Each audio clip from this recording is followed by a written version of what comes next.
for that provident Fedji, I say, in the day of judgment, than for thee, civilized and enlightened gourmand, who nailest geese to the ground and feastest on their bloated livers in thy pâté de foie gras. But Stubb, he eats the whale by its own light, does he? And that is adding insult to injury, is it? Look at your knife handle. There, my civilized and enlightened gourmand dining off that roast beef. What is that handle made of? What but the bones of the brother of the very ox you are eating? And what do you pick your teeth with, after devouring that fat goose? With a feather of the same fowl. And with what quill did the Secretary of the Society for the Suppression of Cruelty to Ganders formally indite his circulars? It is only within the last month or two that society passed a resolution to patronize nothing but steel pens. Chapter 66. The Shark Massacre. When in the southern fishery, a captured sperm whale, after long and weary toil, is brought alongside late at night, it is not, as a general thing at least, customary to proceed at once to the business of cutting him in. For that business is an exceedingly laborious one, is not very soon completed, and requires all hands to set about it. Therefore, the common usage is to take in all sail, lash the helm awry, and then send every one below to his hammock till daylight, with the reservation that, until that time, anchor watches shall be kept. That is, 2 and 2 for an hour, each couple. The crew in rotation shall mount the deck to see that all goes well. But sometimes, especially upon the line in the Pacific, this plan will not answer at all, because such incalculable hosts of sharks gather round the moored carcass, that were he left so for 6 hours, say, on a stretch, little more than the skeleton would be visible by morning. In most other parts of the ocean, however, where these fish do not so largely abound, their wondrous voracity can be at times considerably diminished, by vigorously stirring them up with sharp whaling spades, a procedure notwithstanding, which, in some instances, only seems to tickle them into still greater activity. But it was not thus in the present case with the Pequod's sharks, though, to be sure, any man unaccustomed to such sights, to have looked over her side that night, would have almost thought the whole round sea was one huge cheese, and those sharks the maggots in it.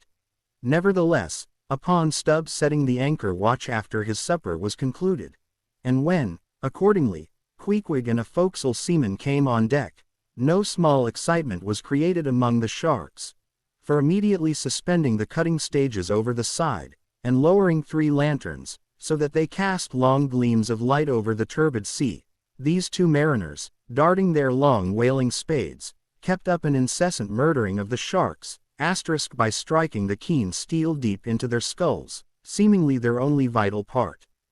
But in the foamy confusion of their mixed and struggling hosts, the marksmen could not always hit their mark, and this brought about new revelations of the incredible ferocity of the foe. They viciously snapped, not only at each other's disembowelments, but like flexible bows, bent round, and bit their own, till those entrails seemed swallowed over and over again by the same mouth, to be oppositely voided by the gaping wound. Nor was this all. It was unsafe to meddle with the corpses and ghosts of these creatures. A sort of generic or pantheistic vitality seemed to lurk in their very joints and bones, after what might be called the individual life had departed. Killed and hoisted on deck for the sake of his skin, one of these sharks almost took poor Queequeg's hand off, when he tried to shut down the dead lid of his murderous jaw.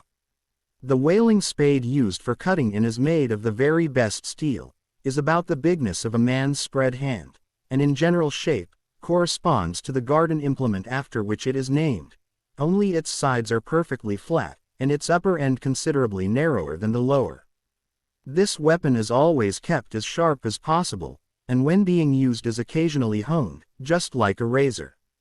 In its socket, a stiff pole, from 20 to 30 feet long, is inserted for a handle. Queequeg no care what god made him shark, said the savage, agonizingly lifting his hand up and down. Weder Fedji god or Nantucket god, but de god what made shark must be 1 decameter ingen. Chapter 67. Cutting in. It was a Saturday night, and such a Sabbath as followed. Ex officio professors of Sabbath breaking are all whalemen. The ivory Pequod was turned into what seemed a shamble, every sailor a butcher. You would have thought we were offering up 10,000 red oxen to the sea gods. In the first place, the enormous cutting tackles, among other ponderous things comprising a cluster of blocks generally painted green, and which no single man can possibly lift. This vast bunch of grapes was swayed up to the main top and firmly lashed to the lower mast head, the strongest point anywhere above a ship's deck. The end of the hawser-like rope winding through these intricacies, was then conducted to the windlass, and the huge lower block of the tackles was swung over the whale. To this block the great blubber hook, weighing some 100 pounds, was attached. And now suspended in stages over the side, Starbuck and Stubb, the mates, armed with their long spades, began cutting a hole in the body for the insertion of the hook just above the nearest of the two side fins. This done, a broad, semicircular line is cut round the hole, the hook is inserted, and the main body of the crew, striking up a wild chorus, now commence heaving in one dense crowd at the windlass. When instantly, the entire ship careens over on her side. Every bolt in her starts like the nail heads of an old house in frosty weather. She trembles, quivers, and nods her frighted mast heads to the sky. More and more she leans over to the whale, while every gasping heave of the windlass is answered by a helping heave from the billows, till at last, a swift, startling snap is heard. With a great swash the ship rolls upwards and backwards from the whale, and the triumphant tackle rises into sight, dragging after it the disengaged semicircular end of the first strip of blubber. Now as the blubber envelopes the whale precisely as the rind does an orange, so is it stripped off from the body precisely as an orange is sometimes stripped by spiralizing it. For the strain constantly kept up by the windlass continually keeps the whale rolling over and over in the water, and as the blubber in one strip uniformly peels off along the line called the scarf, simultaneously cut by the spades of Starbuck and Stubb, the mates, and just as fast as it is thus peeled off, and indeed by that very act itself, it is all the time being hoisted higher and higher aloft till its upper end grazes the main top. The men at the windlass then cease heaving, and for a moment or two the prodigious blood-dripping mass sways to and fro as if let down from the sky, and every one present must take good heed to dodge it when it swings, else it may box his ears and pitch him headlong overboard. One of the attending harpooneers now advances with a long, keen weapon called a boarding sword, and watching his chance he dexterously slices out a considerable hole in the lower part of the swaying mass. Into this hole, the end of the second alternating great tackle is then hooked so as to retain a hold upon the blubber, in order to prepare for what follows. Whereupon, this accomplished swordsman, warning all hands to stand off, once more makes a scientific dash at the mass, and with a few sidelong, desperate, lunging slicings, severs it completely in twain, so that while the short lower part is still fast, the long upper strip, called a blanket piece, swings clear, and is all ready for lowering. The heavers forward now resume their song, and while the one tackle is peeling and hoisting a second strip from the whale, the other is slowly slackened away, and down goes the first strip through the main hatchway right beneath, into an unfurnished parlor called the blubber room. Into this twilight apartment sundry nimble hands keep coiling away the long blanket piece as if it were a great live mass of plaited serpents. And thus the work proceeds, the two tackles hoisting and lowering simultaneously, both whale and windlass heaving, the heavers singing, the blubber room gentlemen coiling, the mates scarfing, the ship straining, and all hands swearing occasionally, by way of assuaging the general friction. Chapter 68. The blanket. I have given no small attention to that not unvexed subject, the skin of the whale. I have had controversies about it with experienced whalemen afloat, and learned naturalists ashore. My original opinion remains unchanged, but it is only an opinion. The question is, what and where is the skin of the whale? Already you know what his blubber is. That blubber is something of the consistence of firm, close-grained beef, but tougher, more elastic and compact, and ranges from 8 or 10 to 12 and 15 inches in thickness. Now, however preposterous it may at first seem to talk of any creature's skin as being of that sort of consistence and thickness, yet in point of fact these are no arguments against such a presumption. because you cannot raise any other dense enveloping layer from the whale's body but that same blubber, and the outermost enveloping layer of any animal, if reasonably dense, what can that be but the skin? True, from the unmarred dead body of the whale, you may scrape off with your hand an infinitely thin, transparent substance, somewhat resembling the thinnest shreds of isinglass, only it is almost as flexible and soft as satin. That is, previous to being dried, when it not only contracts and thickens, but becomes rather hard and brittle. I have several such dried bits, which I use for marks in my whale books. It is transparent, as I said before, and being laid upon the printed page, I have sometimes pleased myself with fancying it exerted a magnifying influence. At any rate, it is pleasant to read about whales through their own spectacles, as you may say. But what I am driving at here is this. That same infinitely thin, isinglass substance, which, I admit, invests the entire body of the whale, is not so much to be regarded as the skin of the creature, as the skin of the skin, so to speak, for it were simply ridiculous to say, that the proper skin of the tremendous whale is thinner and more tender than the skin of a newborn child. But no more of this.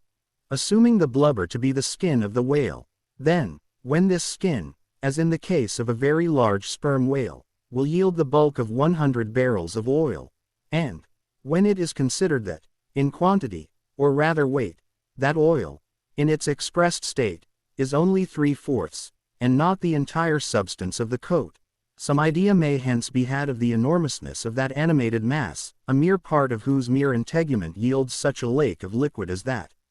Reckoning 10 barrels to the ton, you have 10 tons for the net weight of only 3/4 of the stuff of the whale's skin. In life, the visible surface of the sperm whale is not the least among the many marvels he presents.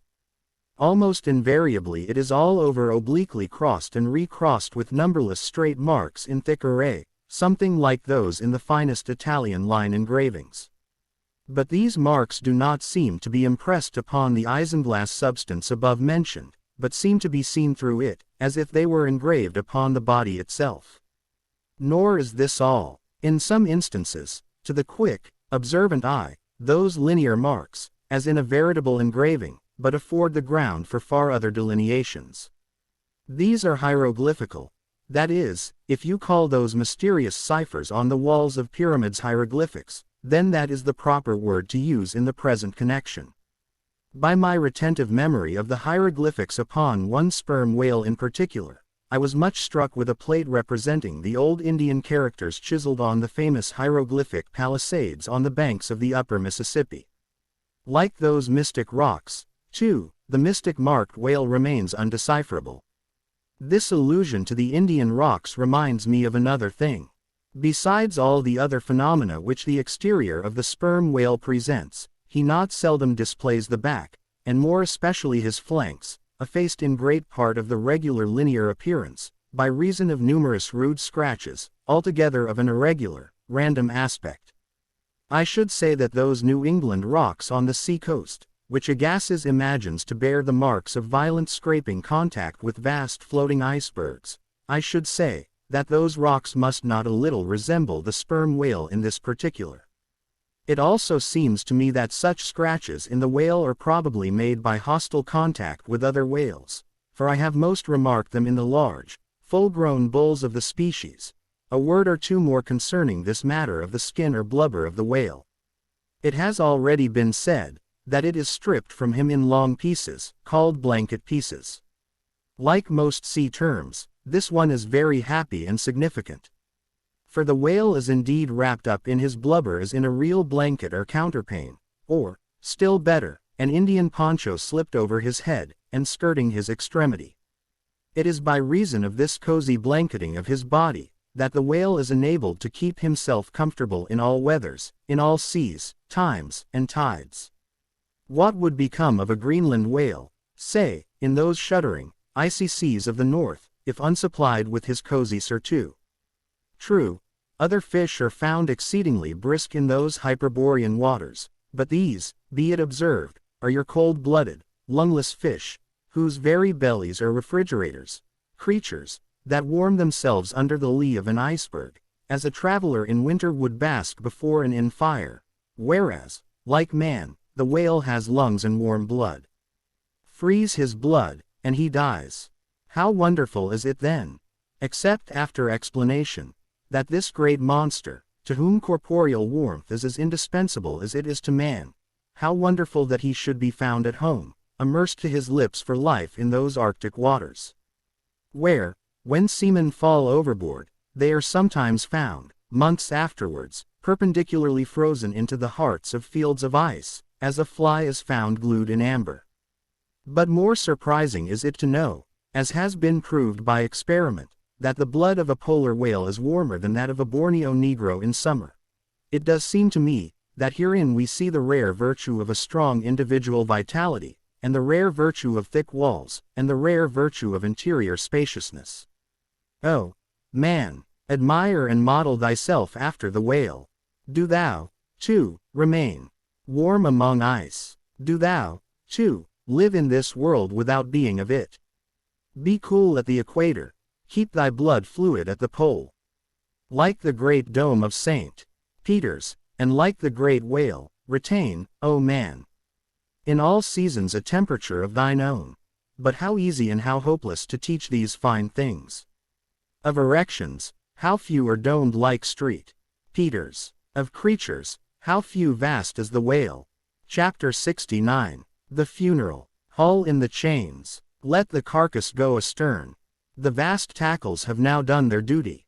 The peeled white body of the beheaded whale flashes like a marble sepulchre. Though changed in hue, it has not perceptibly lost anything in bulk.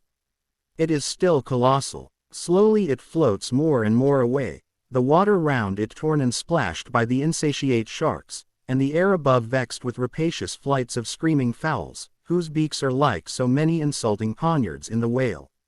The vast white headless phantom floats further and further from the ship, and every rod that it so floats, what seem square roods of sharks and cubic roods of fowls, augment the murderous din.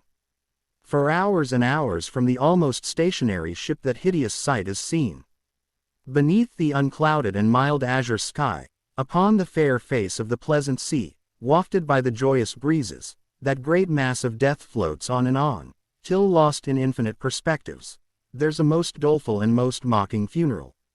The sea vultures all in pious mourning, the air sharks all punctiliously in black or speckled.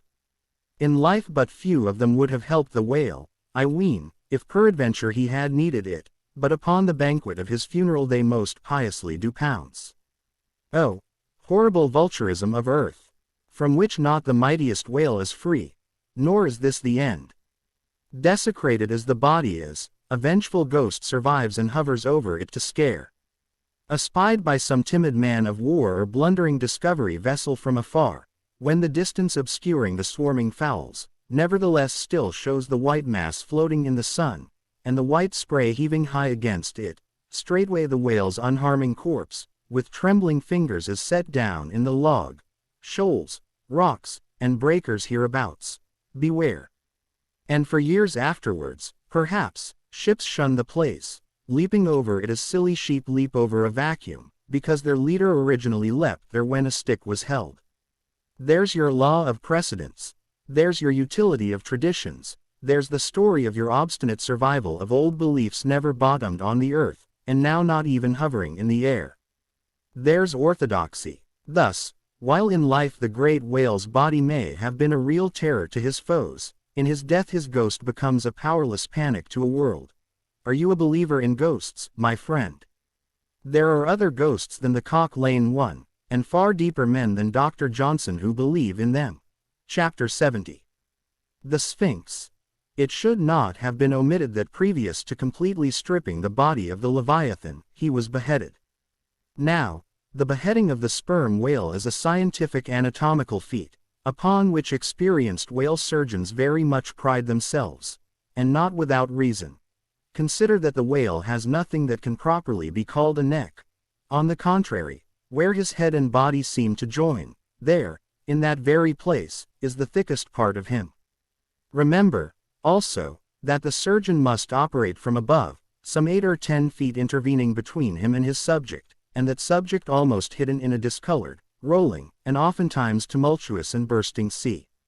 Bear in mind, too, that under these untoward circumstances he has to cut many feet deep in the flesh, and in that subterraneous manner, without so much as getting one single peep into the ever-contracting gash thus made, he must skillfully steer clear of all adjacent, interdicted parts, and exactly divide the spine at a critical point hard by its insertion into the skull. Do you not marvel, then, at Stubbs' boast, that he demanded but 10 minutes to behead a sperm whale? When first severed, the head is dropped astern and held there by a cable till the body is stripped. That done, if it belong to a small whale it is hoisted on deck to be deliberately disposed of.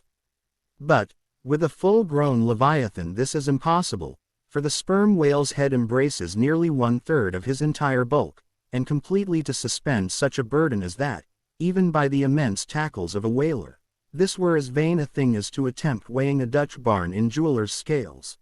The Pequod's whale being decapitated and the body stripped, the head was hoisted against the ship's side, about halfway out of the sea, so that it might yet in great part be buoyed up by its native element.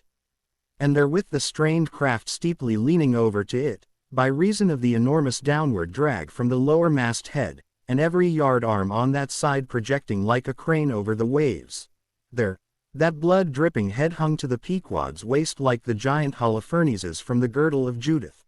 When this last task was accomplished it was noon, and the seamen went below to their dinner. Silence reigned over the before tumultuous but now deserted deck. An intense copper calm, like a universal yellow lotus, was more and more unfolding its noiseless measureless leaves upon the sea. A short space elapsed, and up into this noiselessness came Ahab alone from his cabin. Taking a few turns on the quarter-deck, he paused to gaze over the side, then slowly getting into the main chains he took Stubbs' long spade, still remaining there after the whale's decapitation, and striking it into the lower part of the half-suspended mass, placed its other end crutch-wise under one arm, and so stood leaning over with eyes attentively fixed on this head. It was a black and hooded head, and hanging there in the midst of so intense a calm, it seemed the sphinxes in the desert. "Speak, thou vast and venerable head," muttered Ahab, "which, though ungarnished with a beard, yet here and there lookest hoary with mosses. Speak, mighty head, and tell us the secret thing that is in thee. Of all divers, thou hast dived the deepest.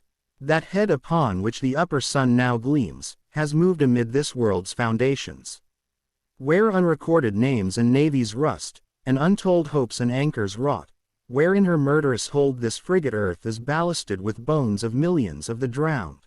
There, in that awful water land, there was thy most familiar home. Thou hast been where bell or diver never went, hast slept by many a sailor's side, where sleepless mothers would give their lives to lay them down. Thou saw'st the locked lovers when leaping from their flaming ship, heart to heart they sank beneath the exulting wave, true to each other, when heaven seemed false to them. Thou saw'st the murdered mate when tossed by pirates from the midnight deck, for hours he fell into the deeper midnight of the insatiate maw, and his murderers still sailed on unharmed, while swift lightnings shivered the neighboring ship that would have borne a righteous husband to outstretched, longing arms. O head, thou hast seen enough to split the planets and make an infidel of Abraham, and not one syllable is thine. Sail ho! Cried a triumphant voice from the main-mast head. Aye, well, now, that's cheering, cried Ahab, suddenly erecting himself, while whole thunder clouds swept aside from his brow. That lively cry upon this deadly calm might almost convert a better man. Where away? 3 points on the starboard bow, sir, and bringing down her breeze to us. Better and better, man. Would now street, Paul would come along that way, and to my breezelessness bring his breeze. O nature, and O soul of man, how far beyond all utterance are your linked analogies! Not the smallest atom stirs or lives on matter, but has its cunning duplicate in mind. Chapter 71. The Jeroboam's Story. Hand in hand, ship and breeze blew on, but the breeze came faster than the ship, and soon the Pequod began to rock. By and by, through the glass the strangers' boats and manned mast heads proved her a whale ship. But as she was so far to windward, and shooting by, apparently making a passage to some other ground, the Pequod could not hope to reach her. So the signal was set to see what response would be made. Here be it said, that like the vessels of military marines, the ships of the American whale fleet have each a private signal, all which signals being collected in a book with the names of the respective vessels attached, every captain is provided with it. Thereby, the whale commanders are enabled to recognize each other upon the ocean, even at considerable distances and with no small facility. The Pequod's signal was at last responded to by the strangers setting her own, which proved the ship to be the Jeroboam of Nantucket. Squaring her yards, she bore down, ranged a beam under the Pequod's lee, and lowered a boat. It soon drew nigh, but, as the side ladder was being rigged by Starbuck's order to accommodate the visiting captain, the stranger in question waved his hand from his boat's stern in token of that proceeding being entirely unnecessary. It turned out that the Jeroboam had a malignant epidemic on board, and that Mayhew, her captain, was fearful of infecting the Pequod's company.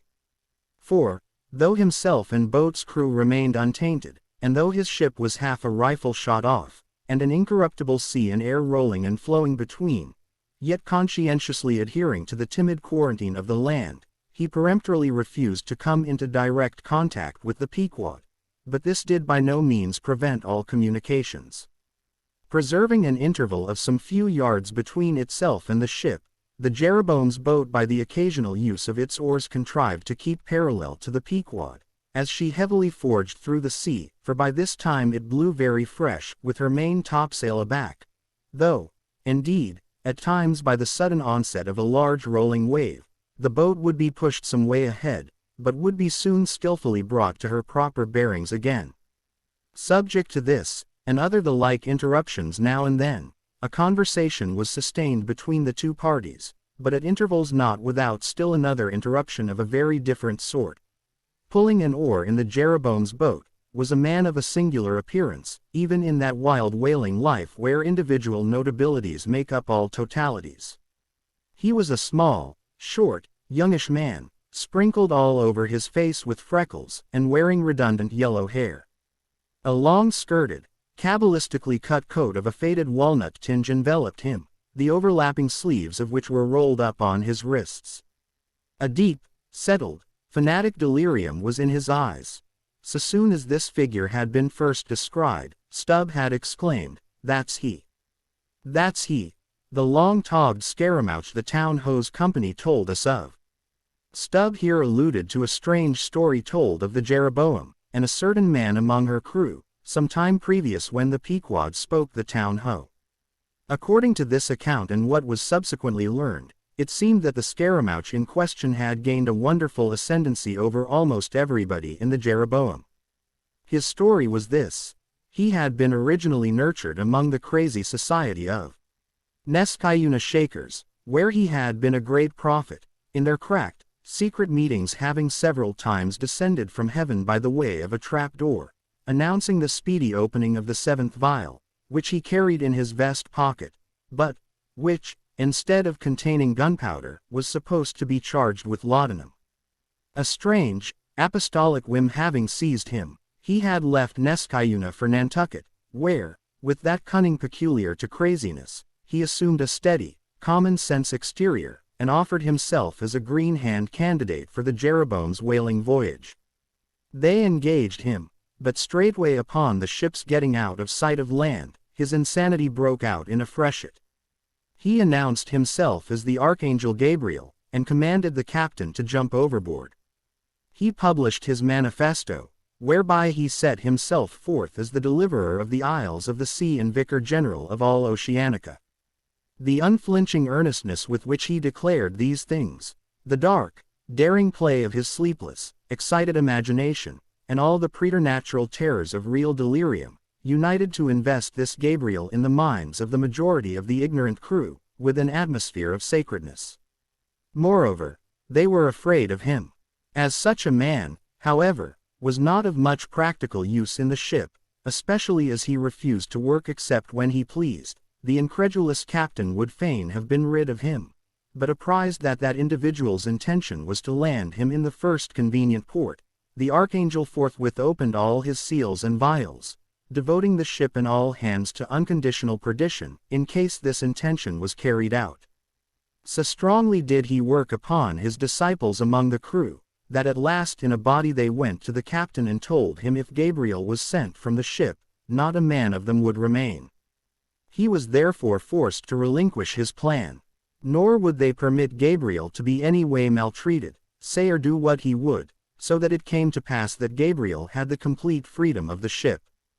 The consequence of all this was, that the archangel cared little or nothing for the captain and mates, and since the epidemic had broken out, he carried a higher hand than ever, declaring that the plague, as he called it, was at his sole command, nor should it be stayed but according to his good pleasure.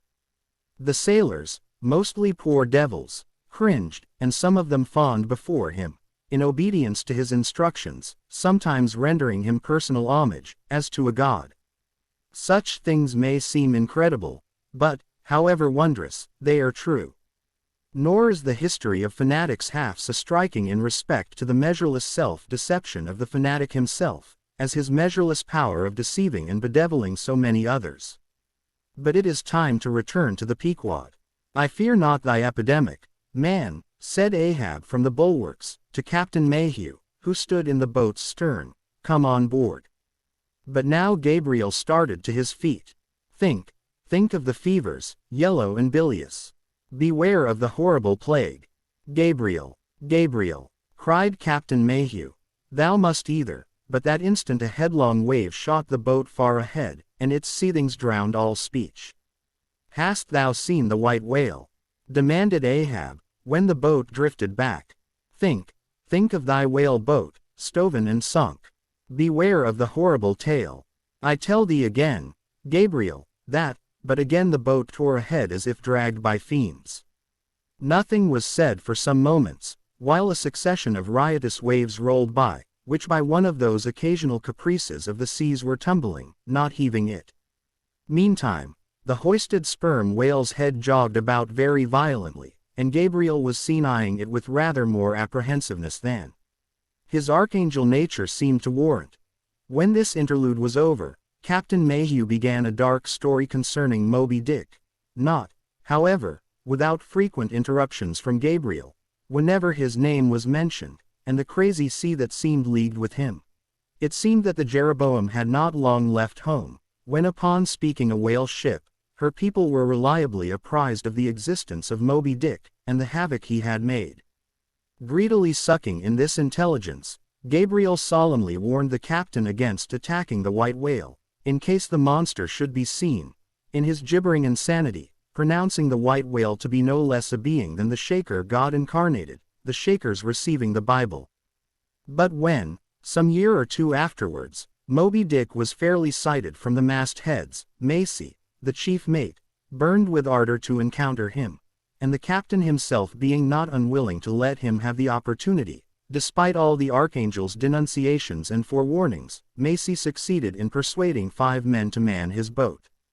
With them he pushed off, and, after much weary pulling, and many perilous, unsuccessful onsets, he at last succeeded in getting one iron fast. Meantime, Gabriel, ascending to the main royal mast-head, was tossing one arm in frantic gestures, and hurling forth prophecies of speedy doom to the sacrilegious assailants of his divinity.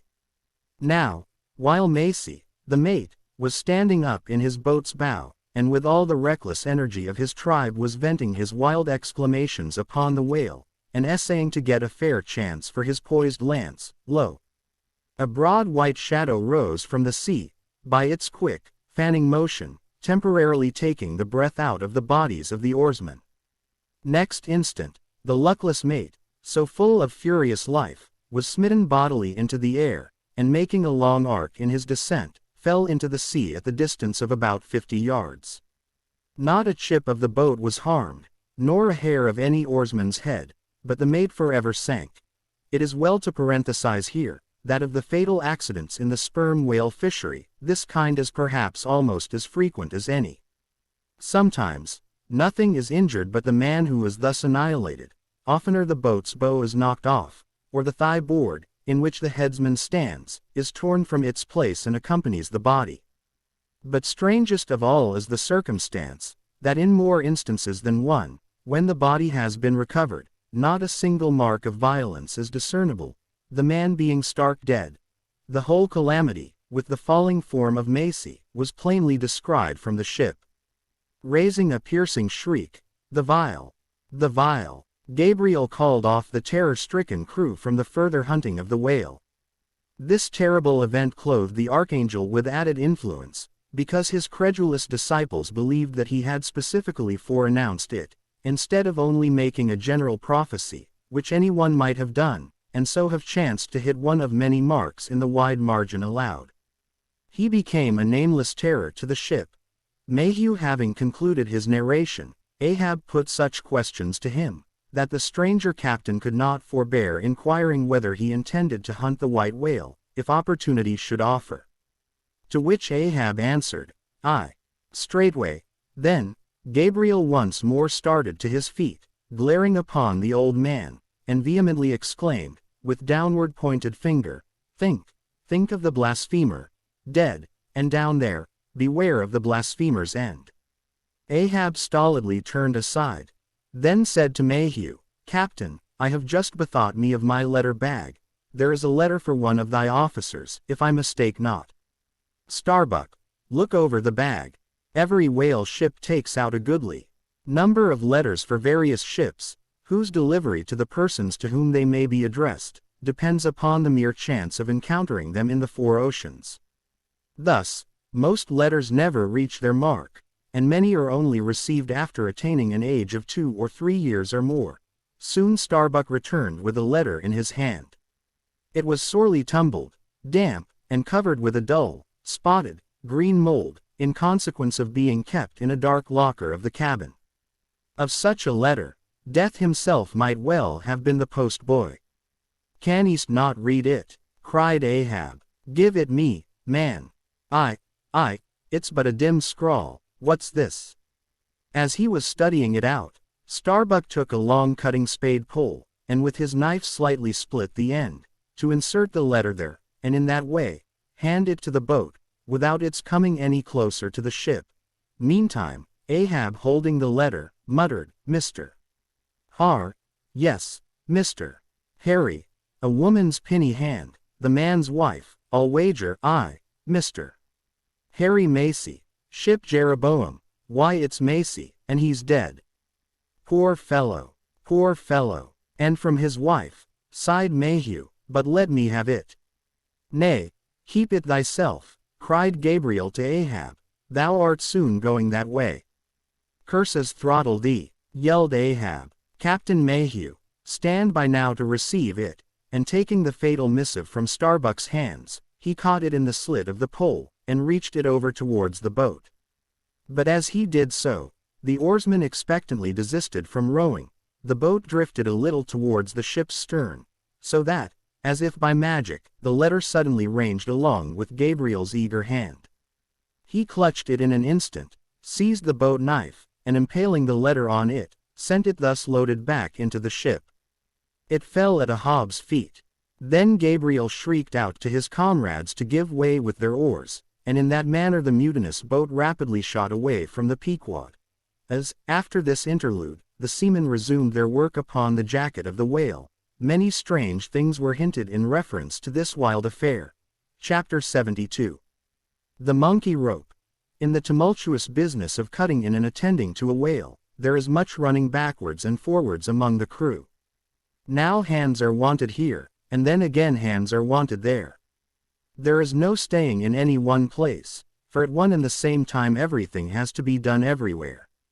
It is much the same with him who endeavors the description of the scene. We must now retrace our way a little.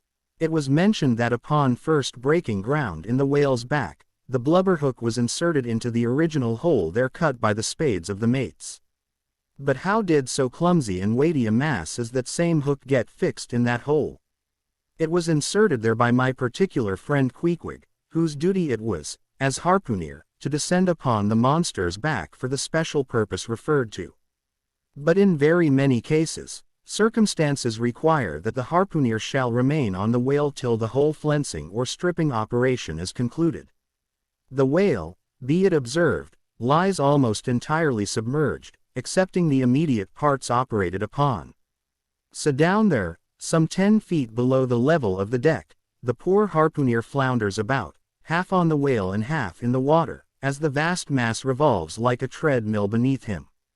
On the occasion in question, Queequeg figured in the Highland costume, a shirt and socks, in which to my eyes, at least, he appeared to uncommon advantage, and no one had a better chance to observe him, as will presently be seen.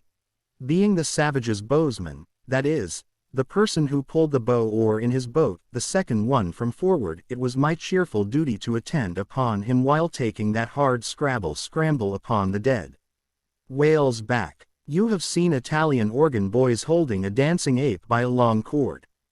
Just so, from the ship's steep side, did I hold Queequeg down there in the sea, by what is technically called in the fishery a monkey rope, attached to a strong strip of canvas belted round his waist. It was a humorously perilous business for both of us. For, before we proceed further, it must be said that the monkey rope was fast at both ends, fast to Queequeg's broad canvas belt, and fast to my narrow leather one. So that for better or for worse, we two, for the time, were wedded, and should poor Queequeg sink to rise no more, then both usage and honor demanded, that instead of cutting the cord, it should drag me down in his wake. So, then, an elongated Siamese ligature united us. Queequeg was my own inseparable twin brother, nor could I any way get rid of the dangerous liabilities which the hempen bond entailed. So strongly and metaphysically did I conceive of my situation then, that while earnestly watching his motions, I seemed distinctly to perceive that my own individuality was now merged in a joint stock company of two, that my free will had received a mortal wound, and that another's mistake or misfortune might plunge innocent me into unmerited disaster and death. Therefore, I saw that here was a sort of interregnum in Providence, for its even-handed equity never could have so gross an injustice. And yet still further pondering, while I jerked him now and then from between the whale and ship, which would threaten to jam him, still further pondering, I saw that this situation of mine was the precise situation of every mortal that breathes, only, in most cases, he, one way or other, has this Siamese connection with a plurality of other mortals. If your banker breaks, you snap; if your apothecary by mistake sends you poison in your pills, you die. True, you may say that, by exceeding caution, you may possibly escape these and the multitudinous other evil chances of life. But handle Queequeg's monkey rope heedfully as I would, sometimes he jerked it so, that I came very near sliding overboard. Nor could I possibly forget that, do what I would, I only had the management of one end of it. The monkey rope is found in all whalers, but it was only in the Pequod that the monkey and his holder were ever tied together. This improvement upon the original usage was introduced by no less a man than Stubb, in order to afford the imperiled harpooner the strongest possible guarantee for the faithfulness and vigilance of his monkey rope holder. I have hinted that I would often jerk poor Queequeg from between the whale and the ship, where he would occasionally fall, from the incessant rolling and swaying of both.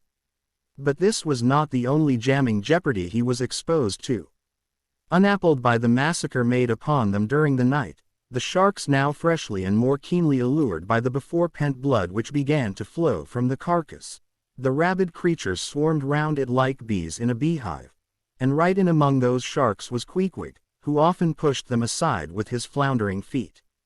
A thing altogether incredible were it not that attracted by such prey as a dead whale, the otherwise miscellaneously carnivorous shark will seldom touch a man. Nevertheless, it may well be believed that since they have such a ravenous finger in the pie, it is deemed but wise to look sharp to them.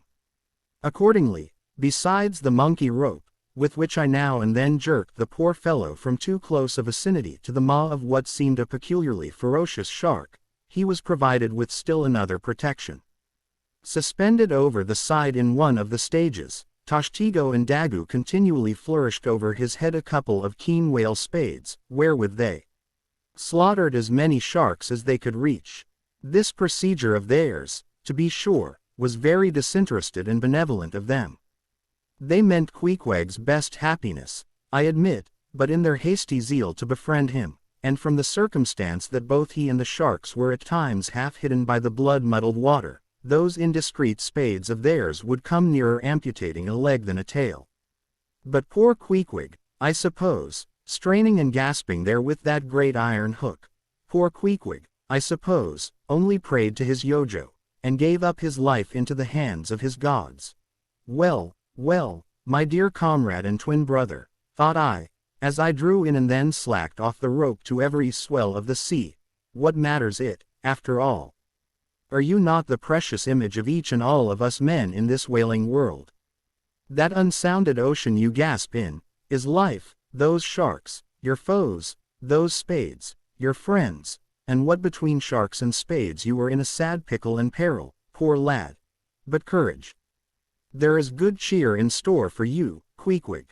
For now, as with blue lips and bloodshot eyes the exhausted savage at last climbs up the chains and stands all dripping and involuntarily trembling over the side, the steward advances, and with a benevolent, consolatory glance hands him, what? Some hot cognac. No, hands him, ye gods. Hands him a cup of tepid ginger and water. Ginger. Do I smell ginger? Suspiciously asked Stubb, coming near. Yes, this must be ginger, peering into the as yet untasted cup. Then standing as if incredulous for a while, he calmly walked towards the astonished steward slowly saying, Ginger. Ginger. And will you have the goodness to tell me, Mr. Doughboy, where lies the virtue of ginger? Ginger. Is ginger the sort of fuel you use, Doughboy, to kindle a fire in this shivering cannibal? Ginger. What the devil is ginger? Sea coal, firewood, lucifer matches, tinder, gunpowder. What the devil is ginger, I say, that you offer this cup to our poor Queequeg here? There is some sneaking temperance society movement about this business, he suddenly added, now approaching Starbuck, who had just come from forward. Will you look at that cannikin, sir? Smell of it, if you please. Then watching the mate's countenance, he added, the steward, Mr. Starbuck, had the face to offer that calomel and jalap to Queequeg, there, this instant off the whale. Is the steward an apothecary, sir? And may I ask whether this is the sort of bitters by which he blows back the life into a half-drowned man? I trust not, said Starbuck, it is poor stuff enough. I, steward, cried Stubb, we'll teach you to drug a harpooner, none of your apothecary's medicine here, you want to poison us, do ye? You have got out insurances on our lives and want to murder us all, and pocket the proceeds, do ye? It was not me, cried Doughboy, it was Aunt Charity that brought the ginger on board, and bade me never give the harpooners any spirits, but only this ginger jub, so she called it. Ginger jub, you gingerly rascal, take that, and run along with ye to the lockers, and get something better. I hope I do no wrong, Mr. Starbuck. It is the captain's orders, grog for the harpooner on a whale. Enough, replied Starbuck, only don't hit him again, but, oh, I never hurt when I hit, except when I hit a whale or something of that sort, and this fellow's a weasel. What were you about saying, sir? Only this. Go down with him, and get what thou wantest thyself. When Stubb reappeared, he came with a dark flask in one hand, and a sort of tea caddy in the other. The first contained strong spirits, and was handed to Queequeg, the second was Aunt Charity's gift, and that was freely given to the waves. Chapter 73. Stubb and Flask kill a right whale, and then have a talk over him. It must be borne in mind that all this time we have a sperm whale's prodigious head hanging to the Pequod's side. But we must let it continue hanging there a while till we can get a chance to attend to it. For the present other matters press, and the best we can do now for the head, is to pray heaven the tackles may hold. Now, during the past night and forenoon, the Pequod had gradually drifted into a sea, which, by its occasional patches of yellow brit, gave unusual tokens of the vicinity of right whales, a species of the Leviathan that but few supposed to be at this particular time lurking anywhere near. And though all hands commonly disdained the capture of those inferior creatures, and though the Pequod was not commissioned to cruise for them at all, and though she had passed numbers of them near the Crozettes without lowering a boat, yet now that a sperm whale had been brought alongside and beheaded, to the surprise of all, the announcement was made that a right whale should be captured that day, if opportunity offered, nor was this long wanting. Tall spouts were seen to leeward, and 2 boats, Stubbs and Flasks, were detached in pursuit. Pulling further and further away, they at last became almost invisible to the men at the masthead. But suddenly in the distance, they saw a great heap of tumultuous white water, and soon after news came from aloft that one or both the boats must be fast. An interval passed and the boats were in plain sight, in the act of being dragged right towards the ship by the towing whale. So close did the monster come to the hull, that at first it seemed as if he meant it malice, but suddenly going down in a maelstrom, within 3 rods of the planks, he wholly disappeared from view, as if diving under the keel. "Cut! Cut!" was the cry from the ship to the boats, which, for one instant, seemed on the point of being brought with a deadly dash against the vessel's side. But having plenty of line yet in the tubs, and the whale not sounding very rapidly, they paid out abundance of rope, and at the same time pulled with all their might so as to get ahead of the ship. For a few minutes the struggle was intensely critical, for while they still slacked out the tightened line in one direction, and still plied their oars in another, the contending strain threatened to take them under. But it was only a few feet advance they sought to gain. And they stuck to it till they did gain it, when instantly, a swift tremor was felt running like lightning along the keel, as the strained line, scraping beneath the ship, suddenly rose to view under her bows, snapping and quivering, and so flinging off its drippings, that the drops fell like bits of broken glass on the water, while the whale beyond also rose to sight, and once more the boats were free to fly. But the fagged whale abated his speed, and blindly altering his course, went round the stern of the ship towing the 2 boats after him, so that they performed a complete circuit.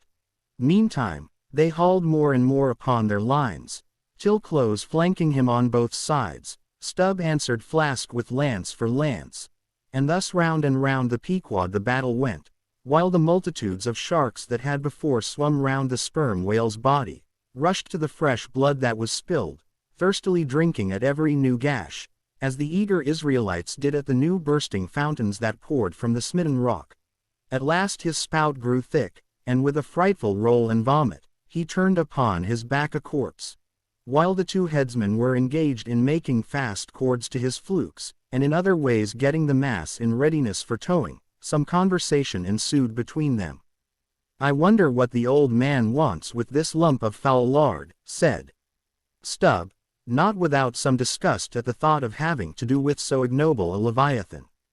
"Wants with it," said Flask, coiling some spare line in the boat's bow. "Did you never hear that the ship which but once has a sperm whale's head hoisted on her starboard side, and at the same time a right whale's on the larboard, did you never hear, Stubb, that that ship can never afterwards capsize?"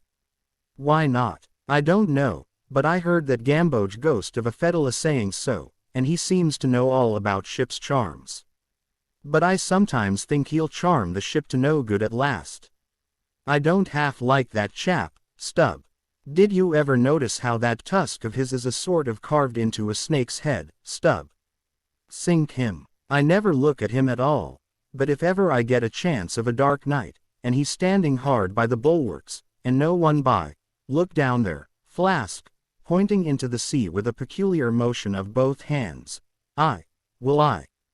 Flask, I take that Fedala to be the devil in disguise. Do you believe that cock and bull story about his having been stowed away on board ship? He's the devil, I say. The reason why you don't see his tail is because he tucks it up out of sight. He carries it coiled away in his pocket, I guess. Blast him. Now that I think of it, he's always wanting oakum to stuff into the toes of his boots. He sleeps in his boots, don't he? He hasn't got any hammock, but I've seen him lay of nights in a coil of rigging. No doubt, and it's because of his cursed tail, he coils it down, do ye see, in the eye of the rigging. What's the old man have so much to do with him for? Striking up a swap or a bargain, I suppose. Bargain? About what? Why, do ye see, the old man is hard bent after that white whale, and the devil there is trying to come round him, and get him to swap away his silver watch, or his soul, or something of that sort, and then he'll surrender Moby-Dick. Pooh, Stubb, you are skylarking. How can Fedallah do that? I don't know, Flask, but the devil is a curious chap, and a wicked one, I tell ye. Why, they say as how he went a-sauntering into the old flag-ship once, switching his tail about devilish easy and gentleman-like, and inquiring if the old governor was at home. Well, he was at home, and asked the devil what he wanted. The devil, switching his hoofs, up and says, I want John. What for? Says the old governor. What business is that of yours? Says the devil, getting mad, I want to use him. Take him, says the governor, and by the Lord, Flask, if the devil didn't give John the Asiatic cholera before he got through with him, I'll eat this whale in one mouthful. But look sharp, ain't you already there? Well, then, pull ahead, and let's get the whale alongside. I think I remember some such story as you were telling, said Flask, when at last the two boats were slowly advancing with their burden towards the ship, but I can't remember where. 3 Spaniards. Adventures of those 3 bloody-minded soldados. Did ye read it there, Flask? I guess ye did. No. Never saw such a book. Heard of it, though. But now, tell me, Stubb, do you suppose that that devil you was speaking of just now, was the same you say is now on board the Pequod? Am I the same man that helped kill this whale? Doesn't the devil live forever? Who ever heard that the devil was dead? Did you ever see any parson a-wearing mourning for the devil? And if the devil has a latch key to get into the admiral's cabin, don't you suppose he can crawl into a porthole? Tell me that, Mr. Flask. How old do you suppose Fedallah is, Stubb? Do you see that mainmast there? Pointing to the ship. Well, that's the figure 1. Now take all the hoops in the Pequod's hold, and string along in a row with that mast, for oughts, do you see? Well, that wouldn't begin to be Fedallah's age. Nor all the coopers in creation couldn't show hoops enough to make oughts enough. But see here, Stubb, I thought you a little boasted just now, that you meant to give Fedallah a sea toss, if you got a good chance. Now, if he's so old as all those hoops of yours come to, and if he is going to live forever, what good will it do to pitch him overboard, tell me that? Give him a good ducking, anyhow. But he'd crawl back, duck him again, and keep ducking him. Suppose he should take it into his head to duck you, though, yes, and drown you, what then? I should like to see him try it. I'd give him such a pair of black eyes that he wouldn't dare to show his face in the admiral's cabin again for a long while, let alone down in the orlop there, where he lives, and hereabouts on the upper decks where he sneaks so much. Damn the devil, Flask. So you suppose I'm afraid of the devil? Who's afraid of him, except the old governor who duresn't catch him and put him in double darbies, as he deserves, but lets him go about kidnapping people? Aye, and signed a bond with him, that all the people the devil kidnapped, he'd roast for him. There's a governor. Do you suppose Fedallah wants to kidnap Captain Ahab? Do I suppose it? You'll know it before long, Flask. But I am going now to keep a sharp lookout on him, and if I see anything very suspicious going on, I'll just take him by the nape of his neck, and say, look here, Beelzebub, you don't do it, and if he makes any fuss, by the Lord I'll make a grab into his pocket for his tail, take it to the capstan, and give him such a wrenching and heaving, that his tail will come short off at the stump. Do you see? And then, I rather guess when he finds himself docked in that queer fashion, he'll sneak off without the poor satisfaction of feeling his tail between his legs. And what will you do with the tail, Stubb? Do with it? Sell it for an ox whip when we get home, what else? Now, do you mean what you say, and have been saying all along, Stubb? Mean or not mean, here we are at the ship. The boats were here hailed. to tow the whale on the larboard side, where fluke chains and other necessaries were already prepared for securing him. "Didn't I tell you so?" said Flask. "Yes, you'll soon see this right whale's head hoisted up opposite that Parmacetti's." In good time, Flask's saying proved true. As before, the Pequod steeply leaned over towards the sperm whale's head. Now, by the counterpoise of both heads, she regained her even keel, though sorely strained, you may well believe.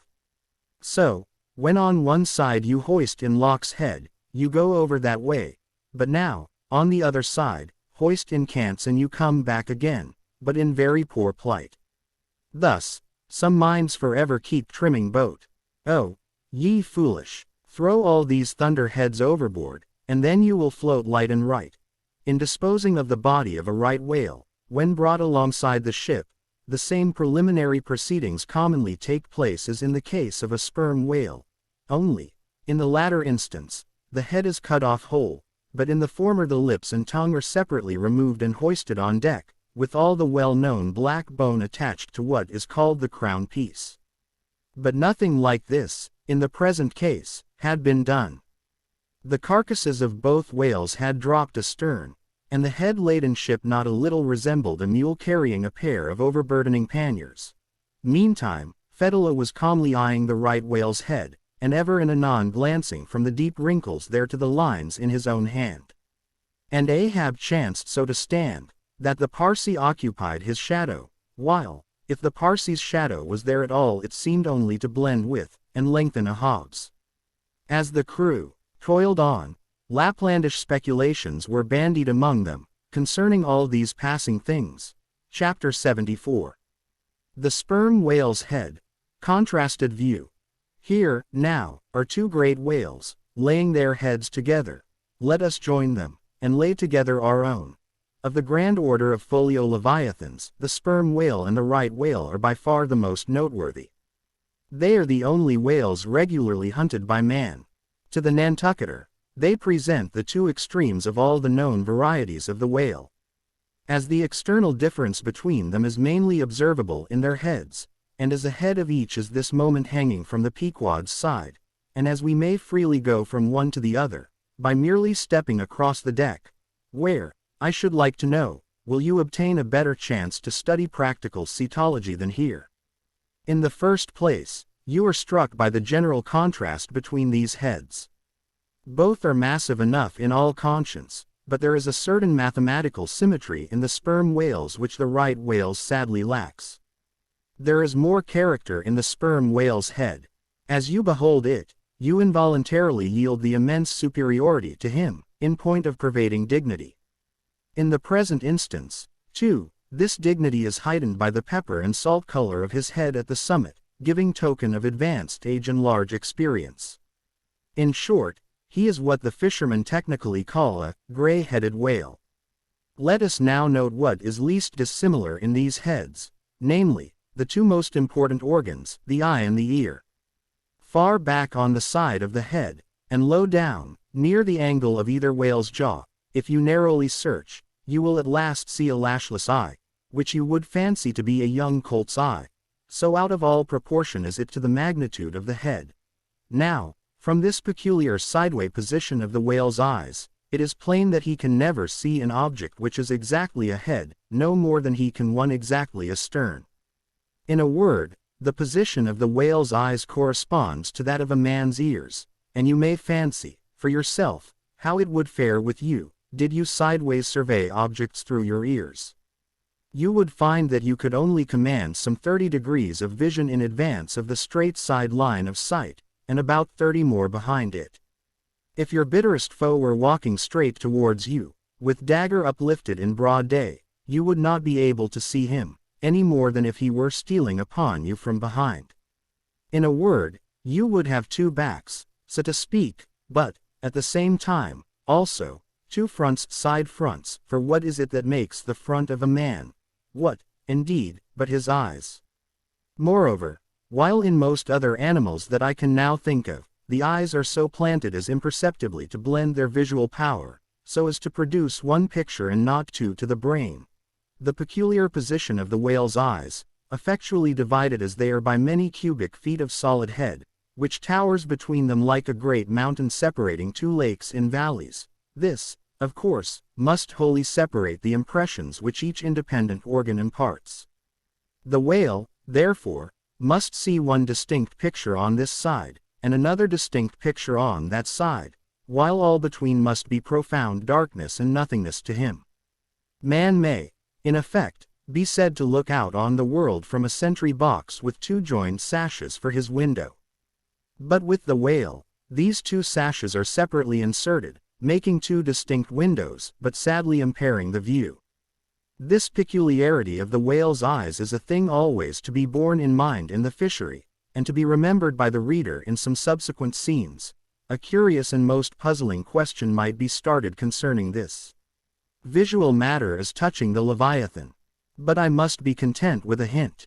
So long as a man's eyes are open in the light, the act of seeing is involuntary, that is, he cannot then help mechanically seeing whatever objects are before him.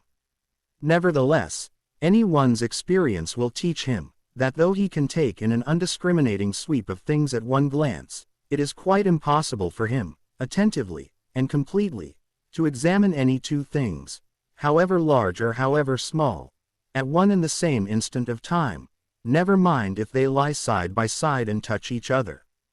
But if you now come to separate these two objects, and surround each by a circle of profound darkness, then, in order to see one of them, in such a manner as to bring your mind to bear on it, the other will be utterly excluded from your contemporary consciousness. How is it, then, with the whale? True, both his eyes, in themselves, must simultaneously act, but is his brain so much more comprehensive, combining, and subtle than man's, that he can at the same moment of time attentively examine two distinct prospects, one on one side of him, and the other in an exactly opposite direction?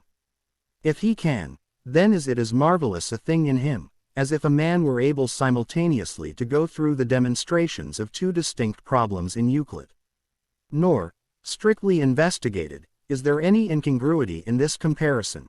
It may be but an idle whim, but it has always seemed to me, that the extraordinary vacillations of movement displayed by some whales when beset by 3 or 4 boats, the timidity and liability to queer frights, so common to such whales, I think that all this indirectly proceeds from the helpless perplexity of volition, in which their divided and diametrically opposite powers of vision must involve them.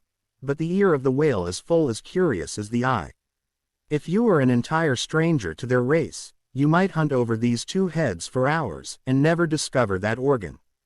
The ear has no external leaf whatever, and into the hole itself you can hardly insert a quill, so wondrously minute is it.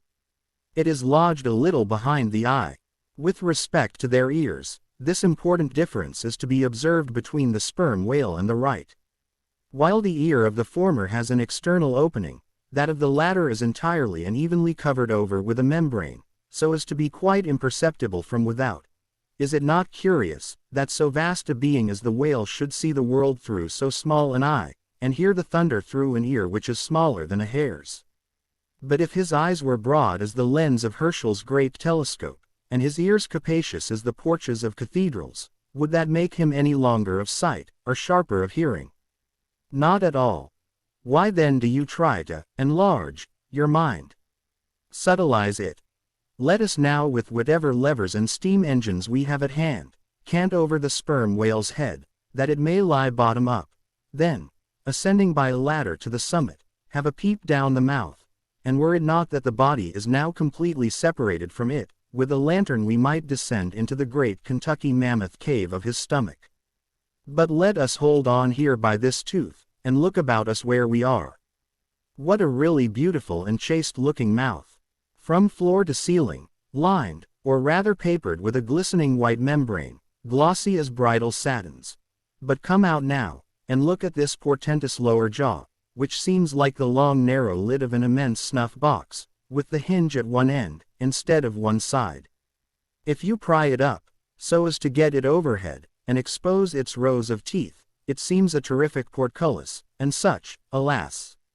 It proves to many a poor wight in the fishery, upon whom these spikes fall with impaling force. But far more terrible is it to behold, when fathoms down in the sea, you see some sulky whale, floating there suspended, with his prodigious jaw, some 15 feet long, hanging straight down at right angles with his body, for all the world like a ship's jib boom. This whale is not dead, he is only dispirited, out of sorts, perhaps, hypochondriac, and so supine, that the hinges of his jaw have relaxed, leaving him there in that ungainly sort of plight, a reproach to all his tribe, who must, no doubt, imprecate lock jaws upon him. In most cases this lower jaw, being easily unhinged by a practiced artist, is disengaged and hoisted on deck for the purpose of extracting the ivory teeth, and furnishing a supply of that hard white whalebone with which the fishermen fashion all sorts of curious articles, including canes, umbrella stalks, and handles to riding whips. With a long, weary hoist the jaw is dragged on board, as if it were an anchor, and when the proper time comes, some few days after the other work, Queequeg, Daggoo, and Toshtigo, being all accomplished dentists, are set to drawing teeth. With a keen cutting spade, Queequeg lances the gums, then the jaw is lashed down to ring bolts, and a tackle being rigged from aloft, they drag out these teeth, as Michigan oxen drag stumps of old oaks out of wild wood lands. There are generally 42 teeth in all, in old whales, much worn down, but undecayed, nor filled after our artificial fashion. The jaw is afterwards sawn into slabs, and piled away like joists for building houses. Chapter 75. The right whale's head. Contrasted view. Crossing the deck, let us now have a good long look at the right whale's head. As in general shape the noble sperm whale's head may be compared to a Roman war chariot, especially in front, where it is so broadly rounded, so, at a broad view, the right whale's head bears a rather an elegant resemblance to a gigantic galliot-toed shoe. 200 years ago an old Dutch voyager likened its shape to that of a shoemaker's last. And in this same last or shoe, that old woman of the nursery tale, with the swarming brood, might very comfortably be lodged, she and all her progeny, but as you come nearer to this great head it begins to assume different aspects, according to your point of view. If you stand on its summit and look at these two F-shaped spoutholes, you would take the whole head for an enormous bass viol, and these spiracles, the apertures in its sounding board. Then, again, if you fix your eye upon this strange, crested, comb-like incrustation on the top of the mass, this green, barnacled thing, which the Greenlanders call the crown, and the southern fishers the bonnet, of the right whale, fixing your eyes solely on this, you would take the head for the trunk of some huge oak, with a bird's nest in its crotch. At any rate, when you watch those live crabs that nestle here on this bonnet, such an idea will be almost sure to occur to you, unless, indeed, your fancy has been fixed by the technical term, crown, also bestowed upon it, in which case you will take great interest in thinking how this mighty monster is actually a diademed king of the sea, whose green crown has been put together for him in this marvelous manner. But if this whale be a king, he is a very sulky-looking fellow to grace a diadem. Look at that hanging lower lip. What a huge sulk and pout is there! A sulk and pout, by carpenter's measurement, about 20 feet long and 5 feet deep, a sulk and pout that will yield you some 500 gallons of oil and more. A great pity, now, that this unfortunate whale should be hare-lipped. The fissure is about a foot across. Probably the mother during an important interval was sailing down the Peruvian coast, when earthquakes caused the beach to gape. Over this lip, as over a slippery threshold, we now slide into the mouth. Upon my word, were I at Mackinac, I should take this to be the inside of an Indian wigwam. Good Lord, is this the road that Jonah went? The roof is about 12 feet high, and runs to a pretty sharp angle, as if there were a regular ridge-pole there, while these ribbed, arched, hairy sides, present us with those wondrous, half-vertical, scimitar-shaped slats of whalebone, say 300 on a side, which depending from the upper part of the head or crown bone, form those Venetian blinds which have elsewhere been cursorily mentioned. The edges of these bones are fringed with hairy fibers, through which the right whale strains the water, and in whose intricacies he retains the small fish, when open-mouthed he goes through the seas of Brit in feeding time. In the central blinds of bone, as they stand in their natural order, there are certain curious marks, curves, hollows, and ridges, whereby some whalemen calculate the creature's age, as the age of an oak by its circular rings. Though the certainty of this criterion is far from demonstrable, yet it has the savor of analogical probability. At any rate, if we yield to it, we must grant a far greater age to the right whale than at first glance will seem reasonable. In old times, there seem to have prevailed the most curious fancies concerning these blinds. One voyager in Purchas calls them the wondrous whiskers inside of the whale's mouth, another, hog's bristles. A third old gentleman in Hakluyt uses the following elegant language: there are about 250 fins growing on each side of his upper chop, which arch over his tongue on each side of his mouth. This reminds us that the right whale really has a sort of whisker, or rather a mustache, consisting of a few scattered white hairs on the upper part of the outer end of the lower jaw. Sometimes these tufts impart a rather brigandish expression to his otherwise solemn countenance. As everyone knows, these same hog's bristles, fins, whiskers, blinds, or whatever you please, furnish to the ladies their busks and other stiffening contrivances. But in this particular, the demand has long been on the decline. It was in Queen Anne's time that the bone was in its glory, the farthingale being then all the fashion. And as those ancient dames moved about gaily, though in the jaws of the whale, as you may say, even so, in a shower, with the like thoughtlessness, do we nowadays fly under the same jaws for protection, the umbrella being a tent spread over the same bone. But now forget all about blinds and whiskers for a moment, and, standing in the right whale's mouth, look around you afresh. Seeing all these colonnades of bone so methodically ranged about, would you not think you were inside of the great Haarlem organ, and gazing upon its 1,000 pipes? For a carpet to the organ we have a rug of the softest Turkey, the tongue, which is glued, as it were, to the floor of the mouth. It is very fat and tender, and apt to tear in pieces in hoisting it on deck. This particular tongue now before us, at a passing glance I should say it was a 6-barreler, that is, it will yield you about that amount of oil. Ere this, you must have plainly seen the truth of what I started with, that the sperm whale and the right whale have almost entirely different heads. To sum up, then, in the right whales there is no great well of sperm, no ivory teeth at all, no long, slender mandible of a lower jaw, like the sperm whales. Nor in the sperm whale are there any of those blinds of bone, no huge lower lip, and scarcely anything of a tongue. Again, the right whale has 2 external spout holes, the sperm whale only 1. Look your last, now, on these venerable hooded heads, while they yet lie together, for one will soon sink, unrecorded, in the sea, the other will not be very long in following. Can you catch the expression of the sperm whales there? It is the same he died with, only some of the longer wrinkles in the forehead seem now faded away.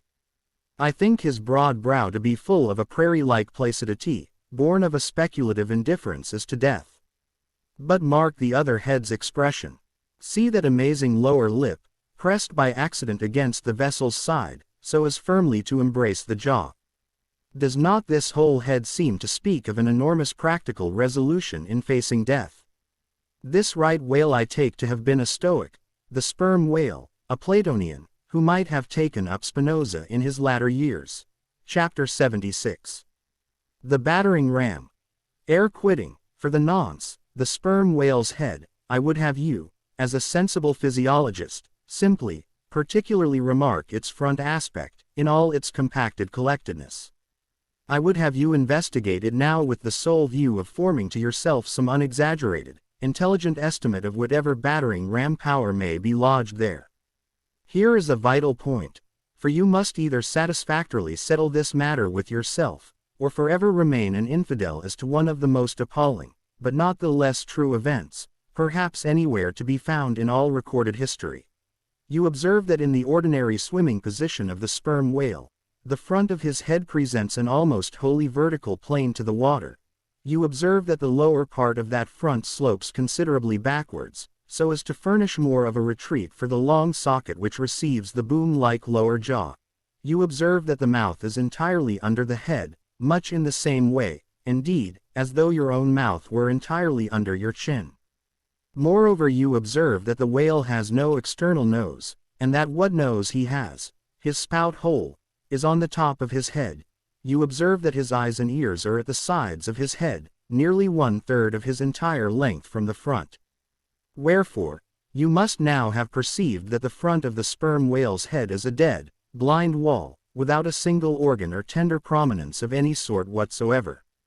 Furthermore, you are now to consider that only in the extreme, lower, backward sloping part of the front of the head, is there the slightest vestige of bone, and not till you get near 20 feet from the forehead do you come to the full cranial development. So that this whole enormous boneless mass is as one wad. Finally, though, as will soon be revealed, its contents partly comprise the most delicate oil, yet, you are now to be apprised of the nature of the substance which so impregnably invests all that apparent effeminacy. In some previous place I have described to you how the blubber wraps the body of the whale, as the rind wraps an orange. Just so with the head, but with this difference. About the head this envelope, though not so thick, is of a boneless toughness, inestimable by any man who has not handled it. The severest pointed harpoon, the sharpest lance darted by the strongest human arm, impotently rebounds from it. It is as though the forehead of the sperm whale were paved with horses' hoofs. I do not think that any sensation lurks in it. Bethink yourself also of another thing. When two large, loaded Indiamen chance to crowd and crush towards each other in the docks, what do the sailors do?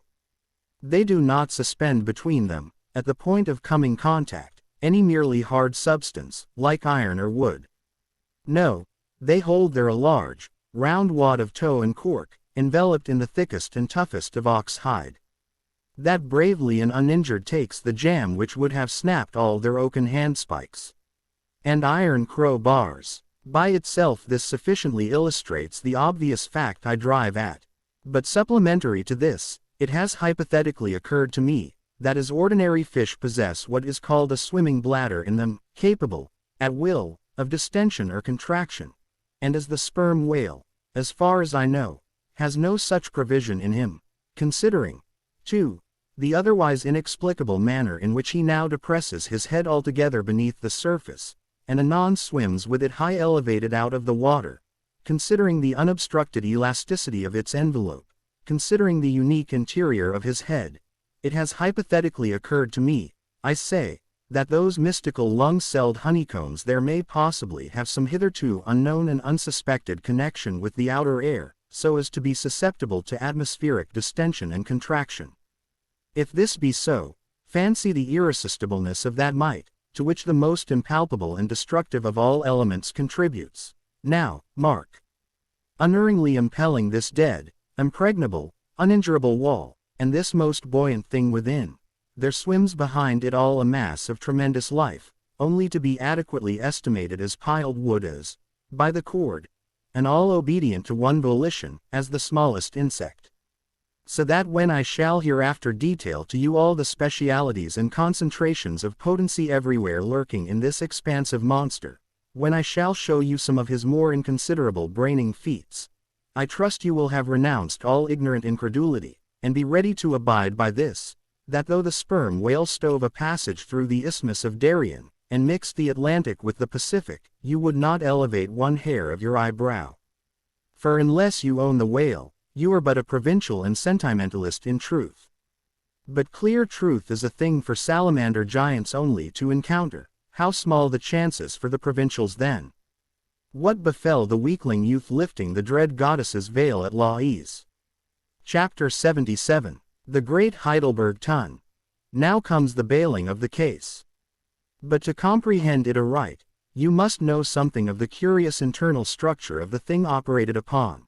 Regarding the sperm whale's head as a solid oblong, you may, on an inclined plane, sideways divide it into two coins, asterisk whereof the lower is the bony structure, forming the cranium and jaws, and the upper an unctuous mass wholly free from bones, its broad forward end forming the expanded vertical apparent forehead of the whale. At the middle of the forehead horizontally subdivide this upper coin, and then you have two almost equal parts, which before were naturally divided by an internal wall of a thick tendinous substance. Coin is not a Euclidean term. It belongs to the pure nautical mathematics. I know not that it has been defined before. A coin is a solid which differs from a wedge in having its sharp end formed by the steep inclination of one side, instead of the mutual tapering of both sides. The lower subdivided part, called the junk, is one immense honeycomb of oil, formed by the crossing and recrossing, into 10,000 infiltrated cells, of tough elastic white fibers throughout its whole extent. The upper part, known as the case, may be regarded as the great Heidelberg tun of the sperm whale. And as that famous great tierce is mystically carved in front, so the whale's vast plated forehead forms innumerable strange devices for the emblematical adornment of his wondrous tun. Moreover, as that of Heidelberg was always replenished with the most excellent of the wines of the Rhenish valleys, so the tun of the whale contains by far the most precious of all his oily vintages, namely, the highly prized spermaceta, in its absolutely pure, limpid, and odoriferous state. Nor is this precious substance found unalloyed in any other part of the creature. Though in life it remains perfectly fluid, yet, upon exposure to the air, after death, it soon begins to concrete, sending forth beautiful crystalline shoots, as when the first thin delicate ice is just forming in water. A large whale's case generally yields about 500 gallons of sperm, though from unavoidable circumstances, considerable of it is spilled, leaks, and dribbles away, or is otherwise irrevocably lost in the ticklish business of securing what you can. I know not with what fine and costly material the Heidelberg tun was coated within, but in superlative richness that coating could not possibly have compared with the silken pearl-colored membrane, like the lining of a fine pelisse, forming the inner surface of the sperm whale's case. It will have been seen that the Heidelberg tun of the sperm whale embraces the entire length of the entire top of the head. And since, as has been elsewhere set forth, the head embraces 1/3 of the whole length of the creature, then setting that length down at 80 feet for a good-sized whale, you have more than 26 feet for the depth of the tun, when it is lengthwise hoisted up and down against a ship's side. As in decapitating the whale, the operator's instrument is brought close to the spot where an entrance is subsequently forced into the spermaceta magazine, he has, therefore, to be uncommonly heedful, lest a careless, untimely stroke should invade the sanctuary and wastingly let out its invaluable contents. It is this decapitated end of the head, also, which is at last elevated out of the water, and retained in that position by the enormous cutting tackles, whose hempen combinations, on one side, make quite a wilderness of ropes in that quarter. Thus much being said, attend now, I pray you, to that marvelous and, in this particular instance, almost fatal operation whereby the sperm whale's great Heidelberg tun is tapped. Chapter 78. Cistern and Buckets. Nimble as a cat, Tashtego mounts aloft, and without altering his erect posture, runs straight out upon the overhanging mainyard arm, to the part where it exactly projects over the hoisted tun. He has carried with him a light tackle called a whip, consisting of only 2 parts, traveling through a single sheaved block. Securing this block, so that it hangs down from the yard arm, he swings one end of the rope, till it is caught and firmly held by a hand on deck. Then, hand over hand, down the other part, the Indian drops through the air, till dexterously he lands on the summit of the head. There, still high elevated above the rest of the company, to whom he vivaciously cries, he seems some Turkish muezzin calling the good people to prayers from the top of a tower. A short-handled sharp spade being sent up to him, he diligently searches for the proper place to begin breaking into the tun. In this business he proceeds very heedfully, like a treasure hunter in some old house, sounding the walls to find where the gold is masoned in. By the time this cautious search is over, a stout iron-bound bucket, precisely like a well bucket, has been attached to one end of the whip, while the other end, being stretched across the deck, is there held by 2 or 3 alert hands. These last now hoist the bucket within grasp of the Indian, to whom another person has reached up a very long pole. Inserting this pole into the bucket, Tashtego downward guides the bucket into the tun, till it entirely disappears. Then giving the word to the seaman at the whip, up comes the bucket again, all bubbling like a dairy maid's pail of new milk. Carefully lowered from its height, the full freighted vessel is caught by an appointed hand, and quickly emptied into a large tub. Then remounting aloft, it again goes through the same round until the deep cistern will yield no more. Towards the end, Tashtego has to ram his long pole harder and harder, and deeper into the tun, until some 20 feet of the pole have gone down. Now, the people of the Pequod had been bailing some time in this way. Several tubs had been filled with the fragrant sperm, when all at once a queer accident happened. Whether it was that Tashtego, that wild Indian, was so heedless and reckless as to let go for a moment his one-handed hold on the great cabled tackles suspending the head, or whether the place where he stood was so treacherous and oozy, or whether the evil one himself would have it to fall out so, without stating his particular reasons, how it was exactly, there is no telling now, but, on a sudden, as the 80th or 90th bucket came suckingly up, my God! Poor Tashtego, like the twin reciprocating bucket in a veritable well, dropped head foremost down into this great tun of Heidelberg, and with a horrible oily gurgling, went clean out of sight. Man overboard, cried Daggoo, who amid the general consternation first came to his senses. Swing the bucket this way, and putting one foot into it, so as the better to secure his slippery hand hold on the whip itself, the hoisters ran him high up to the top of the head, almost before Tashtego could have reached its interior bottom. Meantime, there was a terrible tumult. Looking over the side, they saw the before lifeless head throbbing and heaving just below the surface of the sea, as if that moment seized with some momentous idea, whereas it was only the poor Indian unconsciously revealing by those struggles the perilous depth to which he had sunk. At this instant, while Daggoo, on the summit of the head, was clearing the whip, which had somehow got foul of the great cutting tackles, a sharp cracking noise was heard, and to the unspeakable horror of all, one of the two enormous hooks suspending the head tore out, and with a vast vibration the enormous mass sideways swung, till the drunk ship reeled and shook as if smitten by an iceberg. The one remaining hook, upon which the entire strain now depended, seemed every instant to be on the point of giving way, an event still more likely from the violent motions of the head.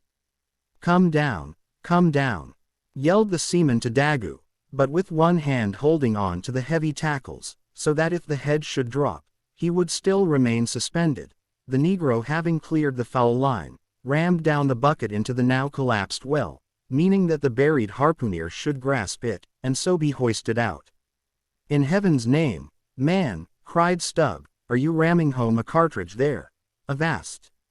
How will that help him, jamming that iron-bound bucket on top of his head? Avast, will ye, stand clear of the tackle, cried a voice like the bursting of a rocket. Almost in the same instant, with a thunder boom, the enormous mass dropped into the sea, like Niagara's Table Rock into the whirlpool. The suddenly relieved hull rolled away from it, to far down her glittering copper, and all caught their breath, as half swinging, now over the sailors' heads, and now over the water, Daggoo, through a thick mist of spray, was dimly beheld clinging to the pendulous tackles, while poor, buried alive Tashtego was sinking utterly down to the bottom of the sea. But hardly had the blinding vapor cleared away, when a naked figure with a boarding sword in his hand, was for one swift moment seen hovering over the bulwarks. The next, a loud splash announced that my brave Queequeg had dived to the rescue. One packed rush was made to the side, and every eye counted every ripple, as moment followed moment, and no sign of either the sinkerer. The diver could be seen. Some hands now jumped into a boat alongside, and pushed a little off from the ship. Ha, ha, cried Daggoo, all at once, from his now quiet, swinging perch overhead, and looking further off from the side, we saw an arm thrust upright from the blue waves, a sight strange to see, as an arm thrust forth from the grass over a grave. Both, it is both, cried Daggoo again with a joyful shout, and soon after, Queequeg was seen boldly striking out with one hand, and with the other clutching the long hair of the Indian. Drawn into the waiting boat, they were quickly brought to the deck, but Tashtego was long in coming to, and Queequeg did not look very brisk. Now, how had this noble rescue been accomplished? Why, diving after the slowly descending head, Queequeg with his keen sword had made side lunges near its bottom, so as to scuttle a large hole there, then dropping his sword, had thrust his long arm far inwards and upwards, and so hauled out poor Tash by the head. He averred, that upon first thrusting in for him, a leg was presented, but well knowing that that was not as it ought to be, and might occasion great trouble, he had thrust back the leg, and by a dexterous heave and toss, had wrought a somerset upon the Indian, so that with the next trial, he came forth in the good old way, head foremost. As for the great head itself, that was doing as well as could be expected. And thus, through the courage and great skill in obstetrics of Queequeg, the deliverance, or rather, delivery of Tashtego, was successfully accomplished, in the teeth, too, of the most untoward and apparently hopeless impediments, which is a lesson by no means to be forgotten. Midwifery should be taught in the same course with fencing and boxing, riding and rowing. I know that this queer adventure of the gay headers will be sure to seem incredible to some landsmen, though they themselves may have either seen or heard of some one's falling into a cistern ashore, an accident which not seldom happens, and with much less reason too than the Indians, considering the exceeding slipperiness of the curb of the sperm whale's well. But, peradventure, it may be sagaciously urged, how is this? We thought the tissued, infiltrated head of the sperm whale was the lightest and most corky part about him, and yet thou mockest it sink in an element of a far greater specific gravity than itself. We have thee there. Not at all, but I have ye, for at the time poor Tash fell in, the case had been nearly emptied of its lighter contents, leaving little but the dense tendinous wall of the well, a double-welded, hammered substance, as I have before said, much heavier than the sea water, and a lump of which sinks in it like lead almost. But the tendency to rapid sinking in this substance was in the present instance materially counteracted by the other parts of the head remaining undetached from it, so that it sank very slowly and deliberately indeed, affording Queequeg a fair chance for performing his agile obstetrics on the run, as you may say.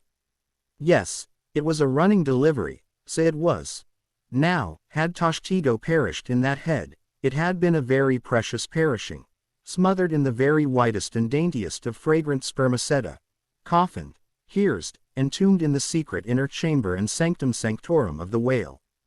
Only one sweeter end can readily be recalled, the delicious death of an Ohio honey hunter, who seeking honey in the crotch of a hollow tree, found such exceeding store of it, that leaning too far over, it sucked him in, so that he died embalmed.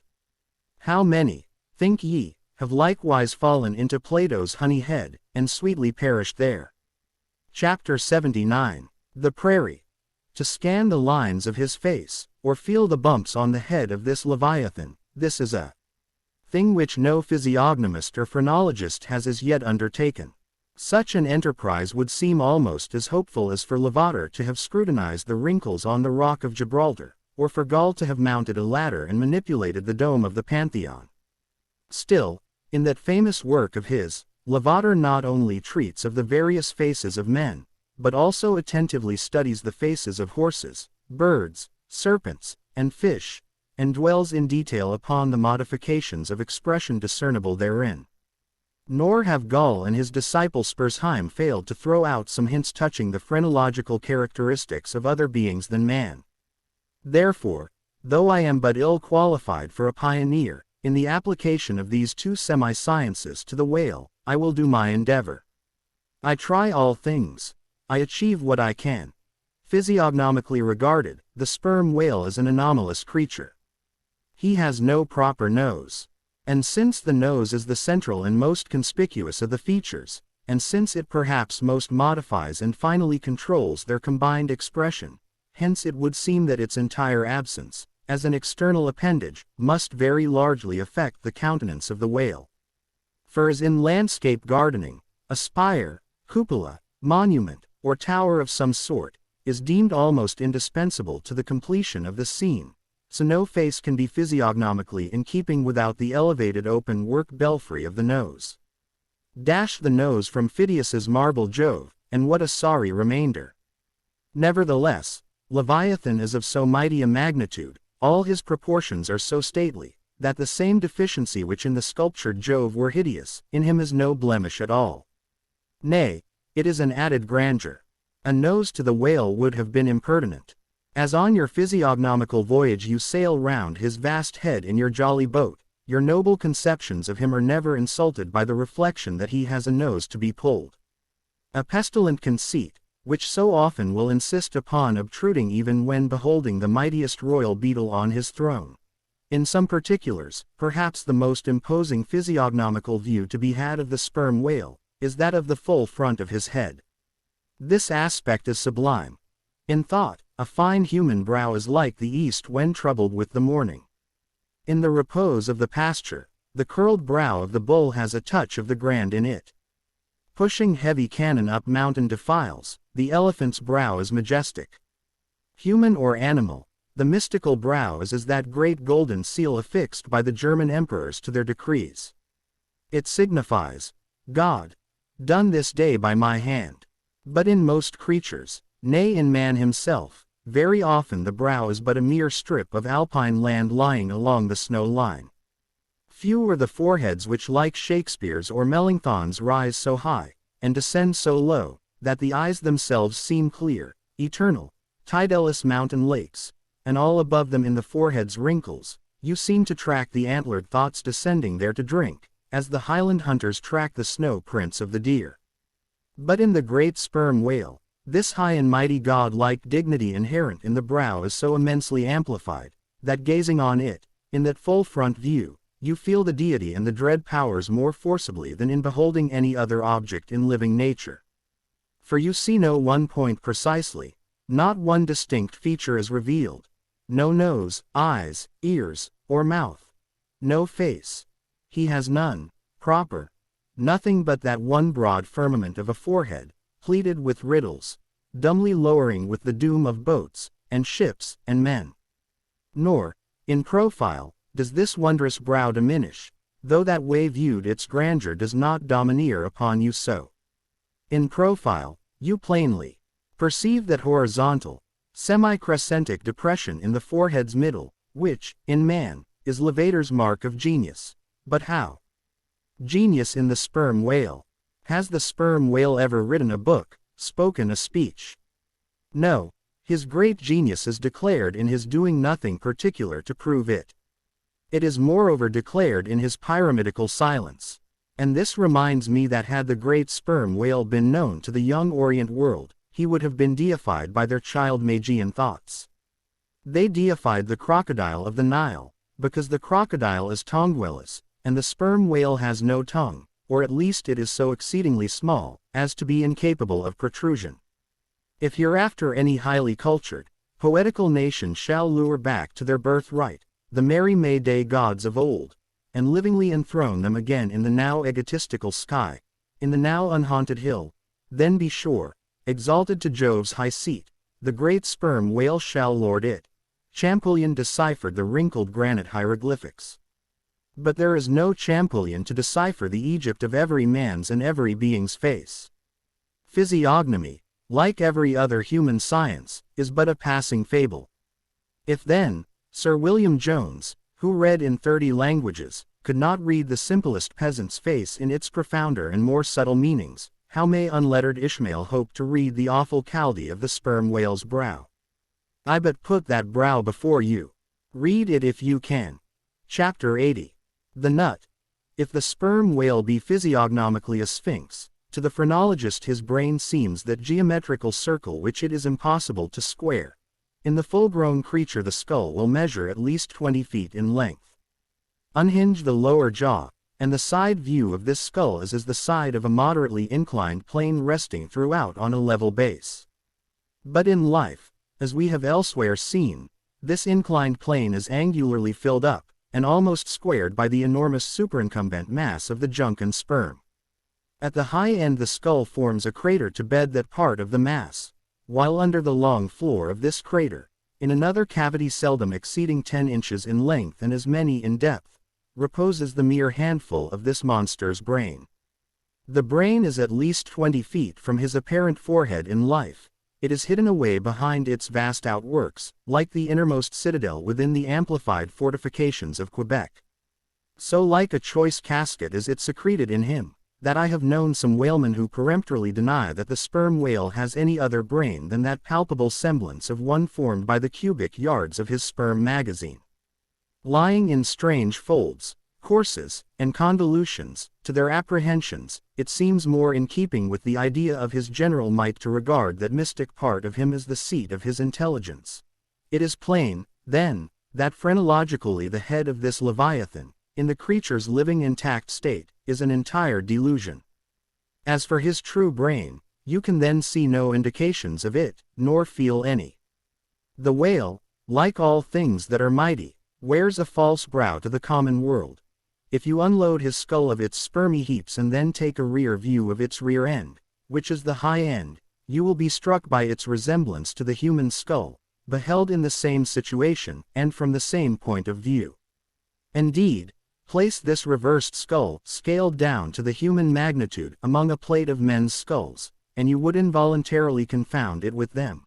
And remarking the depressions on one part of its summit, in phrenological phrase you would say, this man had no self-esteem, and no veneration.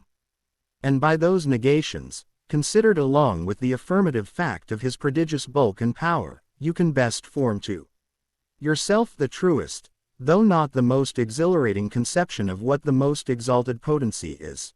But if from the comparative dimensions of the whale's proper brain, you deem it incapable of being adequately charted, then I have another idea for you. If you attentively regard almost any quadruped's spine, you will be struck with the resemblance of its vertebrae to a strung necklace of dwarfed skulls, all bearing rudimental resemblance to the skull proper. It is a German conceit, that the vertebrae are absolutely undeveloped skulls. But the curious external resemblance, I take it the Germans were not the first men to perceive. A foreign friend once pointed it out to me, in the skeleton of a foe he had slain, and with the vertebrae of which he was inlaying, in a sort of basso relievo, the beaked prow of his canoe. Now, I consider that the phrenologists have omitted an important thing in not pushing their investigations from the cerebellum through the spinal canal. For I believe that much a man's character will be found betokened in his backbone. I would rather feel your spine than your skull, whoever you are. A thin joist of a spine never yet upheld a full and noble soul. I rejoice in my spine, as in the firm audacious staff of that flag which I fling half out to the world. Apply this spinal branch of phrenology to the sperm whale.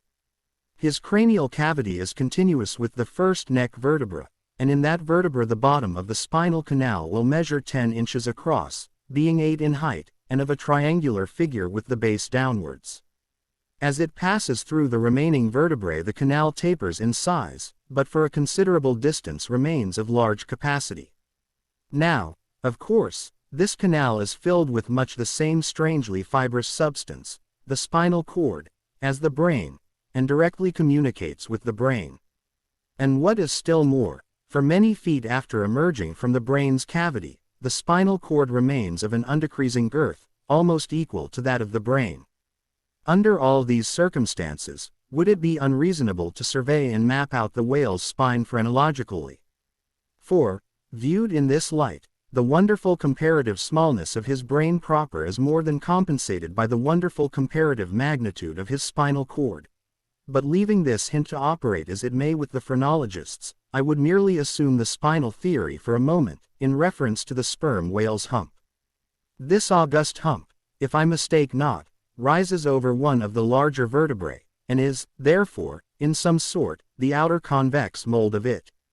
From its relative situation then, I should call this high hump the organ of firmness or indomitableness in the sperm whale. And that the great monster is indomitable, you will yet have reason to know. Chapter 81. The Pequod meets the Virgin. The predestinated day arrived, and we duly met the ship Jungfrau, Derrick de Deer, master, of Bremen. At one time the greatest whaling people in the world, the Dutch and Germans are now among the least, but here and there at very wide intervals of latitude and longitude, you still occasionally meet with their flag in the Pacific. For some reason, the Jungfrau seemed quite eager to pay her respects. While yet some distance from the Pequod, she rounded to, and dropping a boat, her captain was impelled towards us, impatiently standing in the bows instead of the stern. "What has he in his hand there?" cried Starbuck, pointing to something wavingly held by the German. "Impossible. A lamp feeder." "Not that," said Stubb. No, it's a coffee pot, Mr. Starbuck. He's coming off to make us our coffee, is the Yarman. Don't you see that big tin can there alongside of him? That's his boiling water." "Oh, he's all right, is the Yarman." "Go along with you," cried Flask. "It's a lamp feeder and an oil can. He's out of oil, and has come a-begging." However curious it may seem for an oil ship to be borrowing oil on the whale ground, and however much it may inadvertently contradict the old proverb about carrying coals to Newcastle, yet sometimes such a thing really happens, and in the present case Captain Derrick de Deer did indubitably conduct a lamp feeder as Flask did declare. As he mounted the deck, Ahab abruptly accosted him, without at all heeding what he had in his hand. But in his broken lingo, the German soon evinced his complete ignorance of the white whale, immediately turning the conversation to his lamp feeder and oil can, with some remarks touching his having to turn into his hammock at night in profound darkness, his last drop of Bremen oil being gone, and not a single flying fish yet captured to supply the deficiency, concluding by hinting that his ship was indeed what in the fishery is technically called a clean one, that is, an empty one, well deserving the name of Jungfrau or the Virgin. His necessities supplied, Derrick departed, but he had not gained his ship's side, when whales were almost simultaneously raised from the mast heads of both vessels, and so eager for the chase was Derrick, that without pausing to put his oil can and lamp feeder aboard, he slewed round his boat and made after the Leviathan lamp feeders. Now, the game having risen to leeward, he and the other 3 German boats that soon followed him, had considerably the start of the Pequod's keels. There were 8 whales, an average pod. Aware of their danger, they were going all abreast with great speed straight before the wind, rubbing their flanks as closely as so many spans of horses in harness.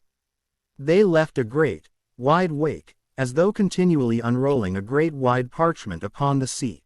Full in this rapid wake, and many fathoms in the rear, swam a huge, humped old bull, which by his comparatively slow progress, as well as by the unusual yellowish incrustations overgrowing him, seemed afflicted with the jaundice or some other infirmity. Whether this whale belonged to the pod in advance, seemed questionable, for it is not customary for such venerable leviathans to be at all social.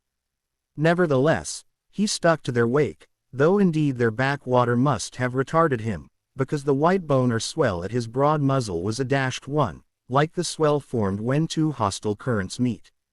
His spout was short, slow, and laborious, coming forth with a choking sort of gush, and spending itself in torn shreds, followed by strange subterranean commotions in him, which seemed to have egress at his other buried extremity, causing the waters behind him to bubble. "Who's got some paregoric?" said Stubb. "He has the stomach ache, I'm afraid." "Lord, think of having half an acre of stomach ache. Adverse winds are holding mad Christmas in him, boys. It's the first foul wind I ever knew to blow from astern, but look, did ever whale yaw so before? It must be, he's lost his tiller."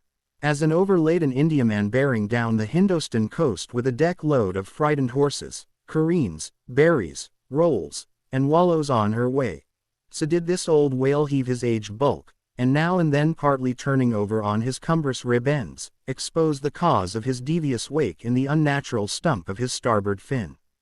Whether he had lost that fin in battle, or had been born without it, it were hard to say. "Only wait a bit, old chap, and I'll give ye a sling for that wounded arm," cried cruel Flask, pointing to the whale line near him. "Mind he don't sling thee with it," cried Starbuck. "Give way, or the German will have him." With one intent all the combined rival boats were pointed for this one fish, because not only was he the largest, and therefore the most valuable whale, but he was nearest to them, and the other whales were going with such great velocity, moreover, as almost to defy pursuit for the time. At this juncture the Pequod's keels had shot by the 3 German boats last lowered, but from the great start he had had, Derek's boat still led the chase, though every moment neared by his foreign rivals. The only thing they feared was that from being already so nigh to his mark, he would be enabled to dart his iron before they could completely overtake and pass him. As for Derek, he seemed quite confident that this would be the case, and occasionally with a deriding gesture shook his lamp feeder at the other boats. "The ungracious and ungrateful dog!" cried Starbuck. "He mocks and dares me with the very poor box I filled for him not 5 minutes ago." Then in his old intense whisper, "Give way, greyhounds. Dog to it. I tell ye what it is, men," cried Stubb to his crew, "it's against my religion to get mad, but I'd like to eat that villainous Yarman. Pull, won't ye? Are ye going to let that rascal beat ye? Do ye love brandy? A hogshead of brandy, then, to the best man. Come, why don't some of ye burst a blood vessel? Who's that been dropping an anchor overboard? We don't budge an inch, we're becalmed. Halloo, here's grass growing in the boat's bottom, and by the Lord, the mast there's budding. This won't do, boys. Look at that Yarman. The short and long of it is, men, will ye spit fire or not? Oh, see the suds he makes," cried Flask, dancing up and down. "What a hump! Oh, do pile on the beef, lays like a log. Oh, my lads, do spring, slapjacks and quahogs for supper, you know, my lads, baked clams and muffins. Oh, do, spring, he's 100 barreler. Don't lose him now. Don't, oh, don't, see that Yarman. Oh, won't ye pull for your duff, my lads, such a sog. Such a sogger. Don't ye love sperm? There goes $3,000, men, a bank, a whole bank. The Bank of England. Oh, do, what's that Yarman about now?" At this moment Derek was in the act of pitching his lamp feeder at the advancing boats, and also his oil can, perhaps with the double view of retarding his rival's way, and at the same time economically accelerating his own by the momentary impetus of the backward toss. "The unmannerly Dutch dogger!" cried Stubb. "Pull now, men, like 50,000 line of battleship loads of red-haired devils. What do ye say, Tashtego? Are you the man to snap your spine in 22 pieces for the honor of old Gayhead? What do ye say?" "I say, pull like goddamn," cried the Indian. Fiercely, but evenly incited by the taunts of the German, the Pequod's 3 boats now began ranging almost abreast, and, so disposed, momentarily neared him. In that fine, loose, chivalrous attitude of the headsman when drawing near to his prey, the 3 mates stood up proudly, occasionally backing the after oarsman with an exhilarating cry of, "There she slides, now. Hurrah for the white ash breeze. Down with the Yarman, sail over him." But so decided an original start had Derek had, that spite of all their gallantry, he would have proved the victor in this race, had not a righteous judgment descended upon him in a crab which caught the blade of his midship oarsman. While this clumsy lubber was striving to free his white ash, and while, in consequence, Derek's boat was nigh to capsizing, and he thundering away at his men in a mighty rage, that was a good time for Starbuck, Stubb, and Flask. With a shout, they took a mortal start forwards, and slantingly ranged up on the German's quarter. An instant more, and all 4 boats were diagonically in the whale's immediate wake, while stretching from them, on both sides, was the foaming swell that he made. It was a terrific, most pitiable, and maddening sight. The whale was now going head out, and sending his spout before him in a continual tormented jet, while his one poor fin beat his side in an agony of fright. Now to this hand, now to that, he yawed in his faltering flight, and still at every billow that he broke, he spasmodically sank in the sea, or sideways rolled towards the sky his one beating fin. So have I seen a bird with clipped wing making affrighted broken circles in the air, vainly striving to escape the piratical hawks. But the bird has a voice, and with plaintive cries will make known her fear, but the fear of this vast dumb brute of the sea, was chained up and enchanted in him. He had no voice, save that choking respiration through his spiracle, and this made the sight of him unspeakably pitiable, while still, in his amazing bulk, portcullis jaw, and omnipotent tail, there was enough to appall the stoutest man who so pitied. Seeing now that but a very few moments more would give the Pequod's boats the advantage, and rather than be thus foiled of his game, Derrick chose to hazard what to him must have seemed a most unusually long dart, ere the last chance would forever escape. But no sooner did his harpooner stand up for the stroke, than all three tigers, Queequeg, Toshtigo, Daggoo, instinctively sprang to their feet, and standing in a diagonal row, simultaneously pointed their barbs, and darted over the head of the German harpooner. Their 3 Nantucket irons entered the whale. Blinding vapors of foam and white fire. The 3 boats, in the first fury of the whale's headlong rush, bumped the Germans aside with such force, that both Derrick and his baffled harpooner were spilled out, and sailed over by the 3 flying keels.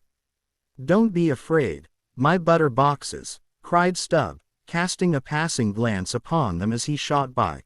"Ye'll be picked up presently, all right. I saw some sharks astern, Street. Bernard's dogs, you know, relieve distressed travelers. Hurrah! This is the way to sail now. Every keel a sunbeam. Hurrah! Here we go like 3 tin kettles at the tail of a mad cougar. This puts me in mind of fastening to an elephant in a tilbury on a plain. Makes the wheel spokes fly, boys, when you fasten to him that way, and there's danger of being pitched out too, when you strike a hill. Hurrah! This is the way a fellow feels when he's going to Davy Jones, all a rush down an endless inclined plane. Hurrah! This whale carries the everlasting mail." But the monster's run was a brief one. Giving a sudden gasp, he tumultuously sounded.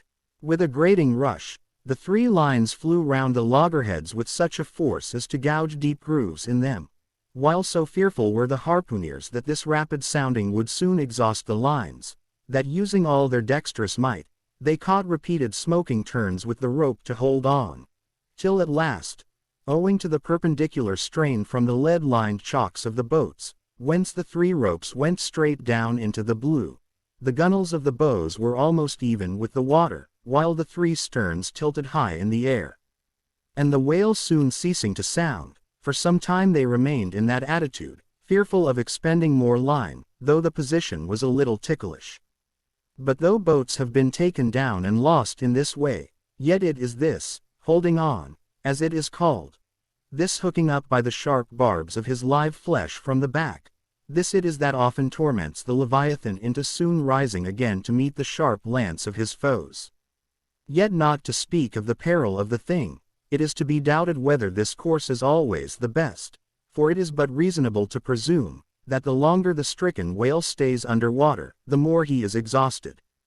Because, owing to the enormous surface of him, in a full-grown sperm whale something less than 2,000 square feet, the pressure of the water is immense. We all know what an astonishing atmospheric weight we ourselves stand up under, even here, above ground, in the air.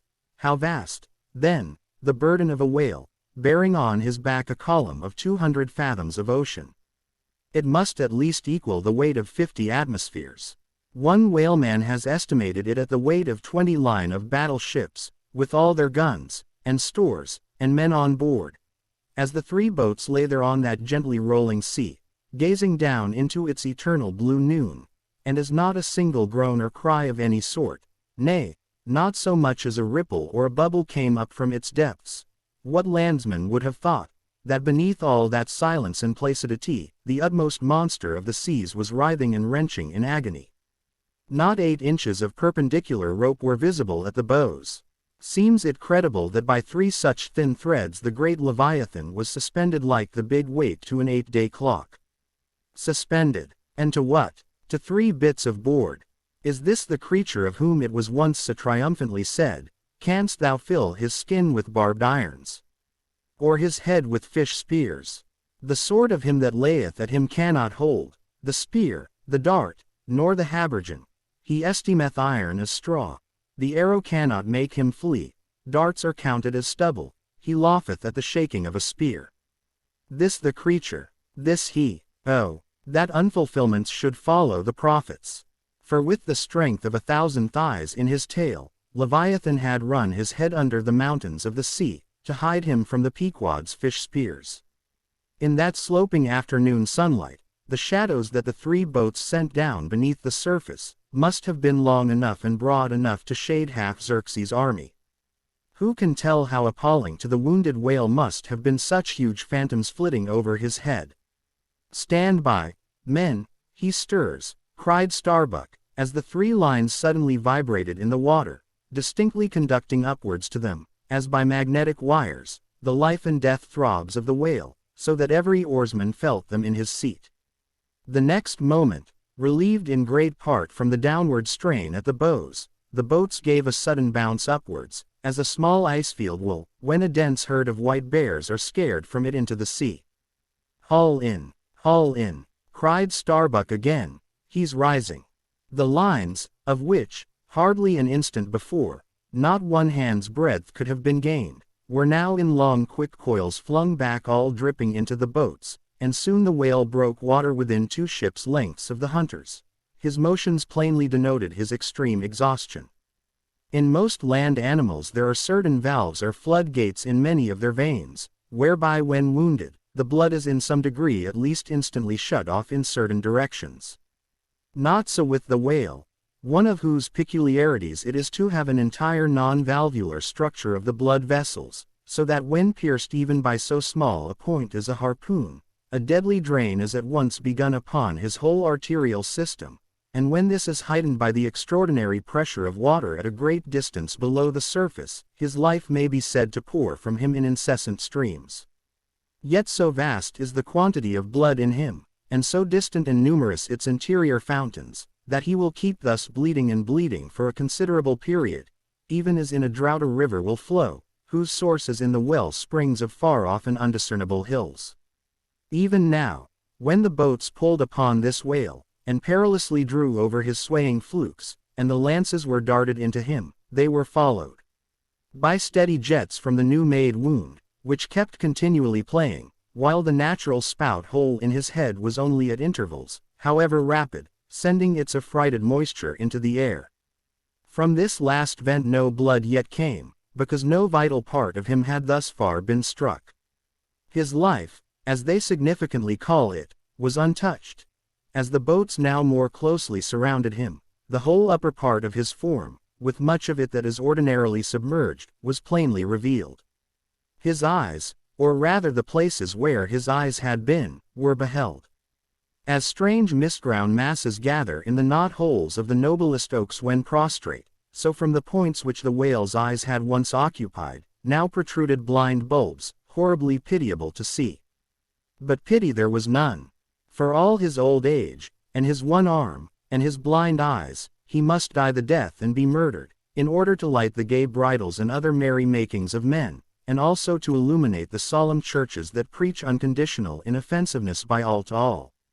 Still rolling in his blood, at last he partially disclosed a strangely discolored bunch or protuberance, the size of a bushel, low down on the flank. "A nice spot," cried Flask. "Just let me prick him there once."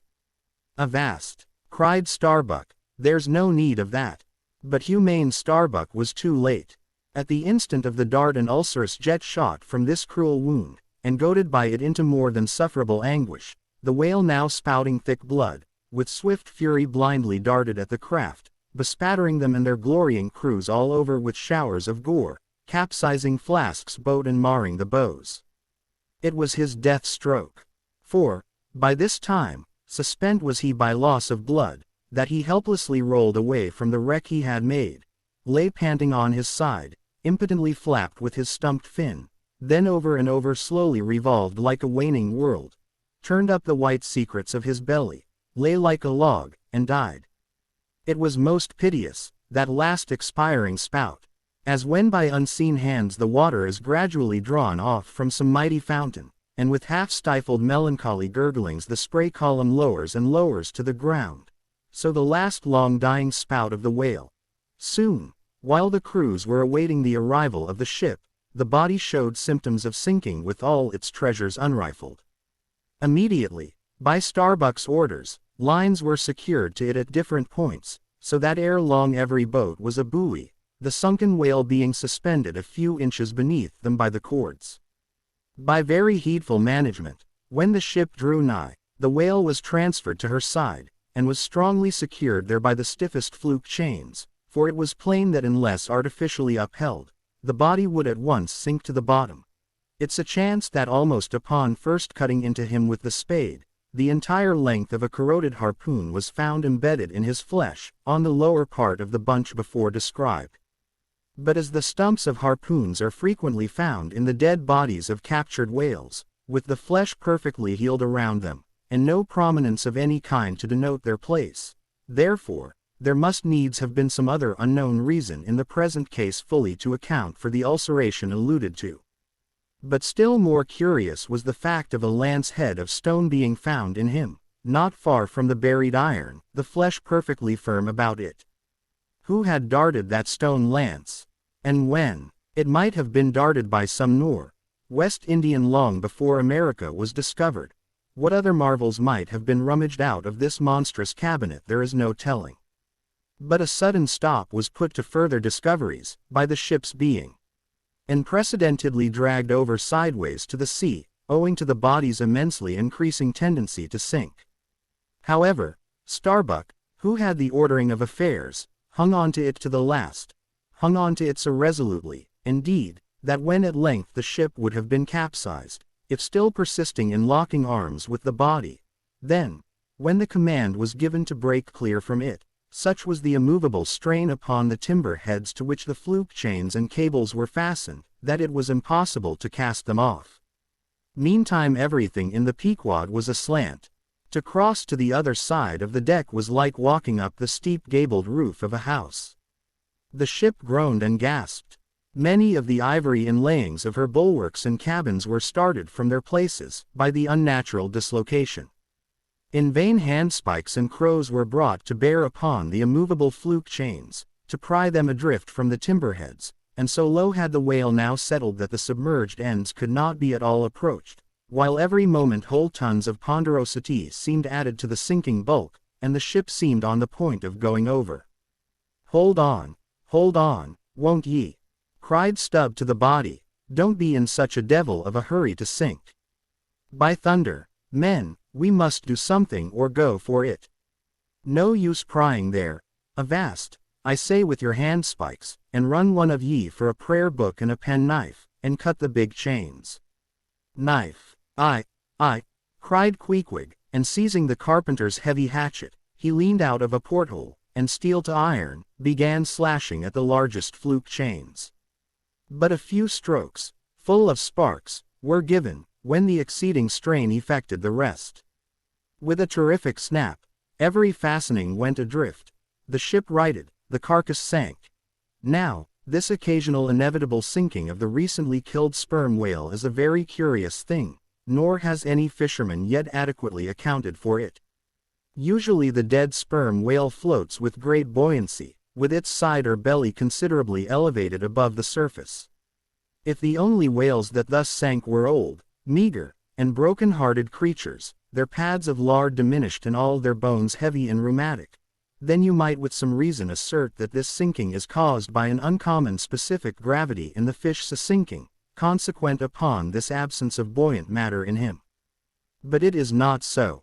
For young whales, in the highest health, and swelling with noble aspirations, prematurely cut off in the warm flush and May of life, with all their panting lard about them, even these brawny, buoyant heroes do sometimes sink.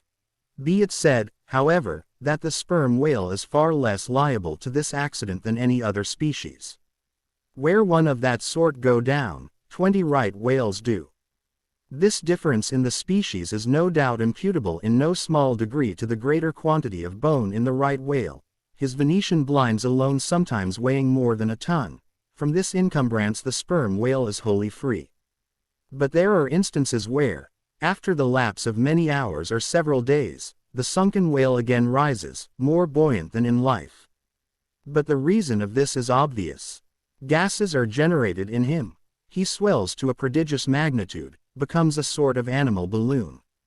A line of battle ship could hardly keep him under then.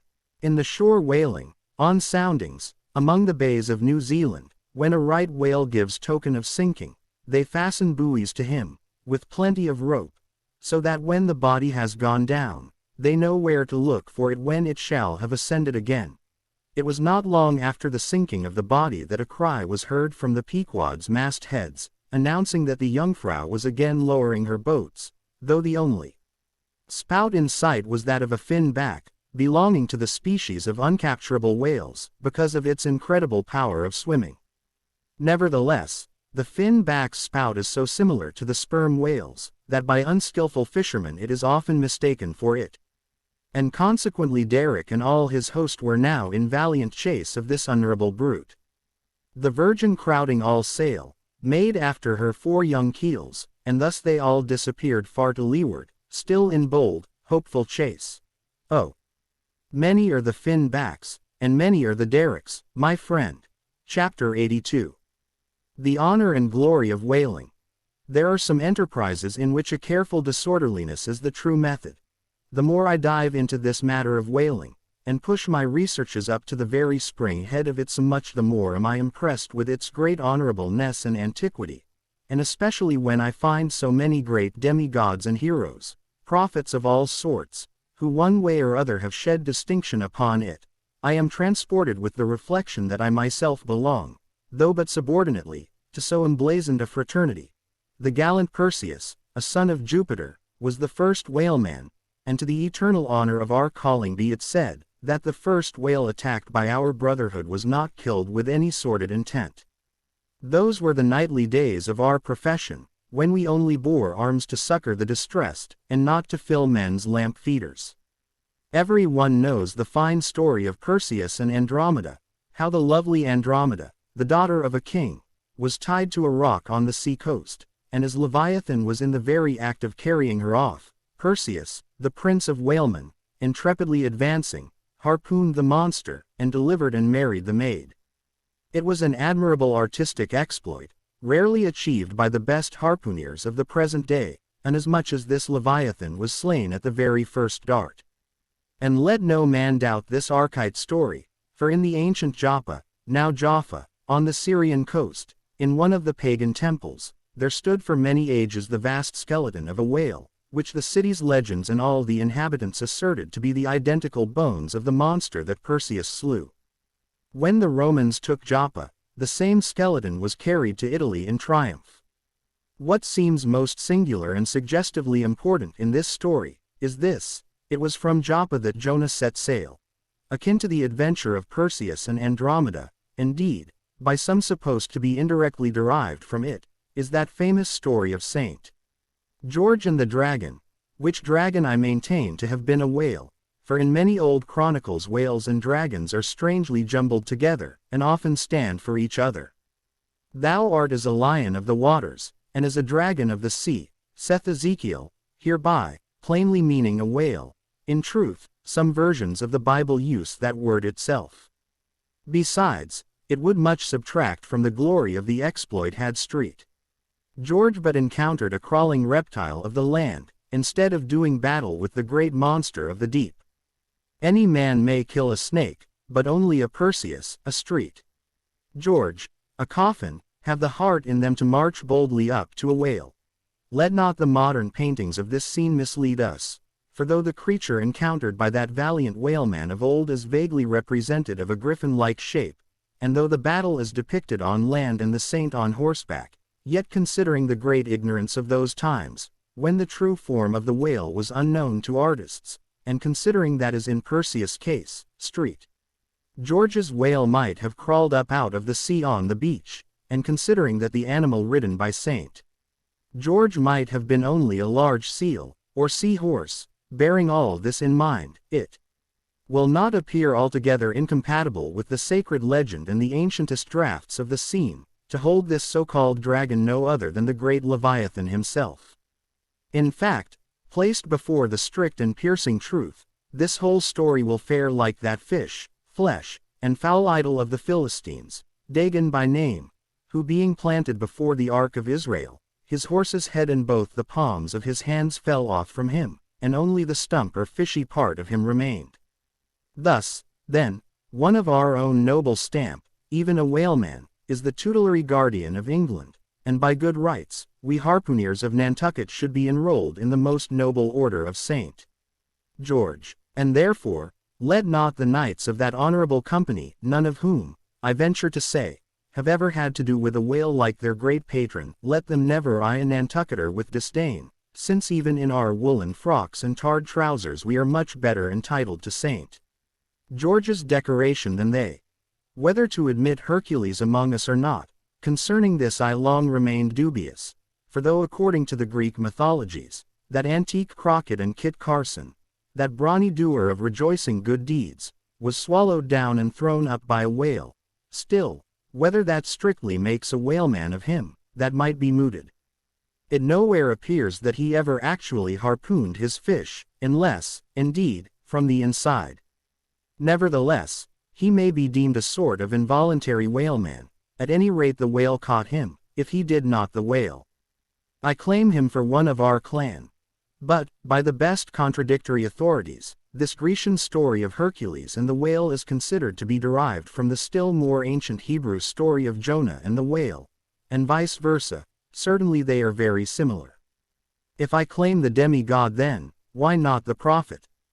Nor do heroes, saints, demigods, and prophets alone comprise the whole roll of our order. Our Grand Master is still to be named, for like royal kings of old times, we find the headwaters of our fraternity in nothing short of the great gods themselves. That wondrous oriental story is now to be rehearsed from the Shastra, which gives us the dread Vishnu, one of the three persons in the Godhead of the Hindus, gives us this divine Vishnu himself for our Lord, Vishnu, who, by the first of his 10 earthly incarnations, has forever set apart and sanctified the whale. When Brahma, or the god of gods, saith the Shastra, resolved to recreate the world after one of its periodical dissolutions, he gave birth to Vishnu, to preside over the work. But the Vedas, or mystical books, whose perusal would seem to have been indispensable to Vishnu before beginning the creation, and which therefore must have contained something in the shape of practical hints to young architects, these Vedas were lying at the bottom of the waters, so Vishnu became incarnate in a whale, and sounding down in him to the uttermost depths, rescued the sacred volumes. Was not this Vishnu a whaleman, then, even as a man who rides a horse is called a horseman? Perseus, Street, George, Hercules, Jonah, and Vishnu. There's a member roll for you. What club but the whalemans can head off like that? Chapter 83. Jonah historically regarded. Reference was made to the historical story of Jonah and the whale in the preceding chapter. Now some Nantucketers rather distrust this historical story of Jonah and the whale. But then there were some skeptical Greeks and Romans, who, standing out from the orthodox pagans of their times, equally doubted the story of Hercules and the whale, and Arion and the dolphin, and yet their doubting those traditions did not make those traditions one with the less facts, for all that. One old Sag Harbor whaleman's chief reason for questioning the Hebrew story was this. He had one of those quaint old-fashioned Bibles, embellished with curious, unscientific plates, one of which represented Jonah's whale with 2 spouts in his head, a peculiarity only true with respect to a species of the Leviathan, the right whale, and the varieties of that order concerning which the fishermen have this saying, a penny roll would choke him, his swallow is so very small. But, to this, Bishop Jebb's anticipative answer is ready. It is not necessary, hints the bishop, that we consider Jonah as tuned in the whale's belly, but as temporarily lodged in some part of his mouth. And this seems reasonable enough in the good bishop. For truly, the right whale's mouth would accommodate a couple of whist tables, and comfortably seat all the players. Possibly, too, Jonah might have ensconced himself in a hollow tooth, but, on second thoughts, the right whale is toothless. Another reason which Sag Harbor, he went by that name, urged for his want of faith in this matter of the prophet, was something obscurely in reference to his incarcerated body and the whale's gastric juices. But this objection likewise falls to the ground, because a German exegetist supposes that Jonah must have taken refuge in the floating body of a dead whale, even as the French soldiers in the Russian campaign turned their dead horses into tents, and crawled into them.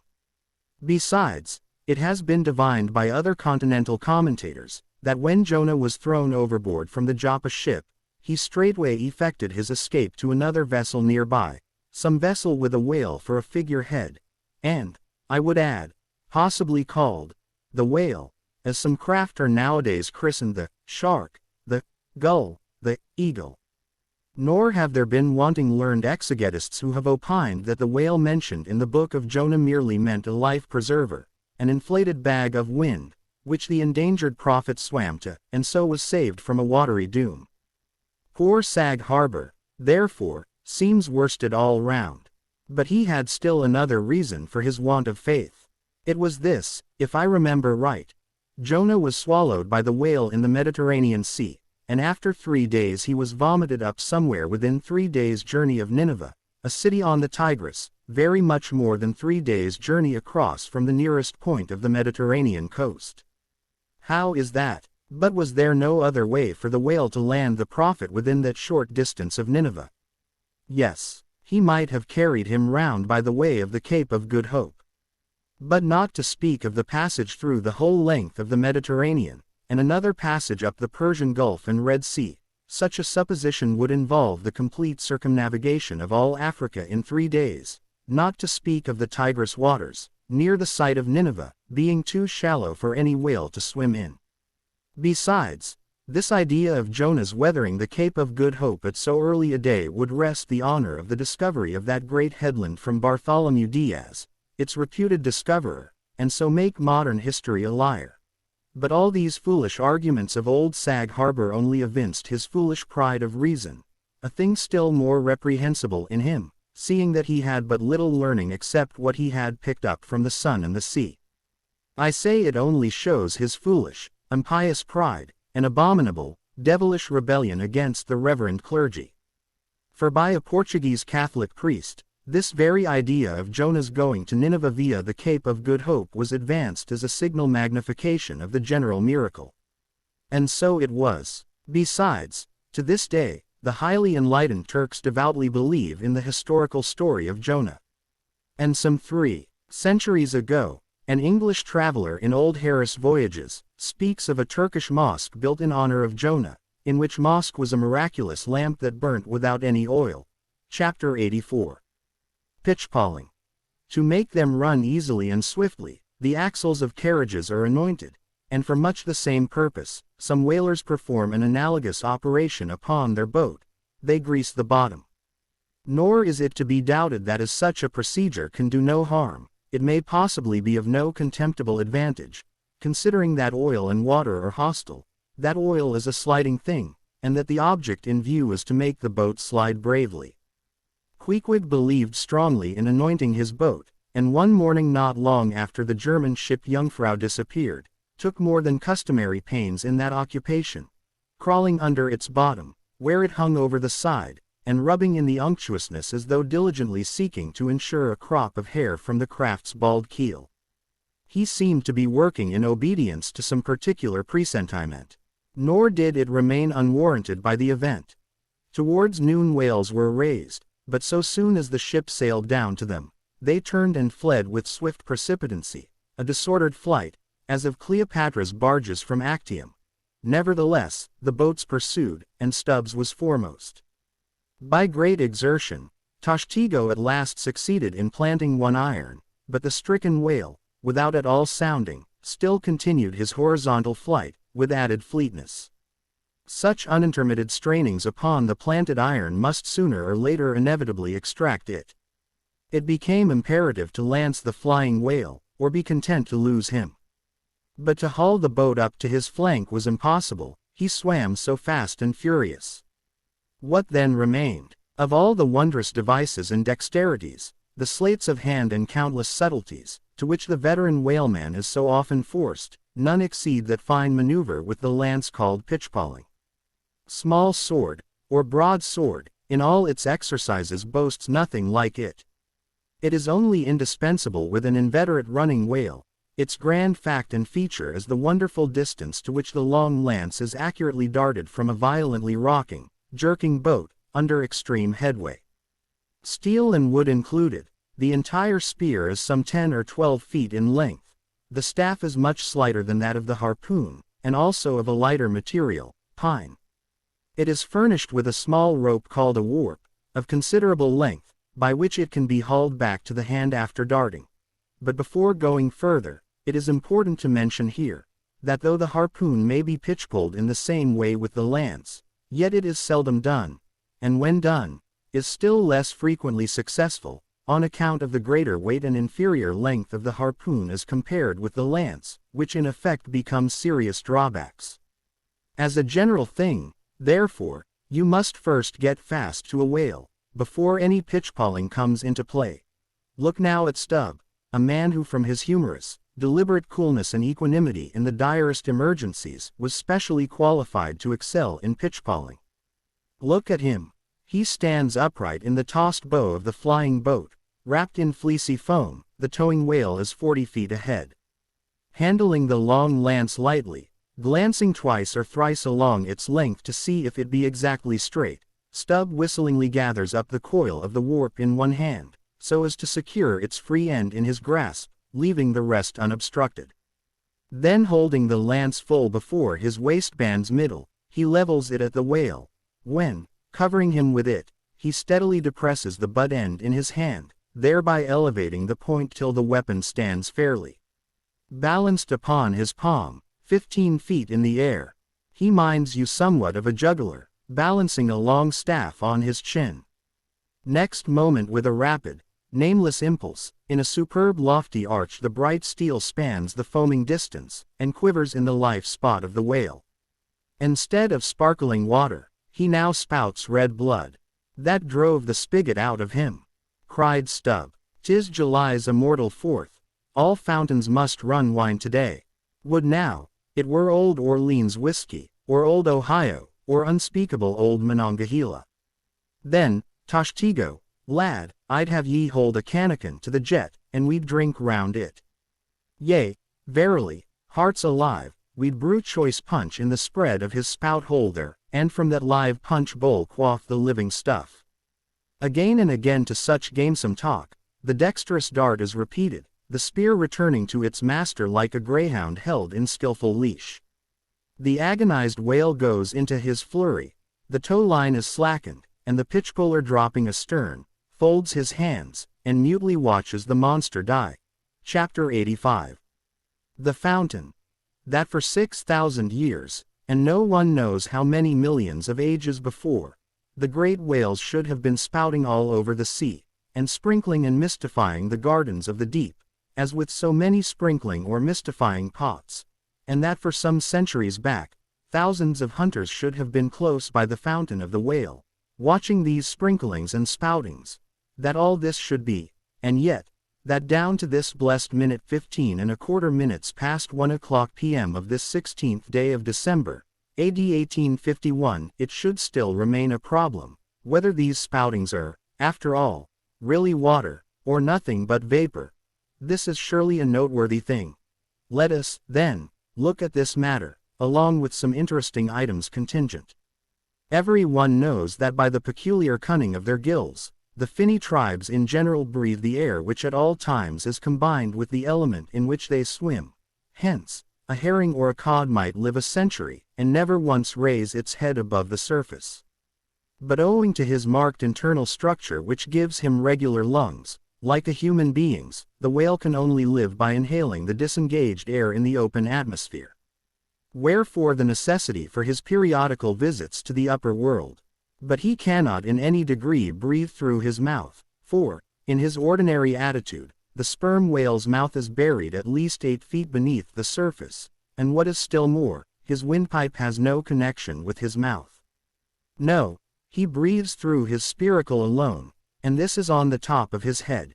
If I say, that in any creature breathing is only a function indispensable to vitality, inasmuch as it withdraws from the air a certain element, which being subsequently brought into contact with the blood imparts to the blood its vivifying principle, I do not think I shall err, though I may possibly use some superfluous scientific words. Assume it, and it follows that if all the blood in a man could be aerated with one breath, he might then seal up his nostrils and not fetch another for a considerable time. That is to say, he would then live without breathing. Anomalous as it may seem, this is precisely the case with the whale, who systematically lives, by intervals, his full hour and more, when at the bottom, without drawing a single breath, or so much as in any way inhaling a particle of air. For, remember, he has no gills.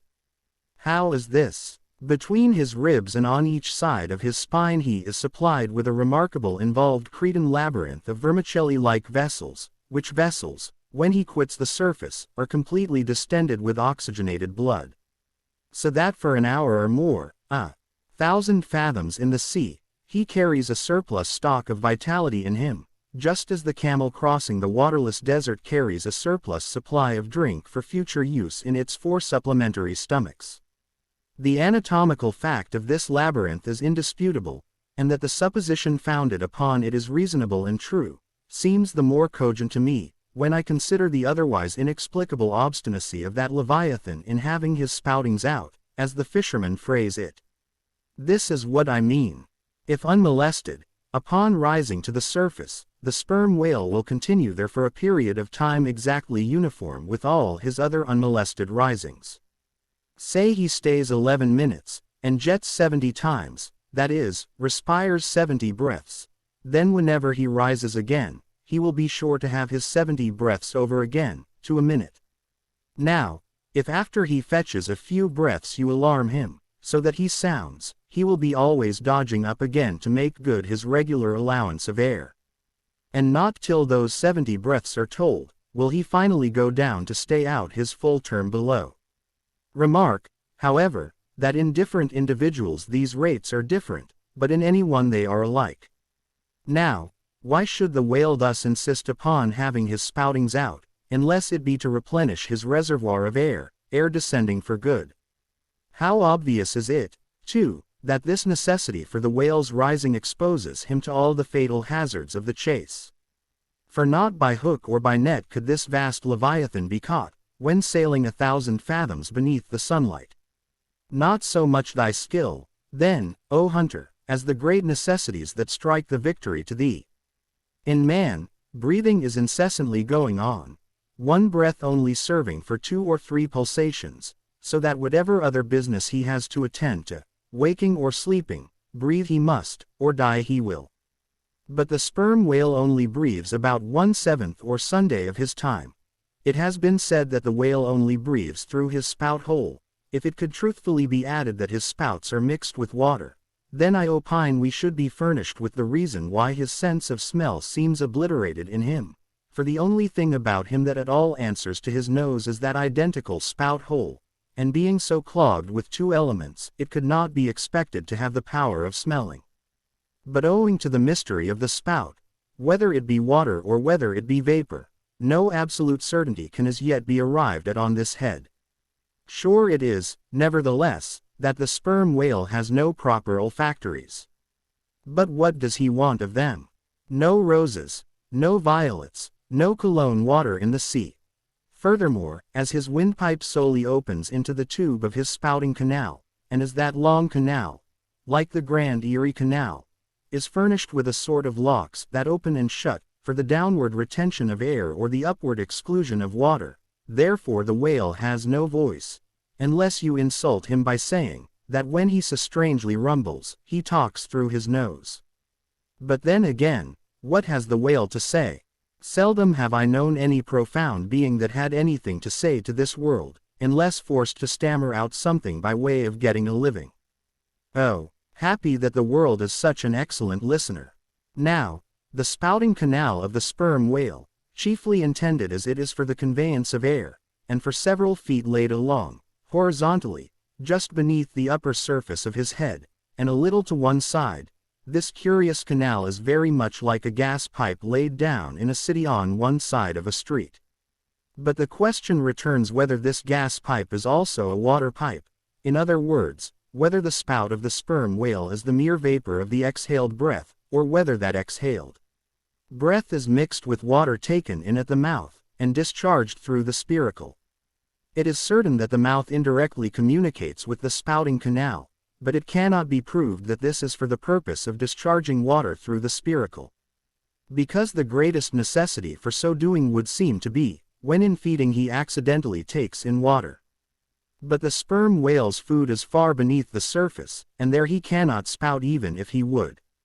Besides, if you regard him very closely, and time him with your watch, you will find that when unmolested, there is an undeviating rhyme between the periods of his jets and the ordinary periods of respiration. But why pester one with all this reasoning on the subject? Speak out. You have seen him spout. Then declare what the spout is. Can you not tell water from air? My dear sir, in this world it is not so easy to settle these plain things. I have ever found your plain things the knottiest of all. And as for this whale spout, you might almost stand in it, and yet be undecided as to what it is precisely. The central body of it is hidden in the snowy sparkling mist enveloping it, and how can you certainly tell whether any water falls from it, when, always, when you are close enough to a whale to get a close view of his spout, he is in a prodigious commotion, the water cascading all around him. And if at such times you should think that you really perceived drops of moisture in the spout, how do you know that they are not merely condensed from its vapor? Or how do you know that they are not those identical drops superficially lodged in the spout-hole fissure, which is countersunk into the summit of the whale's head? For even when tranquilly swimming through the midday sea in a calm, with his elevated hump sun-dried as a dromedary's in the desert, even then, the whale always carries a small basin of water on his head, as under a blazing sun you will sometimes see a cavity in a rock filled up with rain. Nor is it at all prudent for the hunter to be over-curious touching the precise nature of the whale's spout. It will not do for him to be peering into it, and putting his face in it. You cannot go with your pitcher to this fountain and fill it, and bring it away. For even when coming into slight contact with the outer, vapory shreds of the jet, which will often happen, your skin will feverishly smart, from the acridness of the things touching it. And I know one, who coming into still closer contact with the spout, whether with some scientific object in view, or otherwise, I cannot say, the skin peeled off from his cheek and arm. Wherefore, among whalemen, the spout is deemed poisonous, they try to evade it. Another thing, I have heard it said, and I do not much doubt it, that if the jet is fairly spouted into your eyes, it will blind you. The wisest thing the investigator can do then, it seems to me, is to let this deadly spout alone. Still, we can hypothesize, even if we cannot prove and establish. My hypothesis is this, that the spout is nothing but mist. And besides other reasons, to this conclusion I am impelled, by considerations touching the great inherent dignity and sublimity of the sperm whale. I account him no common, shallow being, inasmuch as it is an undisputed fact that he is never found on soundings, or near shores. All other whales sometimes are. He is both ponderous and profound, and I am convinced that from the heads of all ponderous profound beings, such as Plato, Pyrrho, the devil, Jupiter, Dante, and so on, there always goes up a certain semi-visible steam, while in the act of thinking deep thoughts. While composing a little treatise on eternity, I had the curiosity to place a mirror before me, and ere long saw reflected there, a curious involved worming in undulation in the atmosphere over my head, the invariable moisture of my hair, while plunged in deep thought, after 6 cups of hot tea in my thin shingled attic, of an August noon. This seems an additional argument for the above supposition. And how nobly it raises our conceit of the mighty, misty monster, to behold him solemnly sailing through a calm tropical sea, his vast, mild head overhung by a canopy of vapor, engendered by his incommunicable contemplations, and that vapor, as you will sometimes see it, glorified by a rainbow, as if heaven itself had put its seal upon his thoughts.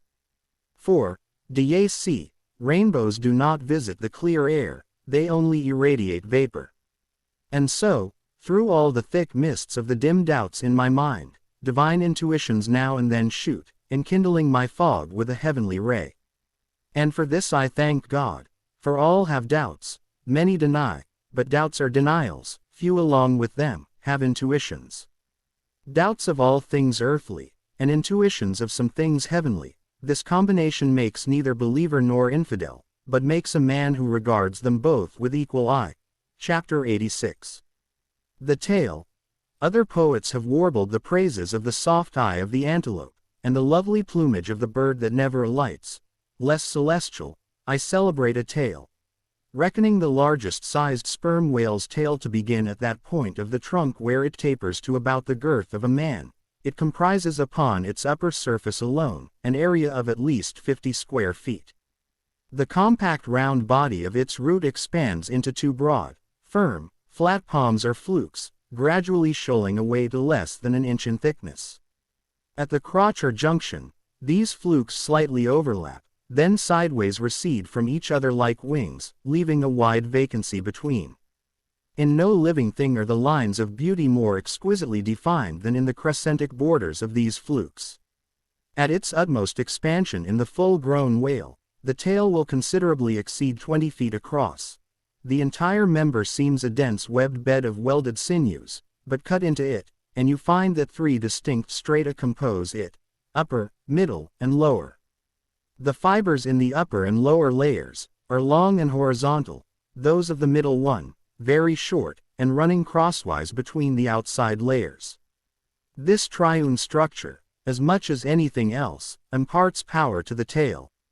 To the student of old Roman walls, the middle layer will furnish a curious parallel to the thin course of tiles always alternating with the stone in those wonderful relics of the antique, and which undoubtedly contribute so much to the great strength of the masonry. But as if this vast local power in the tendinous tail were not enough, the whole bulk of the Leviathan is knit over with a warp and woof of muscular fibers and filaments, which passing on either side the loins and running down into the flukes, insensibly blend with them, and largely contribute to their might, so that in the tail the confluent measureless force of the whole whale seems concentrated to a point. Could annihilation occur to matter, this were the thing to do it. Nor does this, its amazing strength, at all tend to cripple the graceful flexion of its motions, where infantileness of ease undulates through a titanism of power. On the contrary, those motions derive their most appalling beauty from it.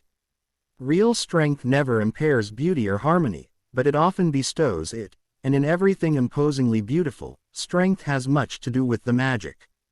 Take away the tied tendons that all over seem bursting from the marble in the carved Hercules, and its charm would be gone. As devout Eckermann lifted the linen sheet from the naked corpse of Gerda, he was overwhelmed with the massive chest of the man, that seemed as a Roman triumphal arch. When Angelo paints even God the Father in human form, mark what robustness is there. And whatever they may reveal of the divine love in the Son, the soft, curled, hermaphroditical Italian pictures, in which his idea has been most successfully embodied, these pictures, so destitute as they are of all brawniness, hint nothing of any power, but the mere negative, feminine one of submission and endurance, which on all hands it is conceded, form the peculiar practical virtues of his teachings. Such is the subtle elasticity of the organ I treat of, that whether wielded in sport, or in earnest, or in anger, whatever be the mood it be in, its flexions are invariably marked by exceeding grace. Therein no fairy's arm can transcend it. 5 great motions are peculiar to it. First, when used as a fin for progression. Second, when used as a mace in battle. Third, in sweeping. Fourth, in lobtailing. Fifth, in peaking flukes. First, being horizontal in its position, the Leviathan's tail acts in a different manner from the tails of all other sea creatures. It never wriggles. In man or fish, wriggling is a sign of inferiority. To the whale, his tail is the sole means of propulsion. Scroll-wise coiled forwards beneath the body, and then rapidly sprung backwards, it is this which gives that singular darting, leaping motion to the monster when furiously swimming. His side fins only serve to steer by. Second, it is a little significant, that while one sperm whale only fights another sperm whale with his head and jaw, nevertheless, in his conflicts with man, he chiefly and contemptuously uses his tail.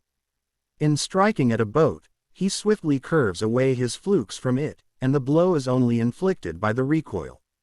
If it be made in the unobstructed air, especially if it descend to its mark, the stroke is then simply irresistible. No ribs of man or boat can withstand it. Your only salvation lies in eluding it, but if it comes sideways through the opposing water, then partly owing to the light buoyancy of the whale boat, and the elasticity of its materials, a cracked rib or a dashed plank or two, a sort of stitch in the side, is generally the most serious result. These submerged side blows are so often received in the fishery, that they are accounted mere child's play. Someone strips off a frock, and the hole is stopped. Third, I cannot demonstrate it, but it seems to me, that in the whale the sense of touch is concentrated in the tail, for in this respect there is a delicacy in it only equalled by the daintiness of the elephant's trunk. This delicacy is chiefly evinced in the action of sweeping, when in maidenly gentleness the whale with a certain soft slowness moves his immense flukes from side to side upon the surface of the sea, and if he feel but a sailor's whisker, woe to that sailor, whiskers and all. What tenderness there is in that preliminary touch! Had this tale any prehensile power, I should straightway bethink me of Darminode's elephant that so frequented the flower market, and with low salutations presented nosegays to damsels, and then caressed their zones. On more accounts than one, a pity it is that the whale does not possess this prehensile virtue in his tail, for I have heard of yet another elephant, that when wounded in the fight, curved round his trunk and extracted the dart. Fourth, stealing unawares upon the whale in the fancied security of the middle of solitary seas, you find him unbent from the vast corpulence of his dignity, and kitten-like, he plays on the ocean as if it were a hearth. But still you see his power in his play. The broad palms of his tail are flirted high into the air, then smiting the surface, the thunderous concussion resounds for miles. You would almost think a great gun had been discharged, and if you noticed the light wreath of vapor from the spiracle at his other extremity, you would think that that was the smoke from the touch-hole. Fifth, as in the ordinary floating posture of the Leviathan the flukes lie considerably below the level of his back, they are then completely out of sight beneath the surface, but when he is about to plunge into the deeps, his entire flukes with at least 30 feet of his body are tossed erect in the air, and so remain vibrating a moment, till they downwards shoot out of view. Excepting the sublime breach, somewhere else to be described, this peaking of the whale's flukes is perhaps the grandest sight to be seen in all animated nature. Out of the bottomless profundities the gigantic tail seems spasmodically snatching at the highest heaven.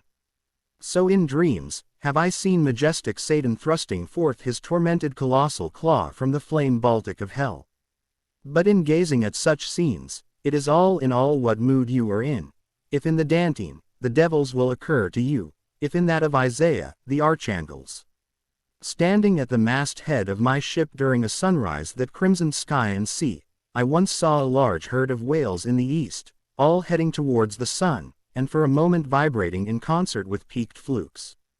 As it seemed to me at the time, such a grand embodiment of adoration of the gods was never beheld, even in Persia, the home of the fire worshippers.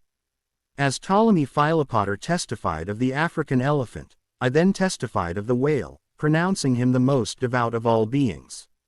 For according to King Juba, the military elephants of antiquity often hailed the morning with their trunks uplifted in the profoundest silence.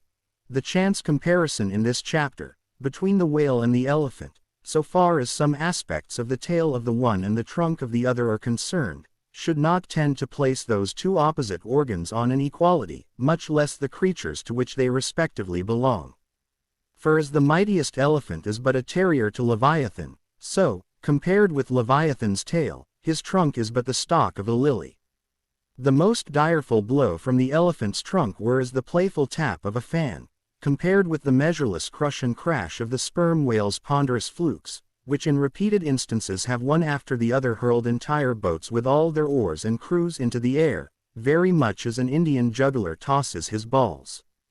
Though all comparison in the way of general bulk between the whale and the elephant is preposterous, inasmuch as in that particular the elephant stands in much the same respect to the whale that a dog does to the elephant, nevertheless, there are not wanting some points of curious similitude. Among these is the spout. It is well known that the elephant will often draw up water or dust in his trunk, and then elevating it, jet it forth in a stream. The more I consider this mighty tail, the more do I deplore my inability to express it. At times there are gestures in it, which, though they would well grace the hand of man, remain wholly inexplicable. In an extensive herd, so remarkable, occasionally, are these mystic gestures, that I have heard hunters who have declared them akin to Freemason signs and symbols, that the whale, indeed, by these methods intelligently conversed with the world. Nor are there wanting other motions of the whale in his general body, full of strangeness, and unaccountable to his most experienced assailant. Dissect him how I may, then, I but go skin deep, I know him not, and never will. But if I know not even the tail of this whale, how understand his head? Much more, how comprehend his face, when face he has none? Thou shalt see my back parts, my tail, he seems to say, but my face shall not be seen. But I cannot completely make out his back parts, and hint what he will about his face. I say again he has no face. Chapter 87. The Grand Armada. The long and narrow peninsula of Malacca, extending southeastward from the territories of Burma, forms the most southerly point of all Asia. In a continuous line from that peninsula stretch the long islands of Sumatra, Java, Bali, and Timor, which, with many others, form a vast mole, or rampart, lengthwise connecting Asia with Australia, and dividing the long unbroken Indian Ocean from the thickly studded Oriental archipelagos. This rampart is pierced by several sally ports for the convenience of ships and whales, conspicuous among which are the Straits of Sunda and Malacca. By the Straits of Sunda, chiefly, vessels bound to China from the west, emerge into the China Seas. Those narrow straits of Sunda divide Sumatra from Java, and standing midway in that vast rampart of islands, buttressed by that bold green promontory, known to seamen as Java Head, they not a little correspond to the central gateway opening into some vast walled empire.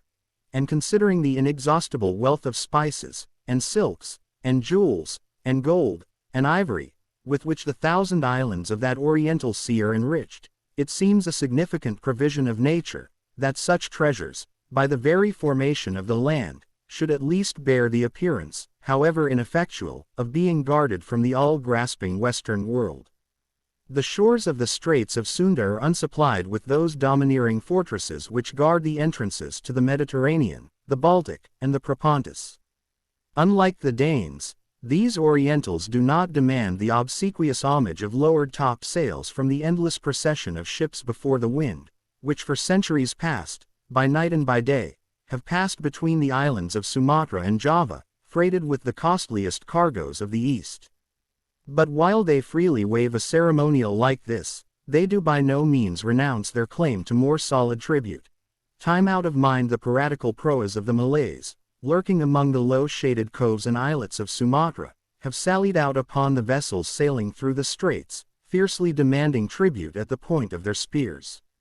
Though by the repeated bloody chastisements they have received at the hands of European cruisers, the audacity of these corsairs has of late been somewhat repressed, yet, even at the present day, we occasionally hear of English and American vessels, which, in those waters, have been remorselessly boarded and pillaged.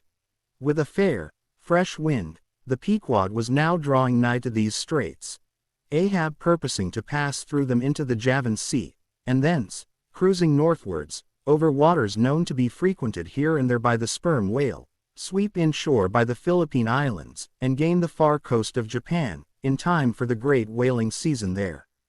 By these means, the circumnavigating Pequod would sweep almost all the known sperm whale cruising grounds of the world, previous to descending upon the line in the Pacific, where Ahab, though everywhere else foiled in his pursuit, firmly counted upon giving battle to Moby-Dick, in the sea he was most known to frequent, and at a season when he might most reasonably be presumed to be haunting it. But how now? In this zoned quest, does Ahab touch no land? Does his crew drink air? Surely, he will stop for water. Nay, for a long time, now, the circus-running sun has raced within his fiery ring, and needs no sustenance but what's in himself. So Ahab, mark this, too, in the whaler. While other hulls are loaded down with alien stuff, to be transferred to foreign wharves, the world-wandering whale ship carries no cargo but herself and crew. Their weapons and their wants. She has a whole lake's contents bottled in her ample hold. She is ballasted with utilities, not altogether with unusable pig lead and Kentledge. She carries years' water in her.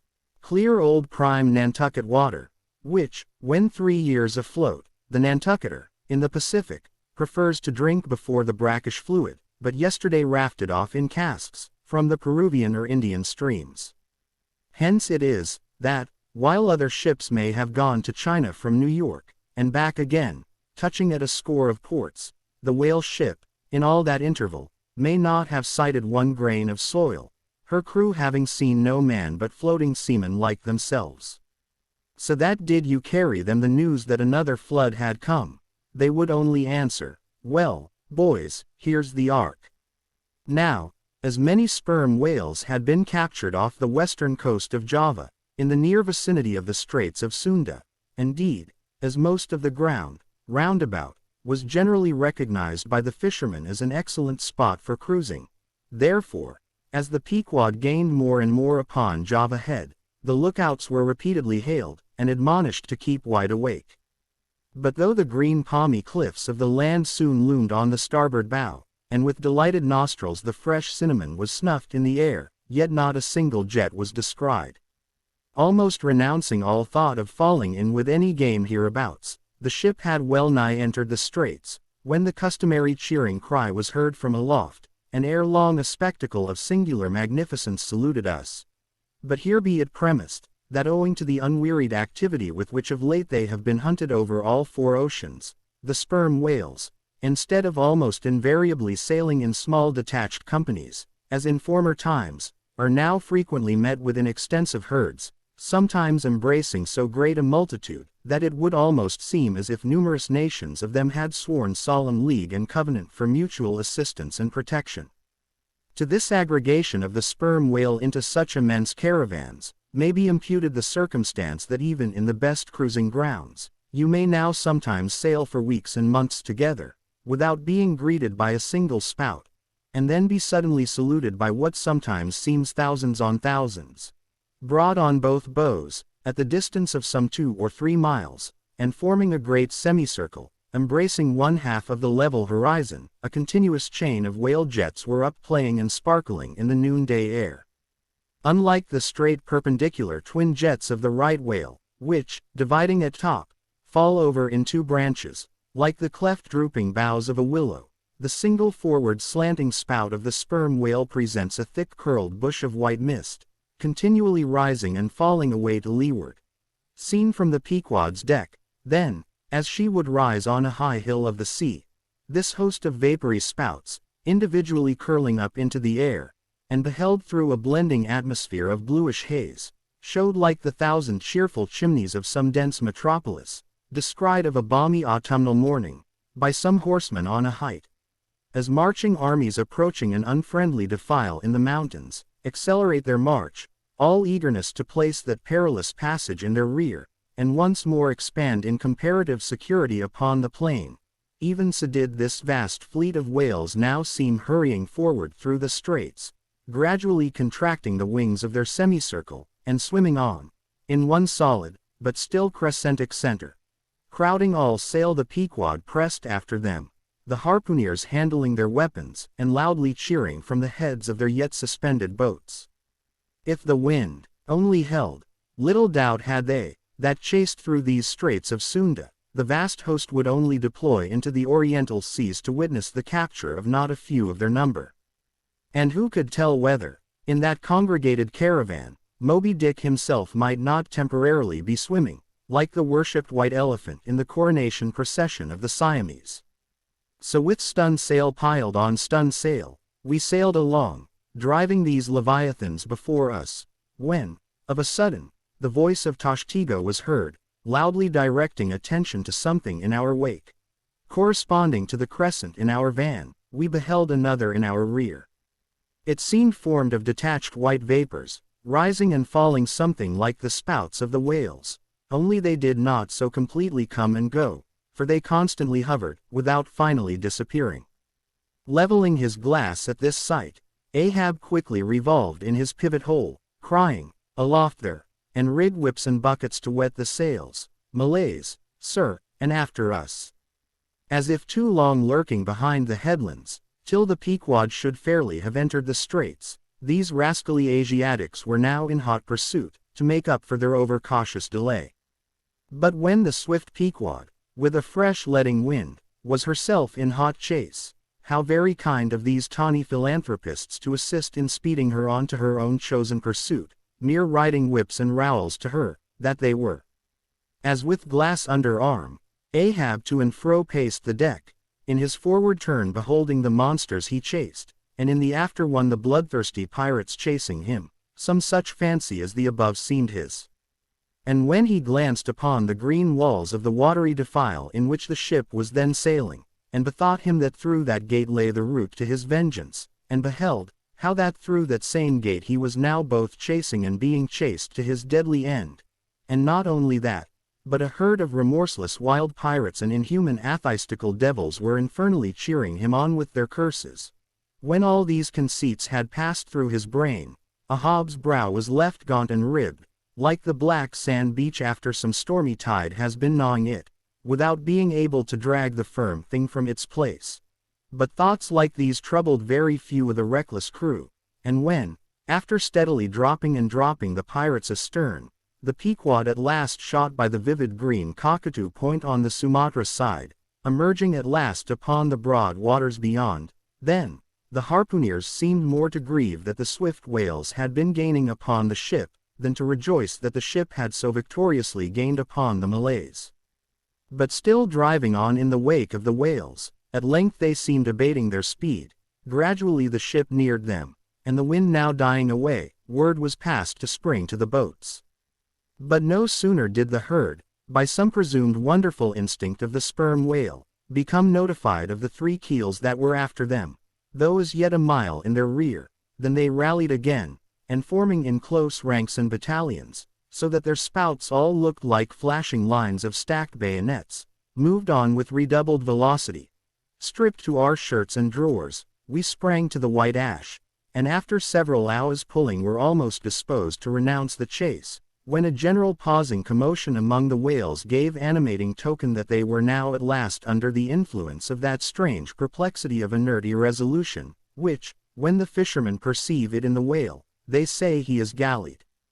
The compact martial columns in which they had been hitherto rapidly and steadily swimming, were now broken up in one measureless rout, and like King Porus, elephants in the Indian battle with Alexander, they seemed going mad with consternation. In all directions expanding in vast irregular circles, and aimlessly swimming hither and thither, by their short thick spoutings, they plainly betrayed their distraction of panic. This was still more strangely evinced by those of their number, who, completely paralyzed as it were, helplessly floated like water-logged dismantled ships on the sea.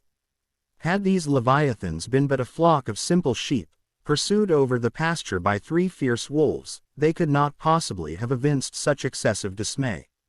But this occasional timidity is characteristic of almost all herding creatures. Though banding together in tens of thousands, the lion-maned buffaloes of the West have fled before a solitary horseman. Witness, too, all human beings, how when herded together in the sheepfold of a theater's pit, they will, at the slightest alarm of fire, rush helter-skelter for the outlets, crowding, trampling, jamming, and remorselessly dashing each other to death. Best, therefore, withhold any amazement at the strangely gallied whales before us, for there is no folly of the beasts of the earth which is not infinitely outdone by the madness of men. Though many of the whales, as has been said, were in violent motion, yet it is to be observed that as a whole the herd neither advanced nor retreated, but collectively remained in one place. As is customary in those cases, the boats at once separated, each making for some one lone whale on the outskirts of the shoal. In about 3 minutes' time, Queequeg's harpoon was flung, the stricken fish darted blinding spray in our faces, and then running away with us like light, steered straight for the heart of the herd. Though such a movement on the part of the whale struck under such circumstances, is in no wise unprecedented, and indeed is almost always more or less anticipated, yet does it present one of the more perilous vicissitudes of the fishery. For as the swift monster drags you deeper and deeper into the frantic shoal, you bid adieu to circumspect life and only exist in a delirious throb. As, blind and deaf, the whale plunged forward, as if by sheer power of speed to rid himself of the iron leech that had fastened to him.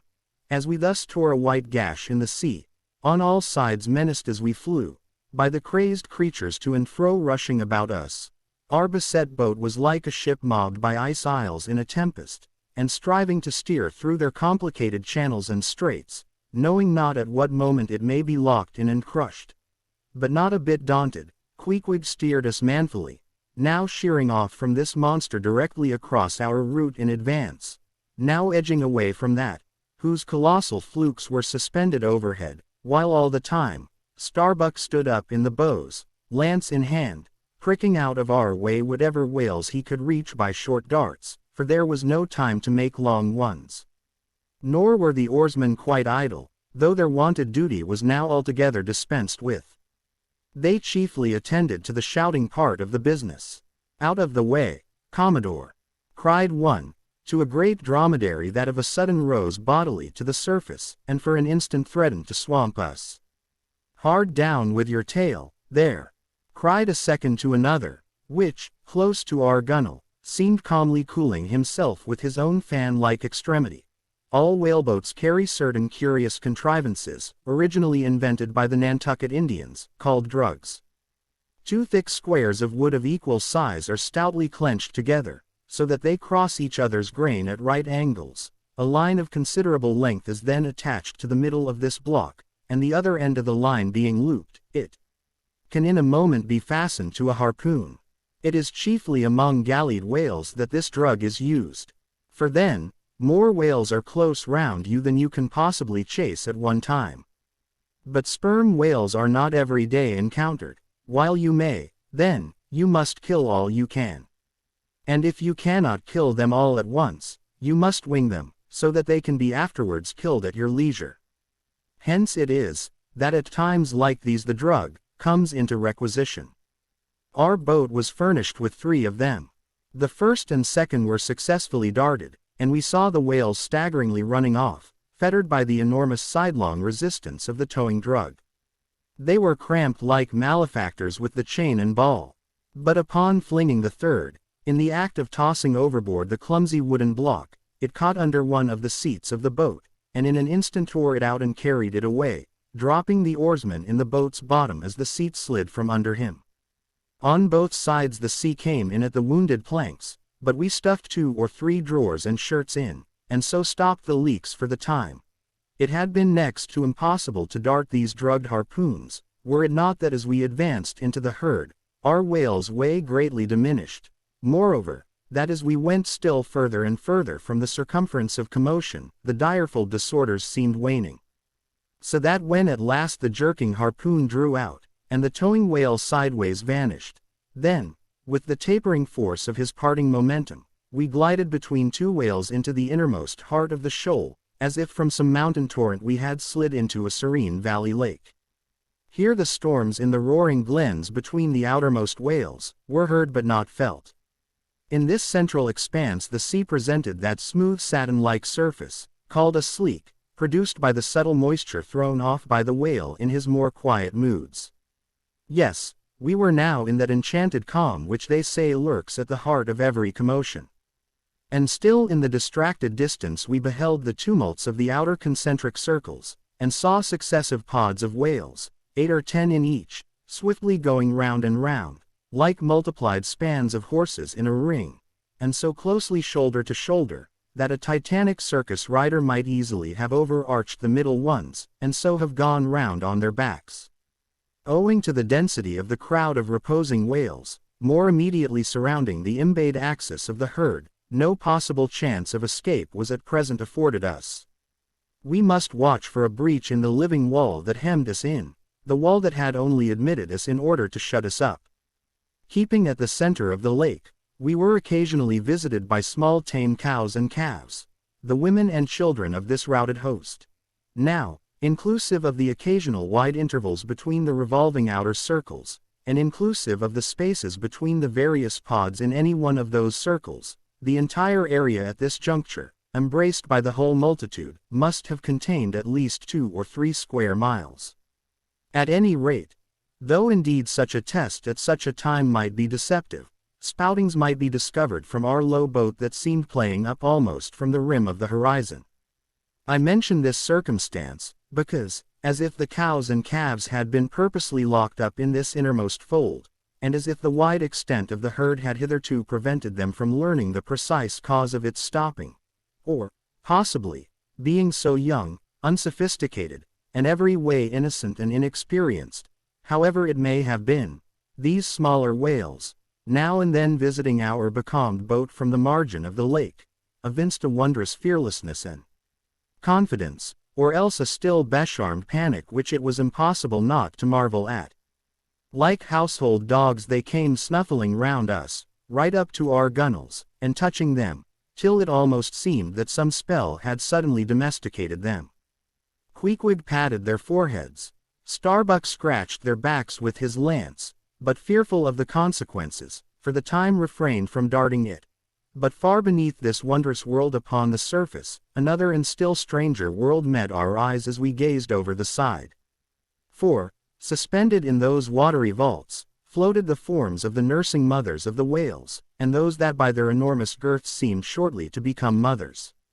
The lake, as I have hinted, was to a considerable depth exceedingly transparent, and as human infants while suckling will calmly and fixedly gaze away from the breast, as if leading 2 different lives at the time, and while yet drawing mortal nourishment, be still spiritually feasting upon some unearthly reminiscence, even so did the young of these whales seem looking up towards us, but not at us, as if we were but a bit of gulfweed in their newborn sight. Floating on their sides, the mothers also seemed quietly eyeing us. One of these little infants, that from certain queer tokens seemed hardly a day old, might have measured some 14 feet in length, and some 6 feet in girth. He was a little frisky, though as yet his body seemed scarce yet recovered from that irksome position it had so lately occupied in the maternal reticule, where, tail to head, and all ready for the final spring, the unborn whale lies bent like a Tartar's bow. The delicate side fins, and the palms of his flukes, still freshly retained the plaited crumpled appearance of a baby's ears newly arrived from foreign parts. "Line, line," cried Queequeg, looking over the gunwale, him fast. Him fast. Who line him? Who struck? 2 whale, 1 big, 1 little. What ails ye, man? Cried Starbuck. Look ye here, said Queequeg, pointing down. As when the stricken whale, that from the tub has reeled out hundreds of fathoms of rope, as, after deep sounding, he floats up again, and shows the slackened curling line buoyantly rising and spiraling towards the air. So now, Starbuck saw long coils of the umbilical cord of Madame Leviathan, by which the young cub seemed still tethered to its dam. Not seldom in the rapid vicissitudes of the chase, this natural line, with the maternal end loose, becomes entangled with the hempen one, so that the cub is thereby trapped. Some of the subtlest secrets of the seas seemed divulged to us in this enchanted pond.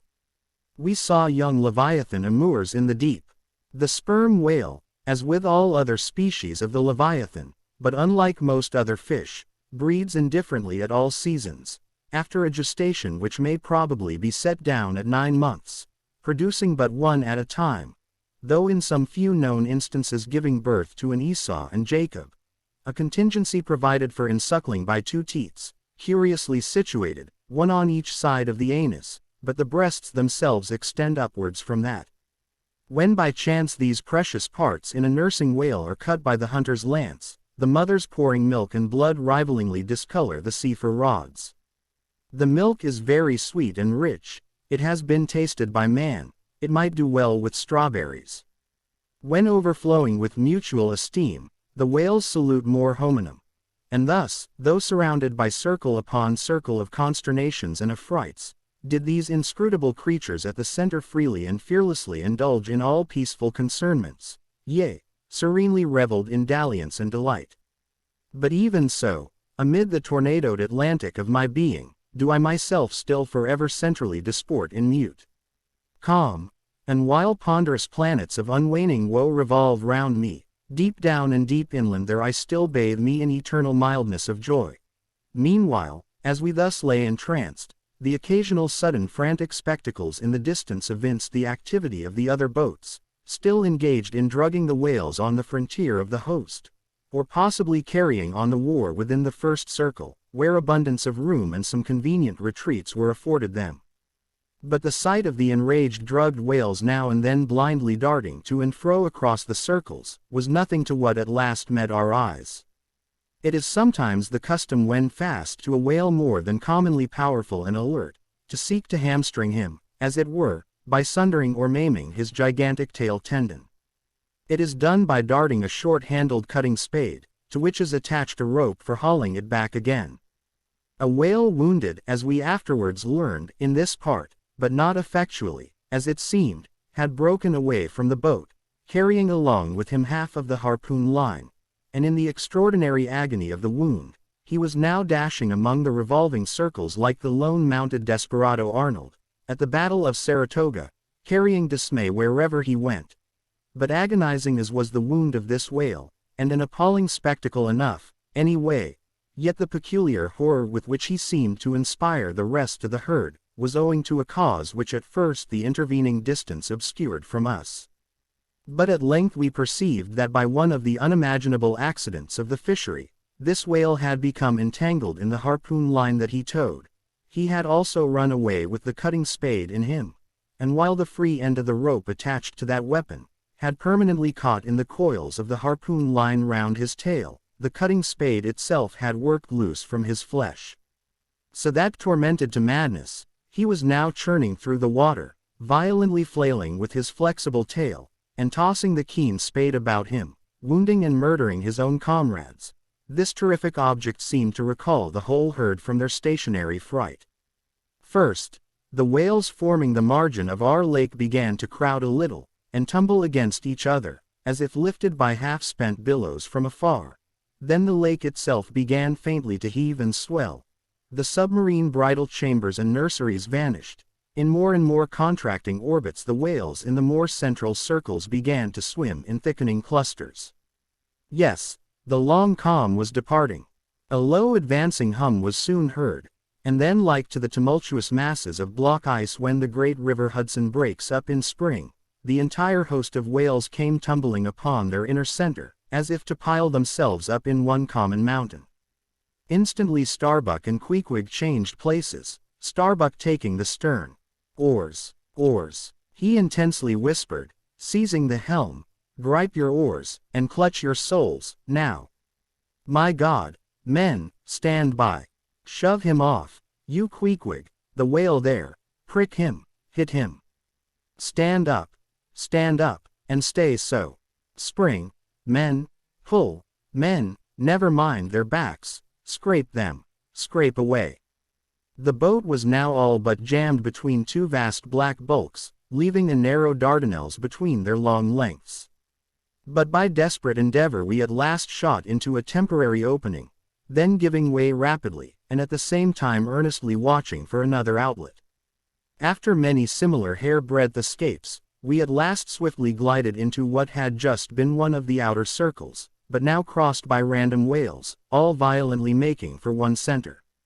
This lucky salvation was cheaply purchased by the loss of Queequeg's hat, who, while standing in the bows to prick the fugitive whales, had his hat taken clean from his head by the air eddy made by the sudden tossing of a pair of broad flukes close by. Riotous and disordered as the universal commotion now was, it soon resolved itself into what seemed a systematic movement, for having clumped together at last in one dense body, they then renewed their onward flight with augmented fleetness. Further pursuit was useless, but the boats still lingered in their wake to pick up what drugged whales might be dropped astern, and likewise to secure one which Flask had killed and waifed. The waif is a pennant pole, 2 or 3 of which are carried by every boat, and which, when additional game is at hand, are inserted upright into the floating body of a dead whale, both to mark its place on the sea, and also as token of prior possession, should the boats of any other ship draw near. The result of this lowering was somewhat illustrative of that sagacious saying in the fishery, the more whales the less fish. Of all the drugged whales only one was captured. The rest contrived to escape for the time, but only to be taken, as will hereafter be seen, by some other craft than the Pequod. Chapter 88. Schools and Schoolmasters. The previous chapter gave account of an immense body or herd of sperm whales, and there was also then given the probable cause inducing those vast aggregations. Now, though such great bodies are at times encountered, yet, as must have been seen, even at the present day, small detached bands are occasionally observed, embracing from 20 to 50 individuals each. Such bands are known as schools. They generally are of two sorts: those composed almost entirely of females, and those mustering none but young vigorous males, or bulls, as they are familiarly designated. In cavalier attendance upon the school of females, you invariably see a male of full-grown magnitude, but not old, who, upon any alarm, evinces his gallantry by falling in the rear and covering the flight of his ladies. In truth, this gentleman is a luxurious ottoman, swimming about over the watery world, surroundingly accompanied by all the solaces and endearments of the harem. The contrast between this ottoman and his concubines is striking, because, while he is always of the largest leviathanic proportions, the ladies, even at full growth, are not more than 1/3 of the bulk of an average-sized male. They are comparatively delicate, indeed, I dare say, not to exceed 6 yards round the waist. Nevertheless, it cannot be denied, that upon the whole they are hereditarily entitled to en bon point. It is very curious to watch this harem and its lord in their indolent ramblings. Like fashionables, they are forever on the move in leisurely search of variety. You meet them on the line in time for the full flower of the equatorial feeding season, having just returned, perhaps, from spending the summer in the northern seas, and so cheating summer of all unpleasant weariness and warmth. By the time they have lounged up and down the promenade of the equator a while, they start for the oriental waters in anticipation of the cool season there, and so evade the other excessive temperature of the year. When serenely advancing on one of these journeys, if any strange suspicious sights are seen, my Lord Whale keeps a wary eye on his interesting family. Should any unwarrantably pert young Leviathan coming that way, presume to draw confidentially close to one of the ladies, with what prodigious fury the Bashaw assails him, and chases him away. High times, indeed, if unprincipled young rakes like him are to be permitted to invade the sanctity of domestic bliss. Though do what the Bashaw will, he cannot keep the most notorious Lothario out of his bed, for, alas, all fish bed in common. As ashore, the ladies often cause the most terrible duels among their rival admirers, just so with the whales, who sometimes come to deadly battle, and all for love. They fence with their long lower jaws, sometimes locking them together, and so striving for the supremacy like elks that warringly interweave their antlers. Not a few are captured having the deep scars of these encounters, furrowed heads, broken teeth, scalloped fins, and in some instances, wrenched and dislocated mouths. But supposing the invader of domestic bliss to betake himself away at the first rush of the harem's lord, then is it very diverting to watch that lord. Gently he insinuates his vast bulk among them again and revels there a while, still in tantalizing vicinity to young Lothario, like pious Solomon devoutly worshipping among his 1,000 concubines. Granting other whales to be in sight, the fisherman will seldom give chase to one of these Grand Turks, for these Grand Turks are too lavish of their strength, and hence their unctuousness is small. As for the sons and the daughters they beget, why, those sons and daughters must take care of themselves, at least, with only the maternal help. For like certain other omnivorous roving lovers that might be named, my Lord Whale has no taste for the nursery, however much for the bower, and so, being a great traveler, he leaves his anonymous babies all over the world, every baby an exotic. In good time, nevertheless, as the ardor of youth declines, as years and dumps increase, as reflection lends her solemn pauses, in short, as a general lassitude overtakes the sated Turk, then a love of ease and virtue supplants the love for maidens. Our Ottoman enters upon the impotent, repentant, admonitory stage of life, forswears, disbands the harem, and grown to an exemplary, sulky old soul, goes about all alone among the meridians and parallels saying his prayers, and warning each young Leviathan from his amorous errors. Now, as the harem of whales is called by the fishermen a school, so is the lord and master of that school technically known as the schoolmaster. It is therefore not in strict character, however admirably satirical, that after going to school himself, he should then go abroad inculcating not what he learned there, but the folly of it. His title, schoolmaster, would very naturally seem derived from the name bestowed upon the harem itself, but some have surmised that the man who first thus entitled this sort of Ottoman whale, must have read the memoirs of Vidocq, and informed himself what sort of a country schoolmaster that famous Frenchman was in his younger days, and what was the nature of those occult lessons he inculcated into some of his pupils. The same secludedness and isolation to which the schoolmaster whale betakes himself in his advancing years, is true of all aged sperm whales. Almost universally, a lone whale, as a solitary leviathan is called, proves an ancient one. Like venerable moss-bearded Daniel Boone, he will have no one near him but nature herself, and her he takes to wife in the wilderness of waters, and the best of wives she is, though she keeps so many moody secrets. The schools composing none but young and vigorous males, previously mentioned, offer a strong contrast to the harem schools. For while those female whales are characteristically timid, the young males, or 40-barrel bulls, as they call them, are by far the most pugnacious of all leviathans, and proverbially the most dangerous to encounter, excepting those wondrous gray-headed, grizzled whales, sometimes met, and these will fight you like grim fiends exasperated by a penal gout. The 40-barrel bull schools are larger than the harem schools. Like a mob of young collegians, they are full of fight, fun, and wickedness, tumbling round the world at such a reckless, rollicking rate, that no prudent underwriter would insure them any more than he would a riotous lad at Yale or Harvard. They soon relinquish this turbulence though, and when about 3/4 grown, break up, and separately go about in quest of settlements, that is, harems. Another point of difference between the male and female schools is still more characteristic of the sexes. Say you strike a 40-barrel bull, poor devil, all his comrades quit him. But strike a member of the harem school, and her companions swim around her with every token of concern, sometimes lingering so near her and so long, as themselves to fall a prey. Chapter 89. Fast fish and loose fish. The allusion to the waif and waif poles in the last chapter but one, necessitates some account of the laws and regulations of the whale fishery, of which the waif may be deemed the grand symbol and badge. It frequently happens that when several ships are cruising in company, a whale may be struck by one vessel, then escape, and be finally killed and captured by another vessel, and herein are indirectly comprised many minor contingencies, all partaking of this one grand feature.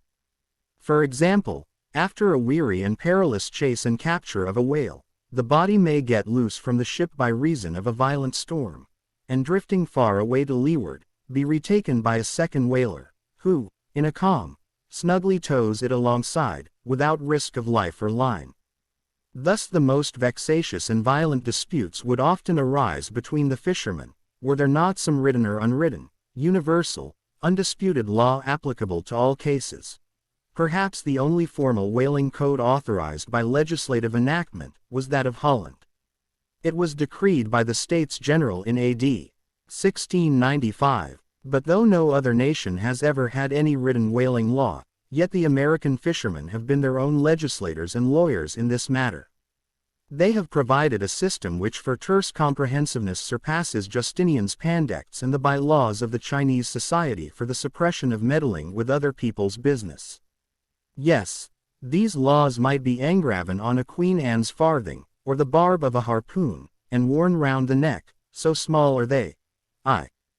A fast fish belongs to the party fast to it. 2. A loose fish is fair game for anybody who can soonest catch it. But what plays the mischief with this masterly code is the admirable brevity of it, which necessitates a vast volume of commentaries to expound it. First, what is a fast fish? Alive or dead, a fish is technically fast, When it is connected with an occupied ship or boat, by any medium at all controllable by the occupant or occupants, a mast, an oar, a 9-inch cable, a telegraph wire, or a strand of cobweb, it is all the same. Likewise, a fish is technically fast when it bears a waif, or any other recognized symbol of possession, so long as the party waifing it plainly evince their ability at any time to take it alongside, as well as their intention so to do. These are scientific commentaries, but the commentaries of the whalemen themselves sometimes consist in hard words and harder knocks, the coke upon Littleton of the fist. True, among the more upright and honorable whalemen allowances are always made for peculiar cases, where it would be an outrageous moral injustice for one party to claim possession of a whale previously chased or killed by another party. But others are by no means so scrupulous. Some 50 years ago there was a curious case of whale trover litigated in England, wherein the plaintiffs set forth that after a hard chase of a whale in the northern seas, and when indeed the plaintiffs, had succeeded in harpooning the fish, they were at last, through peril of their lives, obliged to forsake not only their lines, but their boat itself. Ultimately the defendants, the crew of another ship, came up with the whale, struck, killed, seized, and finally appropriated it before the very eyes of the plaintiffs. And when those defendants were remonstrated with, their captain snapped his fingers in the plaintiffs' teeth, and assured them that by way of doxology to the deed he had done, he would now retain their line, harpoons, and boat, which had remained attached to the whale at the time of the seizure. Wherefore the plaintiffs now sued for the recovery of the value of their whale, line, harpoons, and boat. Mr.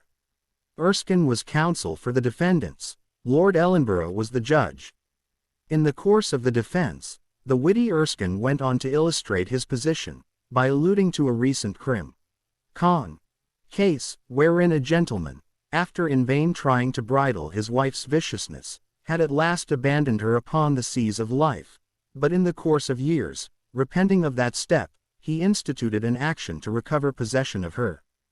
Erskine was on the other side, and he then supported it by saying, that though the gentleman had originally harpooned the lady, and had once had her fast, and only by reason of the great stress of her plunging viciousness, had at last abandoned her, yet abandon her he did, so that she became a loose fish, and therefore when a subsequent gentleman re-harpooned her, the lady then became that subsequent gentleman's property, along with whatever harpoon might have been found sticking in her. Now in the present case Erskine contended that the examples of the whale and the lady were reciprocally illustrative of each other. These pleadings, and the counter-pleadings, being duly heard, the very learned judge in set terms decided, to wit, that as for the boat, he awarded it to the plaintiffs, because they had merely abandoned it to save their lives, but that with regard to the controverted whale, harpoons, and line, they belonged to the defendants, the whale, because it was a loose fish at the time of the final capture, and the harpoons and line because when the fish made off with them, the fish acquired a property in those articles, and hence anybody who afterwards took the fish had a right to them.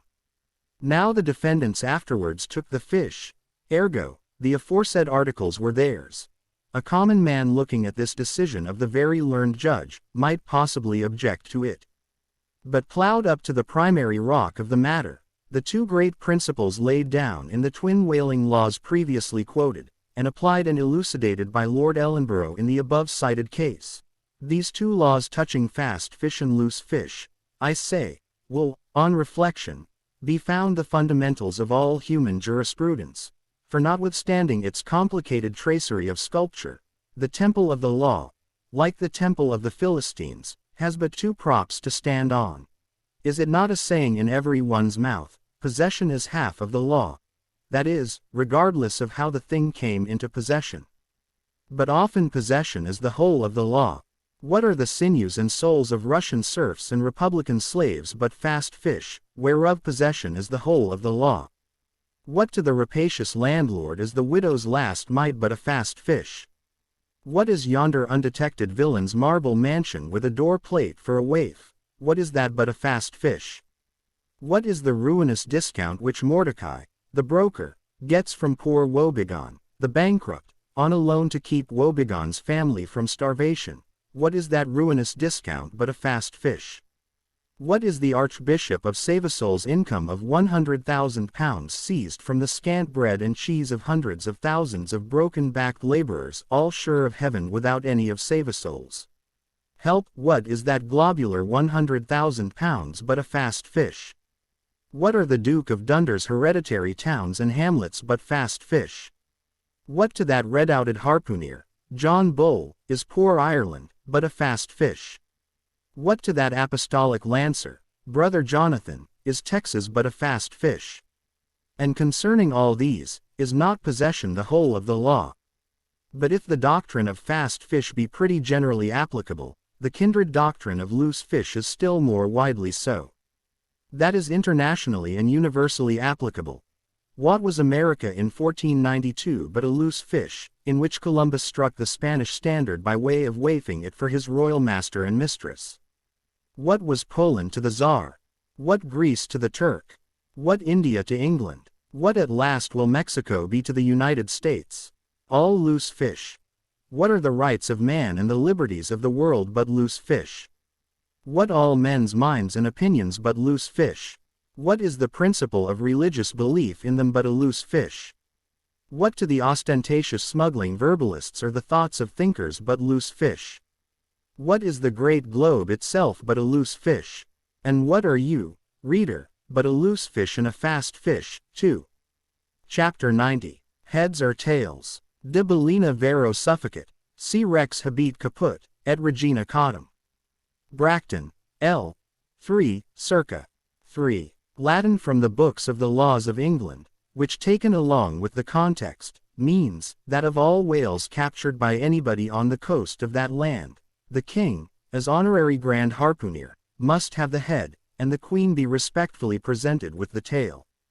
A division which, in the whale, is much like having an apple, there is no intermediate remainder. Now as this law, under a modified form, is to this day in force in England, and as it offers in various respects a strange anomaly touching the general law of fast and loose fish, it is here treated of in a separate chapter, on the same courteous principle that prompts the English railways to be at the expense of a separate car, specially reserved for the accommodation of royalty. In the first place, in curious proof of the fact that the above-mentioned law is still in force, I proceed to lay before you a circumstance that happened within the last 2 years. It seems that some honest mariners of Dover, or Sandwich, or some one of the Cinque Ports, had after a hard chase succeeded in killing and beaching a fine whale which they had originally descried afar off from the shore. Now the Cinque Ports are partially or somehow under the jurisdiction of a sort of policeman or beadle, called a Lord Warden. Holding the office directly from the Crown, I believe, all the royal emoluments incident to the Cinque Port territories become by assignment his. By some writers this office is called a sinecure. But not so, because the Lord Warden is busily employed at times in fobbing his perquisites, which are his chiefly by virtue of that same fobbing of them. Now when these poor sunburnt mariners, barefooted, and with their trousers rolled high up on their eely legs, had wearily hauled their fat fish high and dry, promising themselves a good £150 from the precious oil and bone, and in fantasy sipping rare tea with their wives, and good ale with their cronies, upon the strength of their respective shares, up steps a very learned and most Christian and charitable gentleman, with a copy of Blackstone under his arm, and laying it upon the whale's head, he says, "Hands off. This fish, my master's, is a fast fish. I seize it as the Lord Warden's." Upon this the poor mariners in their respectful consternation, so truly English, knowing not what to say, fall to vigorously scratching their heads all round, meanwhile ruefully glancing from the whale to the stranger. But that did in nowise mend the matter, or at all soften the hard heart of the learned gentleman with the copy of Blackstone. At length one of them, after long scratching about for his ideas, made bold to speak. "Please, sir, who is the Lord Warden?" "The Duke." "But the Duke had nothing to do with taking this fish. It is his. We have been at great trouble, and peril, and some expense, and is all that to go to the Duke's benefit, we getting nothing at all for our pains but our blisters. It is his. Is the Duke so very poor as to be forced to this desperate mode of getting a livelihood? It is his. I thought to relieve my old bed-ridden mother by part of my share of this whale. It is his. Won't the Duke be content with a quarter or a half? It is his. In a word, the whale was seized and sold, and His Grace the Duke of Wellington received the money. Thinking that viewed in some particular lights, the case might by a bare possibility in some small degree be deemed, under the circumstances, a rather hard one, an honest clergyman of the town respectfully addressed a note to His Grace, begging him to take the case of those unfortunate mariners into full consideration. To which my Lord Duke in substance replied, both letters were published, that he had already done so, and received the money, and would be obliged to the reverend gentleman if for the future he, the reverend gentleman, would decline meddling with other people's business. Is this the still militant old man, standing at the corners of the three kingdoms, on all hands coercing alms of beggars? It will readily be seen that in this case the alleged right of the Duke to the whale was a delegated one from the sovereign.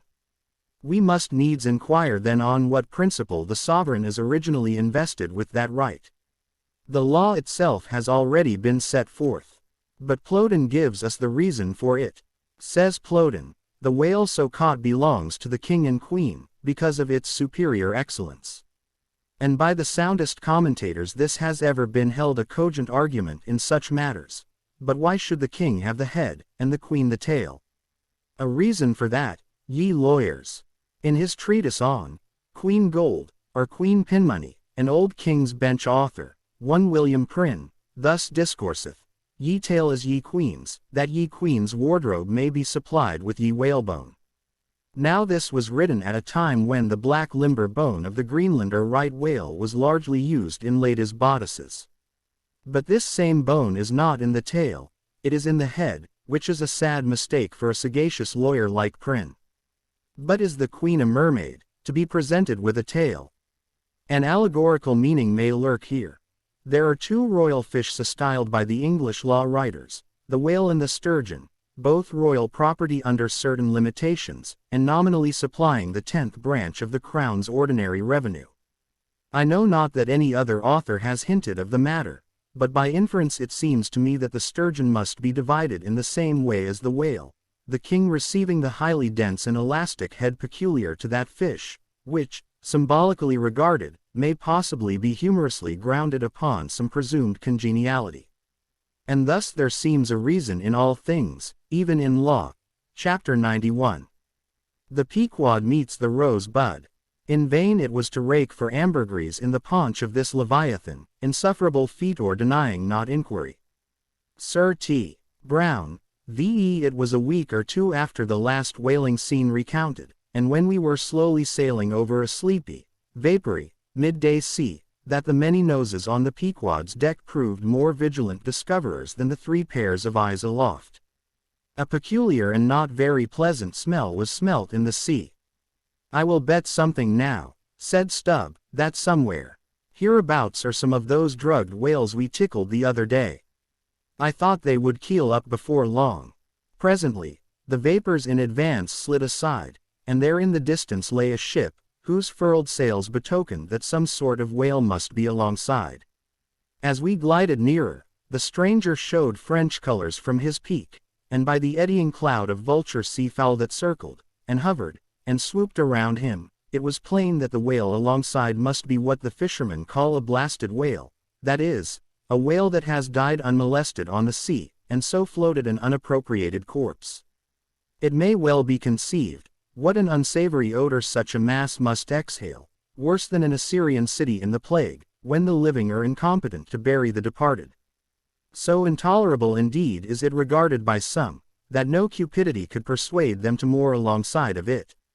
Yet are there those who will still do it, notwithstanding the fact that the oil obtained from such subjects is of a very inferior quality, and by no means of the nature of attar of rose. Coming still nearer with the expiring breeze, we saw that the Frenchman had a second whale alongside, and this second whale seemed even more of a nosegay than the first.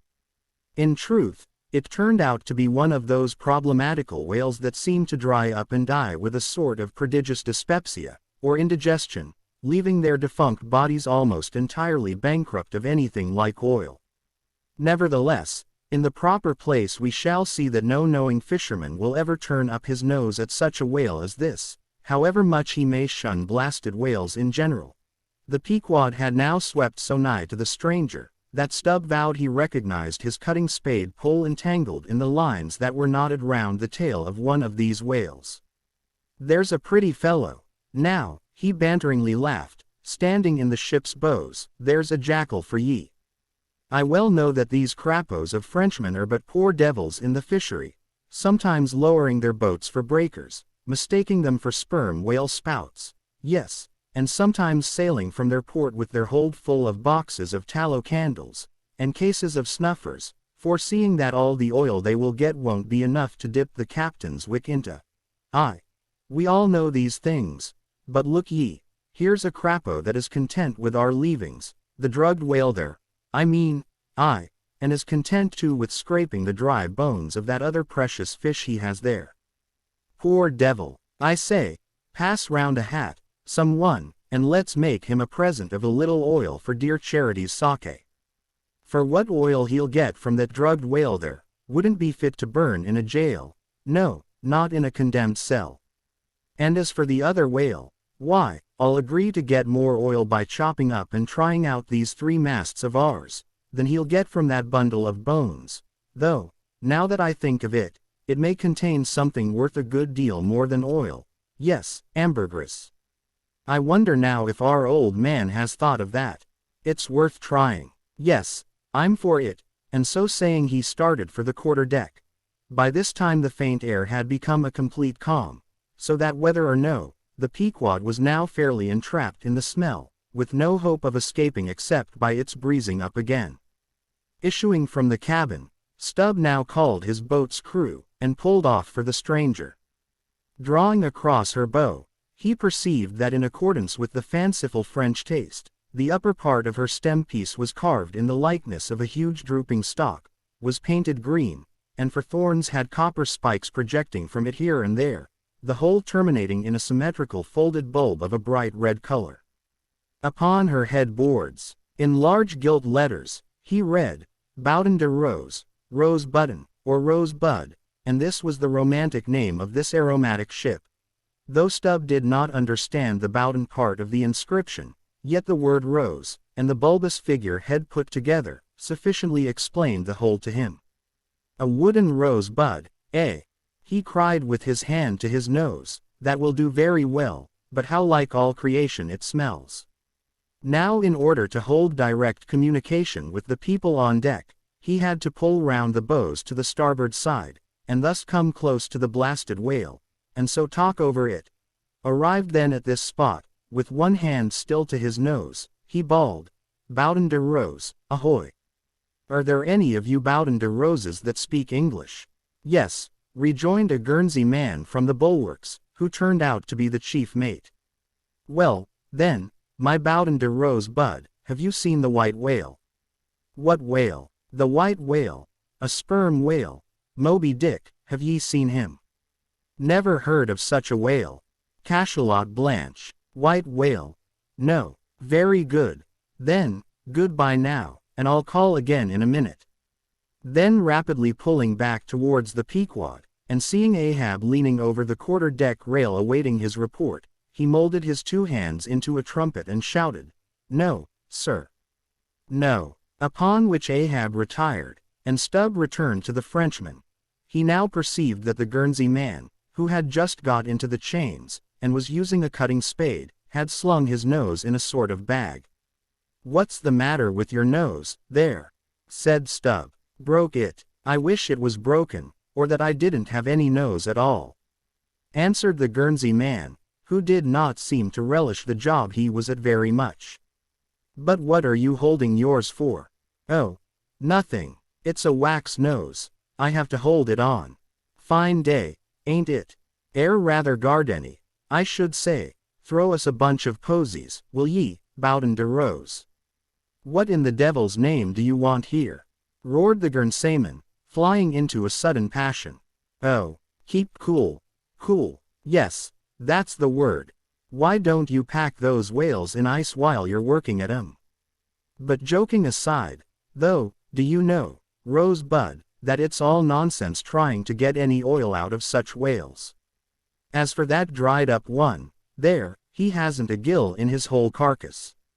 I know that well enough. But, d'ye see, the captain here won't believe it. This is his first voyage, he was a cologne manufacturer before. But come aboard, and mayhap he'll believe you, if he won't me, and so I'll get out of this dirty scrape.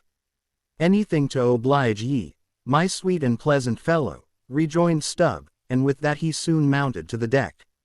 There a queer scene presented itself. The sailors, in tasseled caps of red worsted, were getting the heavy tackles in readiness for the whales. But they worked rather slow and talked very fast, and seemed in anything but a good humor. All their noses upwardly projected from their faces like so many jib booms. Now and then pairs of them would drop their work, and run up to the mast head to get some fresh air. Some thinking they would catch the plague, dipped oakum in coal tar, and at intervals held it to their nostrils.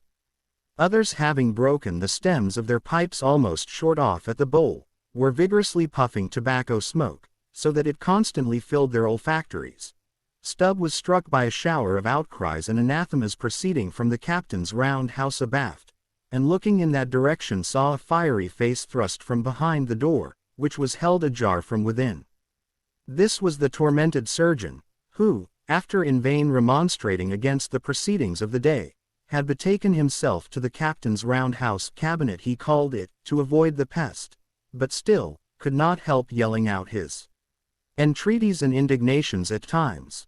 Marking all this, Stubb argued well for his scheme, and turning to the Guernsey man had a little chat with him, during which the stranger mate expressed his detestation of his captain as a conceited ignoramus, who had brought them all into so unsavory and unprofitable a pickle. Sounding him carefully, Stubb further perceived that the Guernsey man had not the slightest suspicion concerning the ambergris. He therefore held his peace on that head, but otherwise was quite frank and confidential with him, so that the two quickly concocted a little plan for both circumventing and satirizing the captain, without his at all dreaming of distrusting their sincerity. According to this little plan of theirs, the Guernsey man, under cover of an interpreter's office, was to tell the captain what he pleased, but as coming from Stubb, and as for Stubb, he was to utter any nonsense that should come uppermost in him during the interview. By this time their destined victim appeared from his cabin. He was a small and dark, but rather delicate-looking man for a sea captain, with large whiskers and mustache, however, and wore a red cotton velvet vest with watch seals at his side. To this gentleman, Stubb was now politely introduced by the Guernsey man, who at once ostentatiously put on the aspect of interpreting between them. "What shall I say to him first?" said he. "Why," said Stubb, eyeing the velvet vest and the watch and seals, "you may as well begin by telling him that he looks a sort of babyish to me, though I don't pretend to be a judge. He says, monsieur," said the Guernsey man, in French, turning to his captain, "that only yesterday his ship spoke a vessel, whose captain and chief mate, with 6 sailors, had all died of a fever caught from a blasted whale they had brought alongside." Upon this the captain started, and eagerly desired to know more.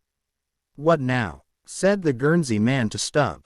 "Why, since he takes it so easy, tell him that now I have eyed him carefully, I'm quite certain that he's no more fit to command a whale ship than a street jago monkey. In fact, tell him from me he's a baboon. He vows and declares, monsieur, that the other whale, the dried one, is far more deadly than the blasted one. In fine, monsieur, he conjures us, as we value our lives, to cut loose from these fish." Instantly the captain ran forward, and in a loud voice commanded his crew to desist from hoisting the cutting tackles, and at once cast loose the cables and chains confining the whales to the ship. "What now?" said the Guernsey man, when the captain had returned to them. "Why, let me see, yes, you may as well tell him now that, in fact, tell him I've diddled him, and, aside to himself, perhaps somebody else. He says, monsieur, that he's very happy to have been of any service to us."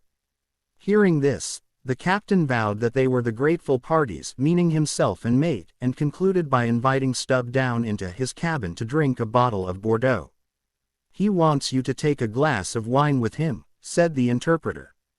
"Thank him heartily, but tell him it's against my principles to drink with the man I've diddled. In fact, tell him I must go. He says, monsieur, that his principles won't admit of his drinking, but that if monsieur wants to live another day to drink, then monsieur had best drop all 4 boats, and pull the ship away from these whales, for it's so calm they won't drift." By this time Stubb was over the side, and getting into his boat, hailed the Guernsey man to this effect, that having a long tow line in his boat, he would do what he could to help them, by pulling out the lighter whale of the 2 from the ship's side. While the Frenchmen's boats, then, were engaged in towing the ship one way, Stubb benevolently towed away at his whale the other way, ostentatiously slacking out a most unusually long tow line. Presently a breeze sprang up. Stubb feigned to cast off from the whale. Hoisting his boats, the Frenchman soon increased his distance, while the Pequod slid in between him and Stubb's whale. Whereupon Stubb quickly pulled to the floating body, and hailing the Pequod to give notice of his intentions, at once proceeded to reap the fruit of his unrighteous cunning. Seizing his sharp boat spade, he commenced an excavation in the body, a little behind the side fin. You would almost have thought he was digging a cellar there in the sea, and when at length his spade struck against the gaunt ribs, it was like turning up old Roman tiles and pottery buried in fat English loam. His boat's crew were all in high excitement, eagerly helping their chief, and looking as anxious as gold hunters, and all the time numberless fowls were diving, and ducking, and screaming, and yelling, and fighting around them. Stubb was beginning to look disappointed, especially as the horrible nosegay increased, when suddenly from out the very heart of this plague, there stole a faint stream of perfume, which flowed through the tide of bad smells without being absorbed by it, as one river will flow into and then along with another, without at all blending with it for a time. "I have it, I have it," cried Stubb, with delight, striking something in the subterranean regions, a purse.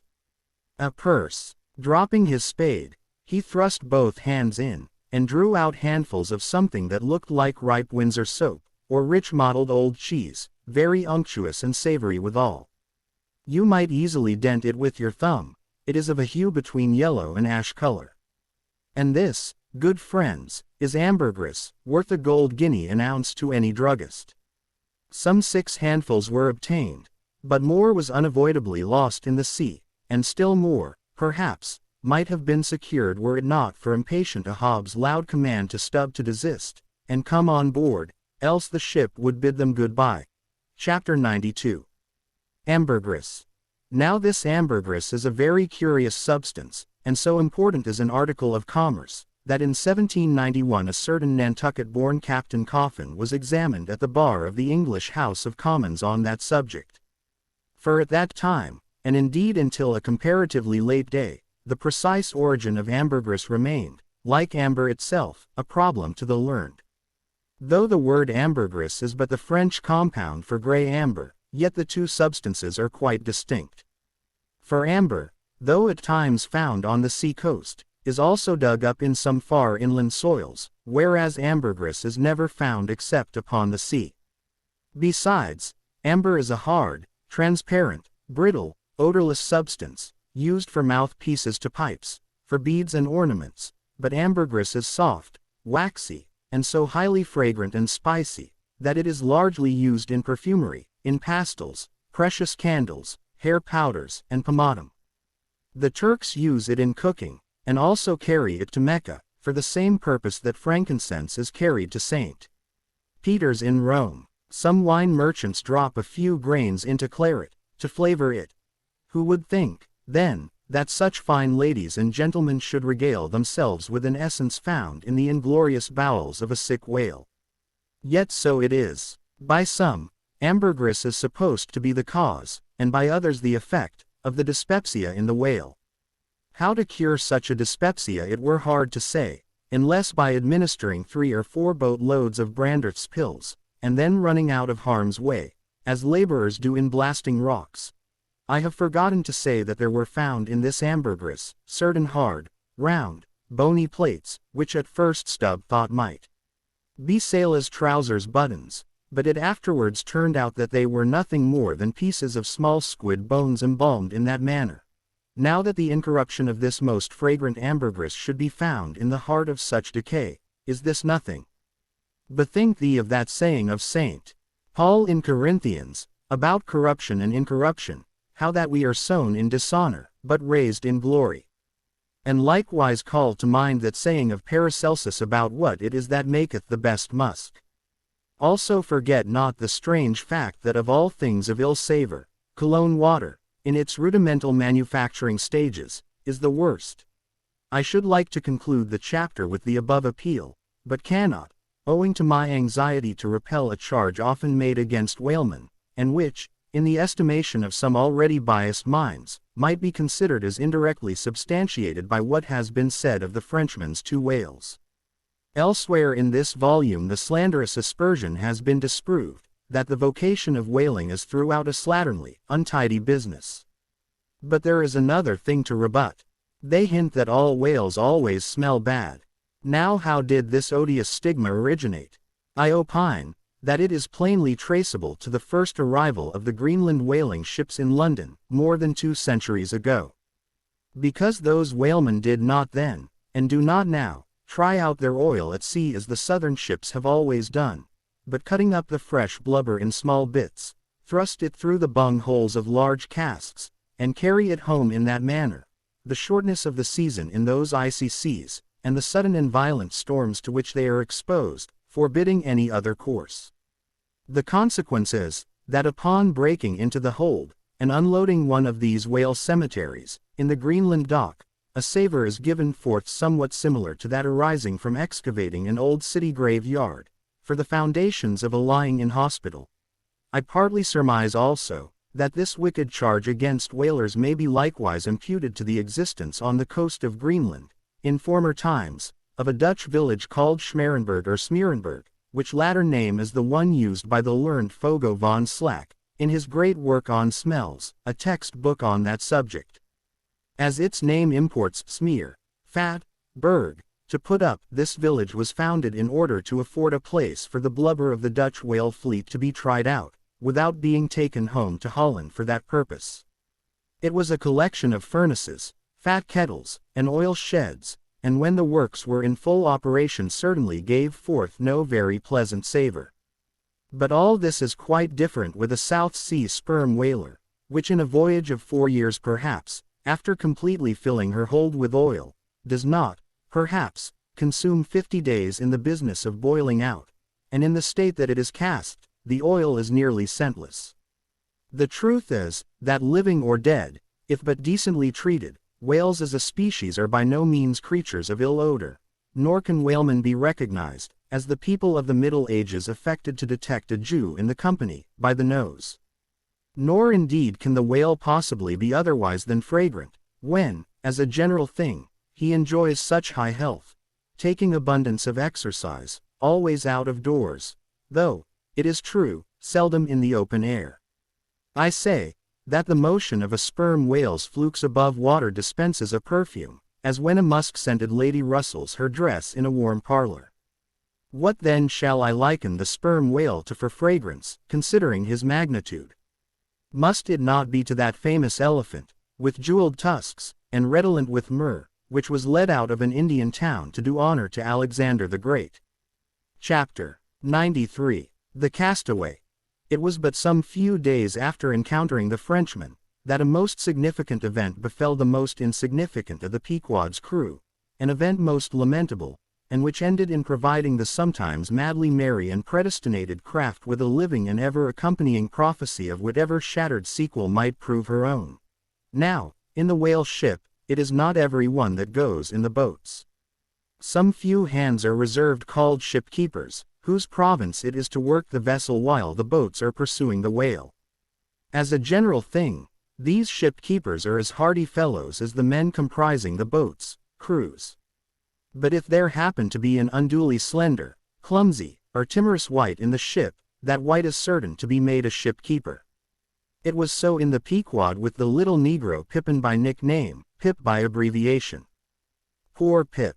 Ye have heard of him before. Ye must remember his tambourine on that dramatic midnight, so gloomy jolly. In outer aspect, Pip and Doughboy made a match, like a black pony and a white one, of equal developments, though of dissimilar color, driven in one eccentric span. But while hapless Doughboy was by nature dull and torpid in his intellects, Pip, though over tender-hearted, was at bottom very bright, with that pleasant, genial, jolly brightness peculiar to his tribe, a tribe, which ever enjoy all holidays and festivities with finer, freer relish than any other race. For blacks, the year's calendar should show naught but 365 4th of Julys and New Year's days. Nor smile so, while I write that this little black was brilliant, for even blackness has its brilliancy. Behold yon lustrous ebony, panelled in kings' cabinets. But Pip loved life, and all life's peaceable securities, so that the panic-striking business in which he had somehow unaccountably become entrapped, had most sadly blurred his brightness, though, as ere long will be seen, what was thus temporarily subdued in him, in the end was destined to be luridly illumined by strange wild fires, that fictitiously showed him off to 10 times the natural luster with which in his native Tolland County in Connecticut, he had once enlivened many a fiddler's frolic on the green, and at melodious eventide, with his gay ha-ha, had turned the round horizon into one star-belled tambourine. So, though in the clear air of day, suspended against a blue-veined neck, the pure-watered diamond drop will healthful glow, yet, when the cunning jeweler would show you the diamond in its most impressive luster, he lays it against a gloomy ground, and then lights it up, not by the sun, but by some unnatural gases. Then come out those fiery effulgences, infernally superb, then the evil blazing diamond, once the divinest symbol of the crystal skies, looks like some crown jewel stolen from the king of hell. But let us to the story. It came to pass, that in the ambergris affair Stubbs after oarsman chanced so to sprain his hand, as for a time to become quite maimed, and, temporarily, Pip was put into his place. The first time Stubb lowered with him, Pip evinced much nervousness, but happily, for that time, escaped close contact with the whale, and therefore came off not altogether discreditably, though Stubb observing him, took care, afterwards, to exhort him to cherish his courageousness to the utmost, for he might often find it needful. Now upon the second lowering, the boat paddled upon the whale, and as the fish received the darted iron, it gave its customary rap, which happened, in this instance, to be right under poor Pip's seat. The involuntary consternation of the moment caused him to leap, paddle in hand, out of the boat, and in such a way, that part of the slack whale line coming against his chest, he breasted it overboard with him, so as to become entangled in it, when at last plumping into the water. That instant the stricken whale started on a fierce run, the line swiftly straightened, and presto! Poor Pip came all foaming up to the chocks of the boat, remorselessly dragged there by the line, which had taken several turns around his chest and neck. Toshtigo stood in the bows. He was full of the fire of the hunt. He hated Pip for a poltroon. Snatching the boat knife from its sheath, he suspended its sharp edge over the line, and turning towards Stubb, exclaimed interrogatively, "Cut." Meantime Pip's blue, choked face plainly looked, "Do, for God's sake." All passed in a flash. In less than half a minute, this entire thing happened. "Damn him! Cut!" roared Stubb. And so the whale was lost and Pip was saved. So soon as he recovered himself, the poor little Negro was assailed by yells and execrations from the crew.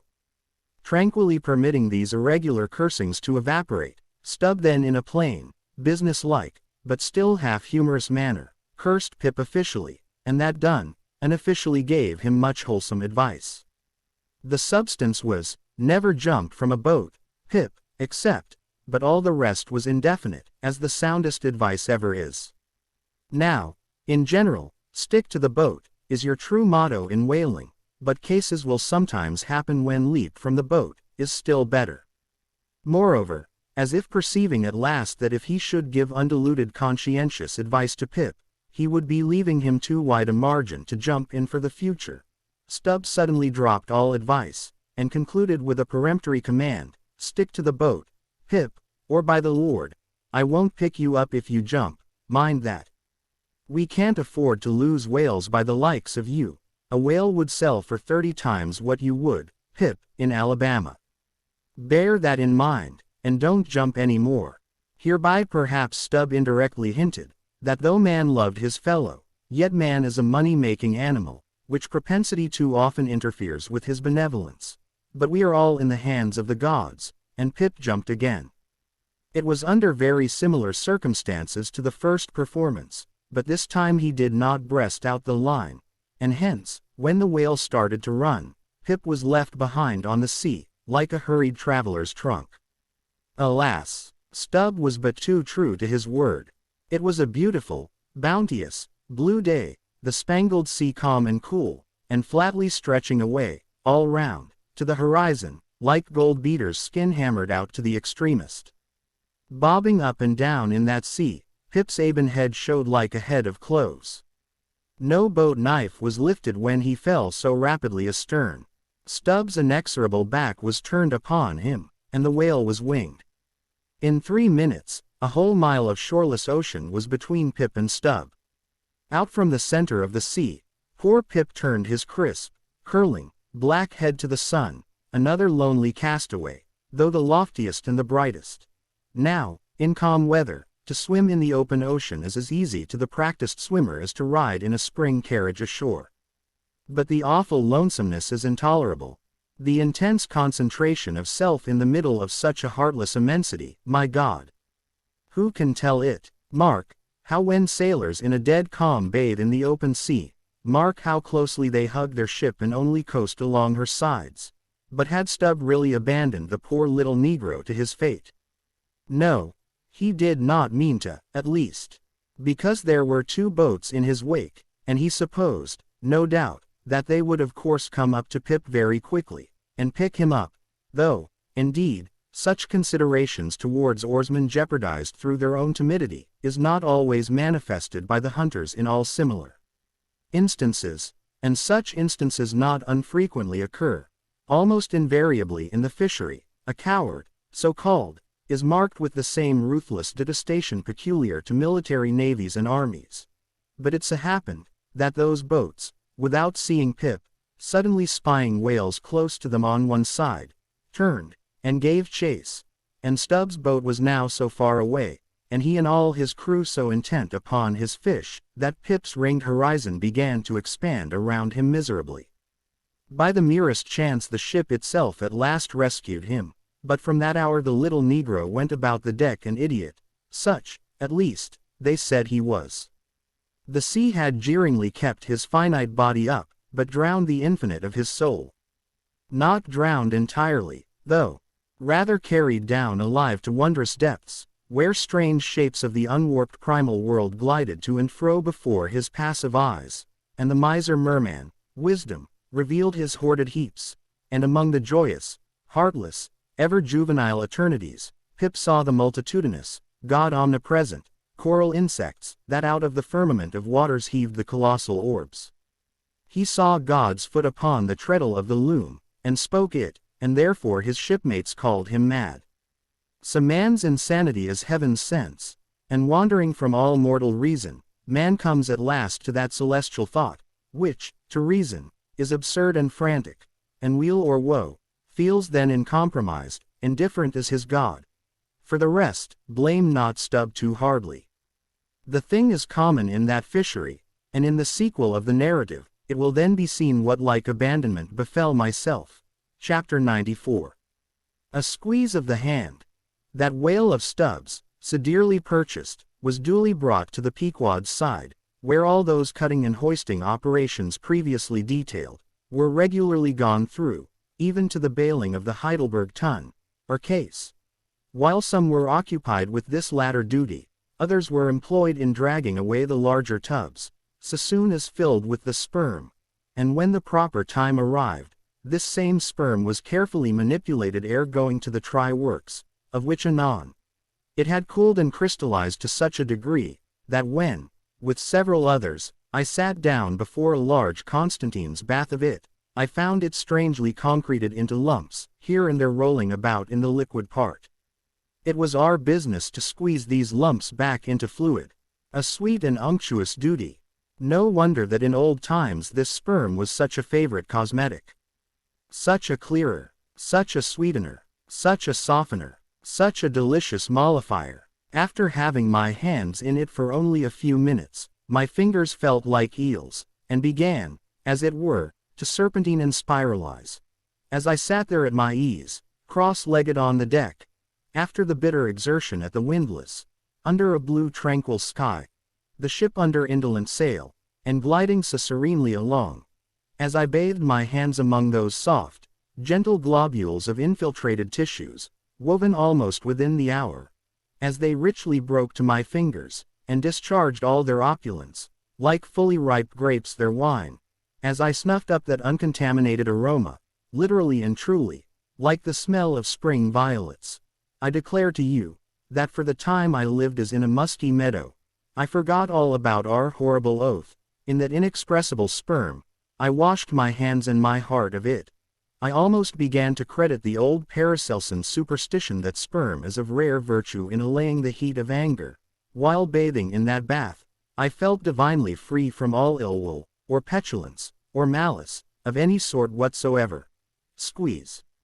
Squeeze. Squeeze. All the morning long, I squeezed that sperm till I myself almost melted into it. I squeezed that sperm till a strange sort of insanity came over me, and I found myself unwittingly squeezing my co-laborers' hands in it, mistaking their hands for the gentle globules. Such an abounding, affectionate, friendly, loving feeling did this avocation beget, that at last I was continually squeezing their hands, and looking up into their eyes sentimentally, as much as to say, "Oh, my dear fellow beings, why should we longer cherish any social acerbities, or know the slightest ill humor or envy? Come, let us squeeze hands all round. Nay, let us all squeeze ourselves into each other.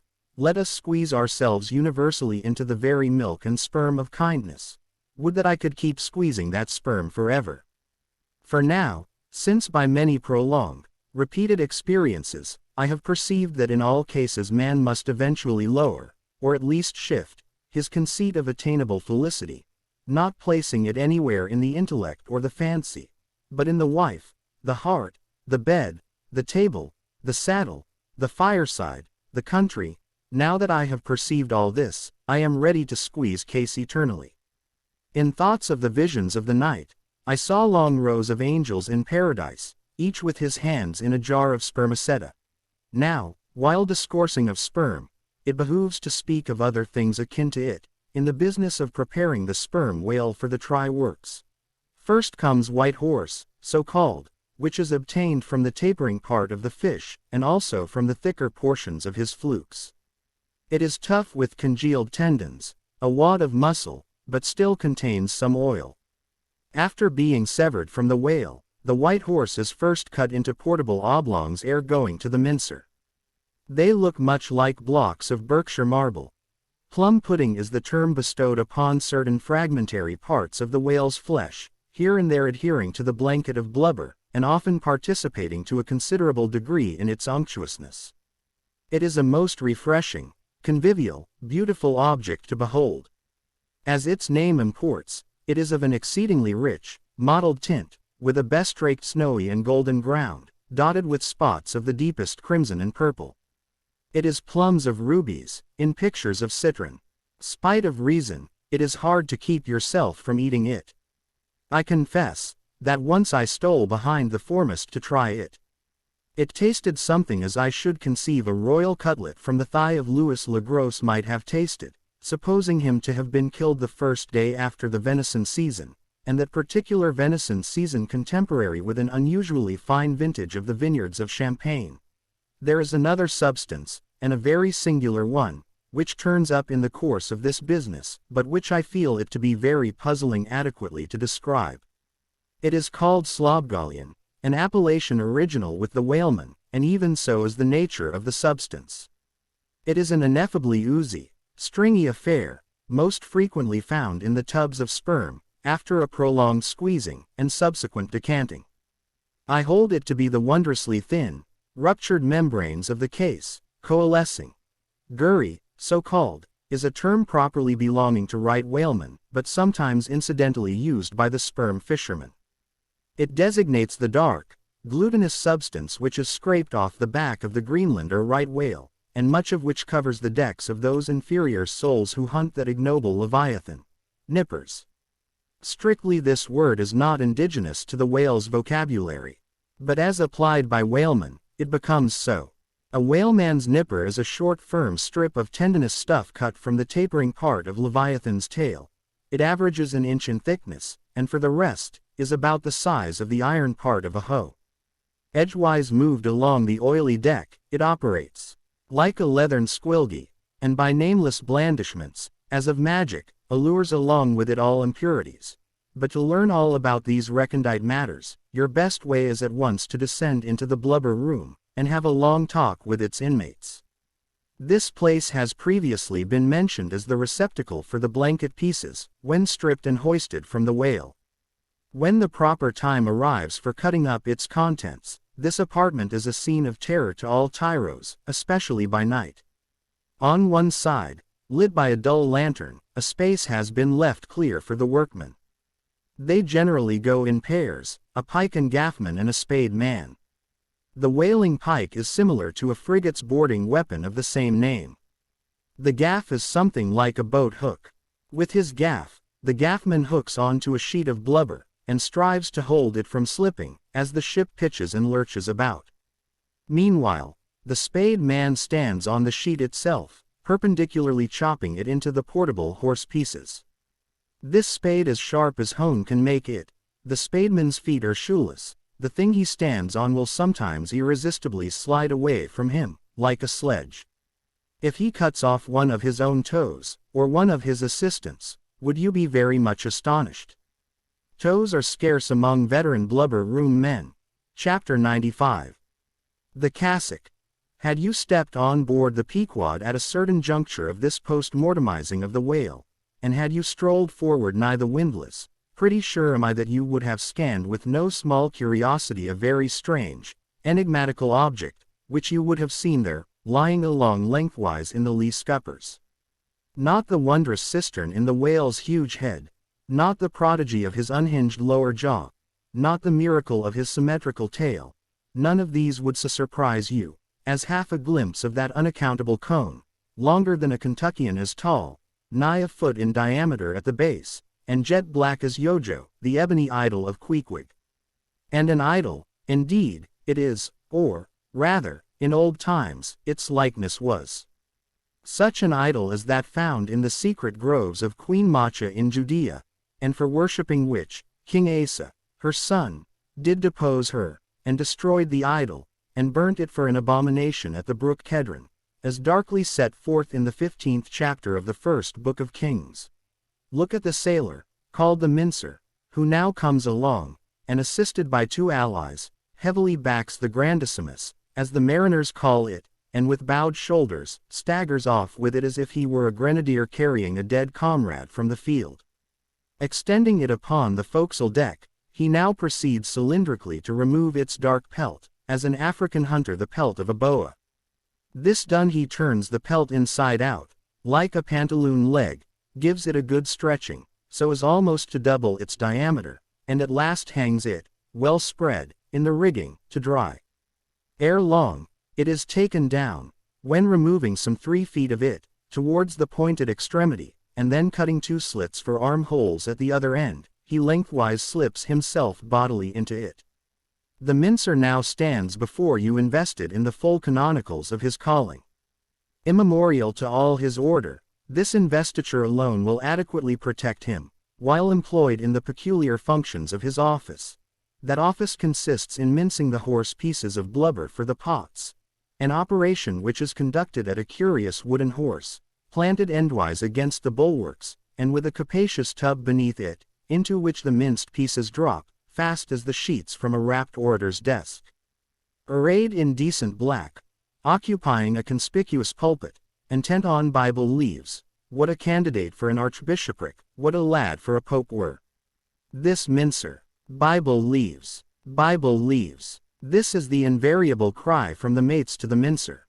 It enjoins him to be careful, and cut his work into as thin slices as possible, and as much as by so doing the business of boiling out the oil is much accelerated, and its quantity considerably increased, besides perhaps improving it in quality. Chapter 96. The Try-Works. Besides her hoisted boats, an American whaler is outwardly distinguished by her try-works.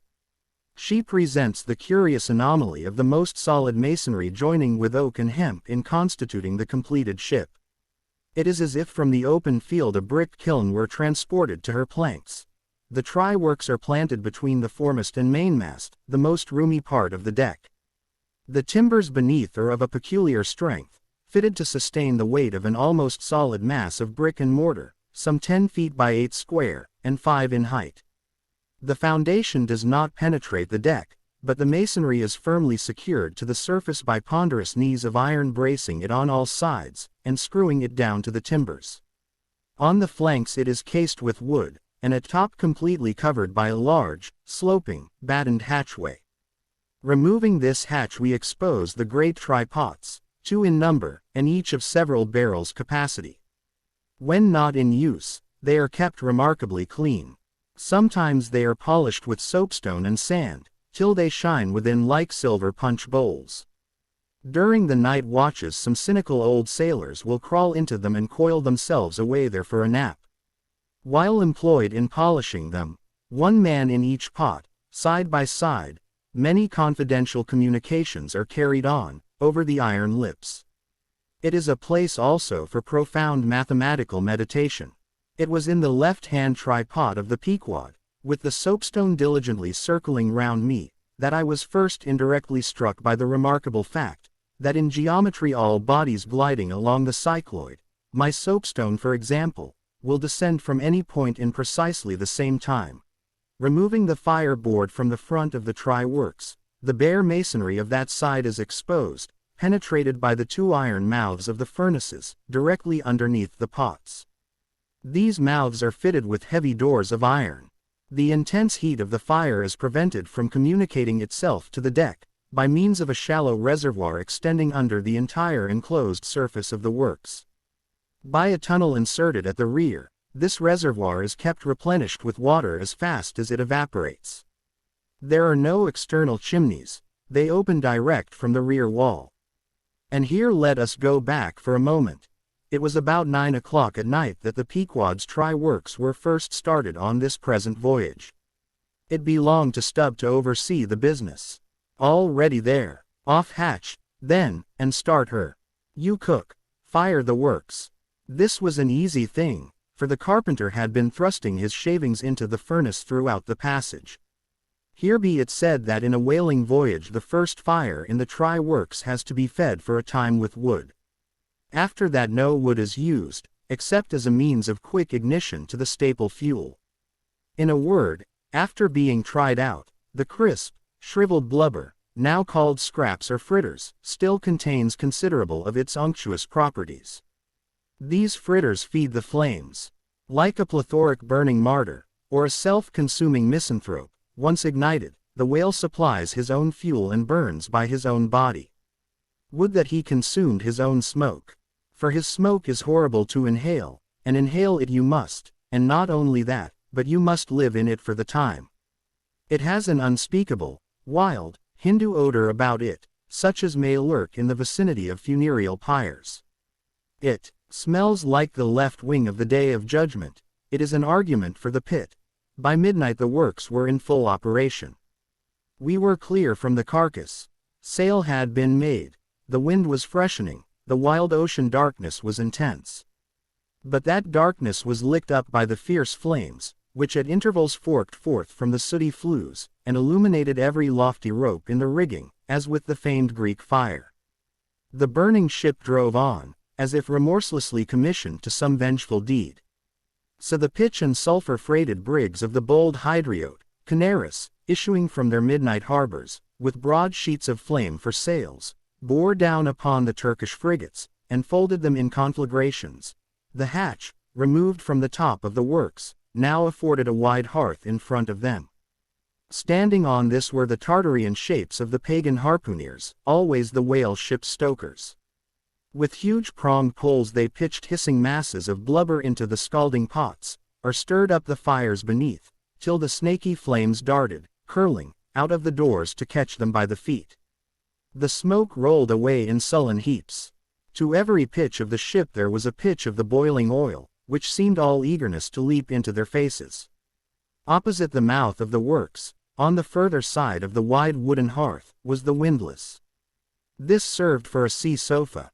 Here lounged the watch, when not otherwise employed, looking into the red heat of the fire, till their eyes felt scorched in their heads.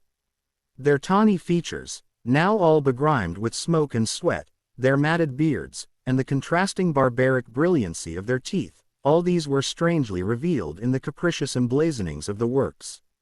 As they narrated to each other their unholy adventures, their tales of terror told in words of mirth, as their uncivilized laughter forked upwards out of them, like the flames from the furnace, as to and fro, in their front, the harpooneers wildly gesticulated with their huge pronged forks and dippers, as the wind howled on, and the sea leapt, and the ship groaned and dived, and yet steadfastly shot her red hell further and further into the blackness of the sea and the night, and scornfully champed the white bone in her mouth, and viciously spat round her on all sides. Then the rushing Pequod, freighted with savages, and laden with fire, and burning a corpse, and plunging into that blackness of darkness, seemed the material counterpart of her monomaniac commander's soul. So seemed it to me, as I stood at her helm, and for long hours silently guided the way of this fire ship on the sea. Wrapped, for that interval, in darkness myself, I but the better saw the redness, the madness, the ghastliness of others. The continual sight of the fiend shapes before me, capering half in smoke and half in fire, these at last begat kindred visions in my soul, so soon as I began to yield to that unaccountable drowsiness which ever would come over me at a midnight helm. But that night, in particular, a strange and ever since inexplicable thing occurred to me. Starting from a brief standing sleep, I was horribly conscious of something fatally wrong.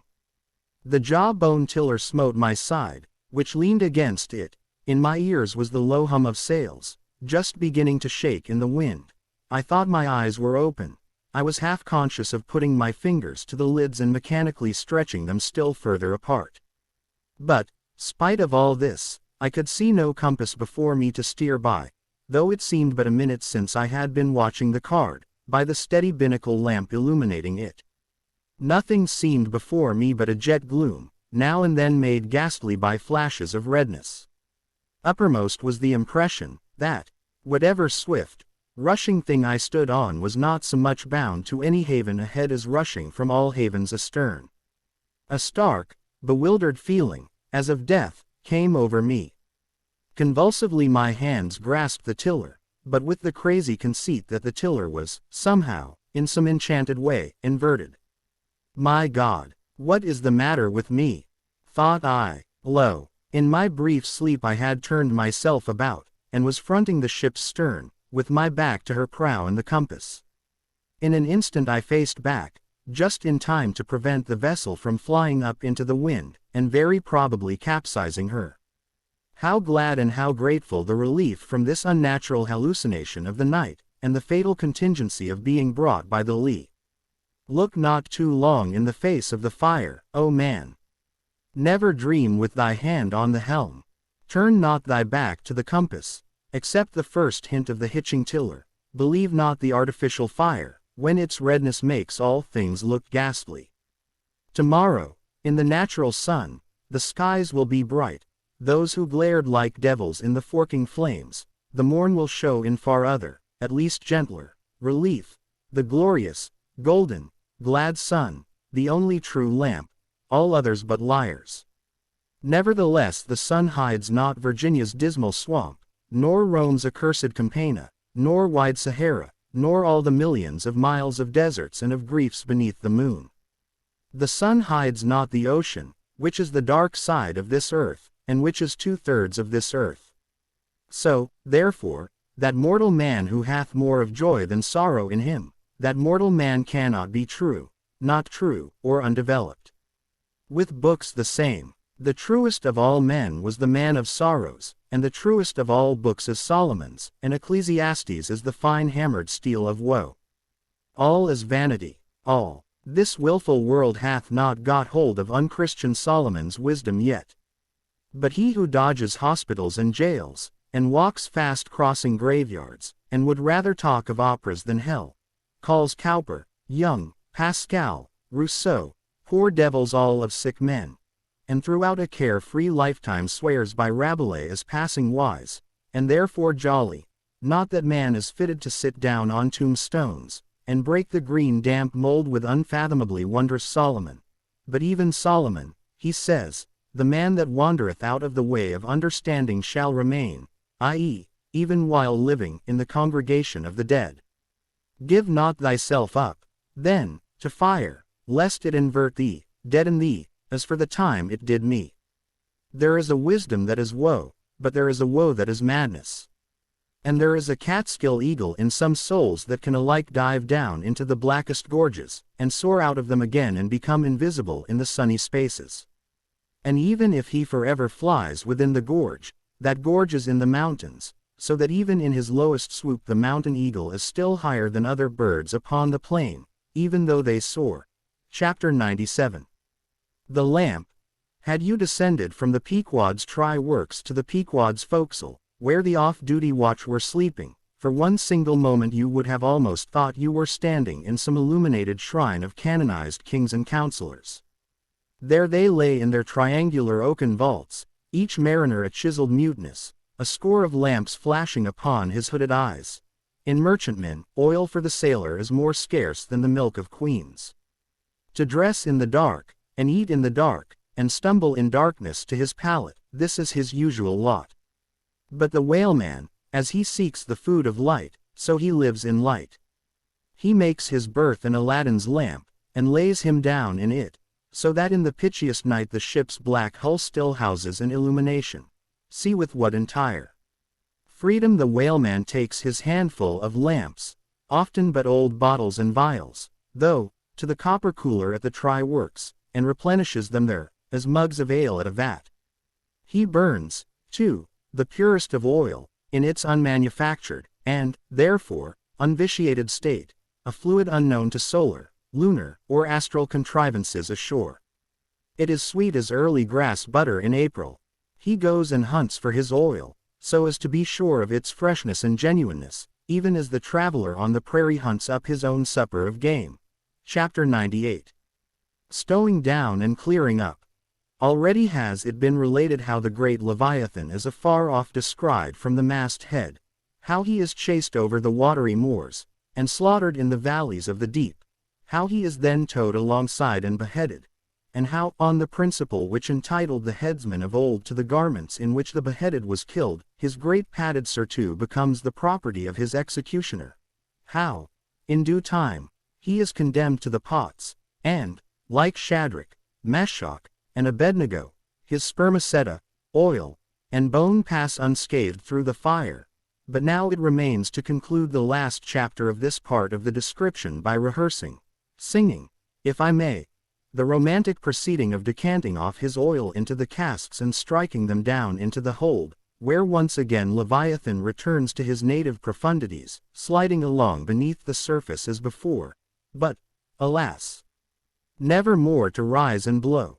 While still warm, the oil, like hot punch, is received into the 6-barrel casks, and while, perhaps, the ship is pitching and rolling this way and that in the midnight sea, the enormous casks are slewed round and headed over, end for end, and sometimes perilously scoot across the slippery deck, like so many land slides, till at last man-handled and stayed in their course, and all round the hoops, rap, rap, go as many hammers as can play upon them. For now, ex officio, every sailor is a cooper.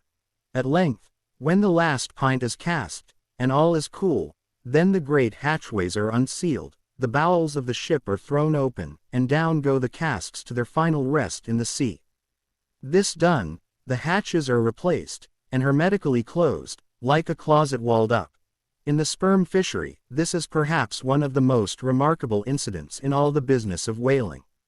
One day the planks stream with freshets of blood and oil.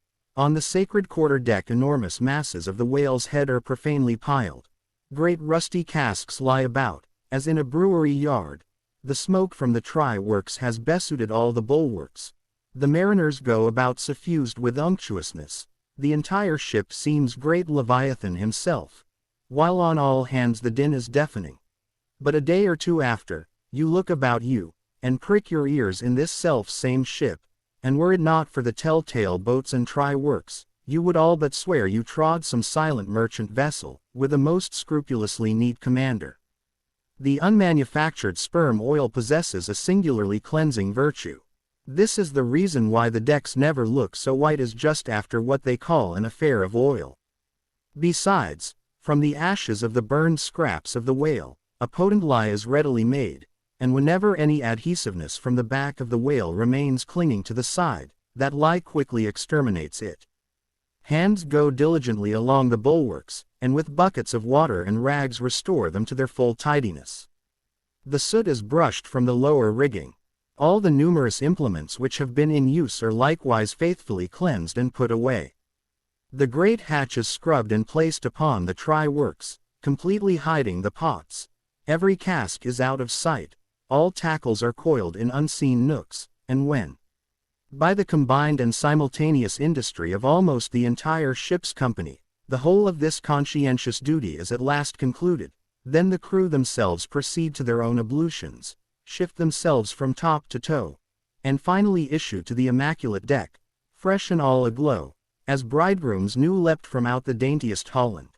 Now, with elated step, they pace the planks in twos and threes, and humorously discourse of parlors, sofas, carpets, and fine cambrics, propose to mat the deck, think of having hanging to the top, object not to taking tea by moonlight on the piazza of the forecastle. To hint to such musked mariners of oil, and bone, and blubber, were little short of audacity. They know not the thing you distantly allude to. Away, and bring us napkins. But mark, aloft there, at the three-mast heads, stand three men intent on spying out more whales, which, if caught, infallibly will again soil the old oaken furniture, and drop at least one small grease spot somewhere.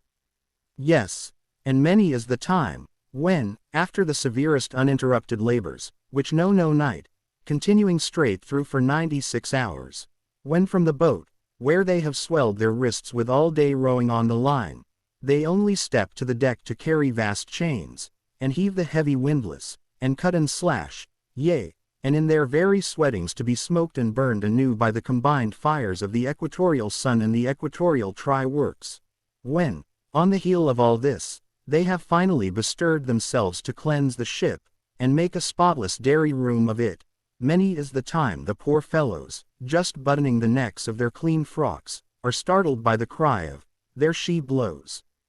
And away they fly to fight another whale, and go through the whole weary thing again. Oh, my friends, but this is man-killing. Yet this is life. For hardly have we mortals by long toilings extracted from this world's vast bulk its small but valuable sperm, and then, with weary patience, cleansed ourselves from its defilements, and learned to live here in clean tabernacles of the soul. Hardly is this done, when, there she blows, the ghost is spouted up, and away we sail to fight some other world, and go through young life's old routine again. Oh, the metempsychosis. Oh, Pythagoras, that in bright Greece, 2000 years ago, did die, so good, so wise, so mild. I sailed with thee along the Peruvian coast last voyage, and, foolish as I am, taught thee, a green simple boy, how to splice a rope. Chapter 99. The Doubloon. Ere now it has been related how Ahab was wont to pace his quarter-deck, taking regular turns at either limit, the binnacle and mainmast.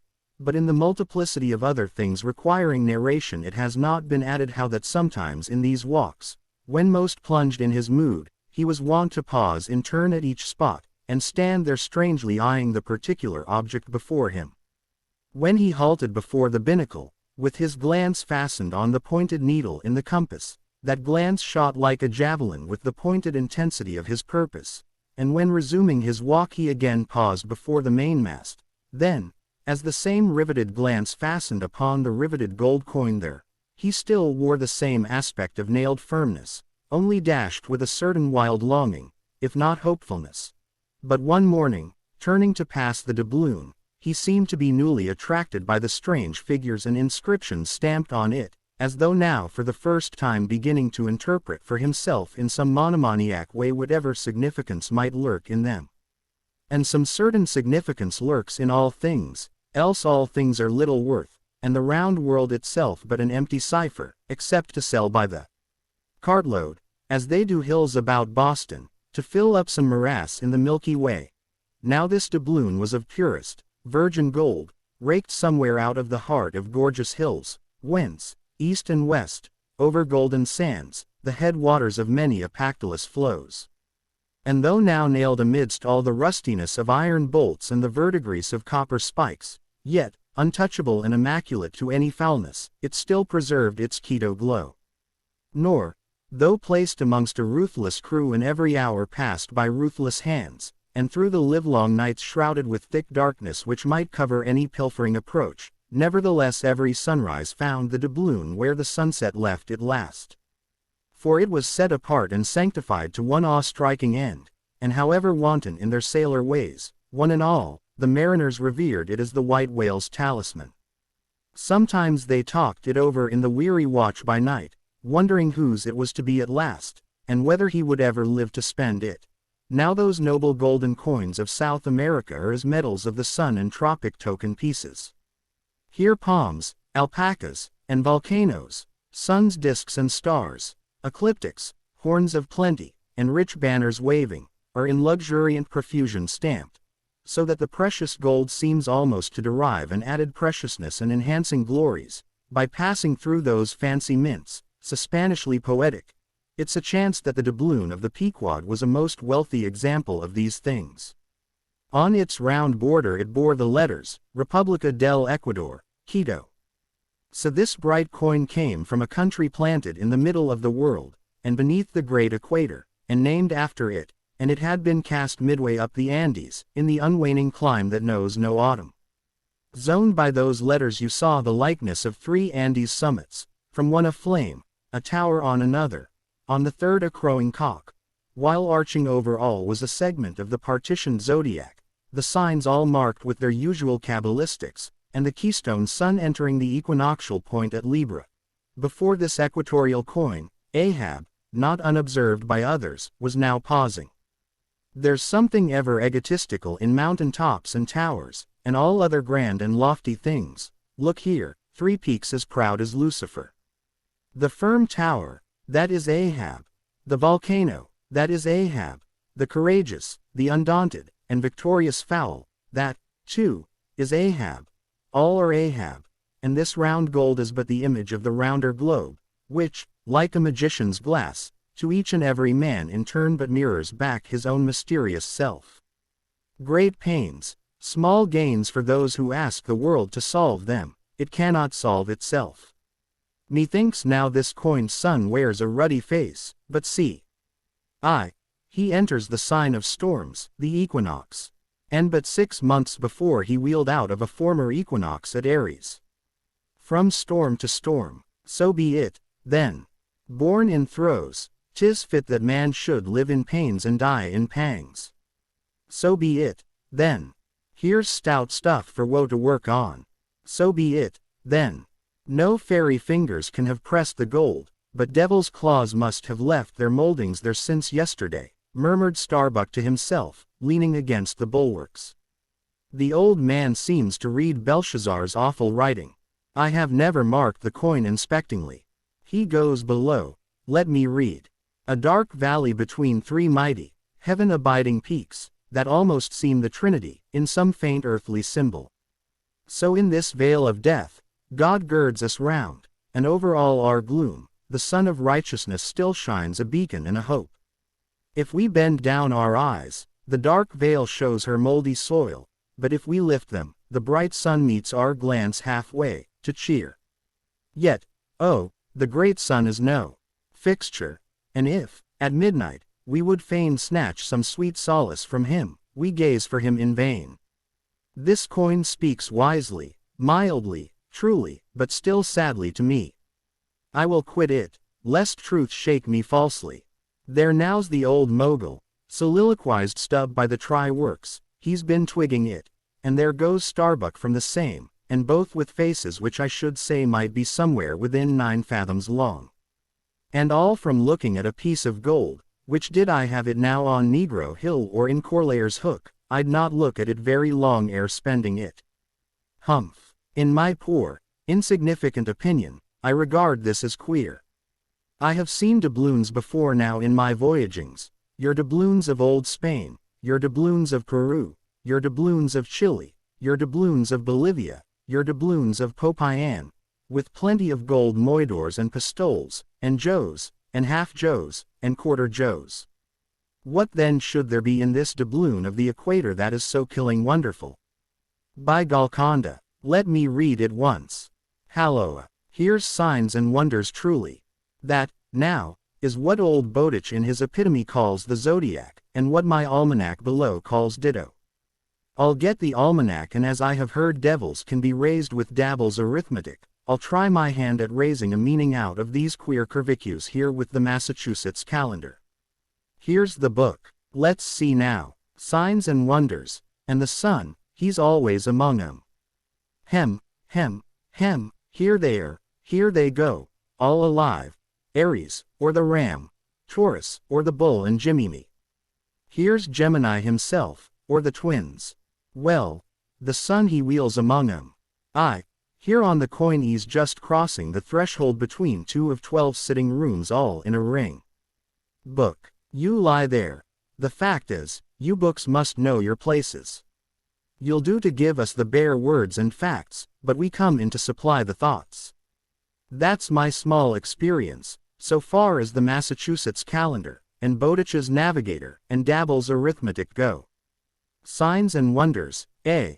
Pity if there is nothing wonderful in signs, and significant in wonders. There's a clue somewhere. Wait a bit. Hist. Hark. By Jove, I have it. Look you, doubloon, your zodiac here is the life of man in one round chapter, and now I'll read it off, straight out of the book. Come, almanac, to begin. There's Aries, or the ram, lecherous dog, he begets us, then, Taurus, or the bull, he bumps us the first thing, then Gemini, or the twins, that is, virtue and vice, we try to reach virtue, when lo, comes Cancer the crab, and drags us back, and here, going from virtue, Leo, a roaring lion, lies in the path, he gives a few fierce bites and surly dabs with his paw, we escape, and hail Virgo, the virgin. That's our first love, we marry and think to be happy for aye, when pop comes Libra, or the scales, happiness weighed and found wanting, and while we are very sad about that, Lord, how we suddenly jump, as Scorpio, or the scorpion, stings us in the rear, we are curing the wound, when wang come the arrows all round, Sagittarius, or the archer, is amusing himself. As we pluck out the shafts, stand aside. Here's the battering ram, Capricornus, or the goat, full tilt, he comes rushing, and headlong we are tossed. When Aquarius, or the water-bearer, pours out his whole deluge and drowns us, and to wind up with Pisces, or the fishes, we sleep. There's a sermon now, writ in high heaven, and the sun goes through it every year, and yet comes out of it all alive and hearty. Jollily he, aloft there, wheels through toil and trouble, and so, ALOW here, does jolly Stubb. Oh, jolly's the word for I. Adieu, doubloon. But stop. Here comes little King Post. Dodge round the try-works, now, and let's hear what he'll have to say. There, he's before it, he'll out with something presently. So, he's beginning. I see nothing here, but a round thing made of gold, and whoever raises a certain whale, this round thing belongs to him. So, what's all this staring been about? It is worth $16, that's true, and at 2 cents the cigar, that's 960 cigars. I won't smoke dirty pipes like Stubb, but I like cigars, and here's 960 of them, So here goes Flask aloft to spy 'em out. Shall I call that wise or foolish? Now, if it be really wise it has a foolish look to it, yet, if it be really foolish, then has it a sort of wiseish look to it. But, avast! Here comes our old Manxman, the old hearse driver, he must have been, that is, before he took to the sea. He luffs up before the doubloon, halloa, and goes round on the other side of the mast. Why, there's a horseshoe nailed on that side, and now he's back again. What does that mean? Hark, he's muttering, voice like an old worn-out coffee mill. Prick ears, and listen. If the white whale be raised, it must be in a month and a day, when the sun stands in some one of these signs. I've studied signs, and know their marks. They were taught me 20 years ago, by the old witch in Copenhagen. Now, in what sign will the sun then be? The horseshoe sign, for there it is, right opposite the gold. And what's the horseshoe sign? The lion is the horseshoe sign, the roaring and devouring lion. Ship, old ship, my old head shakes to think of thee. There's another rendering now, but still one text. All sorts of men in one kind of world, you see. Dodge again. Here comes Queequeg, all tattooing, looks like the signs of the zodiac himself. What says the cannibal? As I live he's comparing notes, looking at his thigh bone, thinks the sun is in the thigh, or in the calf, or in the bowels, I suppose, as the old women talk surgeon's astronomy in the back country. And by Jove, he's found something there in the vicinity of his thigh. I guess it's Sagittarius, or the Archer. No. He don't know what to make of the doubloon, he takes it for an old button off some king's trousers. But, aside again, here comes that ghost devil, Fedula, tail coiled out of sight as usual, oakum in the toes of his pumps as usual. What does he say, with that look of his? Ah, only makes a sign to the sign and bows himself. There is a sun on the coin, fire worshipper, depend upon it. Ho, more and more, this way comes Pip, poor boy. Would he had died, or I, he's half horrible to me. He too has been watching all of these interpreters, myself included, and look now, he comes to read, with that unearthly idiot face.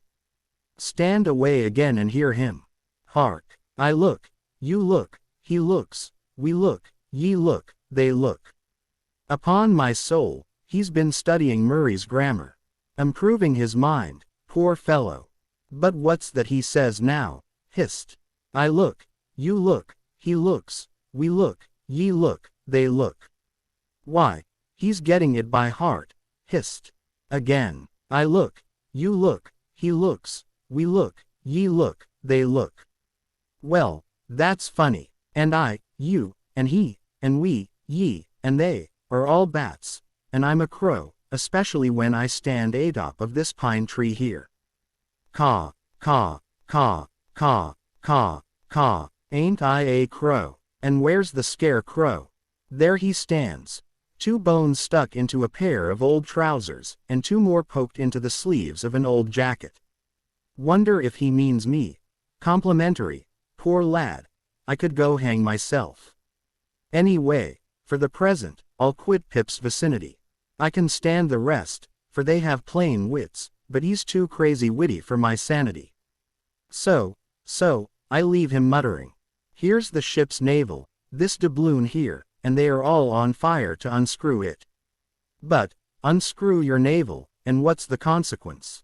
Then again, if it stays here, that is ugly, too, for when aught's nailed to the mast it's a sign that things grow desperate. Ha, ha, old Ahab, the white whale, he'll nail ye. This is a pine tree. My father, in old Tolland County, cut down a pine tree once, and found a silver ring grown over in it, some old darky's wedding ring. How did it get there? And so they'll say in the resurrection, when they come to fish up this old mast, and find a doubloon lodged in it, with bedded oysters for the shaggy bark. Oh, the gold, the precious, precious, gold. The green miser'll hoard ye soon. Hish, hish, God goes, 'mong the world's blackberrying. Cook, ho, cook, and cook us. Jenny. Hey, hey, hey, hey, hey, Jenny, Jenny. And get your hoe cake done. Chapter 100. Leg and Arm. The Pequod, of Nantucket, meets the Samuel Enderby, of London. Ship, ahoy, hast seen the white whale? So cried Ahab, once more hailing a ship showing English colors, bearing down under the stern. Trumpet to mouth, the old man was standing in his hoisted quarter boat, his ivory leg plainly revealed to the stranger captain, who was carelessly reclining in his own boat's bow. He was a darkly tanned, burly, good-natured, fine-looking man, of 60 or thereabouts, dressed in a spacious roundabout, that hung round him in festoons of blue pilot cloth, and one empty arm of this jacket streamed behind him like the broidered arm of a hussar's surcoat. Hast seen the white whale? See you this? And withdrawing it from the folds that had hidden it, he held up a white arm of sperm whale bone, terminating in a wooden head like a mallet. Man my boat, cried Ahab, impetuously, and tossing about the oars near him, stand by to lower. In less than a minute, without quitting his little craft, he and his crew were dropped to the water, and were soon alongside of the stranger. But here a curious difficulty presented itself.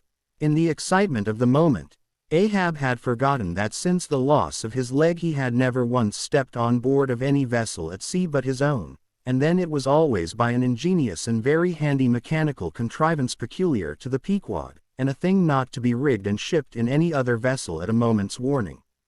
Now, it is no very easy matter for anybody, except those who are almost hourly used to it, like whalemen, to clamber up a ship's side from a boat on the open sea, for the great swells now lift the boat high up towards the bulwarks, and then instantaneously drop it halfway down to the kelson.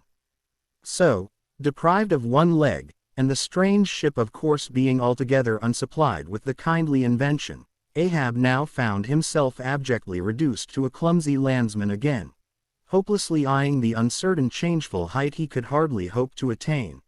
It has before been hinted, perhaps, that every little untoward circumstance that befell him, and which indirectly sprang from his luckless mishap, almost invariably irritated or exasperated Ahab.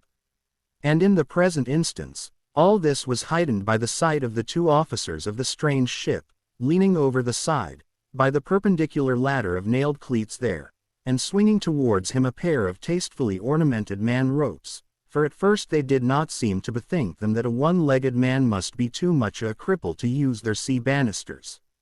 But this awkwardness only lasted a minute, because the strange captain, observing at a glance how affairs stood, cried out, I see, a vast heaving there. Jump, boys, and swing over the cutting tackle.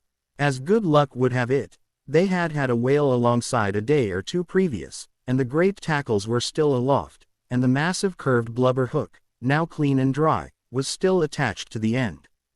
This was quickly lowered to Ahab, who at once comprehending it all, slid his solitary thigh into the curve of the hook. It was like sitting in the fluke of an anchor, or the crotch of an apple tree, and then giving the word, held himself fast, and at the same time also helped to hoist his own weight, by pulling hand over hand upon one of the running parts of the tackle. Soon he was carefully swung inside the high bulwarks, and gently landed upon the capstan head. With his ivory arm frankly thrust forth in welcome, the other captain advanced, and Ahab, putting out his ivory leg, and crossing the ivory arm like two sword-fish blades, cried out in his walrus way, Aye, hearty. Let us shake bones together. An arm and a leg, an arm that never can shrink, d'ye see, and a leg that never can run. Where didst thou see the white whale? How long ago? The white whale, said the Englishman, pointing his ivory arm towards the east, and taking a rueful sight along it, as if it had been a telescope. There I saw him, on the line, last season.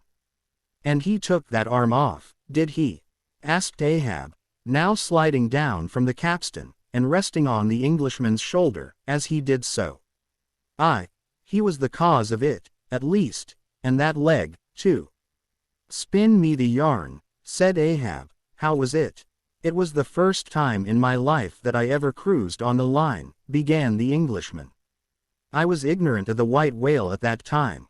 Well, One day we lowered for a pod of 4 or 5 whales, and my boat fastened to one of them.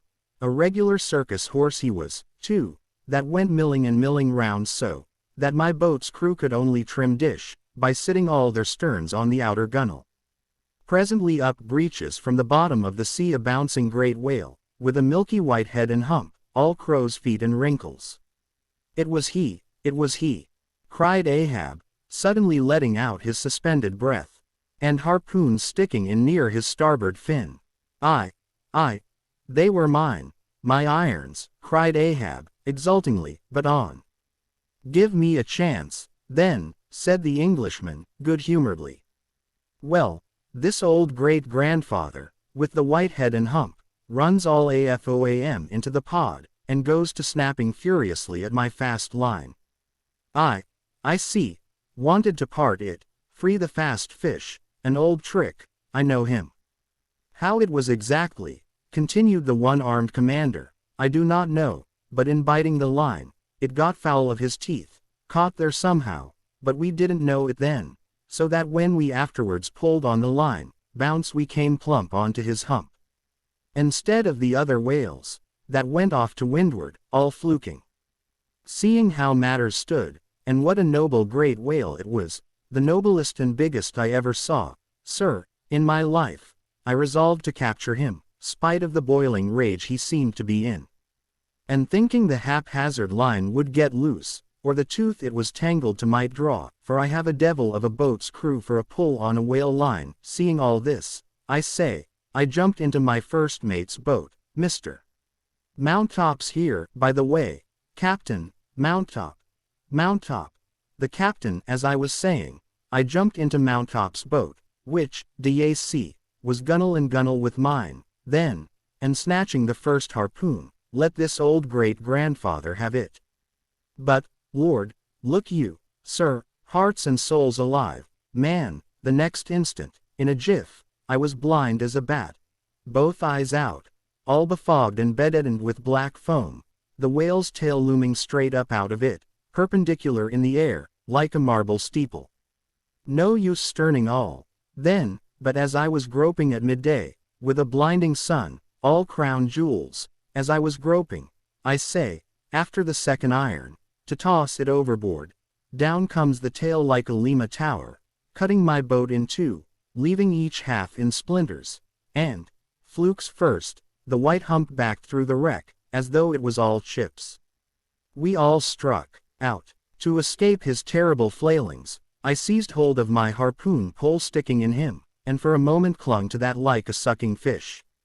But a combing sea dashed me off, and at the same instant, the fish, taking one good dart forwards, went down like a flash, and the barb of that cursed second iron towing along near me caught me here, clapping his hand just below his shoulder, yes, caught me just here, I say, and bore me down to hell's flames. I was thinking, when, all of a sudden, thank the good God, the barb ripped its way along the flesh, clear along the whole length of my arm, came out nigh my wrist, and up I floated, and that gentleman there will tell you the rest. By the way, Captain, drive. Bunger, ship's surgeon. Bunger, my lad, the captain. Now, Bunger boy, spin your part of the yarn. The professional gentleman thus familiarly pointed out, had been all the time standing near them, with nothing specific visible, to denote his gentlemanly rank on board.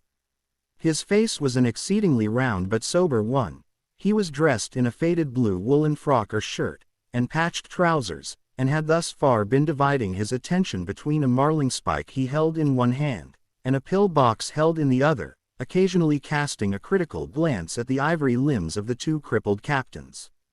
But, at his superior's introduction of him to Ahab, he politely bowed, and straightway went on to do his captain's bidding.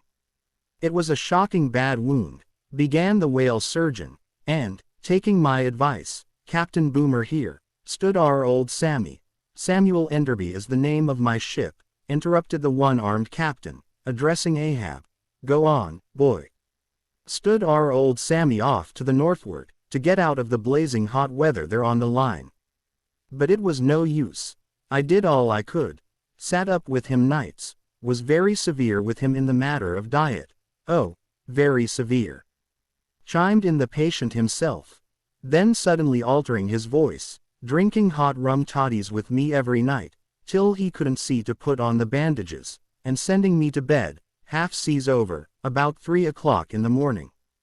Oh, ye stars, he sat up with me indeed, and was very severe in my diet. Oh, a great watcher, and very dietetically severe, is Dr. Bunger. Bunger, you dog, laugh out. Why don't ye? You know you're a precious jolly rascal. But, heave ahead, boy, I'd rather be killed by you than kept alive by any other man. My captain, you must have ere this perceived, respected sir," said the imperturbable godly-looking Bunger, slightly bowing to Ahab, "is apt to be facetious at times. He spins us many clever things of that sort. But I may as well say, en passant, as the French remark, that I myself, that is to say, Jack Bunger, late of the reverend clergy, am a strict total abstinence man. I never drink water," cried the captain.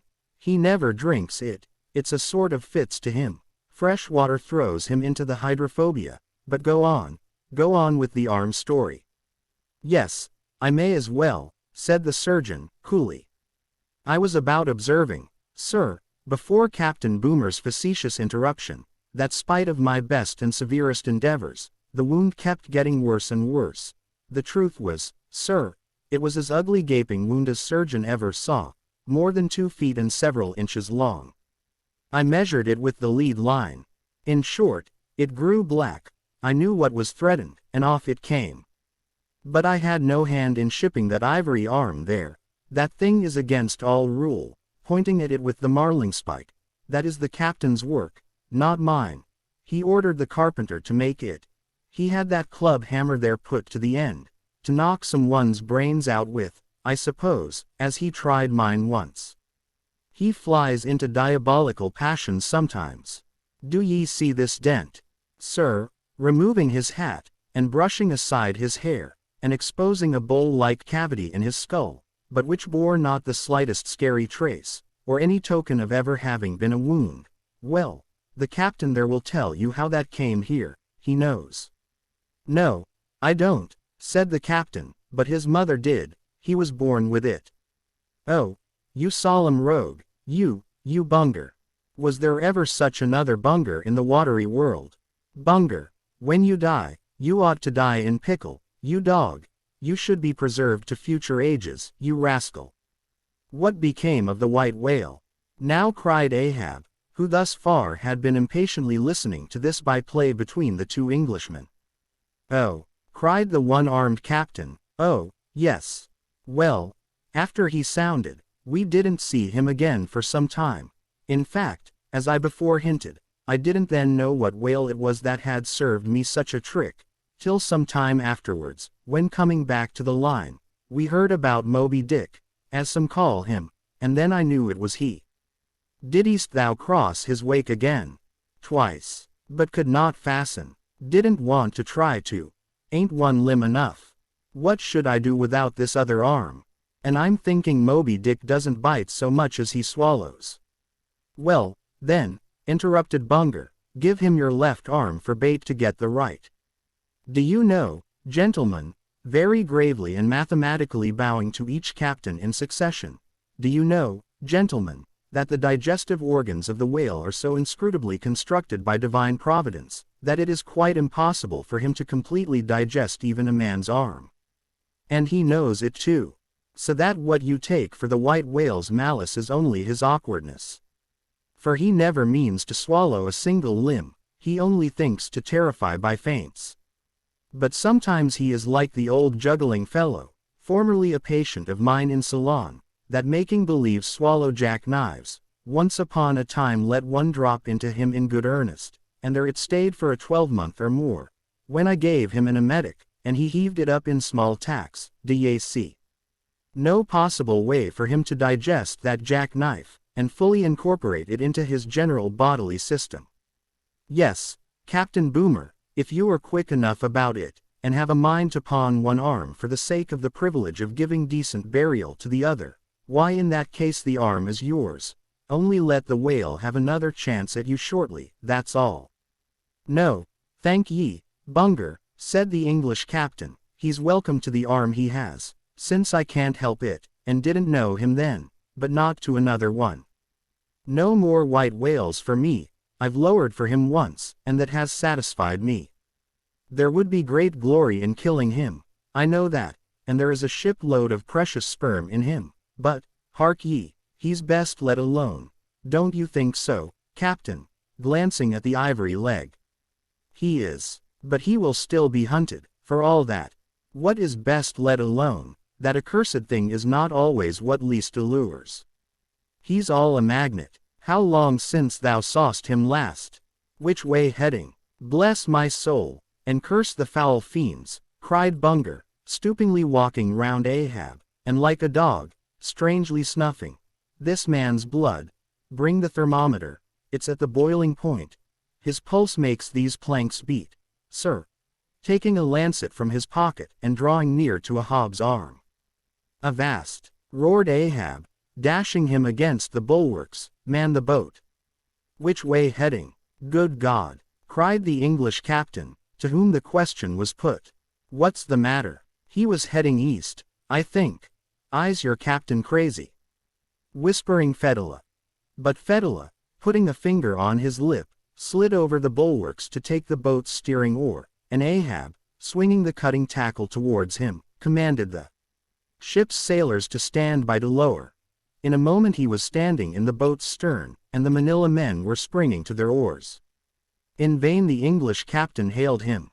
With back to the stranger ship, and face set like a flint to his own, Ahab stood upright till alongside of the Pequod. Chapter 101. The Decanter.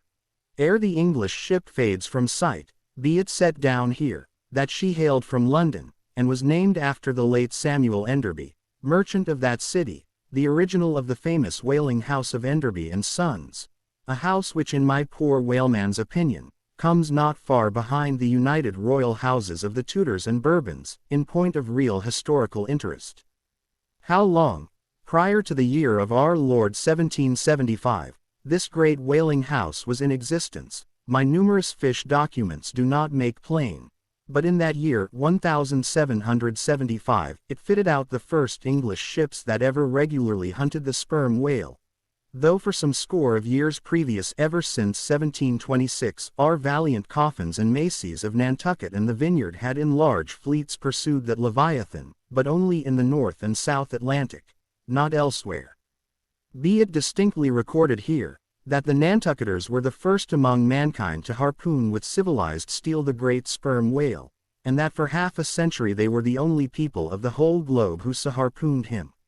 In 1778, a fine ship, the Amelia, fitted out for the express purpose, and at the sole charge of the vigorous Enderbys, boldly rounded Cape Horn, and was the first among the nations to lower a whale boat of any sort in the great South Sea. The voyage was a skillful and lucky one, and returning to her berth with her hold full of the precious sperm, the Amelia's example was soon followed by other ships, English and American, and thus the vast sperm whale grounds of the Pacific were thrown open. But not content with this good deed, the indefatigable house again bestirred itself. Samuel and all his sons, how many, their mother only knows, and under their immediate auspices, and partly, I think, at their expense, the British government was induced to send the sloop of war Rattler on a whaling voyage of discovery into the South Sea. Commanded by a naval post captain, the Rattler made a rattling voyage of it, and did some service, how much does not appear. But this is not all. In 1819, the same house fitted out a discovery whale ship of their own, to go on a tasting cruise to the remote waters of Japan. That ship, well called the Siren, made a noble experimental cruise, and it was thus that the great Japanese whaling ground first became generally known. The Siren in this famous voyage was commanded by a Captain Coffin, a Nantucketer.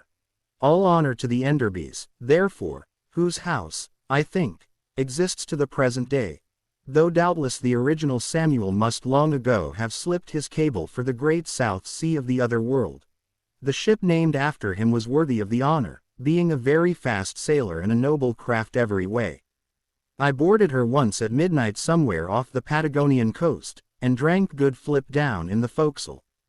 It was a fine gam we had, and they were all trumps, every soul on board. A short life to them, and a jolly death. And that fine gam I had. Long, very long after old Ahab touched her planks with his ivory heel. It minds me of the noble, solid, Saxon hospitality of that ship. And may my parson forget me, and the devil remember me, if I ever lose sight of it. Flip. Did I say we had flip? Yes, and we flipped it at the rate of 10 gallons the hour. And when the squall came, for it's squally off there by Patagonia, and all hands, visitors and all, were called to reef topsails, we were so top heavy that we had to swing each other aloft in bowlines, and we ignorantly furled the skirts of our jackets into the sails, so that we hung there, reefed fast in the howling gale, a warning example to all drunken tars. However, the masts did not go overboard, and by we scrambled down, so sober, that we had to pass the flip again, though the savage salt spray bursting down the forecastle scuttle, rather too much diluted and pickled it to my taste. The beef was fine, tough, but with body in it. They said it was bull beef, others, that it was dromedary beef, but I do not know, for certain, how that was.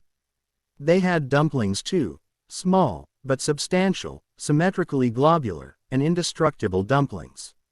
I fancied that you could feel them, and roll them about in you after they were swallowed.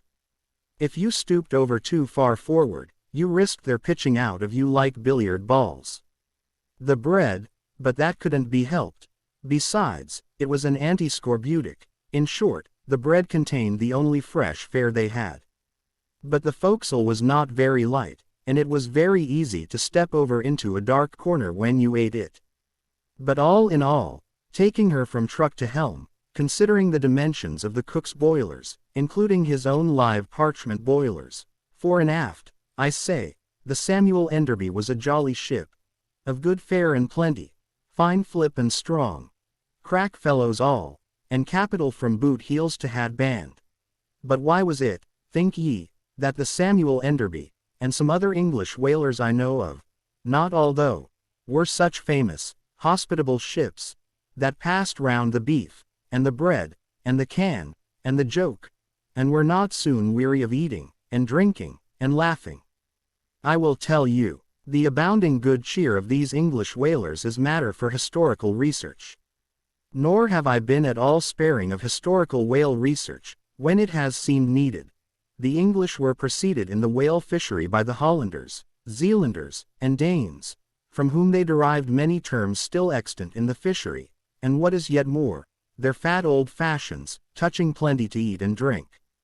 For, as a general thing, the English merchant ship scrimps her crew, but not so the English whaler. Hence, in the English, this thing of whaling good cheer is not normal and natural, but incidental and particular, and, therefore, must have some special origin, which is here pointed out, and will be still further elucidated. During my researches in the Leviathanic histories, I stumbled upon an ancient Dutch volume, which, by the musty whaling smell of it, I knew must be about whalers. The title was, Dan Koopman, wherefore I concluded that this must be the invaluable memoirs of some Amsterdam cooper in the fishery, as every whale ship must carry its cooper. I was reinforced in this opinion by seeing that it was the production of one, Fitz Swackhammer. But my friend Drive, Snodhead, a very learned man, professor of Low Dutch and High German in the College of Santa Claus and St. Potts, to whom I handed the work for translation, giving him a box of sperm candles for his trouble, this same Drive, Snodhead, so soon as he spied the book, assured me that Dan Koopman did not mean the cooper, but the merchant. In short, this ancient and learned Low Dutch book treated of the commerce of Holland, and, among other subjects, contained a very interesting account of its whale fishery. And in this chapter it was headed, Smear, or Fat, that I found a long detailed list of the outfits for the larders and cellars of 180 sail of Dutch whalemen, from which list, as translated by Dr. Snodhead, I transcribe the following. 400,000 pounds. Of beef, 60,000 pounds. Friesland pork, 150,000 pounds. Of stock fish, 550,000 pounds. Of biscuit, 72,000 pounds. Of soft bread, 2,800 firkins. Of butter, 20,000 pounds. Texel and Leyden cheese, 144,000 pounds. Cheese probably an inferior article, 550 anchors of Geneva. 10,800 barrels of beer. Most statistical tables are parchingly dry in the reading. Not so in the present case, however, where the reader is flooded with whole pipes, barrels, quarts, and gills of good gin and good cheer. At the time, I devoted 3 days to the studious digesting of all this beer, beef, and bread, during which many profound thoughts were incidentally suggested to me, capable of a transcendental and Platonic application, and, furthermore, I compiled supplementary tables of my own, touching the probable quantity of stock fish, etc., consumed by every Low Dutch harpooner in that ancient Greenland and Spitzbergen whale fishery. In the first place, the amount of butter, and Texel and Leyden cheese consumed, seems amazing. I impute it, though, to their naturally unctuous natures, being rendered still more unctuous by the nature of their vocation, and especially by their pursuing their game in those frigid polar seas, on the very coasts of that Eskimo country where the convivial natives pledge each other in bumpers of train oil. The quantity of beer, too, is very large, 10,800 barrels. Now, as those polar fisheries could only be prosecuted in the short summer of that climate, so that the whole cruise of one of these Dutch whalemen, including the short voyage to and from the Spitzbergen Sea, did not much exceed 3 months, say, and reckoning 30 men to each of their fleet of 180 sail, we have 5,400 Low Dutch seamen in all. Therefore, I say, we have precisely 2 barrels of beer per man, for a 12 weeks' allowance, exclusive of his fair proportion of that 550 anchors of gin. Now, whether these gin and beer harpooneers, so fuddled as one might fancy them to have been, were the right sort of men to stand up in a boat's head, and take good aim at flying whales, this would seem somewhat improbable. Yet they did aim at them, and hit them too. But this was very far north, be it remembered, where beer agrees well with the constitution. Upon the equator, in our southern fishery, beer would be apt to make the harpooner sleepy at the mast-head and boozy in his boat, and grievous loss might ensue to Nantucket and New Bedford. But no more. Enough has been said to show that the old Dutch whalers of 2 or 3 centuries ago were high livers, and that the English whalers have not neglected so excellent an example. For, say they, when cruising in an empty ship, if you can get nothing better out of the world, get a good dinner out of it, at least. And this empties the decanter. Chapter 102. A Bower in the Arsacides. Hitherto, in descriptively treating of the sperm whale, I have chiefly dwelt upon the marvels of his outer aspect, or separately and in detail upon some few interior structural features. But to a large and thorough sweeping comprehension of him, it behooves me now to unbutton him still further, and untagging the points of his hose, unbuckling his garters, and casting loose the hooks and the eyes of the joints of his innermost bones, set him before you in his ultimatum, that is to say, in his unconditional skeleton. But how now, Ishmael? How is it, that you, a mere oarsman in the fishery, pretend to know aught about the subterranean parts of the whale? Did erudite Stubb, mounted upon your capstan, deliver lectures on the anatomy of the cetacea, and by help of the windlass, hold up a specimen rib for exhibition? Explain thyself, Ishmael. Can you land a full-grown whale on your deck for examination, as a cook dishes a roast pig? Surely not. A veritable witness have you hitherto been, Ishmael, but have a care how you seize the privilege of Jonah alone, the privilege of discoursing upon the joists and beams, the rafters, ridge-pole, sleepers, and underpinnings, making up the framework of Leviathan, and belike of the tallow vats, dairy rooms, butteries, and cheese-series in his bowels. I confess, that since Jonah, few whalemen have penetrated very far beneath the skin of the adult whale.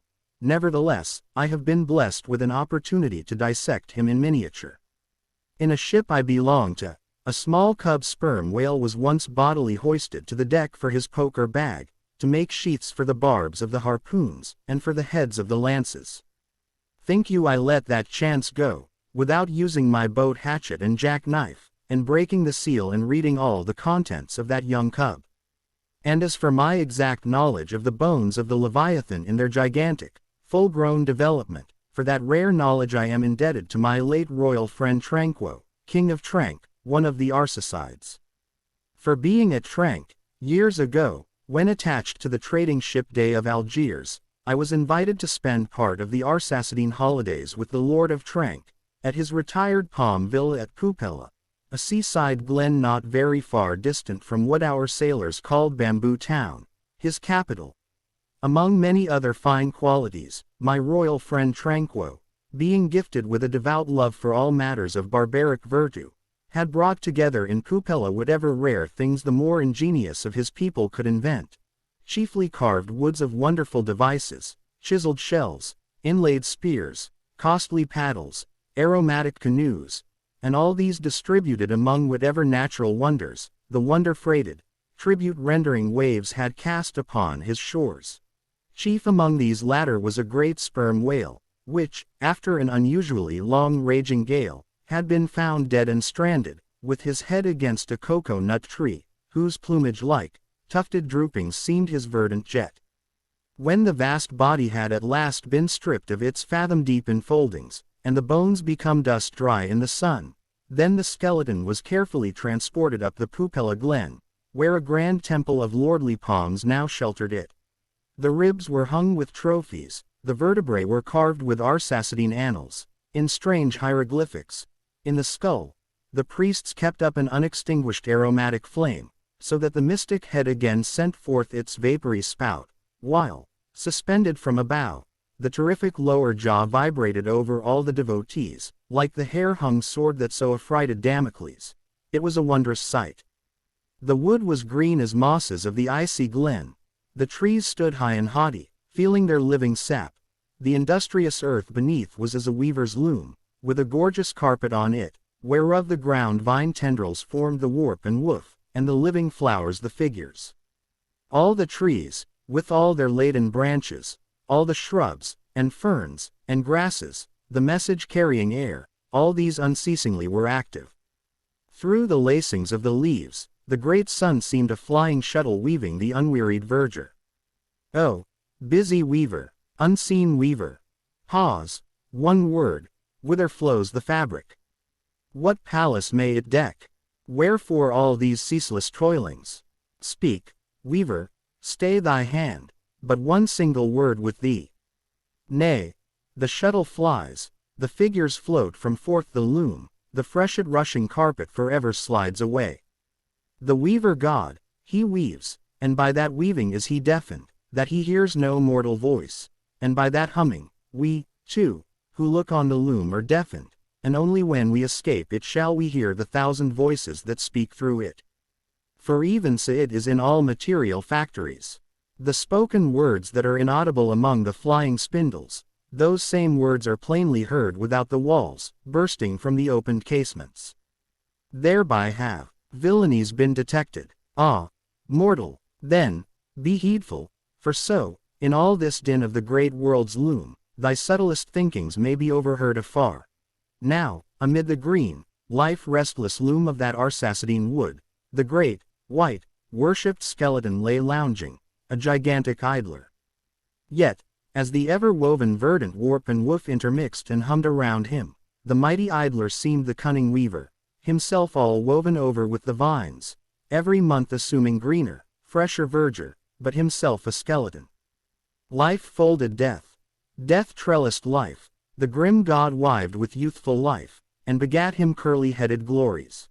Now, when with royal Tranquo I visited this wondrous whale, and saw the skull and altar, and the artificial smoke ascending from where the real jet had issued, I marveled that the king should regard a chapel as an object of virtue. He laughed. But more I marveled that the priests should swear that smoky jet of his was genuine. To and fro I paced before this skeleton, brushed the vines aside, broke through the ribs, and with a ball of Arsacidine twine, wandered, eddied long amid its many winding, shaded colonnades and arbors. But soon my line was out, and following it back, I emerged from the opening where I entered. I saw no living thing within, naught was there but bones. Cutting me a green measuring rod, I once more dived within the skeleton. From their arrow slit in the skull, the priests perceived me taking the altitude of the final rib. How now? They shouted. Darest thou measure this our God? That's for us. Aye. Priests, well, how long do ye make him, then? But hereupon a fierce contest rose among them, concerning feet and inches. They cracked each other's sconces with their yardsticks. The great skull echoed, and seizing that lucky chance, I quickly concluded my own ad measurements. These ad measurements I now propose to set before you. But first, be it recorded, that, in this matter, I am not free to utter any fancied measurement I please. Because there are skeleton authorities you can refer to test my accuracy. There is a Leviathanic museum, they tell me, in Hull, England, one of the whaling ports of that country, where they have some fine specimens of finbacks and other whales.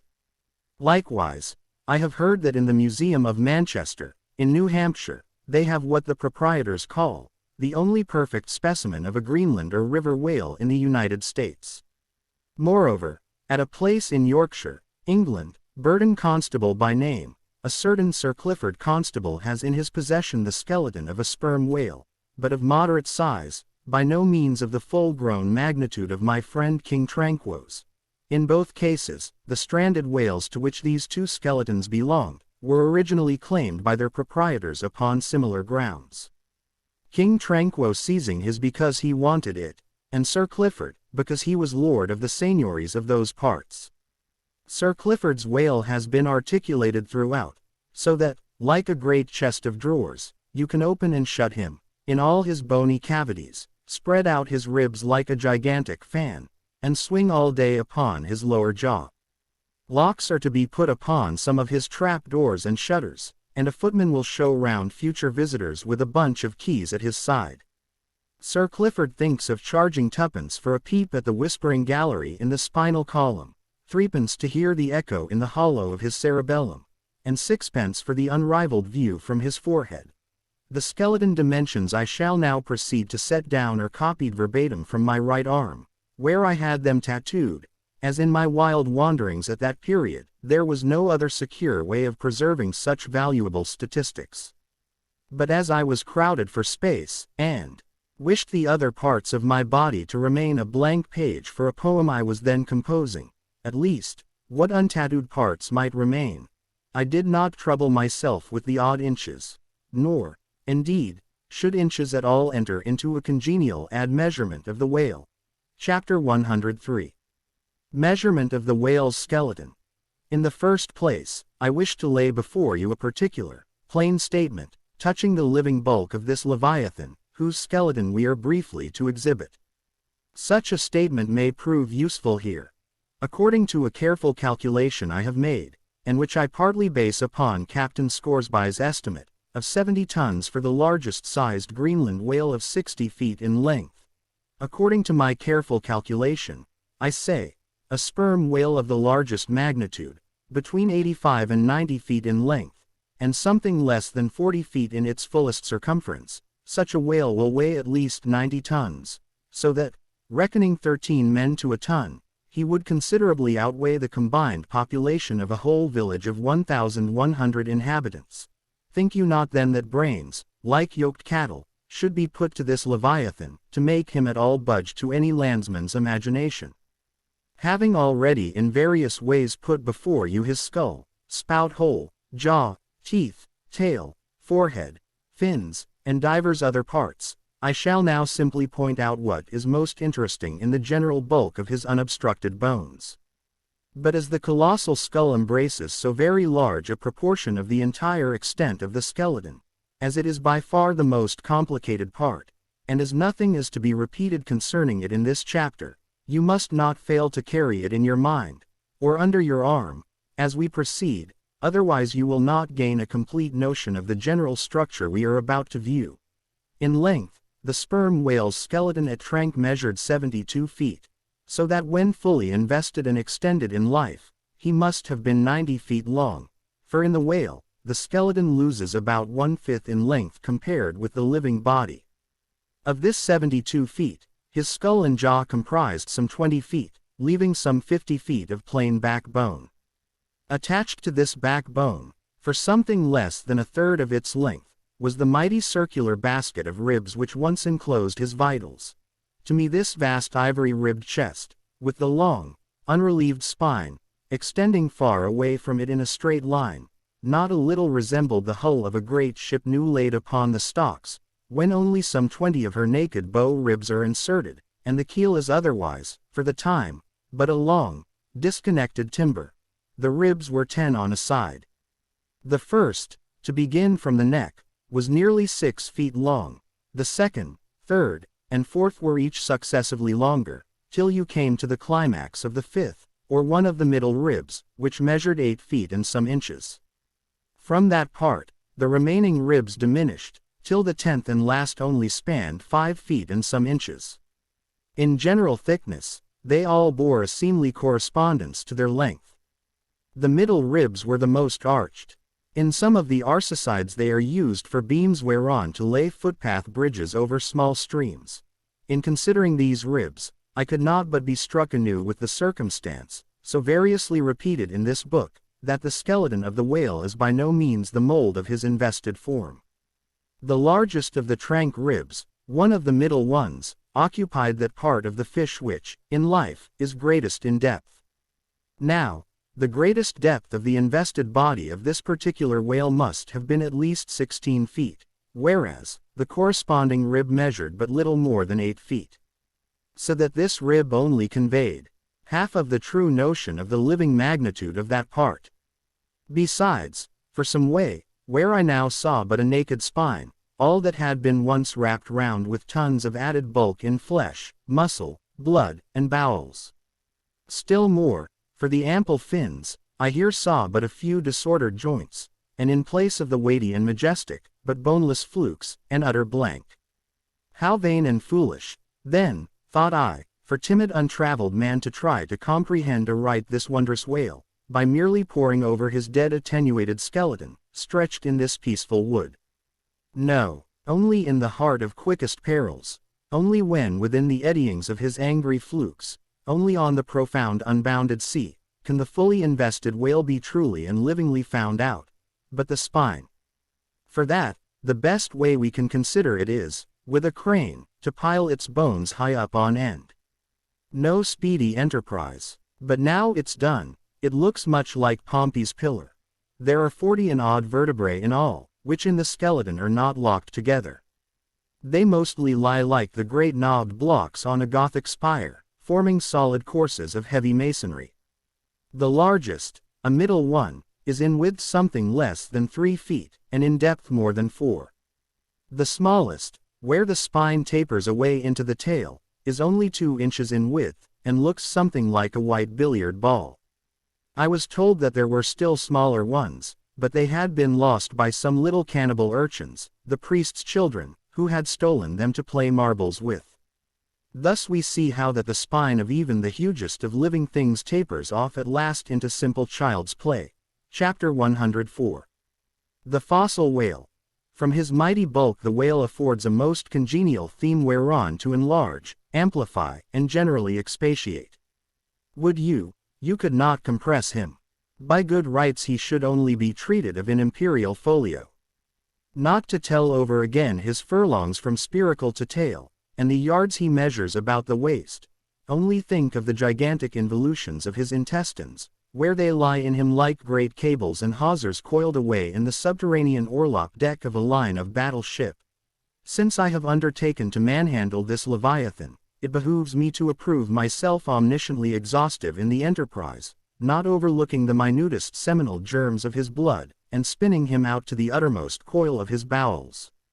Having already described him in most of his present habitatory and anatomical peculiarities, it now remains to magnify him in an archaeological, fossiliferous, and antediluvian point of view. Applied to any other creature than the Leviathan, to an ant or a flea, such portly terms might justly be deemed unwarrantably grandiloquent. But when Leviathan is the text, the case is altered. Fain am I to stagger to this emprise under the weightiest words of the dictionary. And here be it said, that whenever it has been convenient to consult one in the course of these dissertations, I have invariably used a huge quarto edition of Johnson, expressly purchased for that purpose, because that famous lexicographer's uncommon personal bulk more fitted him to compile a lexicon to be used by a whale author like me. One often hears of writers that rise and swell with their subject, though it may seem but an ordinary one. How, then, with me, writing of this Leviathan? Unconsciously my chirography expands into placard capitals. Give me a condor's quill. Give me Vesuvius' crater for an inkstand. Friends, hold my arms.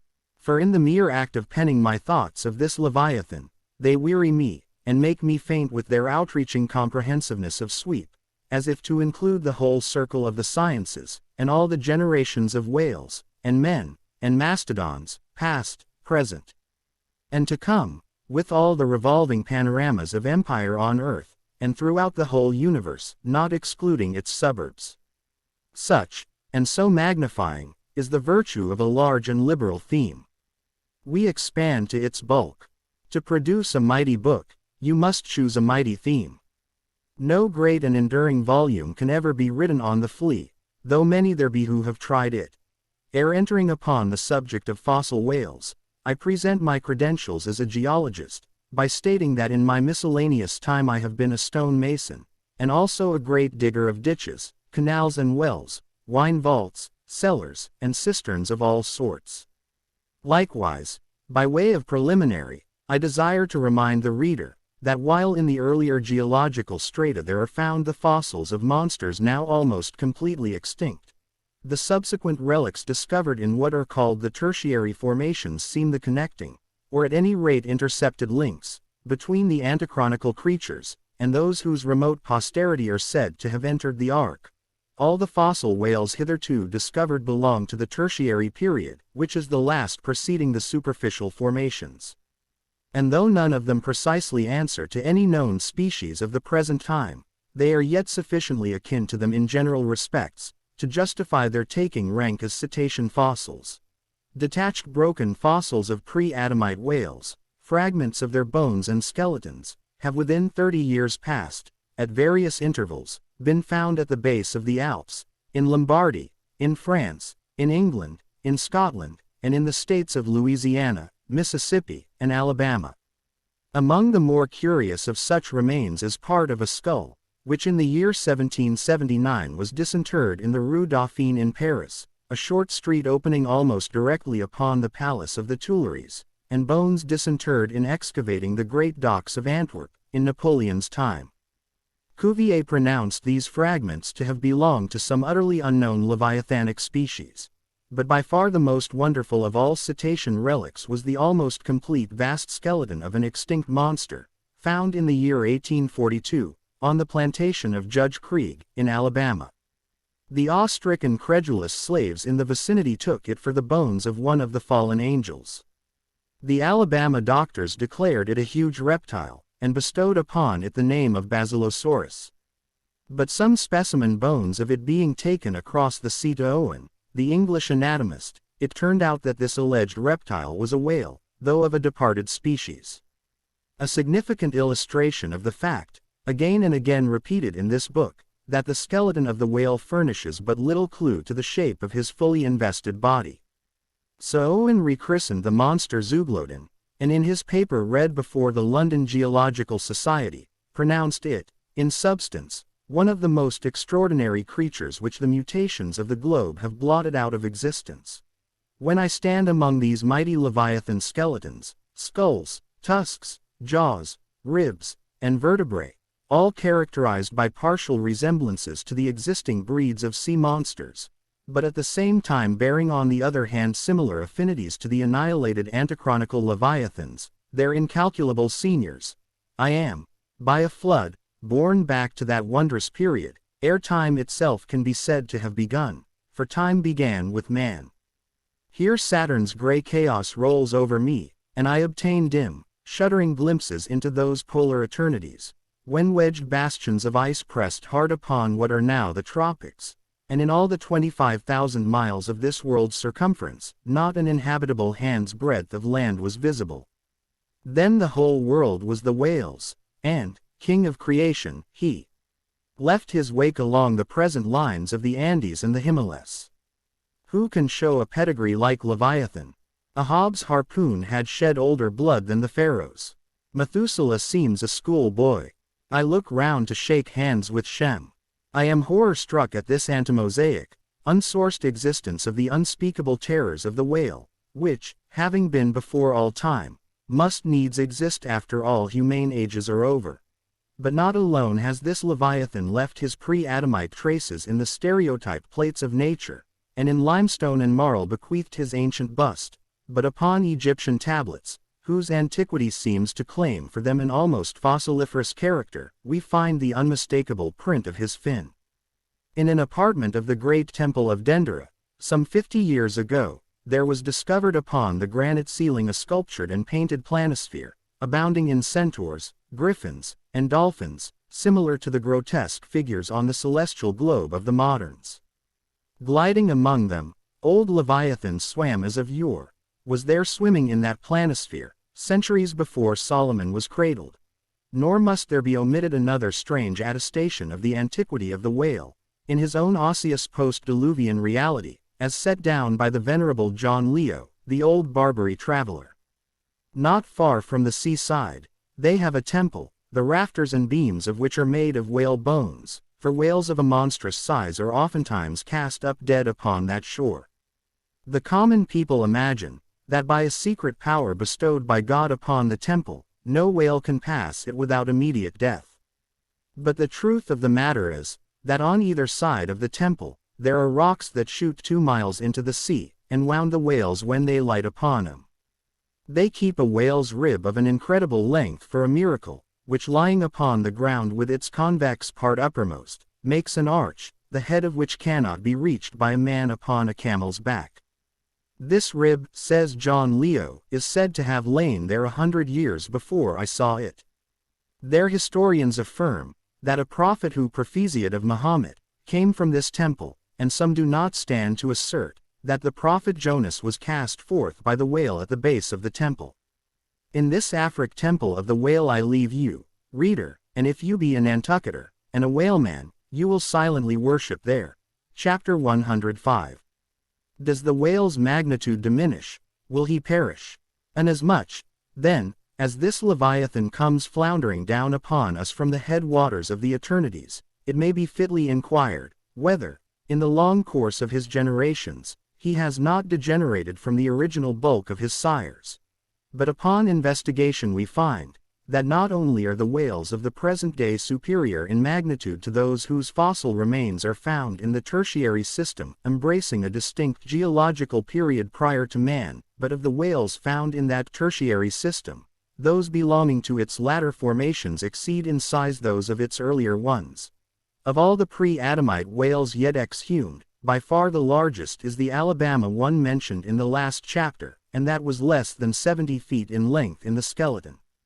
Whereas, we have already seen that the tape measure gives 72 feet for the skeleton of a large-sized modern whale. And I have heard, on whalemen's authority, that sperm whales have been captured near 100 feet long at the time of capture. But may it not be, that while the whales of the present hour are in advance in magnitude upon those of all previous geological periods, may it not be, that since Adam's time they have degenerated? Assuredly, we must conclude so, if we are to credit the accounts of such gentlemen as Pliny, and the ancient naturalists generally, for Pliny tells us of whales that embraced acres of living bulk, and Aldrovandus of others which measured 800 feet in length, rope walks and Thames tunnels of whales. And even in the days of Banks and Solander, Cook's naturalists, we find a Danish member of the Academy of Sciences setting down certain Iceland whales, Radensisker, or wrinkled bellies, at 120 yards, that is, 360 feet. And Lacépède, the French naturalist, in his elaborate history of whales, in the very beginning of his work, page 3, sets down the right whale at 100 meters, 328 feet. And this work was published so late as AD 1825. But will any whaleman believe these stories? No. The whale of today is as big as his ancestors in Pliny's time. And if ever I go where Pliny is, I, a whaleman, more than he was, will make bold to tell him so. Because I cannot understand how it is, that while the Egyptian mummies that were buried thousands of years before even Pliny was born, do not measure so much in their coffins as a modern Kentuckian in his socks, and while the cattle and other animals sculptured on the oldest Egyptian and Nineveh tablets, by the relative proportions in which they are drawn, just as plainly prove that the high-bred, stall-fed, prize cattle of Smithfield, not only equal, but far exceed in magnitude the fattest of Pharaoh's fat kine. In the face of all this, I will not admit that of all animals the whale alone should have degenerated, but still another inquiry remains, one often agitated by the more recondite Nantucketers.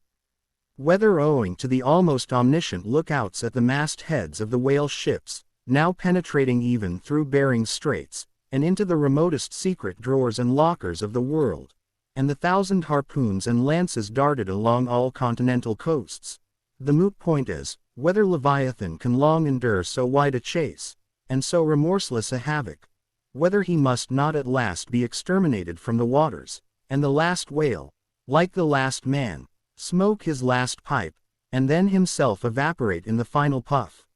Comparing the humped herds of whales with the humped herds of buffalo, which, not 40 years ago, overspread by tens of thousands the prairies of Illinois and Missouri, and shook their iron manes and scowled with their thunder-clotted brows upon the sites of populous river capitals, where now the polite broker sells you land at $1 an inch.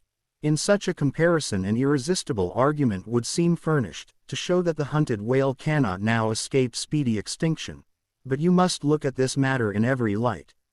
Though so short a period ago, not a good lifetime, the census of the buffalo in Illinois exceeded the census of men now in London, and though at the present day not one horn or hoof of them remains in all that region, and though the cause of this wondrous extermination was the spear of man, yet the far different nature of the whale hunt peremptorily forbids so inglorious an end to the Leviathan. 40 men in one ship hunting the sperm whales for 48 months think they have done extremely well, and thank God, if at last they carry home the oil of 40 fish. Whereas, in the days of the old Canadian and Indian hunters and trappers of the West, when the far West, in whose sunset suns still rise, was a wilderness and a virgin, the same number of moccasined men, for the same number of months, mounted on horse instead of sailing in ships, would have slain not 40, but 40,000 and more buffaloes, a fact that, if need were, could be statistically stated. Nor, considered aright, does it seem any argument in favor of the gradual extinction of the sperm whale, for example, that in former years, the latter part of the last century, say these leviathans, in small pods, were encountered much oftener than at present, and, in consequence, the voyages were not so prolonged, and were also much more remunerative. Because, as has been elsewhere noticed, those whales, influenced by some views to safety, now swim the seas in immense caravans, so that to a large degree the scattered solitaries, yolks, and pods, and schools of other days are now aggregated into vast but widely separated, unfrequent armies.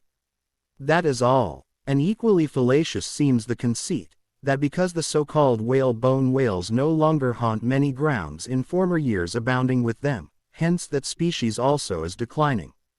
For they are only being driven from promontory to cape, and if one coast is no longer enlivened with their jets, then, be sure, some other and remoter strand has been very recently startled by the unfamiliar spectacle. Furthermore, concerning these last-mentioned leviathans, they have 2 firm fortresses, which, in all human probability, will forever remain impregnable. And as upon the invasion of their valleys, the frosty Swiss have retreated to their mountains, so, hunted from the savannas and glades of the Middle Seas, the whale-bone whales can at last resort to their polar citadels, and diving under the ultimate glassy barriers and walls there, come up among icy fields and floes, and in a charmed circle of everlasting December, bid defiance to all pursuit from man. But as perhaps 50 of these whalebone whales are harpooned for one cachalot, some philosophers of the forecastle have concluded that this positive havoc has already very seriously diminished their battalions. But though for some time past a number of these whales, not less than 13,000, have been annually slain on the north-west coast by the Americans alone, yet there are considerations which render even this circumstance of little or no account as an opposing argument in this matter. Natural as it is to be somewhat incredulous concerning the populousness of the more enormous creatures of the globe, yet what shall we say to Hardo, the historian of Goa, when he tells us that at one hunting the king of Siam took 4,000 elephants, that in those regions elephants are numerous as droves of cattle in the temperate climes. And there seems no reason to doubt that if these elephants, which have now been hunted for thousands of years, by Semiramis, by Porus, by Hannibal, and by all the successive monarchs of the East, if they still survive there in great numbers, much more may the great whale outlast all hunting, since he has a pasture to expatiate in, which is precisely twice as large as all Asia, both Americas, Europe and Africa, New Holland, and all the isles of the sea combined. Moreover, we are to consider, that from the presumed great longevity of whales, their probably attaining the age of a century and more, therefore at any one period of time, several distinct adult generations must be contemporary. And what that is, we may soon gain some idea of, by imagining all the graveyards, cemeteries, and family vaults of creation yielding up the live bodies of all the men, women, and children who were alive 75 years ago, and adding this countless host to the present human population of the globe. Wherefore, for all these things, we account the whale immortal in his species, however perishable in his individuality. He swam the seas before the continents broke water. He once swam over the site of the Tuileries, and Windsor Castle, and the Kremlin. In Noah's flood he despised Noah's Ark, and if ever the world is to be again flooded, like the Netherlands, to kill off its rats, then the eternal whale will still survive, and rearing upon the topmost crest of the equatorial flood, spout his frothed defiance to the skies. Chapter 106. Ahab's leg. The precipitating manner in which Captain Ahab had quitted the Samuel Enderby of London, had not been unattended with some small violence to his own person. He had lighted with such energy upon a thwart of his boat that his ivory leg had received a half-splintering shock. And when after gaining his own deck, and his own pivot hole there, he so vehemently wheeled round with an urgent command to the steersman, it was, as ever, something about his not steering inflexibly enough then. The already shaken ivory received such an additional twist and wrench, that though it still remained entire, and to all appearances lusty, yet Ahab did not deem it entirely trustworthy. And, indeed, it seemed small matter for wonder, that for all his pervading, mad recklessness, Ahab did at times give careful heed to the condition of that dead bone upon which he partly stood. For it had not been very long prior to the Pequod's sailing from Nantucket, that he had been found one night lying prone upon the ground, and insensible, by some unknown, and seemingly inexplicable, unimaginable casualty, his ivory limb having been so violently displaced, that it had stake-wise smitten, and all but pierced his groin. Nor was it without extreme difficulty that the agonizing wound was entirely cured. Nor, at the time, had it failed to enter his monomaniac mind, that all the anguish of that then present suffering was but the direct issue of a former woe, and he too plainly seemed to see, that as the most poisonous reptile of the marsh perpetuates his kind as inevitably as the sweetest songster of the grove, so, equally with every felicity, all miserable events do naturally beget their like. Yea, more than equally, thought Ahab, since both the ancestry and posterity of grief go further than the ancestry and posterity of joy. For, not to hint of this, that it is an inference from certain canonic teachings, that while some natural enjoyments here shall have no children born to them for the other world, but, on the contrary, shall be followed by the joy childlessness of all hell's despair, whereas, some guilty mortal miseries shall still fertilely beget to themselves an eternally progressive progeny of griefs beyond the grave. Not at all to hint of this, there still seems an inequality in the deeper analysis of the thing. For, thought Ahab, while even the highest earthly felicities ever have a certain unsignifying pettiness lurking in them, but, at bottom, all heart woes, a mystic significance, and, in some men, an archangelic grandeur, so do their diligent tracings out not belie the obvious deduction. To trail the genealogies of these high mortal miseries, carries us at last among the sourceless primogenitures of the gods, so that, in the face of all the glad, hay-making suns, and soft cymballing, round harvest moons, we must needs give into this, that the gods themselves are not forever glad. The ineffaceable, sad birth-mark in the brow of man, is but the stamp of sorrow in the signers. Unwittingly here a secret has been divulged, which perhaps might more properly, in set way, have been disclosed before. With many other particulars concerning Ahab, always had it remained a mystery to some, why it was, that for a certain period, both before and after the sailing of the Pequod, he had hidden himself away with such grand llama-like exclusiveness, and, for that one interval, sought speechless refuge, as it were, among the marble senate of the dead. Captain Peleg's brooded reason for this thing appeared by no means adequate, though, indeed, as touching all Ahab's deeper part, every revelation partook more of significant darkness than of explanatory light.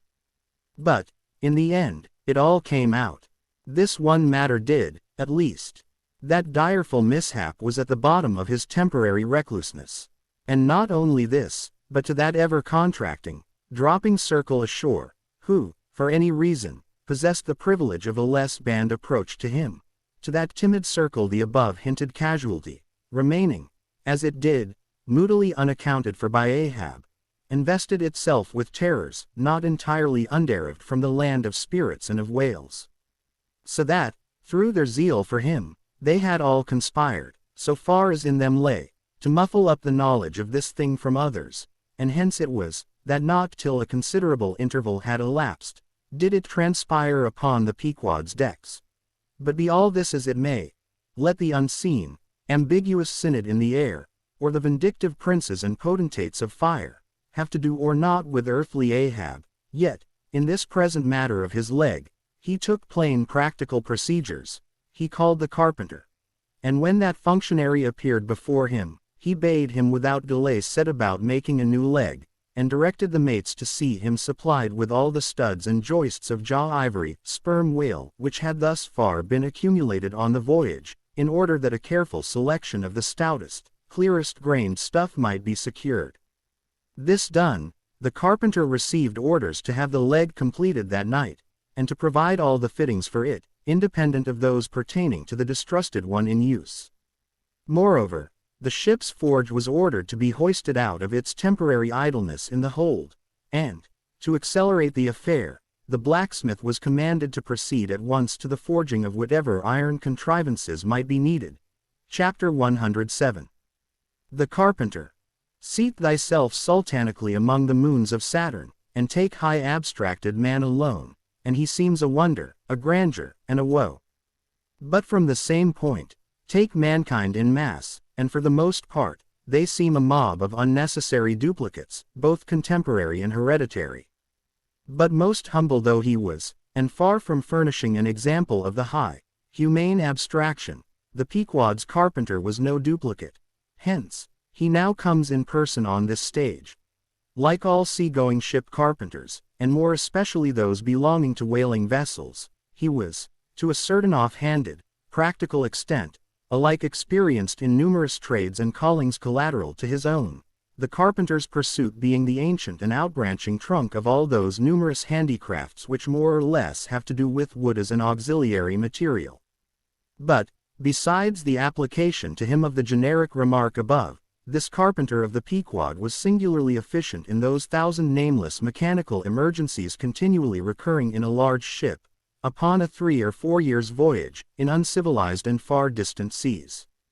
For not to speak of his readiness in ordinary duties, repairing stove boats, sprung spars, reforming the shape of clumsy bladed oars, inserting bull's eyes in the deck, or new tree nails in the side planks, and other miscellaneous matters more directly pertaining to his special business. He was moreover unhesitatingly expert in all manner of conflicting aptitudes, both useful and capricious. The one grand stage where he enacted all his various parts so manifold, was his vice bench, a long rude ponderous table furnished with several vices, of different sizes, and both of iron and of wood. At all times except when whales were alongside, this bench was securely lashed athwartships against the rear of the try-works. A belaying pin is found too large to be easily inserted into its hole. The carpenter claps it into one of his ever-ready vices, and straightway files it smaller. A lost land bird of strange plumage strays on board, and is made a captive. Out of clean-shaved rods of right whale bone, and cross beams of sperm whale ivory, the carpenter makes a pagoda-looking cage for it. An oarsman sprains his wrist. The carpenter concocts a soothing lotion. Stubb longed for vermilion stars to be painted upon the blade of his every oar. Screwing each oar in his big vise of wood, the carpenter symmetrically supplies the constellation. A sailor takes a fancy to wear shark bone ear rings. The carpenter drills his ears. Another has the toothache. The carpenter out-pincers, and clapping one hand upon his bench bids him be seated there. But the poor fellow unmanageably winces under the unconcluded operation. Whirling round the handle of his wooden vice, the carpenter signs him to clap his jaw in that, if he would have him draw the tooth. Thus, this carpenter was prepared at all points, and alike indifferent and without respect in all. Teeth he accounted bits of ivory, heads he deemed but top blocks, men themselves he lightly held for capstans. But while now upon so wide a field thus variously accomplished and with such liveliness of expertness in him, too, all this would seem to argue some uncommon vivacity of intelligence. But not precisely so, for nothing was this man more remarkable, than for a certain impersonal stolidity as it were, impersonal, I say, for it's a shaded off into the surrounding infinite of things, that it seemed one with the general stolidity discernible in the whole visible world, which while pauselessly active in uncounted modes, still eternally holds its peace, and ignores you, though you dig foundations for cathedrals. Yet was this half-horrible stolidity in him, involving, too, as it appeared, an all-ramifying heartlessness, yet was it oddly dashed at times, with an old, crutch-like, antediluvian, wheezing humorousness, not unstraked now and then with a certain grizzled wittiness, such as might have served to pass the time during the midnight watch on the bearded forecastle of Noah's Ark. Was it that this old carpenter had been a lifelong wanderer, whose much rolling, to and fro, not only had gathered no moss, but what is more, had rubbed off whatever small outward clingings might have originally pertained to him? He was a stripped abstract, an unfractioned integral, and compromised as a new-born babe, living without premeditated reference to this world or the next. You might almost say, that this strange and compromisedness in him involved a sort of unintelligence, for in his numerous trades, he did not seem to work so much by reason or by instinct, or simply because he had been tutored to it, or by any intermixture of all these, even or uneven, but merely by a kind of deaf and dumb, spontaneous literal process. He was a pure manipulator. His brain, if he had ever had one, must have early oozed along into the muscles of his fingers.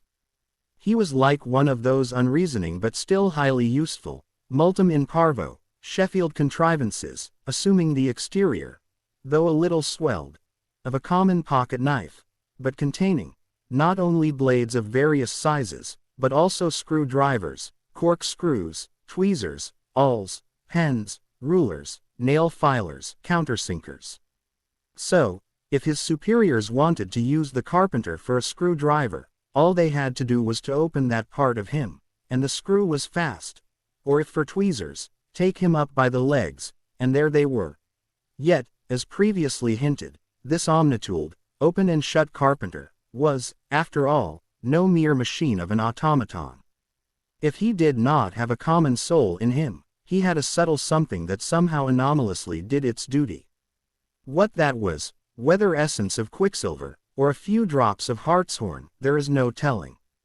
But there it was, and there it had abided for now some 60 years or more.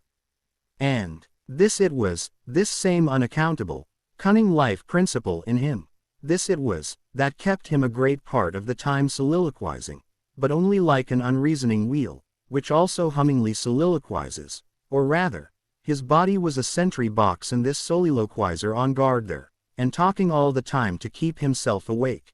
Chapter 108. Ahab and the Carpenter.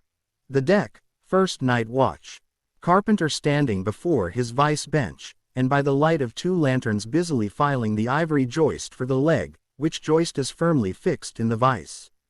Slabs of ivory, leather straps, pads, screws, and various tools of all sorts lying about the bench. Forward, the red flame of the forge is seen, where the blacksmith is at work. Drat the file, and drat the bone.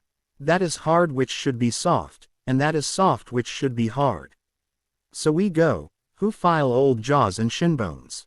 Let's try another. Aye, now, this works better, sneezes. Halloa, this bone dust is sneezes, why it's sneezes, yes it's sneezes, bless my soul, it won't let me speak. This is what an old fellow gets now for working in dead lumber. Saw a live tree, and you don't get this dust. Amputate a live bone, and you don't get it sneezes. Come, come, you old smut, there, bear a hand, and let's have that ferrule and buckle screw, I'll be ready for them presently. Lucky now, sneezes, there's no knee joint to make. That might puzzle a little, but a mere shinbone, why it's easy as making hop poles, only I should like to put a good finish on. Time, if I but only had the time, I could turn him out as neat a leg now as ever sneezes scraped to a lady in a parlor. Those buckskin legs and calves of legs I've seen in shop windows wouldn't compare at all. They soak water, they do, and of course get rheumatic, and have to be doctored sneezes with washes and lotions, just like live legs. There, before I saw it off, now, I must call his old mogulship, and see whether the length will be all right, too short, if anything, I guess. Ha, that's the heel, we are in luck, here he comes, or it's somebody else, that's certain. Ahab advancing. During the ensuing scene, the carpenter continues sneezing at times. Well, manmaker, just in time, sir. If the captain pleases, I will now mark the length.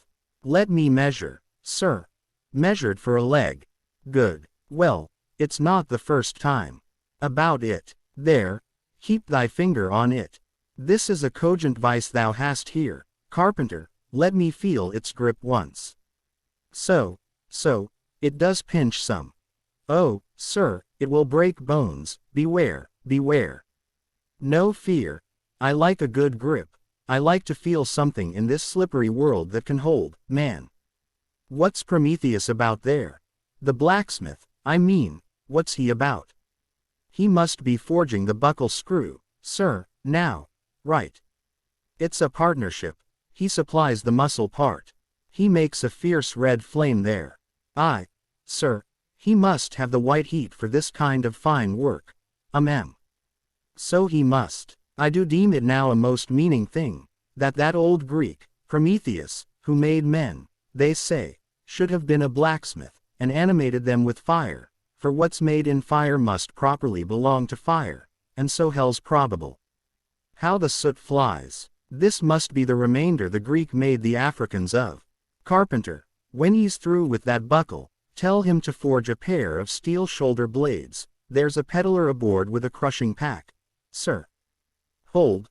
While Prometheus is about it, I'll order a complete man after a desirable pattern. Imprimis, 50 feet high in his socks. Then, chest modeled after the Thames Tunnel. Then, legs with roots to 'em, to stay in one place. Then, arms 3 feet through the wrist. No heart at all, brass forehead, and about 1/4 of an acre of fine brains. And let me see, shall I order eyes to see outwards? No, but put a skylight on top of his head to illuminate inwards. There, take the order, and away. Now, what's he speaking about, and who's he speaking to, I should like to know. Shall I keep standing here? Aside, 'tis but indifferent architecture to make a blind dome, here's one. No, I must have a lantern. Ho, ho. That's it, hey, here are 2, sir, one will serve my turn. What art thou thrusting the thief-catcher into my face for, man? Thrusted light is worse than presented pistols. I thought, sir, that you spoke to Carpenter. Carpenter. Why that's, but no, a very tidy, and, I may say, an extremely gentleman-like sort of business thou art in here, Carpenter, or wouldst thou rather work in clay? Sir, clay, sir, that's mud. We leave clay to ditchers, sir. The fellow's impious. What art thou sneezing about? Bone is rather dusty, sir. Take the hint, then, and when thou art dead, never bury thyself under living people's noses, sir. Oh. Ah. I guess so. Yes. Oh, dear. Look ye, Carpenter, I dare say thou callest thyself a right good workmanlike workman, eh? Well, then, will it speak thoroughly well for thy work, if, when I come to mount this leg thou mockest, I shall nevertheless feel another leg in the same identical place with it, that is, Carpenter, my old lost leg, the flesh and blood one, I mean. Canst thou not drive that old Adam away? Truly, sir, I begin to understand somewhat now. Yes, I have heard something curious on that score, sir, how that a dismasted man never entirely loses the feeling of his old spar, but it will be still pricking him at times. May I humbly ask if it be really so, sir? It is, man. Look, put thy live leg here in the place where mine once was. So, now, here is only one distinct leg to the eye, yet two to the soul. Where thou feelest tingling life, there, exactly there to a hair, do I. Iced a riddle, I should humbly call it a poser, sir. Hist, then. How dost thou know that some entire, living, thinking thing may not be invisibly and uninterpenetratingly standing precisely where thou now standest, aye, and standing there in thy spite? In thy most solitary hours, then, dost thou not fear eavesdroppers? Hold, don't speak, and if I still feel the smart of my crushed leg, though it be now so long dissolved, then, why mayest not thou, Carpenter, feel the fiery pains of hell forever, and without a body? Ha! Good Lord! Truly, sir, if it comes to that, I must calculate over again. I think I didn't carry a small figure, sir. Look ye, putting heads should never grant premises. How long before the leg is done? Perhaps an hour, sir. Bungle away at it then, and bring it to me turns to go. Oh, life, here I am, proud as Greek god, and yet standing debtor to this blockhead for a bone to stand on. Cursed be that mortal inter-indebtedness which will not do away with ledgers. I would be free as air, and I'm down in the whole world's books. I am so rich, I could have given bid for bid with the wealthiest praetorians at the auction of the Roman Empire, which was the world's, and yet I owe for the flesh in the tongue I brag with. By heavens, I'll get a crucible, and into it, and dissolve myself down to one small, compendious vertebra. So, Carpenter resuming his work. Well, Stubb knows him best of all, and Stubb always says he's queer, says nothing but that one sufficient little word queer. He's queer, says Stubb, he's queer, and keeps dinning it into Mr. Starbuck all the time. Queer, sir, queer, very queer. And here's his leg, yes, now that I think of it, here's his bedfellow. Has a stick of whale's jaw bone for a wife. And this is his leg, he'll stand on this. What was that now about one leg standing in three places, and all three places standing in one hell? How was that? Oh, I don't wonder he looked so scornful at me. I'm a sort of strange-thoughted sometimes, they say, but that's only haphazard like. Then, a short, little old body like me, should never undertake to wade out into deep waters with tall, heron-built captains. The water chucks you under the chin pretty quick, and there's a great cry for lifeboats. And here's the heron's leg. Long and slim, sure enough. Now, for most folks one pair of legs lasts a lifetime, and that must be because they use them mercifully, as a tender-hearted old lady uses her roly-poly old coach horses. But Ahab, oh he's a hard driver. Look, driven one leg to death, and spavined the other for life, and now wears out bone legs by the cord. Halloa! There, you smut! Bear a hand there with those screws, and let's finish it before the resurrection fellow comes a-calling with his horn for all legs, true or false, as brewery men go round collecting old beer barrels, to fill 'em up again. What a leg this is! It looks like a real live leg, filed down to nothing but the core. He'll be standing on this tomorrow, he'll be taking altitudes on it. Halloa! I almost forgot the little oval slate, smoothed ivory, where he figures up the latitude. So, chisel, file, and sandpaper, now. Chapter 109. Ahab and Starbuck in the cabin. According to usage they were pumping the ship next morning, and lo! No inconsiderable oil came up with the water, the casks below must have sprung a bad leak. Much concern was shown, and Starbuck went down into the cabin to report this unfavorable affair. In sperm whalemen with any considerable quantity of oil on board, it is a regular semi-weekly duty to conduct a hose into the hold, and drench the casks with sea water, which afterwards, at varying intervals, is removed by the ship's pumps. Hereby the casks are sought to be kept damply tight, while by the changed character of the withdrawn water, the mariners readily detect any serious leakage in the precious cargo. Now, from the south and west the Pequod was drawing nigh to Formosa and the Bashy Isles, between which lies one of the tropical outlets from the China waters into the Pacific. And so Starbuck found Ahab with a general chart of the Oriental archipelagos spread before him, and another separate one representing the long eastern coasts of the Japanese islands, Niffen, Matsumai, and Seacoke. With his snow-white new ivory leg braced against the screwed leg of his table, and with a long pruning hook of a jack-knife in his hand, the wondrous old man, with his back to the gangway door, was wrinkling his brow, and tracing his old courses again. Who's there? Hearing the footstep at the door, but not turning round to it. On deck. Begone. Captain Ahab mistakes. It is I. The oil in the hold is leaking, sir. We must up burdens and break out. Up burdens and break out.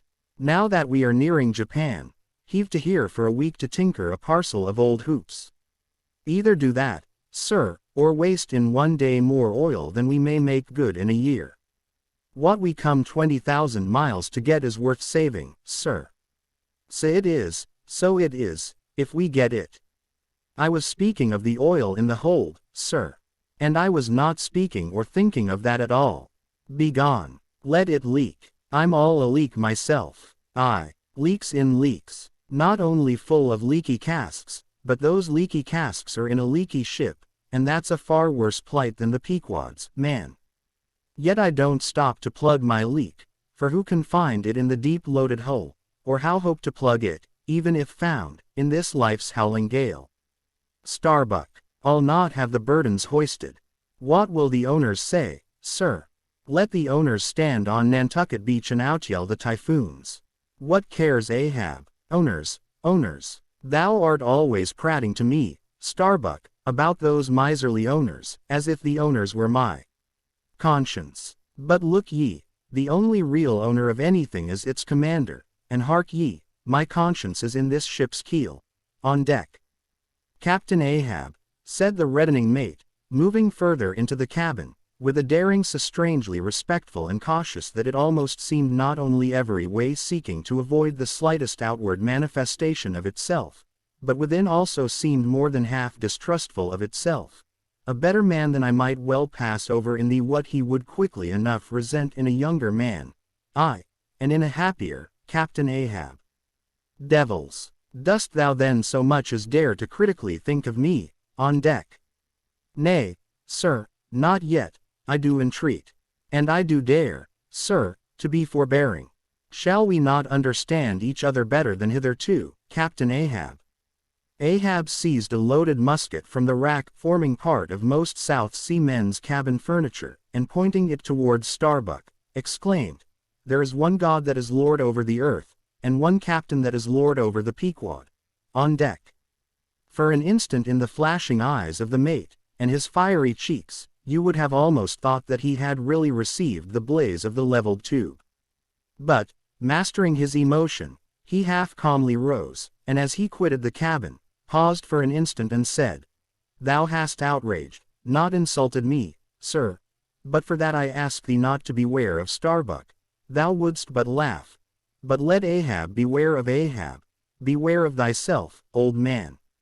He waxes brave, but nevertheless obeys. Most careful bravery that," murmured Ahab, as Starbuck disappeared. "What's that he said? Ahab, beware of Ahab, there's something there." Then unconsciously using the musket for a staff, with an iron brow he paced to and fro in the little cabin, but presently the thick plates of his forehead relaxed, and returning the gun to the rack, he went to the deck. "Thou art but too good a fellow, Starbuck," he said lowly to the mate. Then raising his voice to the crew, "Furl the topgallant sails, and close reef the top sails, fore and aft. Back the main yard, up burden, and break out in the main hold." It were perhaps vain to surmise exactly why it was, that as respecting Starbuck, Ahab thus acted. It may have been a flash of honesty in him, or mere prudential policy which, under the circumstance, imperiously forbade the slightest symptom of open disaffection, however transient, in the important chief officer of his ship. However it was, his orders were executed, and the burdens were hoisted. Chapter 110. Queequeg in his coffin. Upon searching, it was found that the casks last struck into the hold were perfectly sound, and that the leak must be further off. So, it being calm weather, they broke out deeper and deeper, disturbing the slumbers of the huge ground tier butts, and from that black midnight sending those gigantic moles into the daylight above. So deep did they go, and so ancient, and corroded, and weedy the aspect of the lowermost puncheons, that you almost looked next for some mouldy corner stone cask containing coins of Captain Noah, with copies of the posted placards, vainly warning the infatuated old world from the flood. Tierce after tierce, too, of water, and bread, and beef, and shooks of staves, and iron bundles of hoops, were hoisted out, till at last the piled decks were hard to get about, and the hollow hull echoed underfoot, as if you were treading over empty catacombs, and reeled and rolled in the sea like an air-freighted demijohn. Top-heavy was the ship as a dinnerless student with all Aristotle in his head. Well was it that the typhoons did not visit them then. Now, at this time it was that my poor pagan companion, and fast bosom friend, Queequeg, was seized with a fever, which brought him nigh to his endless end. Be it said, that in this vocation of whaling, sinecures are unknown. Dignity and danger go hand in hand. Till you get to be captain, the higher you rise the harder you toil. So with poor Queequeg, who, as harpooner, must not only face all the rage of the living whale, but, as we have elsewhere seen, mount his dead back in a rolling sea, and finally descend into the gloom of the hold, and bitterly sweating all day in that subterraneous confinement, resolutely manhandle the clumsiest casks and see to their stowage. To be short, among whalemen, the harpooners are the holders, so called. Poor Queequeg. When the ship was about half dissembled, you should have stooped over the hatchway, and peered down upon him there, where, stripped to his woolen drawers, the tattooed savage was crawling about amid that dampness and slime, like a green-spotted lizard at the bottom of a well. And a well, or an ice house, it somehow proved to him, poor pagan, where, strange to say, for all the heat of his sweatings, he caught a terrible chill which lapsed into a fever, and at last, after some days' suffering, laid him in his hammock, close to the very sill of the door of death. How he wasted and wasted away in those few long lingering days, till there seemed but little left of him but his frame and tattooing. But as all else in him thinned, and his cheek bones grew sharper, his eyes, nevertheless, seemed growing fuller and fuller. They became of a strange softness of luster, and mildly but deeply looked out at you there from his sickness, a wondrous testimony to that immortal health in him which could not die, or be weakened. And like circles on the water, which, as they grow fainter, expand, so his eyes seemed rounding and rounding, like the rings of eternity. An awe that cannot be named would steal over you as you sat by the side of this waning savage, and saw as strange things in his face, as any beheld who were bystanders when Zoroaster died. For whatever is truly wondrous and fearful in man, never yet was put into words or books. And the drawing near of death, which alike levels all, alike impresses all with a last revelation, which only an author from the dead could adequately tell. So that, let us say it again, no dying Chaldee or Greek had higher and holier thoughts than those, whose mysterious shades you saw creeping over the face of poor Queequeg, as he quietly lay in his swaying hammock, and the rolling sea seemed gently rocking him to his final rest, and the ocean's invisible flood tide lifted him higher and higher towards his destined heaven. Not a man of the crew but gave him up, and, as for Queequeg himself, what he thought of his case was forcibly shown by a curious favor he asked.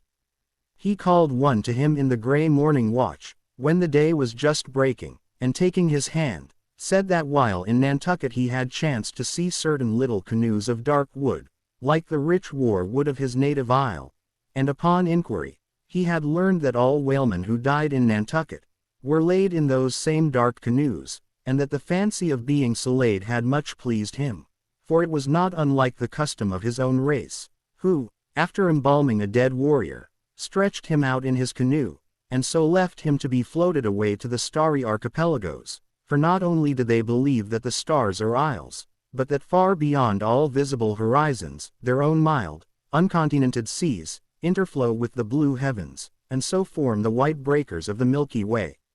He added, that he shuddered at the thought of being buried in his hammock, according to the usual sea custom, tossed like something vile to the death-devouring sharks. No. He desired a canoe like those of Nantucket, all the more congenial to him, being a whaleman, that like a whale boat these coffin canoes were without a keel, though that involved but uncertain steering, and much leeway down the dim ages. Now, when this strange circumstance was made known aft, the carpenter was at once commanded to do Queequeg's bidding, whatever it might include. There was some heathenish, coffin-colored old lumber aboard, which, upon a long previous voyage, had been cut from the aboriginal groves of the Lackaday Islands, and from these dark planks the coffin was recommended to be made. No sooner was the carpenter apprised of the order, than taking his rule, he forthwith with all the indifferent promptitude of his character, proceeded into the forecastle and took Queequeg's measure with great accuracy, regularly chalking Queequeg's person as he shifted the rule. "Ah, poor fellow, he'll have to die now," ejaculated the Long Island sailor. Going to his vice bench, the carpenter for convenience sake and general reference, now transferringly measured on it the exact length the coffin was to be, and then made the transfer permanent by cutting 2 notches at its extremities. This done, he marshaled the planks and his tools, and to work. When the last nail was driven, and the lid duly planed and fitted, he lightly shouldered the coffin and went forward with it, inquiring whether they were ready for it yet in that direction. Overhearing the indignant but half-humorous cries with which the people on deck began to drive the coffin away, Queequeg, to every one's consternation, commanded that the thing should be instantly brought to him, nor was there any denying him, seeing that, of all mortals, some dying men are the most tyrannical, and certainly, since they will shortly trouble us so little forevermore, the poor fellows ought to be indulged. Leaning over in his hammock, Queequeg long regarded the coffin with an attentive eye. He then called for his harpoon, had the wooden stock drawn from it, and then had the iron part placed in the coffin along with one of the paddles of his boat. All by his own request. Also, biscuits were then ranged round the sides within. A flask of fresh water was placed at the head, and a small bag of woody earth scraped up in the hold at the foot, and a piece of sailcloth being rolled up for a pillow. Queequeg now entreated to be lifted into his final bed, that he might make trial of its comforts, if any it had. He lay without moving a few minutes, then told one to go to his bag and bring out his little god, Yojo. Then crossing his arms on his breast with Yojo between, he called for the coffin lid, hatch he called it, to be placed over him. The head part turned over with a leather hinge, and there lay Queequeg in his coffin with little but his composed countenance in view. "Rarmy, it will do, it is easy," he murmured at last, and signed to be replaced in his hammock. But ere this was done, Pip, who had been slyly hovering near by all this while, drew nigh to him where he lay, and with soft sobbings, took him by the hand. In the other, holding his tambourine. Poor rover! Will ye never have done with all this weary roving? Where go ye now? But if the currents carry ye to those sweet Antilles where the beaches are only beat with water lilies, will ye do one little errand for me? Seek out one Pip, who's now been missing long. I think he's in those far Antilles. If ye find him, then comfort him, for he must be very sad, for look. He's left his tambourine behind. I found it. Rig-a-dig, dig, dig. Now, Queequeg, die, and I'll beat ye your dying march. I have heard, murmured Starbuck, gazing down the scuttle, that in violent fevers, men, all ignorance, have talked in ancient tongues, and that when the mystery is probed, it turns out always that in their wholly forgotten childhood those ancient tongues had been really spoken in their hearing by some lofty scholars. So, to my fond faith, poor Pip, in this strange sweetness of his lunacy, brings heavenly vouchers of all our heavenly homes. Where learned he that? But there, hark! He speaks again, but more wildly now. Form 2 and 2, let's make a general of him. Ho, where's his harpoon? Lay it across here. Rig-a-dig, dig, dig. Huzza, oh for a game cock now to sit upon his head and crow. Queequeg dies game. Mind ye that, Queequeg dies game. Take ye good heed of that, Queequeg dies game. I say, game, game, game. But base little Pip, he died a coward, died all oshiver, out upon Pip. Hark ye, if ye find Pip, tell all the Antilles he's a runaway, a coward, a coward, a coward. Tell them he jumped from a whale boat. I'd never beat my tambourine over base Pip, and hail him general, if he were once more dying here. No, no, shame upon all cowards, shame upon them. Let 'em go drown like Pip, that jumped from a whale boat. Shame, shame. During all this, Queequeg lay with closed eyes, as if in a dream. Pip was led away, and the sick man was replaced in his hammock. But now that he had apparently made every preparation for death, now that his coffin was proved a good fit, Queequeg suddenly rallied. Soon there seemed no need of the carpenter's box. And thereupon, when some expressed their delighted surprise, he, in substance, said, that the cause of his sudden convalescence was this: at a critical moment, he had just recalled a little duty ashore, which he was leaving undone, and therefore had changed his mind about dying. He could not die yet, he averred. They asked him, then, whether to live or die was a matter of his own sovereign will and pleasure. He answered, certainly. In a word, it was Queequeg's conceit, that if a man made up his mind to live, mere sickness could not kill him. Nothing but a whale, or a gale, or some violent, ungovernable, unintelligent destroyer of that sort. Now, there is this noteworthy difference between savage and civilized, that while a sick, civilized man may be 6 months convalescing, generally speaking, a sick savage is almost half well again in a day. So, in good time my Queequeg gained strength, and at length after sitting on the windlass for a few indolent days, but eating with a vigorous appetite, he suddenly leapt to his feet, threw out his arms and legs, gave himself a good stretching, yawned a little bit, and then springing into the head of his hoisted boat, and poising a harpoon, pronounced himself fit for a fight. With a wild whimsiness, he now used his coffin for a sea chest, and emptying into it his canvas bag of clothes, set them in order there. Many spare hours he spent, in carving the lid with all manner of grotesque figures and drawings, and it seemed that hereby he was striving, in his rude way, to copy parts of the twisted tattooing on his body. And this tattooing had been the work of a departed prophet and seer of his island, who, by those hieroglyphic marks, had written out on his body a complete theory of the heavens and the earth, and a mystical treatise on the art of attaining truth, so that Queequeg in his own proper person was a riddle to unfold, a wondrous work in one volume, but whose mysteries not even himself could read, though his own live heart beat against them, and these mysteries were therefore destined in the end to moulder away with the living parchment whereon they were inscribed, and so be unsolved to the last.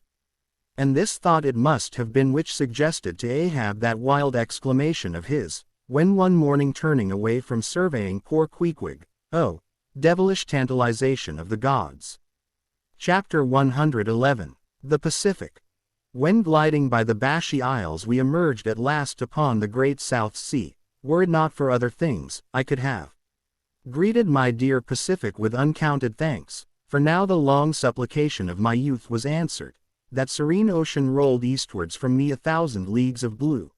There is, one knows not what sweet mystery about this sea, whose gently awful stirrings seem to speak of some hidden soul beneath, like those fabled undulations of the Ephesian sod over the buried Evangelist Street. John. And meet it is, that over these sea pastures, wide rolling watery prairies and potters' fields of all 4 continents, the waves should rise and fall, and ebb and flow unceasingly, for here, millions of mixed shades and shadows, drowned dreams, somnambulisms, reveries, all that we call lives and souls, lie dreaming, still, tossing like slumberers in their beds, the ever-rolling waves but made so by their restlessness. To any meditative Magian rover, this serene Pacific, once beheld, must ever after be the sea of his adoption. It rolls the midmost waters of the world, the Indian Ocean and Atlantic being but its arms. The same waves wash the moles of the new-built Californian towns, but yesterday planted by the recentest race of men, and lave the faded but still gorgeous skirts of Asiatic lands, older than Abraham, while all between float milky ways of coral isles, and low-lying, endless, unknown archipelagos, and impenetrable Japans. Thus this mysterious, divine Pacific zones the world's whole bulk about, makes all coasts one bay to it, seems the tide-beating heart of earth. Lifted by those eternal swells, you needs must own the seductive god, bowing your head to Pan.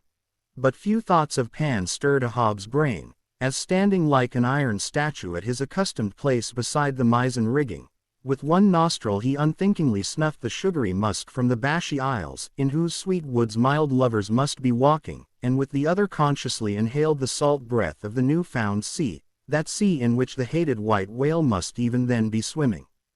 Launched at length upon these almost final waters, and gliding towards the Japanese cruising ground, the old man's purpose intensified itself. His firm lips met like the lips of a vice. The delta of his forehead's veins swelled like overladen brooks. In his very sleep, his ringing cry ran through the vaulted hull, stern all. The white whale spouts thick blood. Chapter 112. The Blacksmith.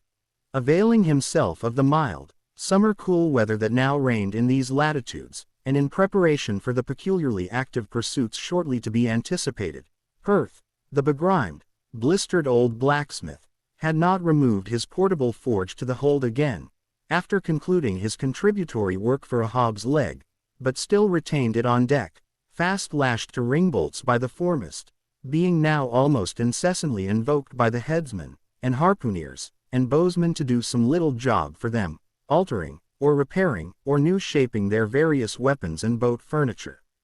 Often he would be surrounded by an eager circle, all waiting to be served, holding boat spades, pike heads, harpoons, and lances, and jealously watching his every sooty movement, as he toiled.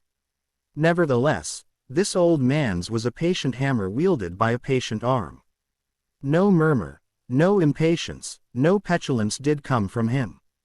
Silent, slow, and solemn, bowing over still further his chronically broken back, he toiled away, as if toil were life itself, and the heavy beating of his hammer the heavy beating of his heart. And so it was. Most miserable. A peculiar walk in this old man, a certain slight but painful appearing yawing in his gait, had at an early period of the voyage excited the curiosity of the mariners. And to the importunity of their persisted questionings he had finally given in, and so it came to pass that every one now knew the shameful story of his wretched fate. Belated, and not innocently, one bitter winter's midnight, on the road running between 2 country towns, the blacksmith half stupidly felt the deadly numbness stealing over him, and sought refuge in a leaning, dilapidated barn. The issue was the loss of the extremities of both feet. Out of this revelation, part by part, at last came out the 4 acts of the gladness, and the one long, and as yet uncatastrophed fifth act of the grief of his life's drama. He was an old man, who, at the age of nearly 60, had postponedly encountered that thing in sorrow's technicals called ruin. He had been an artisan of famed excellence, and with plenty to do, owned a house and garden, embraced a youthful, daughter-like, loving wife, and 3 blithe, ruddy children. Every Sunday went to a cheerful-looking church, planted in a grove.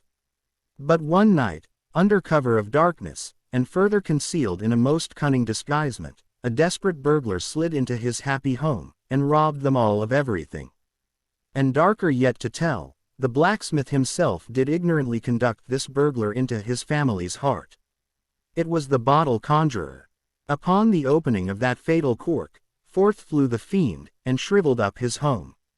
Now, for prudent, most wise, and economic reasons, the blacksmith's shop was in the basement of his dwelling, but with a separate entrance to it, so that always had the young and loving healthy wife listened with no unhappy nervousness, but with vigorous pleasure, to the stout ringing of her young armed old husband's hammer, whose reverberations, muffled by passing through the floors and walls, came up to her, not unsweetly, in her nursery, and so, to stout labor's iron lullaby, the blacksmith's infants were rocked to slumber. Oh, woe on woe! Oh, death, why canst thou not sometimes be timely? Hadst thou taken this old blacksmith to thyself ere his full ruin came upon him, then had the young widow had a delicious grief, and her orphans a truly venerable, legendary sire to dream of in their after years, and all of them a care-killing competency. But death plucked down some virtuous elder brother, on whose whistling daily toil solely hung the responsibilities of some other family, and left the worse than useless old man standing, till the hideous rod of life should make him easier to harvest. Why tell the whole? The blows of the basement hammer every day grew more and more between, and each blow every day grew fainter than the last. The wife sat frozen at the window, with tearless eyes, glitteringly gazing into the weeping faces of her children. The bellows fell. The forge choked up with cinders. The house was sold. The mother dived down into the long churchyard grass. Her children twice followed her thither, and the houseless, familyless old man staggered off a vagabond in crape, his every woe unreverenced, his gray head a scorn to flaxen curls. Death seems the only desirable sequel for a career like this, but death is only a launching into the region of the strange untried. It is but the first salutation to the possibilities of the immense remote, the wild, the watery, the unsured.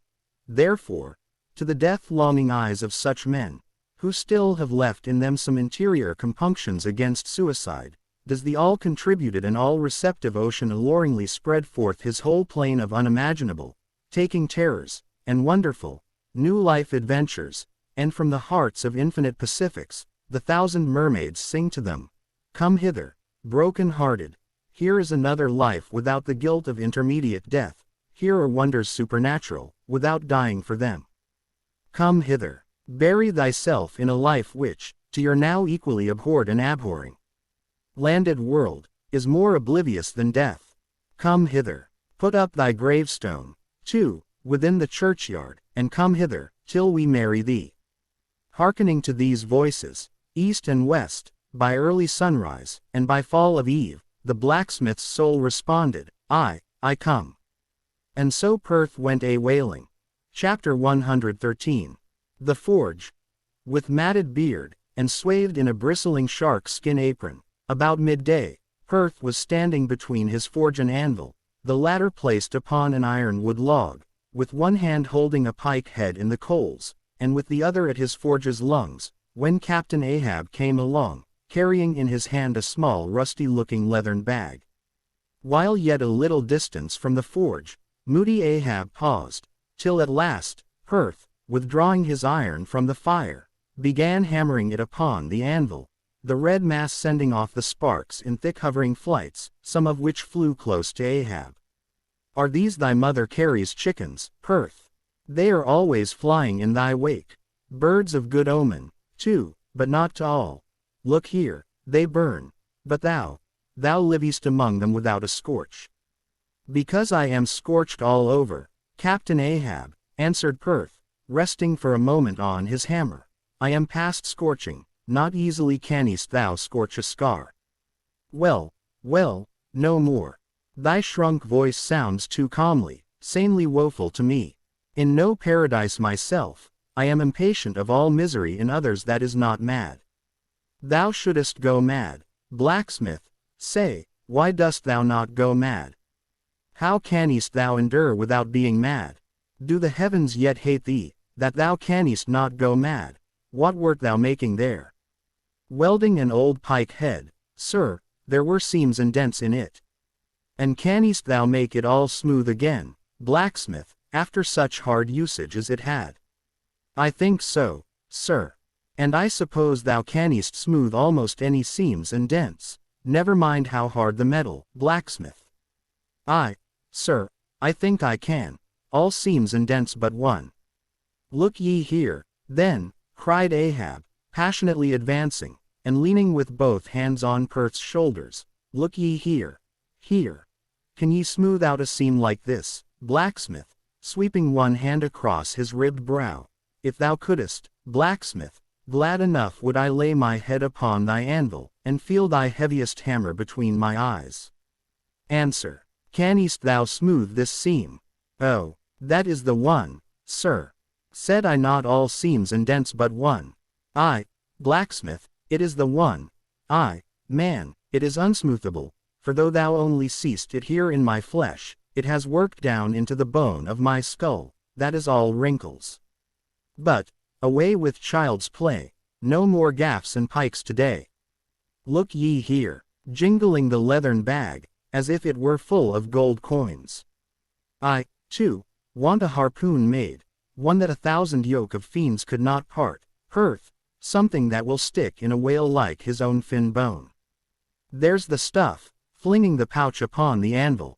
Look ye, blacksmith, these are the gathered nail stubs of the steel shoes of racing horses. Horseshoe stubs, sir. Why, Captain Ahab, thou hast here, then, the best and stubbornest stuff we blacksmiths ever work.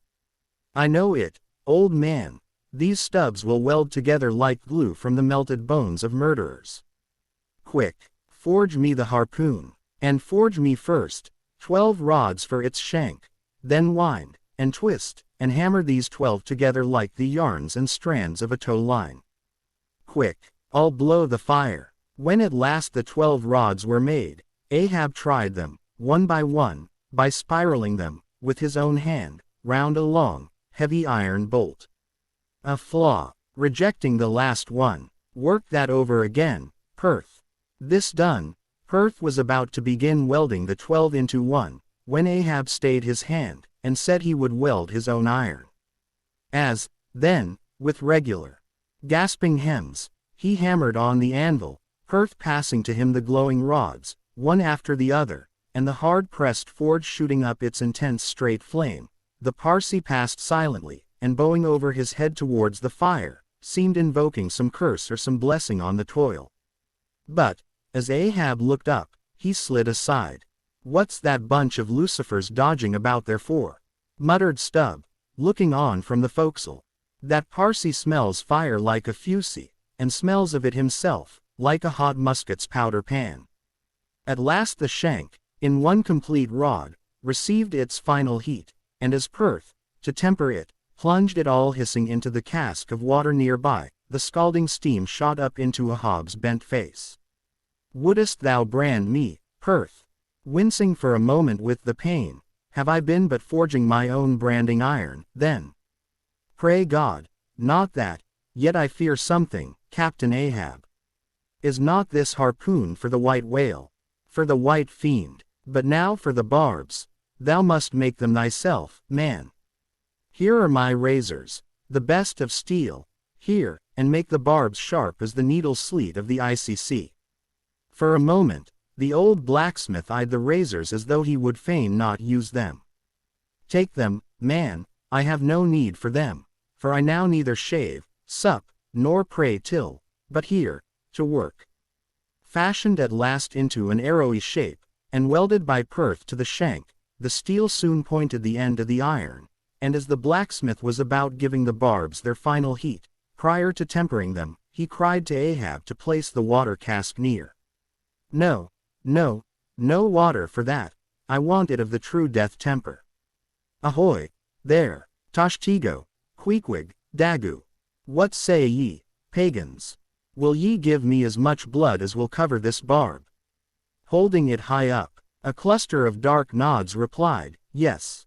3 punctures were made in the heathen flesh, and the white whale's barbs were then tempered. Ego non baptizo te in nomine Patris, sed in nomine Diaboli. Deliriously howled Ahab, as the malignant iron scorchingly devoured the baptismal blood. Now, mustering the spare poles from below, and selecting one of hickory, with the bark still investing it, Ahab fitted the end to the socket of the iron. A coil of new tow line was then unwound, and some fathoms of it taken to the windlass, and stretched to a great tension. Pressing his foot upon it, till the rope hummed like a harp string, then eagerly bending over it, and seeing no strandings, Ahab exclaimed, good. And now for the seizings. At one extremity the rope was unstranded, and the separate spread yarns were all braided and woven round the socket of the harpoon. The pole was then driven hard up into the socket. From the lower end the rope was traced halfway along the pole's length, and firmly secured so, with intertwistings of twine. This done, pole, iron, and rope, like the 3 fates, remained inseparable, and Ahab moodily stalked away with the weapon, the sound of his ivory leg, and the sound of the hickory pole, both hollowly ringing along every plank. But ere he entered his cabin, light, unnatural, half bantering, yet most piteous sound was heard. Oh, Pip, thy wretched laugh, thy idle but unresting eye, all thy strange mummeries not unmeaningly blended with the black tragedy of the melancholy ship, and mocked it. Chapter 114. The Gilder. Penetrating further and further into the heart of the Japanese cruising ground, the Pequod was soon all astir in the fishery. Often, in mild, pleasant weather, for 12, 15, 18, and 20 hours on the stretch, they were engaged in the boats, steadily pulling, or sailing, or paddling after the whales, or for an interlude of 60 or 70 minutes calmly awaiting their uprising, though with but small success for their pains. At such times, under an abated sun, afloat all day upon smooth, slow-heaving swells, seated in his boat, light as a birch canoe, and so sociably mixing with the soft waves themselves, that like hearth-stone cats they purr against the gunwale. These are the times of dreamy quietude, when beholding the tranquil beauty and brilliancy of the ocean's skin, one forgets the tiger heart that pants beneath it, and would not willingly remember, that this velvet paw but conceals a remorseless fang. These are the times, when in his whale boat the rover softly feels a certain filial, confident, land-like feeling towards the sea, that he regards it as so much flowery earth, and the distant ship revealing only the tops of her masts, seems struggling forward, not through high-rolling waves, but through the tall grass of a rolling prairie, as when the western emigrants' horses only show their erected ears, while their hidden bodies widely wade through the amazing verdure, the long-drawn virgin vales, the mild blue hillsides, as over these there steals the hush, the hum. You almost swear that play-wearied children lie sleeping in these solitudes, in some glad May time, when the flowers of the woods are plucked. And all this mixes with your most mystic mood, so that fact and fancy, halfway meeting, interpenetrate, and form one seamless whole. Nor did such soothing scenes, however temporary, fail of at least as temporary an effect on Ahab. But if these secret golden keys did seem to open in him his own secret golden treasuries, yet did his breath upon them prove but tarnishing. Oh, grassy glades! Oh, ever vernal endless landscapes in the soul! In ye, though long parched by the dead drought of the earthy life, in ye, men yet may roll, like young horses in new morning clover, and for some few fleeting moments, feel the cool dew of the life immortal on them. Would to God these blessed calms would last! But the mingling threads of life are woven by warp and woof, calms crossed by storms, a storm for every calm. There is no steady unwrit racing progress in this life. We do not advance through fixed gradations, and at the last one pause. Through infancy's unconscious spell, boyhood's thoughtless faith, adolescence, doubt, the common doom, then skepticism, then disbelief, resting at last in manhood's pondering repose of if. But once gone through, we trace the round again, and are infants, boys, and men, and ifs eternally. Where lies the final harbor, whence we unmoor no more? In what rapt ether sails the world, of which the weariest will never weary? Where is the foundling's father hidden? Our souls are like those orphans whose unwedded mothers die in bearing them. The secret of our paternity lies in their grave, and we must there to learn it. And that same day, too, gazing far down from his boat's side into that same golden sea, Starbuck lowly murmured, "Loveliness unfathomable, as ever lover saw in his young bride's eye, tell me not of thy teeth-tiered sharks, and thy kidnapping cannibal ways. Let faith oust fact, let fancy oust memory, I look deep down and do believe." And Stubb, fish-like, with sparkling scales, leapt up in that same golden light. I am Stubb, and Stubb has his history, but here Stubb takes oaths that he has always been jolly. Chapter 115. The Pequod Meets the Bachelor. And jolly enough were the sights and the sounds that came bearing down before the wind, some few weeks after a Hobbs harpoon had been welded. It was a Nantucket ship, the Bachelor, which had just wedged in her last cask of oil, and bolted down her bursting hatches, and now, in glad holiday apparel, was joyously, though somewhat vain-gloriously, sailing round among the widely separated ships on the ground, previous to pointing her prow for home.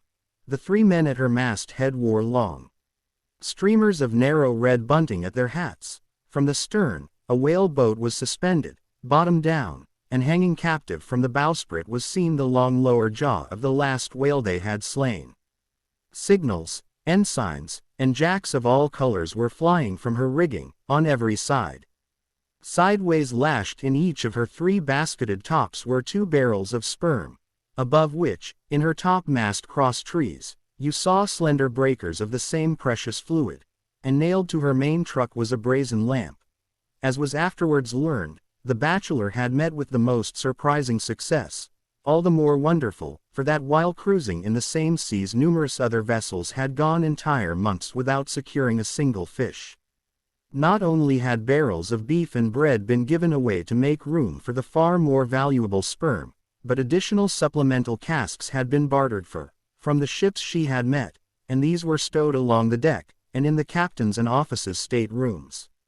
Even the cabin table itself had been knocked into kindling wood, and the cabin mess dined off the broad head of an oil butt, lashed down to the floor for a centerpiece. In the forecastle, the sailors had actually cocked and pitched their chests, and filled them. It was humorously added, that the cook had clapped a head on his largest boiler, and filled it, that the steward had plugged his spare coffee pot and filled it, that the harpooneers had headed the sockets of their irons and filled them, that indeed everything was filled with sperm, except the captain's pantaloons pockets, and those he reserved to thrust his hands into, in self-complacent testimony of his entire satisfaction. As this glad ship of good luck bore down upon the moody Pequod, the barbarian sound of enormous drums came from her forecastle, and drawing still nearer, a crowd of her men were seen standing round her huge try-pots, which, covered with the parchment-like poke or stomach skin of the black fish, gave forth a loud roar to every stroke of the clenched hands of the crew. On the quarter-deck, the mates and harpooneers were dancing with the olive-hued girls who had eloped with them from the Polynesian Isles, while suspended in an ornamented boat, firmly secured aloft between the foremast and mainmast, 3 Long Island Negroes, with glittering fiddle bows of whale ivory, were presiding over the hilarious jig. Meanwhile, others of the ship's company were tumultuously busy at the masonry of the try-works, from which the huge pots had been removed. You would have almost thought they were pulling down the cursed Bastille, such wild cries they raised, as the now useless brick and mortar were being hurled into the sea. Lord and master over all this scene, the captain stood erect on the ship's elevated quarter-deck, so that the whole rejoicing drama was full before him, and seemed merely contrived for his own individual diversion. And Ahab, he too was standing on his quarter-deck, shaggy and black, with a stubborn gloom, and as the 2 ships crossed each other's wakes, one all jubilations for things past, the other all forebodings as to things to come, their two captains in themselves impersonated the whole striking contrast of the scene. "Come aboard, come aboard," cried the gay bachelor's commander, lifting a glass and a bottle in the air. "Hast seen the white whale?" gritted Ahab in reply. "No, only heard of him, but don't believe in him at all," said the other good-humoredly. "Come aboard. Thou art too damned jolly. Sail on. Hast lost any men?" "Not enough to speak of. 2 islanders, that's all, but come aboard, old hearty, come along. I'll soon take that black from your brow. Come along, will ye marry's the play, a full ship and homeward bound." "How wondrous familiar is a fool," muttered Ahab. Then aloud, "Thou art a full ship and homeward bound, thou say'st. Well, then, call me an empty ship, and outward bound. So go thy ways, and I will mine. Forward there, set all sail, and keep her to the wind." And thus, while the one ship went cheerily before the breeze, the other stubbornly fought against it, and so the 2 vessels parted, the crew of the Pequod looking with grave, lingering glances towards the receding bachelor, but the bachelor's men never heeding their gaze for the lively revelry they were in. And as Ahab, leaning over the taffrail, eyed the homeward bound craft, he took from his pocket a small vial of sand, and then looking from the ship to the vial, seemed thereby bringing 2 remote associations together, for that vial was filled with Nantucket soundings. Chapter 116. The Dying Whale.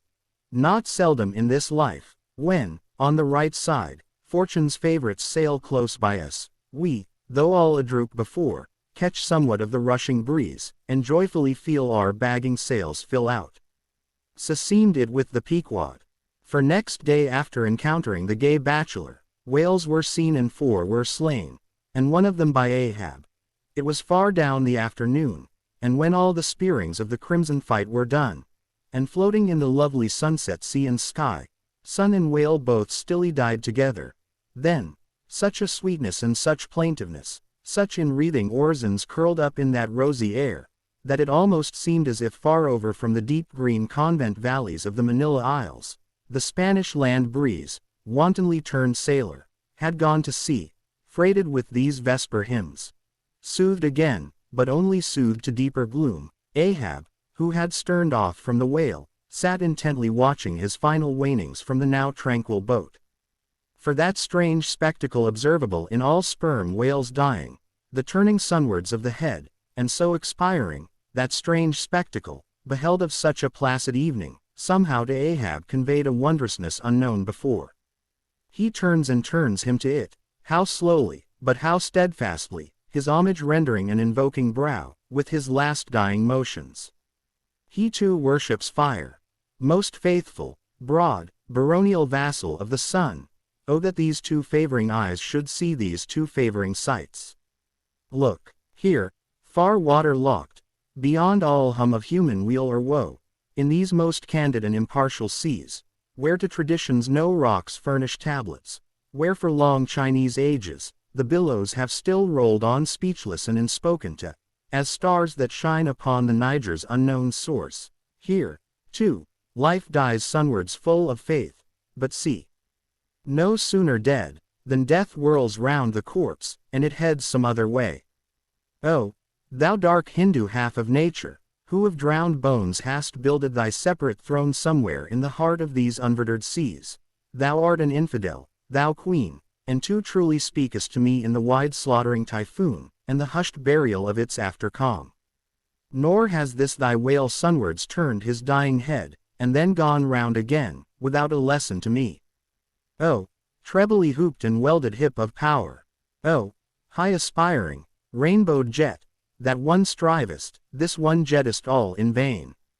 In vain, O whale, dost thou seek intercedings with yon all-quickening sun, that only calls forth life, but gives it not again. Yet dost thou, darker half, rock me with a prouder, if a darker faith. All thy unnameable imminglings float beneath me here, I am buoyed by breaths of once living things, exhaled as air, but water now. Then hail, forever hail, O sea, in whose eternal tossings the wild fowl finds his only rest. Born of earth, yet suckled by the sea, though hill and valley mothered me, ye billows are my foster brothers. Chapter 117. The Whale Watch. The 4 whales slain that evening had died wide apart, one, far to windward, one, less distant, to leeward, one ahead, one astern. These last 3 were brought alongside ere nightfall, but the windward one could not be reached till morning, and the boat that had killed it lay by its side all night, and that boat was a Hobbs. The waif pole was thrust upright into the dead whale's spout hole, and the lantern hanging from its top cast a troubled flickering glare upon the black, glossy back, and far out upon the midnight waves, which gently chafed the whale's broad flank, like soft surf upon a beach.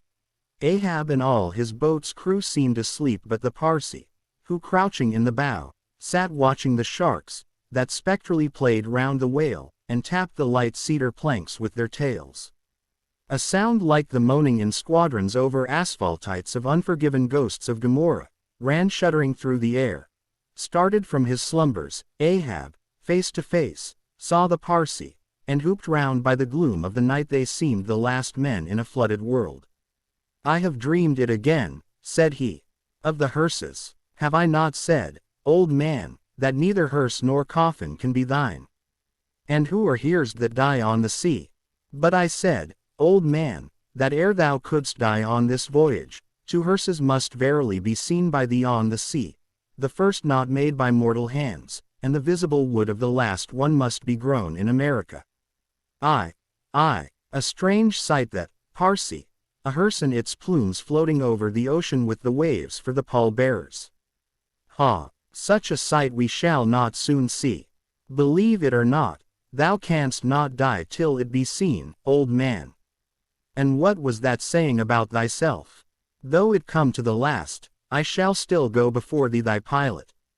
And when thou art so gone before, if that ever befall, then ere I can follow, thou must still appear to me, to pilot me still, was it not so? Well, then, did I believe all ye say, O my pilot?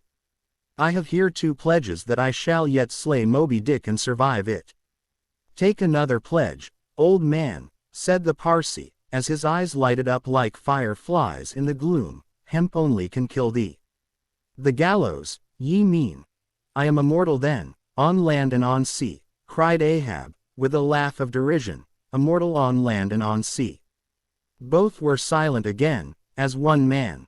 The gray dawn came on, and the slumbering crew arose from the boat's bottom, and ere noon the dead whale was brought to the ship. Chapter 118. The Quadrant. The season for the line at length drew near, and every day when Ahab, coming from his cabin, cast his eyes aloft, the vigilant helmsman would ostentatiously handle his spokes, and the eager mariners quickly run to the braces, and would stand there with all their eyes centrally fixed on the nailed doubloon, impatient for the order to point the ship's prow for the equator. In good time the order came. It was hard upon high noon, and Ahab, seated in the bows of his high-hoisted boat, was about taking his wonted daily observation of the sun to determine his latitude. Now, in that Japanese sea, the days in summer are as freshets of effulgences. That unblinkingly vivid Japanese sun seems the blazing focus of the glassy ocean's immeasurable burning glass. The sky looks lacquered, clouds there are none, the horizon floats, and this nakedness of unrelieved radiance is as the insufferable splendors of God's throne. Well that a Hobbs quadrant was furnished with colored glasses, through which to take sight of that solar fire. So, swinging his seated form to the roll of the ship, and with his astrological-looking instrument placed to his eye, he remained in that posture for some moments to catch the precise instant when the sun should gain its precise meridian. Meantime, while his whole attention was absorbed, the Parsee was kneeling beneath him on the ship's deck, and with face thrown up like a Hobbs, was eyeing the same sun with him, only the lids of his eyes half hooded their orbs, and his wild face was subdued to an earthly passionlessness. At length the desired observation was taken, and with his pencil upon his ivory leg, Ahab soon calculated what his latitude must be at that precise instant. Then, falling into a moment's reverie, he again looked up towards the sun and murmured to himself, "Thou sea mark! Thou high and mighty pilot! Thou tellest me truly where I am, but canst thou cast the least hint where I shall be? Or canst thou tell where some other thing besides me is this moment living? Where is Moby-Dick? This instant thou must be eyeing him. These eyes of mine look into the very eye that is even now beholding him. Aye, and into the eye that is even now equally beholding the objects on the unknown, thither side of thee, thou sun. Then gazing at his quadrant, and handling, one after the other, its numerous cabalistical contrivances, he pondered again, and muttered, foolish toy. Baby's plaything of haughty admirals, and commodores, and captains, the world brags of thee, of thy cunning and might, but what after all canst thou do, but tell the poor, pitiful point, where thou thyself happenest to be on this wide planet, and the hand that holds thee? No. Not one jot more. Thou canst not tell where one drop of water or one grain of sand will be tomorrow noon, and yet with thy impotence thou insultest the sun. Science, curse thee, thou vain toy, and cursed be all the things that cast man's eyes aloft to that heaven, whose live vividness but scorches him, as these old eyes are even now scorched with thy light, O sun. Level by nature to this earth's horizon are the glances of man's eyes, not shot from the crown of his head, as if God had meant him to gaze on his firmament. Curse thee, thou quadrant, dashing it to the deck, no longer will I guide my earthly way by thee, the level ship's compass, and the level dead reckoning, by log and by line, these shall conduct me, and show me my place on the sea.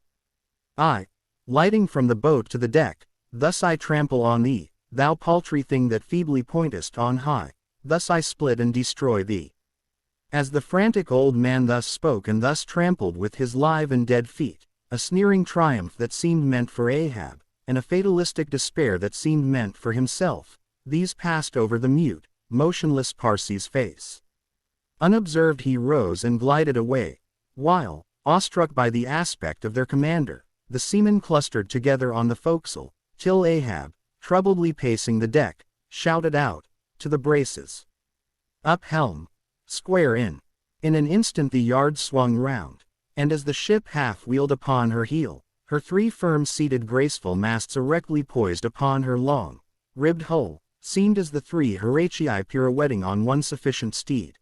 Standing between the knight-heads, Starbuck watched the Pequod's tumultuous way, and Ahab's also, as he went lurching along the deck. I have sat before the dense coal fire and watched it all aglow, full of its tormented flaming life, and I have seen it wane at last, down, down, to dumbest dust. Old man of oceans, of all this fiery life of thine, what will at length remain but one little heap of ashes? Aye, cried Stubb, but sea coal ashes, mind ye that, Mr. Starbuck. Sea coal, not your common charcoal. Well, well, I heard Ahab mutter, here some one thrusts these cards into these old hands of mine, swears that I must play them, and no others. And damn me, Ahab, but thou actest right, live in the game, and die in it. Chapter 119. The candles. Warmest climes but nurse the cruelest fangs. The tiger of Bengal crouches in spiced groves of ceaseless verdure. Skies the most effulgent but basket the deadliest thunders. Gorgeous Cuba knows tornadoes that never swept tame northern lands. So, too, it is, that in these resplendent Japanese seas the mariner encounters the direst of all storms, the typhoon. It will sometimes burst from out that cloudless sky, like an exploding bomb upon a dazed and sleepy town. Towards evening of that day, the Pequod was torn of her canvas, and bare-poled was left to fight a typhoon which had struck her directly ahead. When darkness came on, sky and sea roared and split with the thunder, and blazed with the lightning, that showed the disabled masts fluttering here and there with the rags which the first fury of the tempest had left for its after-sport. Holding by a shroud, Starbuck was standing on the quarter-deck, at every flash of the lightning glancing aloft, to see what additional disaster might have befallen the intricate hamper there, while Stubb and Flask were directing the men in the higher hoisting and firmer lashing of the boats. But all their pains seemed naught. Though lifted to the very top of the cranes, the windward quarter boat Ahab's did not escape. A great rolling sea, dashing high up against the reeling ship's high teetering side, stove in the boat's bottom at the stern, and left it again, all dripping through like a sieve. Bad work, Mr. Starbuck, said Stubb, regarding the wreck, but the sea will have its way. Stubb, for one, can't fight it. You see, Mr. Starbuck, a wave has such a great long start before it leaps, all round the world it runs, and then comes the spring. But as for me, all the start I have to meet it, is just across the deck here. But never mind, it's all in fun, so the old song sings. Oh, jolly is the gale, and a joker is the whale, a flourishin' his tail, such a funny, sporty, gamey, jesty, jokey, hokey-pokey lad, is the ocean, oh. The scud all a-flyin', that's his flip only foamin', when he stirs in the spicin', such a funny, sporty, gamey, jesty, jokey, hokey-pokey lad, is the ocean, oh. Thunder splits the ships, but he only smacks his lips, a tastin' of this flip, such a funny, sporty, gamey, jesty, jokey, hokey-pokey lad, is the ocean, oh. Avast Stubb, cried Starbuck, let the typhoon sing, and strike his harp here in our rigging, but if thou art a brave man thou wilt hold thy peace. But I am not a brave man. Never said I was a brave man. I am a coward, and I sing to keep up my spirits. And I tell you what it is, Mr. Starbuck, there's no way to stop my singing in this world but to cut my throat. And when that's done, 10 to 1 I sing ye the doxology for a wind-up. Madman, look through my eyes if thou hast none of thine own. What, how can you see better of a dark night than anybody else, never mind how foolish? Here, cried Starbuck, seizing Stubb by the shoulder, and pointing his hand towards the weather bow, markest thou not that the gale comes from the eastward, the very course Ahab is to run for Moby-Dick? The very course he swung to this day noon. Now mark his boat there. Where is that stove? In the stern sheets, man, where he is wont to stand. His standpoint is stove, man. Now jump overboard, and sing away, if thou must. I don't half understand ye. What's in the wind? Yes, round the Cape of Good Hope is the shortest way to Nantucket, soliloquized Starbuck suddenly, heedless of Stubb's question.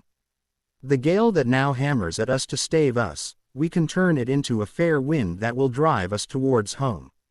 Yonder, to windward, all is blackness of doom, but to leeward, homeward, I see it lightens up there, but not with the lightning. At that moment in one of the intervals of profound darkness, following the flashes, a voice was heard at his side, and almost at the same instant a volley of thunder peals rolled overhead. Who's there, old thunder? Said Ahab, groping his way along the bulwarks to his pivot hole, but suddenly finding his path made plain to him by elbowed lances of fire. Now, as the lightning rod to a spire on shore is intended to carry off the perilous fluid into the soil, so the kindred rod which at sea some ships carry to each mast, is intended to conduct it into the water.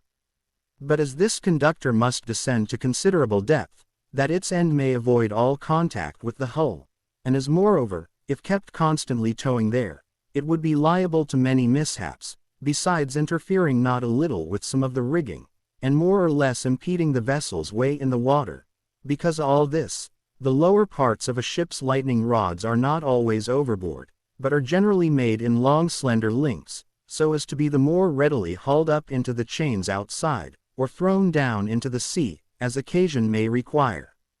The rods, cried Starbuck to the crew, suddenly admonished to vigilance by the vivid lightning that had just been darting flambeau, to light Ahab to his post. Are they overboard? Drop them over, fore and aft. Quick, avast, cried Ahab. Let's have fair play here, though we be the weaker side. Yet all contribute to raise rods on the Himalayas and Andes, that all the world may be secured, but out on privileges. Let them be, sir. Look aloft, cried Starbuck. The corpusants. All the yard arms were tipped with a pallid fire, and touched at each tri-pointed lightning rod end with 3 tapering white flames, Each of the 3 tall masts was silently burning in that sulphurous air, like 3 gigantic wax tapers before an altar. "Blast the boat! Let it go!" cried Stubb at this instant, as a swashing sea heaved up under his own little craft, so that its gunwale violently jammed his hand, as he was passing a lashing. "Blast it!" But slipping backward on the deck, his uplifted eyes caught the flames, and immediately shifting his tone he cried, "The corpusants have mercy on us all." To sailors, oaths are household words. They will swear in the trance of the calm, and in the teeth of the tempest. They will imprecate curses from the topsail yard arms, when most they teeter over to a seething sea.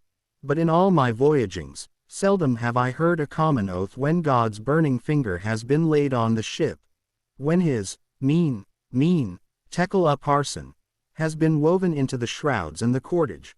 While this pallidness was burning aloft, few words were heard from the enchanted crew, who in one thick cluster stood on the forecastle, all their eyes gleaming in that pale phosphorescence, like a far-away constellation of stars. Relieved against the ghostly light, the gigantic jet negro, Daggoo, loomed up to thrice his real stature, and seemed the black cloud from which the thunder had come. The parted mouth of Toshtigo revealed his sharp white teeth, which strangely gleamed as if they too had been tipped by corpusants, while lit up by the preternatural light. Queequeg's tattooing burned like satanic blue flames on his body. The tableau all waned at last with the pallidness aloft, and once more the Pequod and every soul on her decks were wrapped in a pall. A moment or two passed, when Starbuck, going forward, pushed against some one. It was Stubb. "What thinkest thou now, man? I heard thy cry. It was not the same in the song." No, it wasn't. I said the corpusants have mercy on us all, and I hope they will, still. But do they only have mercy on long faces? Have they no bowels for a laugh? And look ye, Mr. Starbuck. But it's too dark to look. Hear me, then. I take that mast head flame we saw for a sign of good luck, for those masts are rooted in a hold that is going to be chock-a-block with sperm oil, d'ye, and so, all that sperm will work up into the masts, like sap in a tree. Yes, our 3 masts will yet be as 3 spermaceta candles. That's the good promise we saw. At that moment Starbuck caught sight of Stubb's face slowly beginning to glimmer into sight. Glancing upwards, he cried, "See! See!" And once more the high tapering flames were beheld with what seemed redoubled supernaturalness in their pallor. "The corpusants have mercy on us all," cried Stubb, again. At the base of the mainmast, full beneath the doubloon and the flame, the Parsee was kneeling in a hob's front, but with his head bowed away from him, while nearby, from the arched and overhanging rigging, where they had just been engaged securing a spar, a number of the seamen, arrested by the glare, now cohered together, and hung pendulous, like a knot of numbed wasps from a drooping orchard twig. In various enchanted attitudes, like the standing, or stepping, or running skeletons in Herculaneum, others remained rooted to the deck, but all their eyes upcast. "Aye, men!" cried Ahab. "Look up at it. Mark it well. The white flame but lights the way to the white whale. Hand me those mainmast links there. I would fain feel this pulse, and let mine beat against it, blood against fire." So, then turning, the last link held fast in his left hand, he put his foot upon the Parsee, and with fixed upward eye, and high-flung right arm, he stood erect before the lofty tri-pointed trinity of flames. "Oh, thou clear spirit of clear fire, whom on these seas I as Persian once did worship, till in the sacramental act so burned by thee, that to this hour I bear the scar, I now know thee, thou clear spirit, and I now know that thy right worship is defiance. To neither love nor reverence wilt thou be kind, and e'en for hate thou canst but kill, and all are killed. No fearless fool now fronts thee. I own thy speechless, placeless power, but to the last gasp of my earthquake life will dispute its unconditional, unintegral mastery in me. In the midst of the personified impersonal, a personality stands here. Though but a point at best, whencesoe'er I came, wheresoe'er I go, yet while I earthly live, the queenly personality lives in me, and feels her royal rights. But war is pain, and hate is woe. Come in thy lowest form of love, and I will kneel and kiss thee, but at thy highest, come as mere supernal power, and though thou launchest navies of full-freighted worlds, there's that in here that still remains indifferent. Oh, thou clear spirit, of thy fire thou maddest me, and like a true child of fire, I breathe it back to thee. Sudden, repeated flashes of lightning, the 9 flames leap lengthwise to thrice their previous height. Ahab, with the rest, closes his eyes, his right hand pressed hard upon them. I own thy speechless, placeless power, said I not so? Nor was it wrung from me, nor do I now drop these links. Thou canst blind, but I can then grope. Thou canst consume, but I can then be ashes. Take the homage of these poor eyes, and shudder hands. I would not take it. The lightning flashes through my skull. Mine eyeballs ache and ache. My whole beaten brain seems as beheaded, and rolling on some stunning ground. Oh, oh, yet blindfold, yet will I talk to thee. Light though thou be, thou leapest out of darkness, but I am darkness leaping out of light, leaping out of thee. The javelins cease. Open eyes, see, or not. There burn the flames. Oh, thou magnanimous, now I do glory in my genealogy. But thou art but my fiery father, my sweet mother, I know not. Oh, cruel, what hast thou done with her? There lies my puzzle, but thine is greater. Thou knowest not how came ye, hence callest thyself unbegotten. Certainly knowest not thy beginning, hence callest thyself unbegun. I know that of me, which thou knowest not of thyself, O thou omnipotent. There is some unsuffusing thing beyond thee, thou clear spirit, to whom all thy eternity is but time, all thy creativeness mechanical. Through thee, thy flaming self, my scorched eyes do dimly see it. Oh, thou foundling fire, thou hermit immemorial, thou too hast thy incommunicable riddle, thy unparticipated grief. Here again with haughty agony, I read my sire. Leap, leap up, and lick the sky. I leap with thee, I burn with thee, would fain be welded with thee, defyingly I worship thee. The boat, cried Starbuck, look at thy boat, old man. Ahab's harpoon, the one forged at Perth's fire, remained firmly lashed in its conspicuous crotch, so that it projected beyond his whale-boat's bow, but the sea that had stove its bottom had caused the loose leather sheath to drop off, and from the keen steel barb there now came a leveled flame of pale, forked fire. As the silent harpoon burned there like a serpent's tongue, Starbuck grasped Ahab by the arm. God is against thee, old man, forbear. 'Tis an ill voyage, ill begun, ill continued, let me square the yards, while we may, old man, and make a fair wind of it homewards, to go on a better voyage than this. Overhearing Starbuck, the panic-stricken crew instantly ran to the braces, though not a sail was left aloft. For the moment all the aghast mates' thoughts seemed theirs, they raised a half-mutinous cry. But dashing the rattling lightning links to the deck, and snatching the burning harpoon, Ahab waved it like a torch among them, swearing to transfix with it the first sailor that but cast loose a rope's end. Petrified by his aspect, and still more shrinking from the fiery dart that he held, the men fell back in dismay, and Ahab again spoke. All your oaths to hunt the white whale are as binding as mine, and heart, soul, and body, lungs and life, old Ahab is bound. And that ye may know to what tune this heart beats, look ye here, thus I blow out the last fear. And with one blast of his breath he extinguished the flame. As in the hurricane that sweeps the plain, men fly the neighborhood of some lone, gigantic elm, whose very height and strength but render it so much the more unsafe, because so much the more a mark for thunderbolts, so at those last words of Ahab's many of the mariners did run from him in a terror of dismay. Chapter 120. The deck towards the end of the first night watch. Ahab standing by the helm.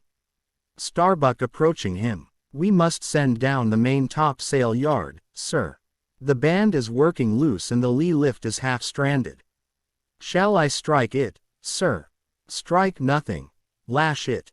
If I had sky sail poles, I'd sway them up now. Sir. In God's name, sir. Well, the anchors are working, sir. Shall I get them inboard? Strike nothing, and stir nothing, but lash everything. The wind rises, but it has not got up to my table lands yet. Quick, and see to it. By masts and keels. He takes me for the hunchbacked skipper of some coasting smack. Send down my main topsail yard. Ho, glue pots. Loftiest trucks were made for wildest winds, and this brain truck of mine now sails amid the cloud scud.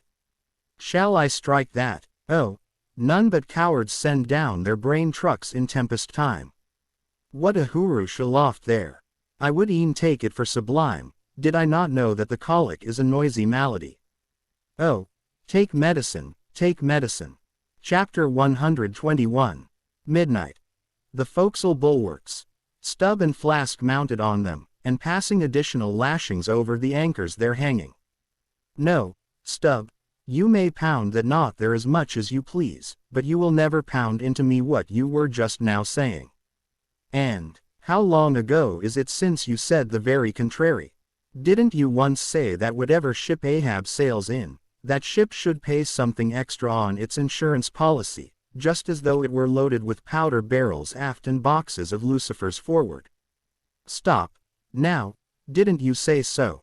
Well, suppose I did. What then? I've part changed my flesh since that time, why not my mind? Besides, supposing we are loaded with powder barrels aft and lucifers forward, how the devil could the lucifers get a fire in this drenching spray here? Why, my little man, you have pretty red hair, but you couldn't get a fire now. Shake yourself. Your Aquarius, or the water-bearer, Flask, might fill pitchers at your coat collar. Don't you see, then, that for these extra risks the marine insurance companies have extra guarantees? Here are hydrants, Flask. But hark, again, and I'll answer ye the other thing. First take your leg off from the crown of the anchor here, though, so I can pass the rope. Now listen. What's the mighty difference between holding a mast's lightning rod in the storm, and standing close by a mast that hasn't got any lightning rod at all in a storm? Don't you see, you timber-head, that no harm can come to the holder of the rod, unless the mast is first struck? What are you talking about, then? Not one ship in 100 carries rods, and Ahab, I, man, and all of us, were in no more danger then, in my poor opinion, than all the crews in 10,000 ships now sailing the seas. Why, you king post, I suppose you would have every man in the world go about with a small lightning rod running up the corner of his hat, like a militia officer's skewered feather, and trailing behind like his sash. Why don't ye be sensible, Flask? It's easy to be sensible. Why don't ye, then? Any man with half an eye can be sensible. I don't know that, Stub. You sometimes find it rather hard. Yes, when a fellow's soaked through, it's hard to be sensible, that's a fact. And I am about drenched with this spray. Never mind. Catch the turn there, and pass it. Seems to me we are lashing down these anchors now as if they were never going to be used again. Tying these two anchors here, Flask, seems like tying a man's hands behind him. And what big generous hands they are, to be sure. These are your iron fists, hey. What a hold they have, too. I wonder, Flask, whether the world is anchored anywhere. If she is, she swings with an uncommon long cable, though. There, hammer that knot down, and we've done. So, next to touching land, lighting on deck is the most satisfactory. I say, just wring out my jacket skirts, will ye? Thank ye. They laugh at long togs so, Flask, but seems to me, a long-tailed coat ought always to be worn in all storms afloat. The tails tapering down that way, serve to carry off the water, d'ye. Same with cocked hats. The cocks form gable-end eave troughs, Flask. No more monkey jackets and tarpaulins for me. I must mount a swallow tail, and drive down a beaver, so. Halloa, phew, there goes my tarpaulin overboard. Lord, Lord, that the winds that come from heaven should be so unmannerly. This is a nasty night, lad. Chapter 122. Midnight aloft. Thunder and lightning. The main topsail yard. Toshtigo passing new lashings around it. Um. Stop that thunder. Plenty too much thunder up here. What's the use of thunder? We don't want thunder. We want rum. Give us a glass of rum. Chapter 123. The musket.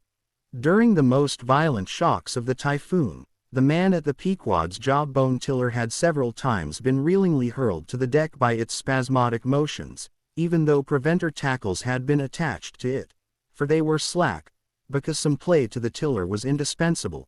In a severe gale like this, while the ship is but a tossed shuttlecock to the blast, it is by no means uncommon to see the needles in the compasses, at intervals, go round and round.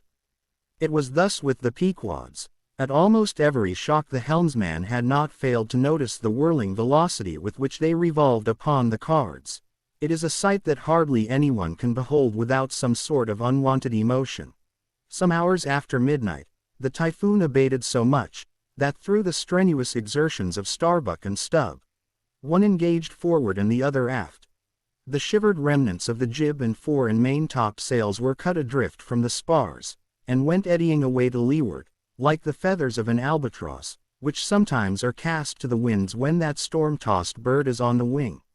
The 3 corresponding new sails were now bent and reefed, and a storm trysail was set further aft, so that the ship soon went through the water with some precision again, and the course, for the present, east-southeast, which he was to steer, if practicable, was once more given to the helmsman. For during the violence of the gale, he had only steered according to its vicissitudes. But as he was now bringing the ship as near her course as possible, watching the compass meanwhile, lo! A good sign. The wind seemed coming round astern. Aye, the foul breeze became fair.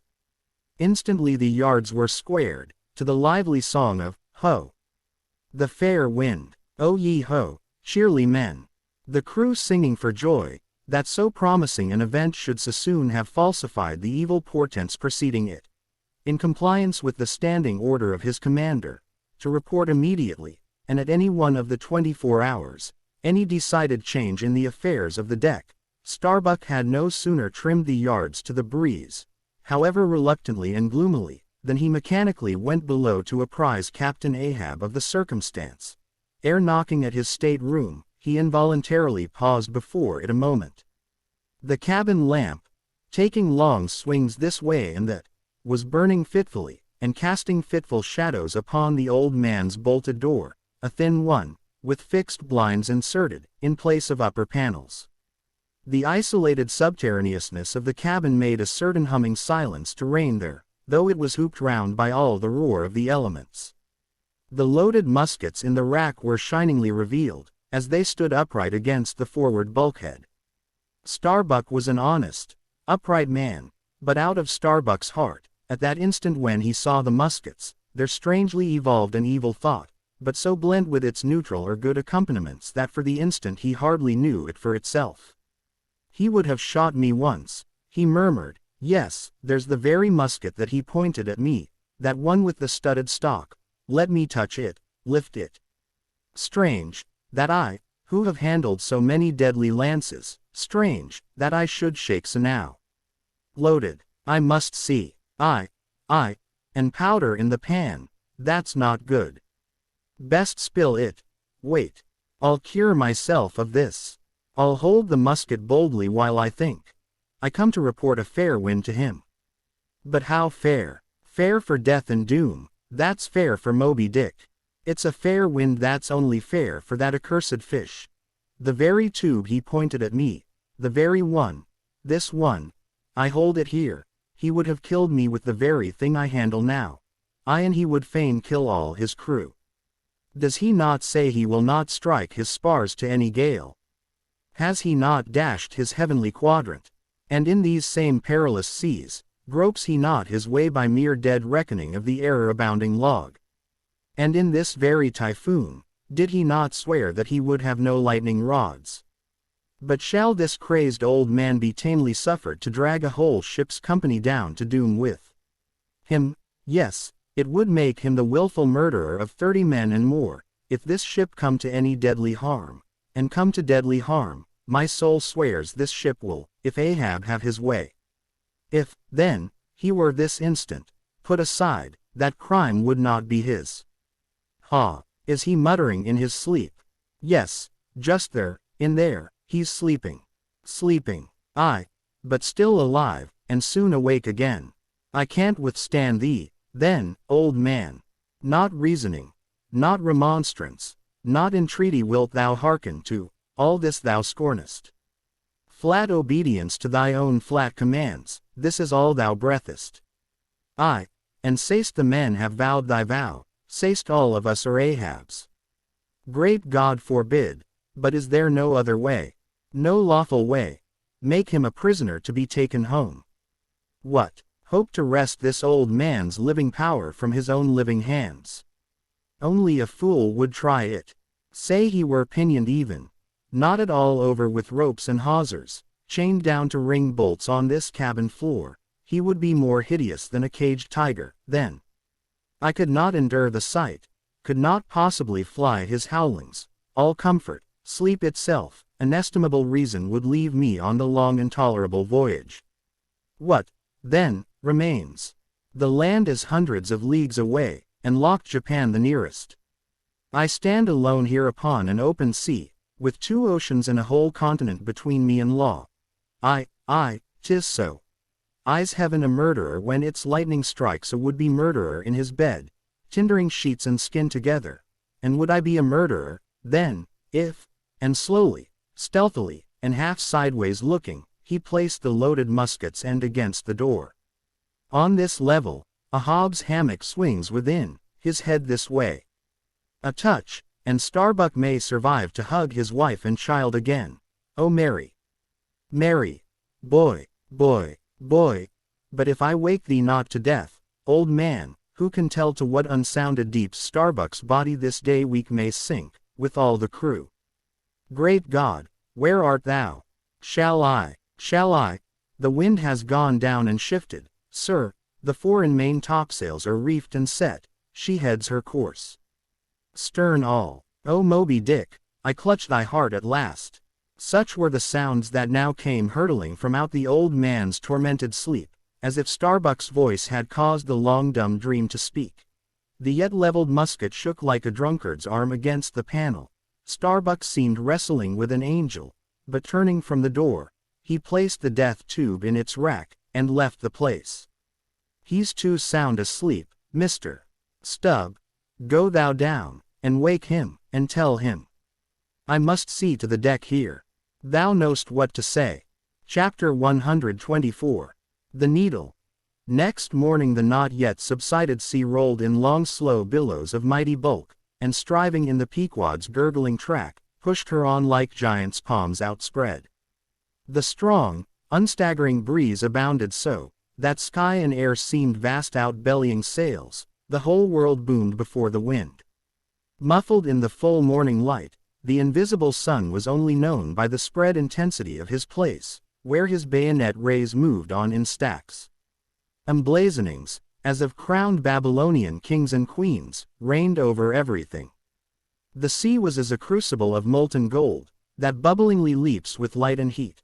Long maintaining an enchanted silence, Ahab stood apart, and every time the teetering ship loweringly pitched down her bowsprit, he turned to eye the bright sun's rays produced ahead, and when she profoundly settled by the stern, he turned behind, and saw the sun's rearward place, and how the same yellow rays were blending with his undeviating wake. Ha! Ha! My ship! Thou mightest well be taken now for the sea chariot of the sun. Ho! Ho! All ye nations before my prow, I bring the sun to ye. Yoke on the further billows. Hello! A tandem, I drive the sea. But suddenly reined back by some counter thought, he hurried towards the helm, huskily demanding how the ship was heading. East Sioux east, sir, said the frightened steersman. Thou liest, smiting him with his clenched fist. Heading east at this hour in the morning, and the sun astern. Upon this every soul was confounded, for the phenomenon just then observed by Ahab had unaccountably escaped every one else, but its very blinding palpableness must have been the cause. Thrusting his head halfway into the binnacle, Ahab caught one glimpse of the compasses. His uplifted arms slowly fell. For a moment he almost seemed to stagger. Standing behind him Starbuck looked, and lo! The two compasses pointed east, and the Pequod was as infallibly going west. But ere the first wild alarm could get out abroad among the crew, the old man with a rigid laugh exclaimed, "I have it. It has happened before, Mr. Starbuck. Last night's thunder turned our compasses, that's all. Thou hast before now heard of such a thing, I take it." "Aye. But never before has it happened to me, sir," said the pale mate, gloomily. Here, it must needs be said, that accidents like this have in more than one case occurred to ships in violent storms. The magnetic energy, as developed in the mariner's needle, is, as all know, essentially one with the electricity beheld in heaven, hence it is not to be much marveled at, that such things should be. Instances where the lightning has actually struck the vessel, so as to smite down some of the spars and rigging, the effect upon the needle has at times been still more fatal, all its lodestone virtue being annihilated, so that the before magnetic steel was of no more use than an old wife's knitting needle. But in either case, the needle never again, of itself, recovers the original virtue thus marred or lost, and if the binnacle compasses be affected, the same fate reaches all the others that may be in the ship, even were the lowermost one inserted into the kelson. Deliberately standing before the binnacle, and eyeing the transpointed compasses, the old man, with the sharp of his extended hand, now took the precise bearing of the sun, and satisfied that the needles were exactly inverted, shouted out his orders for the ship's course to be changed accordingly. The yards were hard up, and once more the Pequod thrust her undaunted bows into the opposing wind, for the supposed fair one had only been juggling her. Meanwhile, whatever were his own secret thoughts, Starbuck said nothing, but quietly he issued all requisite orders, while Stubb and Flask, who in some small degree seemed then to be sharing his feelings, likewise unmurmuringly acquiesced. As for the men, though some of them lowly rumbled, their fear of Ahab was greater than their fear of fate. But as ever before, the pagan harpooneers remained almost wholly unimpressed, or if impressed, it was only with a certain magnetism shot into their congenial hearts from inflexible Ahabs. For a space the old man walked the deck in rolling reveries. But chancing to slip with his ivory heel, he saw the crushed copper sight tubes of the quadrant he had the day before dashed to the deck. "Thou poor, proud heaven-gazer and sun's pilot, yesterday I wrecked thee, and today the compasses would fain have wrecked me. So, but Ahab is lord over the level lodestone yet, Mr. Starbuck. A lance without a pole, a top maul, and the smallest of the sailmaker's needles. Quick accessory, perhaps, to the impulse dictating the thing he was now about to do, were certain prudential motives, whose object might have been to revive the spirits of his crew by a stroke of his subtle skill, in a matter so wondrous as that of the inverted compasses. Besides, the old man well knew that to steer by transpointed needles, though clumsily practicable, was not a thing to be passed over by superstitious sailors, without some shudderings and evil portents. "Men," said he, steadily turning upon the crew, as the mate handed him the things he had demanded, "my men, the thunder turned old Ahab's needles, but out of this bit of steel Ahab can make one of his own, that will point as true as any." Abashed glances of servile wonder were exchanged by the sailors, as this was said, and with fascinated eyes they awaited whatever magic might follow. But Starbuck looked away. With a blow from the top maul Ahab knocked off the steel head of the lance, and then handing to the mate the long iron rod remaining, bade him hold it upright, without its touching the deck. Then, with the maul, after repeatedly smiting the upper end of this iron rod, he placed the blunted needle endwise on the top of it, and less strongly hammered that, several times, the mate still holding the rod as before. Then going through some small strange motions with it, whether indispensable to the magnetizing of the steel, or merely intended to augment the awe of the crew, is uncertain, he called for linen thread, and moving to the binnacle, slipped out the 2 reversed needles there, and horizontally suspended the sail needle by its middle, over one of the compass cards. At first, the steel went round and round, quivering and vibrating at either end, but at last it settled to its place, when Ahab, who had been intently watching for this result, stepped frankly back from the binnacle, and pointing his stretched arm towards it, exclaimed, "Look ye, for yourselves, if Ahab be not lord of the level lodestone. The sun is east, and that compass swears it." One after another they peered in, for nothing but their own eyes could persuade such ignorance as theirs, and one after another they slunk away. In his fiery eyes of scorn and triumph, you then saw Ahab in all his fatal pride. Chapter 125. The Log and Line. While now the fated Pequod had been so long afloat this voyage, the log and line had but very seldom been in use.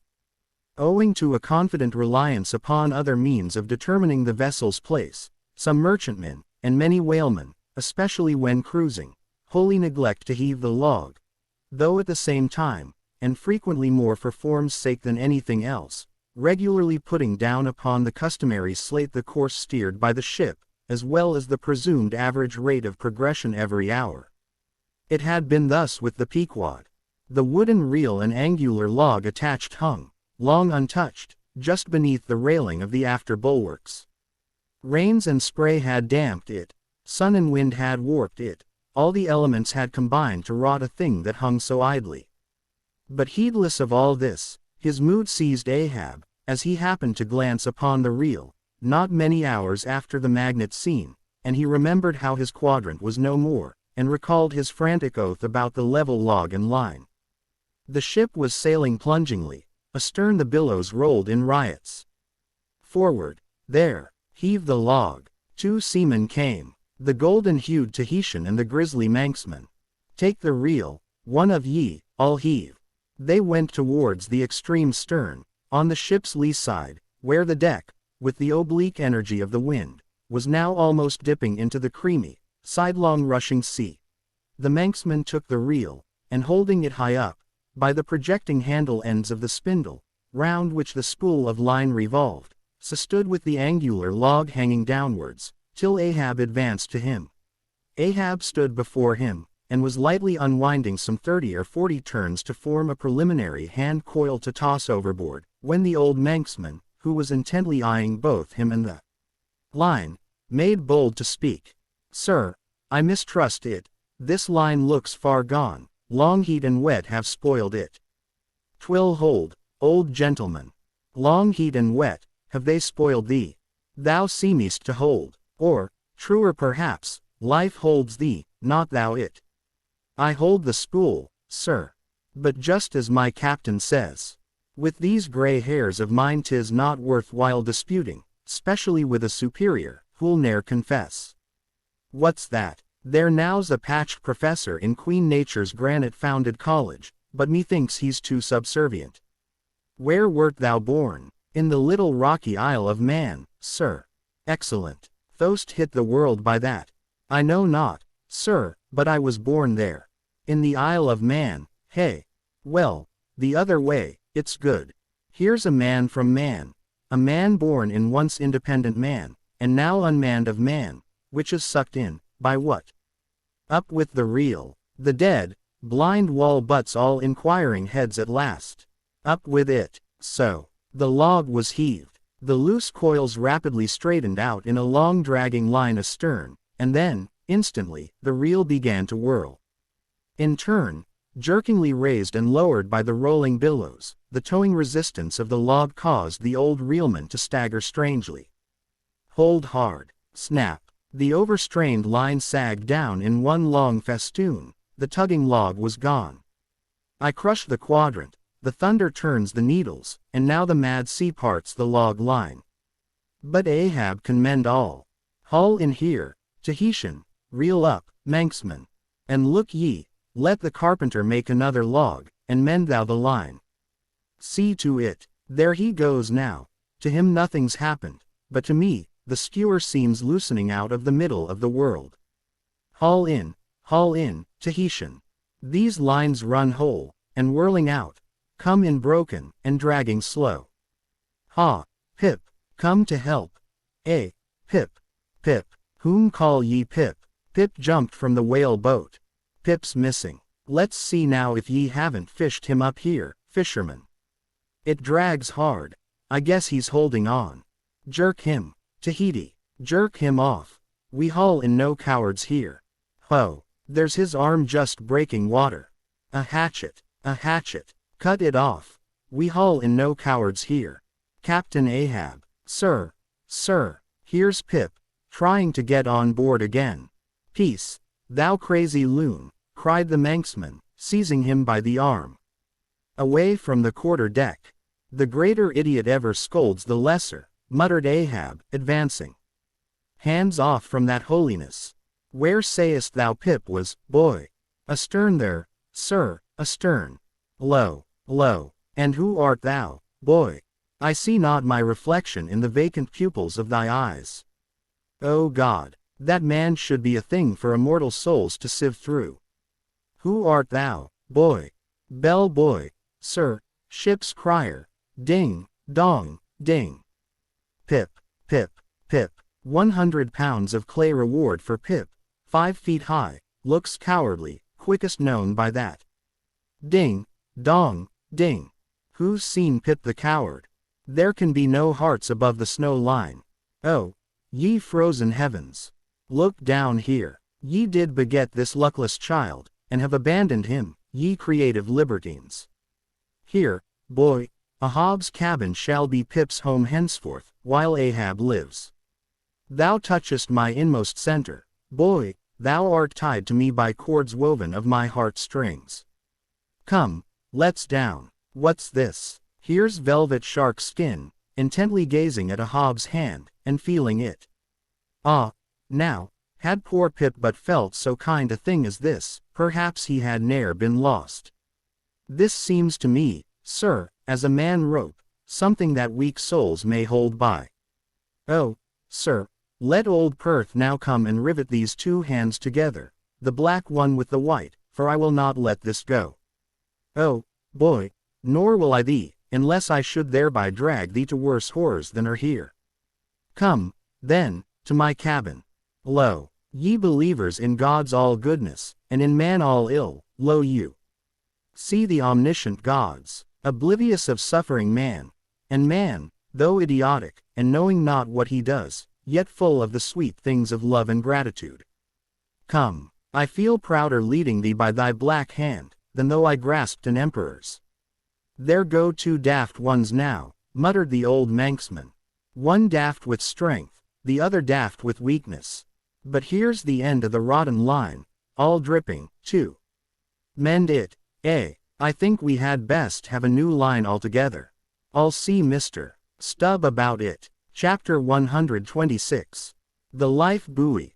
Steering now southeastward by Ahab's leveled steel, and her progress solely determined by Ahab's level log and line, the Pequod held on her path towards the equator.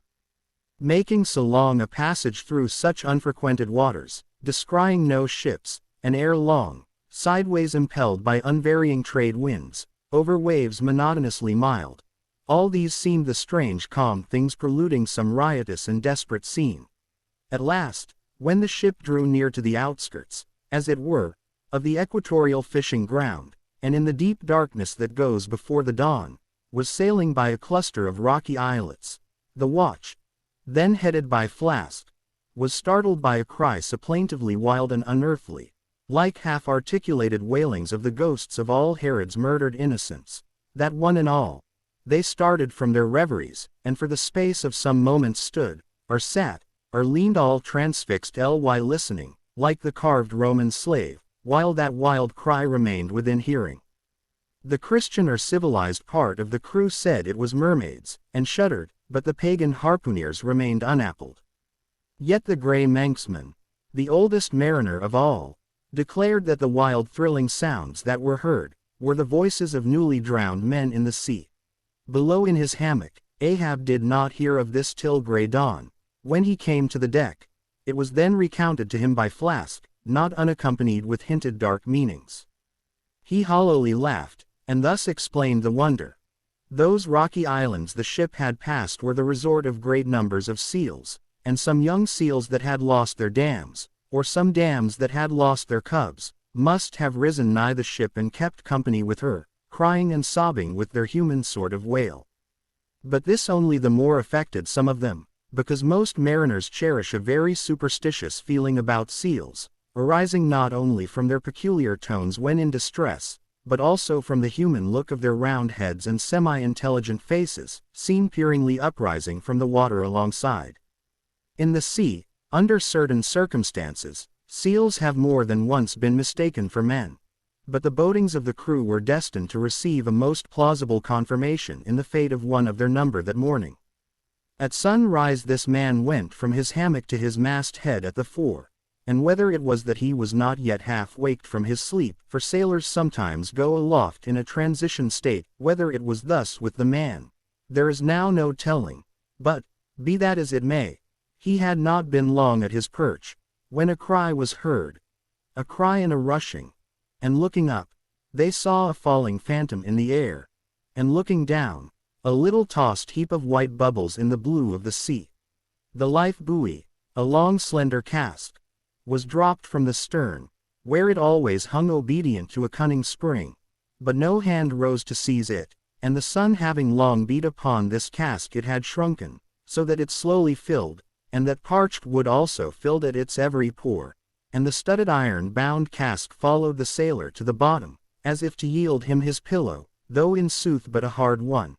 And thus the first man of the Pequod that mounted the mast to look out for the white whale, on the white whale's own peculiar ground, that man was swallowed up in the deep. But few, perhaps, thought of that at the time. Indeed, in some sort, they were not grieved at this event, at least as a portent, for they regarded it, not as a foreshadowing of evil in the future, but as the fulfillment of an evil already presaged.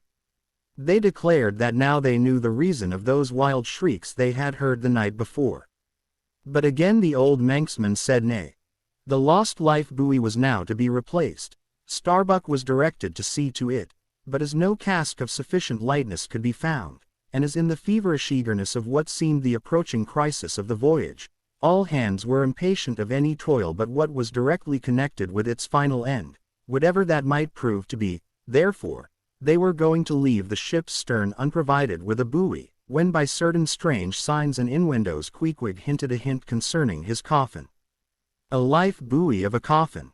cried Starbuck, starting. "Rather queer, that, I should say," said Stubb. "It will make a good enough one," said Flask. "The carpenter here can arrange it easily." "Bring it up. There's nothing else for it," said Starbuck, after a melancholy pause. "Rig it, carpenter, do not look at me so, the coffin, I mean. Dost thou hear me? Rig it. And shall I nail down the lid, sir?" moving his hand as with a hammer. "Aye. And shall I caulk the seams, sir?" moving his hand as with a caulking iron. "Aye. And shall I then pay over the same with pitch, sir?" moving his hand as with a pitch pot. "Away. What possesses thee to this? Make a life buoy of the coffin, and no more. Mr. Stubb, Mr. Flask, come forward with me." He goes off in a huff. The whole he can endure, at the parts he balks. Now I don't like this. I make a leg for Captain Ahab, and he wears it like a gentleman, but I make a bandbox for Queequeg, and he won't put his head into it. All my pains to go for nothing with that coffin. And now I'm ordered to make a life buoy of it. It's like turning an old coat, going to bring the flesh on the other side now. I don't like this cobbling sort of business. I don't like it at all. It's undignified, it's not my place. Let tinkers' brots do tinkerings, we are their betters. I like to take in hand none but clean, virgin, fair and square mathematical jobs, something that regularly begins at the beginning, and is at the middle when midway, and comes to an end at the conclusion. Not a cobbler's job. That's at an end in the middle, and at the beginning at the end. It's the old woman's tricks to be giving cobbling jobs. Lord, what an affection all old women have for tinkers. I know an old woman of 65 who ran away with a bald-headed young tinker once. And that's the reason I never would work for lonely widow old women ashore. When I kept my job shop in the vineyard, they might have taken it into their lonely old heads to run off with me. But hi-ho, there are no caps at sea but snow caps. Let me see. Nail down the lid, caulk the seams, pay over the same with pitch, batten them down tight, and hang it with the snap spring over the ship's stern. Were ever such things done before with a coffin? Some superstitious old carpenters, now, would be tied up in the rigging, ere they would do the job. But I'm made of knotty rustic hemlock, I don't budge. Cruppered with a coffin, sailing about with a graveyard tray. But never mind. We workers in woods make bridal bedsteads and card tables, as well as coffins and hearses. We work by the month, or by the job, or by the profit, not for us to ask the why and wherefore of our work, unless it be too confounded cobbling, and then we stash it if we can. I'll do the job, now, tenderly. I'll have me, let's see, how many in the ship's company, all told, but I've forgotten. Anyway, I'll have me 30 separate, Turk's-headed life lines, each 3 feet long hanging all round to the coffin. Then, if the hull go down, there'll be 30 lively fellows all fighting for one coffin, a sight not seen very often beneath the sun. Come hammer, caulking iron, pitch pot, and marling spike. Let's to it. Chapter 127. The deck. The coffin laid upon 2 line tubs, between the vice bench and the open hatchway, the carpenter caulking its seams, the string of twisted oakum slowly unwinding from a large roll of it placed in the bosom of his frock. Ahab comes slowly from the cabin gangway, and hears Pip following him. Back, lad, I will be with ye again presently. He goes. Not this hand complies with my humor more genially than that boy. Middle aisle of a church. What's here? Life buoy, sir. Mr. Starbuck's orders. Oh, look, sir. Beware the hatchway. Thank ye, man. Thy coffin lies handy to the vault. Sir. The hatchway. Oh, so it does, sir, so it does. Art not thou the leg maker? Look, did not this stump come from thy shop? I believe it did, sir. Does the ferrule stand, sir? Well enough. But art thou not also the undertaker? Aye, sir. I patched up this thing here as a coffin for Queequeg, but they've set me now to turning it into something else. Then tell me, art thou not an errant, all-grasping, intermeddling, monopolizing, heathenish old scamp, to be one day making legs, and the next day coffins to clap them in, and yet again life buoys out of those same coffins? Thou art as unprincipled as the gods, and as much a jack of all trades. But I do not mean anything, sir. I do as I do. The gods again. Hark ye, dost thou not ever sing working about a coffin? The Titans, they say, hummed snatches when chipping out the craters for volcanoes, and the grave digger in the place sings, spade in hand. Dost thou never sing, sir?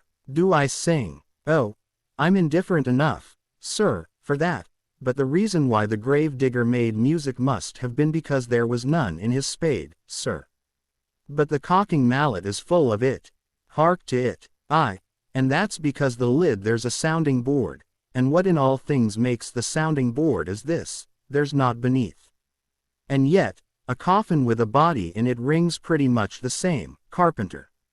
Hast thou ever helped carry a bier, and heard the coffin knock against the churchyard gate, going in? Faith, sir, faith. What's that? Why, faith, sir, it's only a sort of exclamation like, that's all, sir. Go on.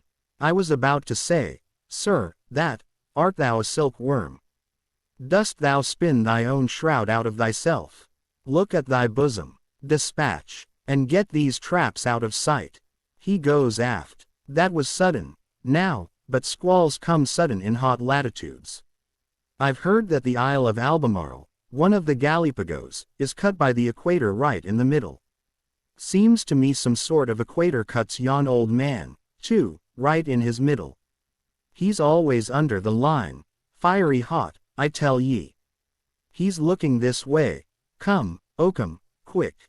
Here we go again. This wooden mallet is the cork, and I'm the professor of musical glasses. Tap, tap. Ahab to himself. There's a sight. There's a sound. The grey-headed woodpecker tapping the hollow tree. Blind and dumb might well be envied now. See. That thing rests on 2-line tubs, full of tow lines. A most malicious wag, that fellow. Rat-tat. Some man's seconds tick. Oh, how immaterial are all materials. What things real are there, but imponderable thoughts. Here now's the very dreaded symbol of grim death, by a mere hap, made the expressive sign of the help and hope of most endangered life. A life buoy of a coffin.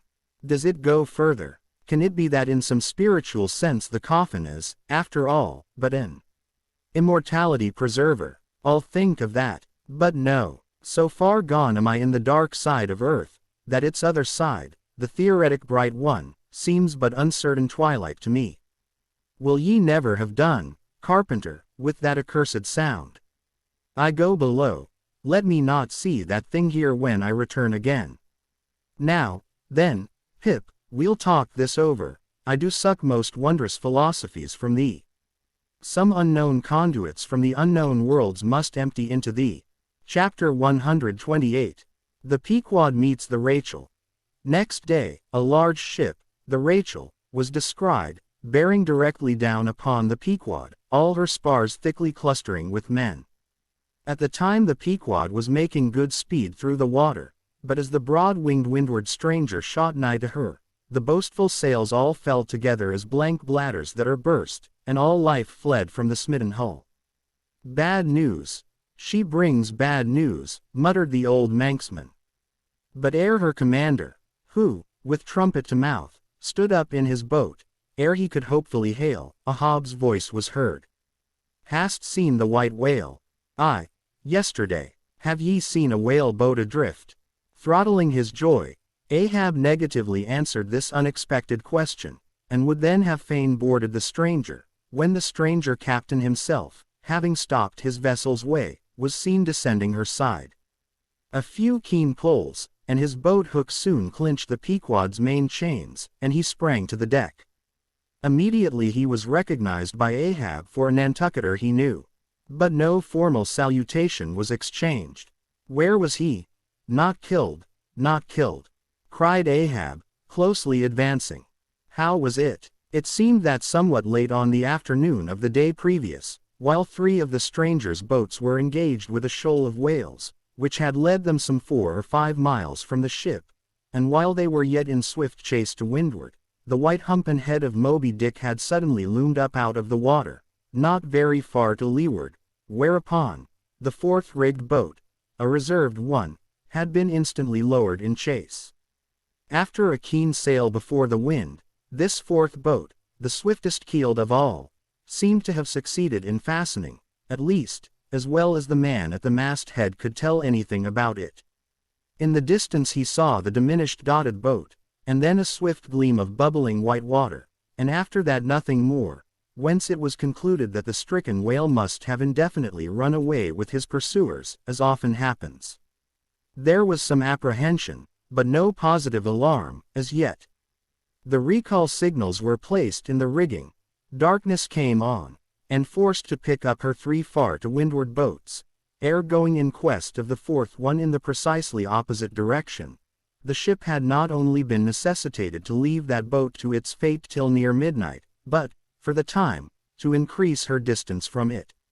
But the rest of her crew being at last safe aboard, she crowded all sail, stunsail on stunsail, after the missing boat, kindling a fire in her trypots for a beacon, and every other man aloft on the lookout.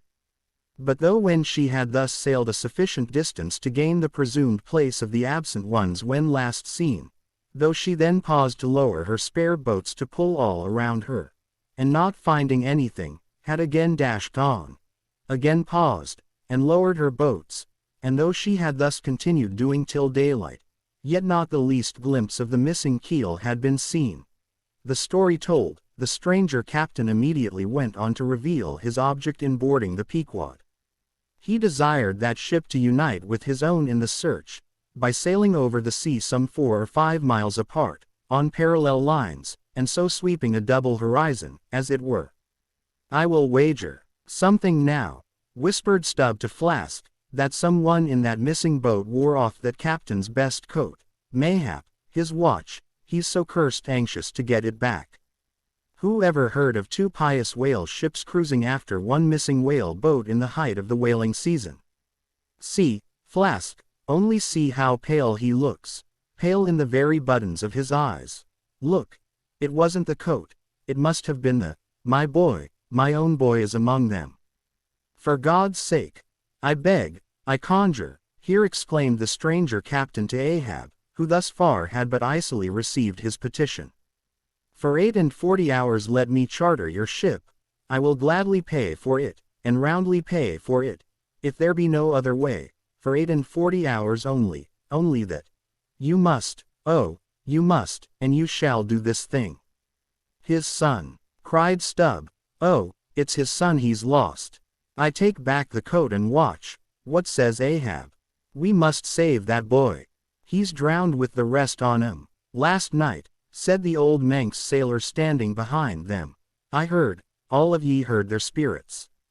Now, as it shortly turned out, what made this incident of the Rachels the more melancholy, was the circumstance, that not only was one of the captain's sons among the number of the missing boat's crew, but among the number of the other boat's crews, at the same time, but on the other hand, separated from the ship during the dark vicissitudes of the chase, there had been still another son, as that for a time, the wretched father was plunged to the bottom of the cruelest perplexity, which was only solved for him by his chief mate's instinctively adopting the ordinary procedure of a whale ship in such emergencies, that is, when placed between jeopardized but divided boats, always to pick up the majority first.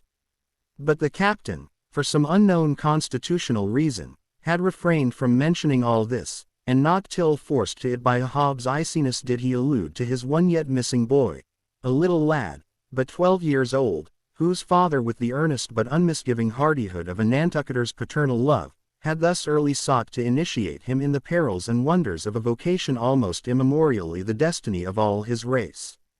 Nor does it unfrequently occur, that Nantucket captains will send a son of such tender age away from them, for a protracted 3 or 4 years' voyage in some other ship than their own, so that their first knowledge of a whaleman's career shall be uninnervated by any chance display of a father's natural but untimely partiality, or undue apprehensiveness and concern. Meantime, now the stranger was still beseeching his poor boon of Ahab, and Ahab still stood like an anvil, receiving every shock, but without the least quivering of his own. I will not go, said the stranger, till you say I to me. Do to me as you would have me do to you in the like case. For you too have a boy, Captain Ahab, though but a child, and nestling safely at home now, a child of your old age too. Yes, yes, you relent. I see it. Run, run, men, now, and stand by the square in the yards. Avast, cried Ahab, touch not a rope yarn. Then in a voice that prolongingly molded every word, Captain Gardiner, I will not do it. Even now I lose time. Goodbye, goodbye. God bless ye, man, and may I forgive myself, but I must go. Mr. Starbuck, look at the binnacle watch, and in 3 minutes from this present instant warn off all strangers, then brace forward again, and let the ship sail as before. Hurriedly turning, with averted face, he descended into his cabin, leaving the strange captain transfixed at this unconditional and utter rejection of his so earnest suit.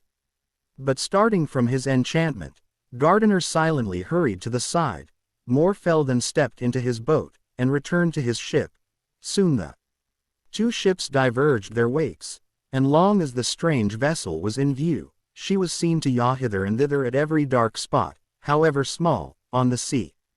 This way and that her yards were swung round, starboard and larboard, she continued to tack.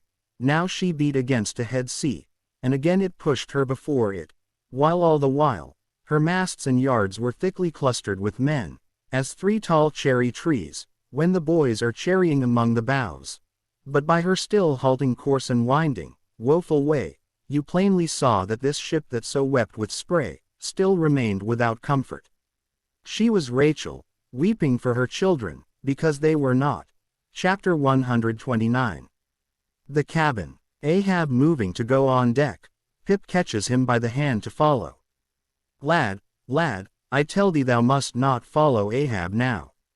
The hour is coming when Ahab would not scare thee from him, yet would not have thee by him. There is that in thee, poor lad, which I feel too curing to my malady. Like cures like, and for this hunt, my malady becomes my most desired health. Do thou abide below here, where they shall serve thee, as if thou wert the captain. I, lad, thou shalt sit here in my own screwed chair, another screw to it, thou must be. No, no, no. Ye have not a whole body, sir, do ye but use poor me for your one lost leg, only tread upon me, sir. I ask no more, so I remain a part of ye.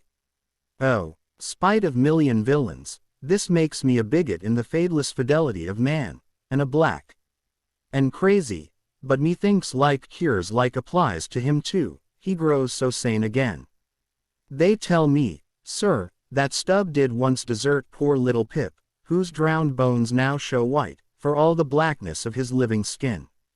But I will never desert ye, sir, as Stubb did him. Sir, I must go with ye. If thou speakest thus to me much more, Ahab's purpose keels up in him. I tell thee no, it cannot be. O good master, master, master, weep so, and I will murder thee. Have a care, for Ahab too is mad. Listen, and thou wilt often hear my ivory foot upon the deck, and still know that I am there. And now I quit thee. Thy hand. Met. True art thou, lad, as the circumference to its center. So, God forever bless thee, and if it come to that, God forever save thee, let what will befall. Ahab goes. Pip steps one step forward. Here he this instant stood. I stand in his air, but I'm alone. Now were even poor Pip here I could endure it, but he's missing. Pip, Pip, ding, dong, ding. Who's seen Pip? He must be up here. Let's try the door. What? Neither lock, nor bolt, nor bar, and yet there's no opening it. It must be the spell. He told me to stay here. Aye, and told me this screwed chair was mine. Here, then, I'll seat me, against the transom, in the ship's full middle, all her keel and her 3 masts before me. Here, our old sailors say, in their black 74s great admirals sometimes sit at table, and lord it over rows of captains and lieutenants. Ha, what's this? Epaulets, epaulets. The epaulets all come crowding. Pass round the decanters. Glad to see ye. Fill up, messieurs. What an odd feeling, now, when a black boys host to white men with gold lace upon their coats. Messieurs, have ye seen one Pip? A little negro lad, 5 feet high, hang-dog look, and cowardly. Jumped from a whale boat once. Seen him? No. Well then, fill up again, captains, and let's drink shame upon all cowards. I name no names. Shame upon them. Put one foot upon the table. Shame upon all cowards. Hist. Above there, I hear ivory. Oh, master. Master, I am indeed downhearted when you walk over me. But here I'll stay, though this stern strikes rocks, and they bulge through, and oysters come to join me. Chapter 130. The Hat. And now that at the proper time and place, after so long and wide a preliminary cruise, Ahab, all other wailing waters swept, seemed to have chased his foe into an ocean fold, to slay him the more securely there, now that he found himself hard by the very latitude and longitude where his tormenting wound had been inflicted, now that a vessel had been spoken which on the very day preceding had actually encountered Moby-Dick, and now that all his successive meetings with various ships contrastingly concurred to show the demoniac indifference with which the white whale tore his hunters, whether sinning or sinned against. Now it was that there lurked a something in the old man's eyes, which it was hardly sufferable for feeble souls to see. As the unsetting polar star, which through the livelong, Arctic, 6 months' night sustains its piercing, steady, central gaze, so Ahab's purpose now fixedly gleamed down upon the constant midnight of the gloomy crew. It domineered above them so, that all their bodings, doubts, misgivings, fears, were fain to hide beneath their souls, and not sprout forth a single spear or leaf. In this foreshadowing interval too, all humor, forced or natural, vanished. Stubb no more strove to raise a smile, Starbuck no more strove to check one. Alike, joy and sorrow, hope and fear, seemed ground to finest dust, and powdered, for the time, in the clamped mortar of Ahab's iron soul. Like machines, they dumbly moved about the deck, ever conscious that the old man's despot eye was on them. But did you deeply scan him in his more secret confidential hours, when he thought no glance but one was on him, then you would have seen that even as Ahab's eyes so awed the crew's, the inscrutable Parsi's glance awed his, or somehow, at least, in some wild way, at times affected it. Such an added, gliding strangeness began to invest the thin Fedallah now, such ceaseless shudderings shook him, that the men looked dubious at him, half uncertain, as it seemed, whether indeed he were a mortal substance, or else a tremulous shadow cast upon the deck by some unseen being's body. And that shadow was always hovering there, for not by night, even, had Fedallah ever certainly been known to slumber, or go below. He would stand still for hours, but never sat or leaned, his wan but wondrous eyes did plainly say, "We two watchmen never rest." Nor, at any time, by night or day could the mariners now step upon the deck, unless Ahab was before them, either standing in his pivot hole, or exactly pacing the planks between two undeviating limits, the main mast and the mizzen, or else they saw him standing in the cabin scuttle, his living foot advanced upon the deck, as if to step, his hat slouched heavily over his eyes, so that however motionless he stood, however the days and nights were added on, that he had not swung in his hammock, yet hidden beneath that slouching hat, they could never tell unerringly whether, for all this, his eyes were really closed at times, or whether he was still intently scanning them. No matter, though he stood so in the scuttle for a whole hour on the stretch, and the unheated night damp gathered in beads of dew upon that stone-carved coat and hat. The clothes that the night had wet, the next day's sunshine dried upon him, and so, day after day, and night after night, he went no more beneath the planks, whatever he wanted from the cabin that thing he sent for. He ate in the same open air, that is, his two only meals, breakfast and dinner. Supper he never touched, nor reaped his beard, which darkly grew all gnarled, as unearthed roots of trees blown over, which still grow idly on at naked base, though perished in the upper verdure. But though his whole life was now become one watch on deck, and though the Parsi's mystic watch was without intermission as his own, yet these two never seemed to speak, one man to the other, unless at long intervals some passing unmomentous matter made it necessary. Though such a potent spell seemed secretly to join the twain, openly, and to the awestruck crew, they seemed pole-like asunder. If by day they chanced to speak one word, by night, dumb men were both, so far as concerned the slightest verbal interchange. At times, for longest hours, without a single hail, they stood far parted in the starlight, Ahab in his scuttle, the Parsi by the mainmast, but still fixedly gazing upon each other, as if in the Parsi Ahab saw his forethrown shadow, in Ahab the Parsi his abandoned substance.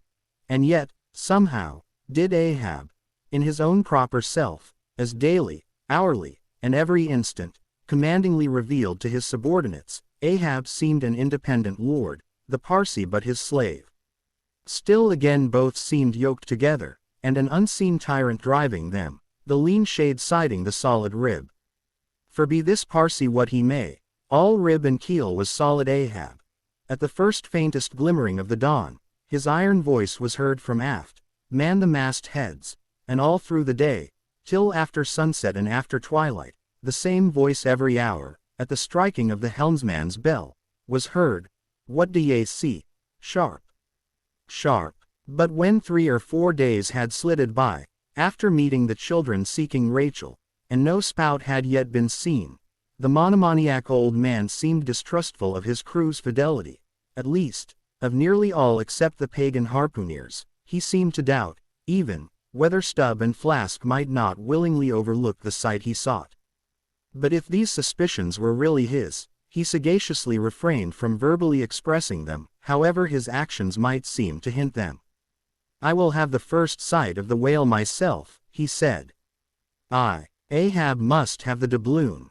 And with his own hands he rigged a nest of basketed bowlines, and sending a hand aloft, with a single sheaved block, to secure to the main mast head, he received the two ends of the downward reeved rope, and attaching one to his basket prepared a pin for the other end, in order to fasten it at the rail.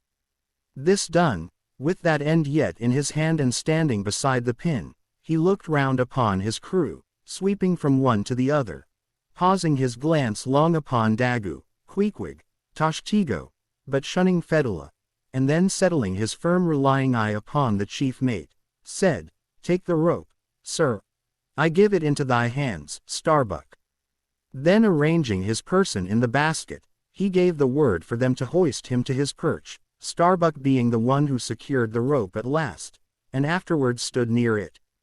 And thus, with one hand clinging round the royal mast, Ahab gazed abroad upon the sea for miles and miles, ahead, astern, this side, and that, within the wide expanded circle commanded at so great a height. When in working with his hands at some lofty almost isolated place in the rigging, which chances to afford no foothold, the sailor at sea is hoisted up to that spot, and sustained there by the rope. Under these circumstances, its fastened end on deck is always given in strict charge to some one man who has the special watch of it.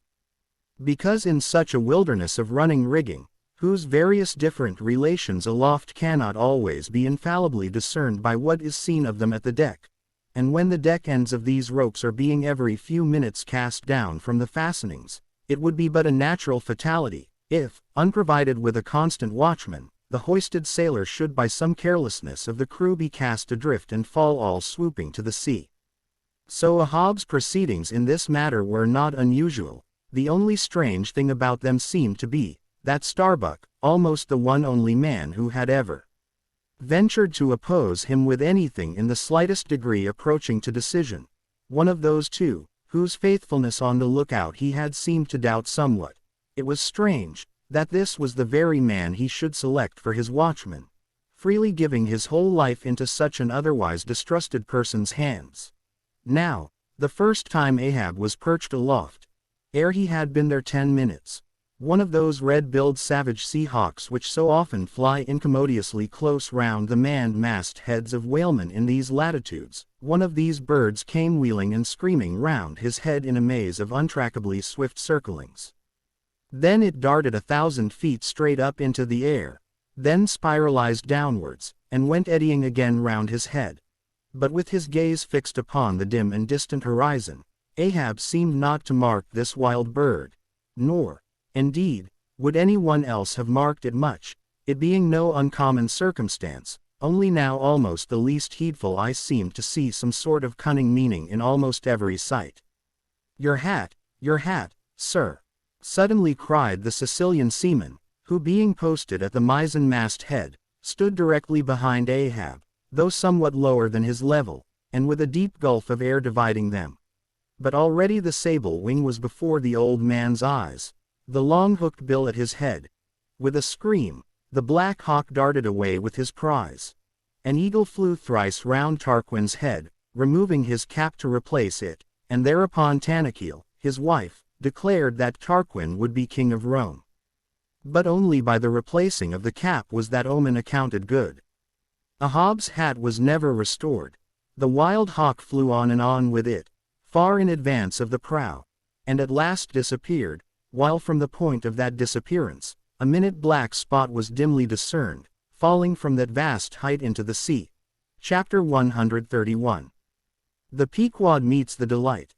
The intense Pequod sailed on, the rolling waves and days went by, the life buoy coffin still lightly swung, and another ship, most miserably misnamed the Delight, was descried. As she drew nigh, all eyes were fixed upon her broad beams, called shears, which, in some whaling ships, crossed the quarter-deck at the height of 8 or 9 feet, serving to carry the spare, unrigged, or disabled boats. Upon the stranger's shears were beheld the shattered, white ribs, and some few splintered planks, of what had once been a whale boat, but you now saw through this wreck, as plainly as you see through the peeled, half unhinged, and bleaching skeleton of a horse. Hast seen the white whale? Look, replied the hollow-cheeked captain from his taffrail, and with his trumpet he pointed to the wreck. Hast killed him? The harpoon is not yet forged that ever will do that, answered the other, sadly glancing upon a rounded hammock on the deck, whose gathered sides some noiseless sailors were busy in sewing together. Not forged, and snatching Perth's leveled iron from the crotch, Ahab held it out, exclaiming, Look ye, Nantucketer, here in this hand I hold his death. Tempered in blood, and tempered by lightning are these barbs, and I swear to temper them triply in that hot place behind the fin, where the white whale most feels his accursed life. Then God keep thee, old man, seest thou that, pointing to the hammock, I bury but one of 5 stout men, who were alive only yesterday, but were dead ere night. Only that one I bury, the rest were buried before they died, you sail upon their tomb. Then turning to his crew, Are ye ready there? Place the plank then on the rail, and lift the body, so, then, oh God, advancing towards the hammock with uplifted hands, may the resurrection and the life, brace forward. Up helm, cried Ahab like lightning to his men. But the suddenly started Pequod was not quick enough to escape the sound of the splash that the corpse soon made as it struck the sea, not so quick, indeed, but that some of the flying bubbles might have sprinkled her hull with their ghostly baptism. As Ahab now glided from the dejected Delight, the strange life buoy hanging at the Pequod's stern came into conspicuous relief. Ha! Yonder! Look yonder, men! Cried a foreboding voice in her wake. In vain, oh, ye strangers, ye fly our sad burial, ye but turn us your taffrail to show us your coffin. Chapter 132. The Symphony. It was a clear steel blue day. The firmaments of air and sea were hardly separable in that all-pervading azure, only, the pensive air was transparently pure and soft, with a woman's look, and the robust and man-like sea heaved with long, strong, lingering swells, as Samson's chest in his sleep. Hither, and thither, on high, glided the snow-white wings of small, unspeckled birds. These were the gentle thoughts of the feminine air. But to and fro in the deeps, far down in the bottomless blue, rushed mighty leviathans, sword-fish, and sharks, and these were the strong, troubled, murderous thinkings of the masculine sea. But though thus contrasting within, the contrast was only in shades and shadows without. Those two seemed one. It was only the sex, as it were, that distinguished them. Aloft, like a royal czar and king, the sun seemed giving this gentle air to this bold and rolling sea, even as bride to groom. And at the girdling line of the horizon, a soft and tremulous motion, most seen here at the equator, denoted the fond, throbbing trust, the loving alarms, with which the poor bride gave her bosom away. Tied up and twisted, gnarled and knotted with wrinkles, haggardly firm and unyielding, his eyes glowing like coals, that still glow in the ashes of ruin, untottering Ahab stood forth in the clearness of the morn, lifting his splintered helmet of a brow to the fair girl's forehead of heaven. Oh, a mortal infancy, an innocency of the azure. Invisible winged creatures that frolic all round us. Sweet childhood of air and sky. How oblivious were ye of old Ahab's close-coiled woe.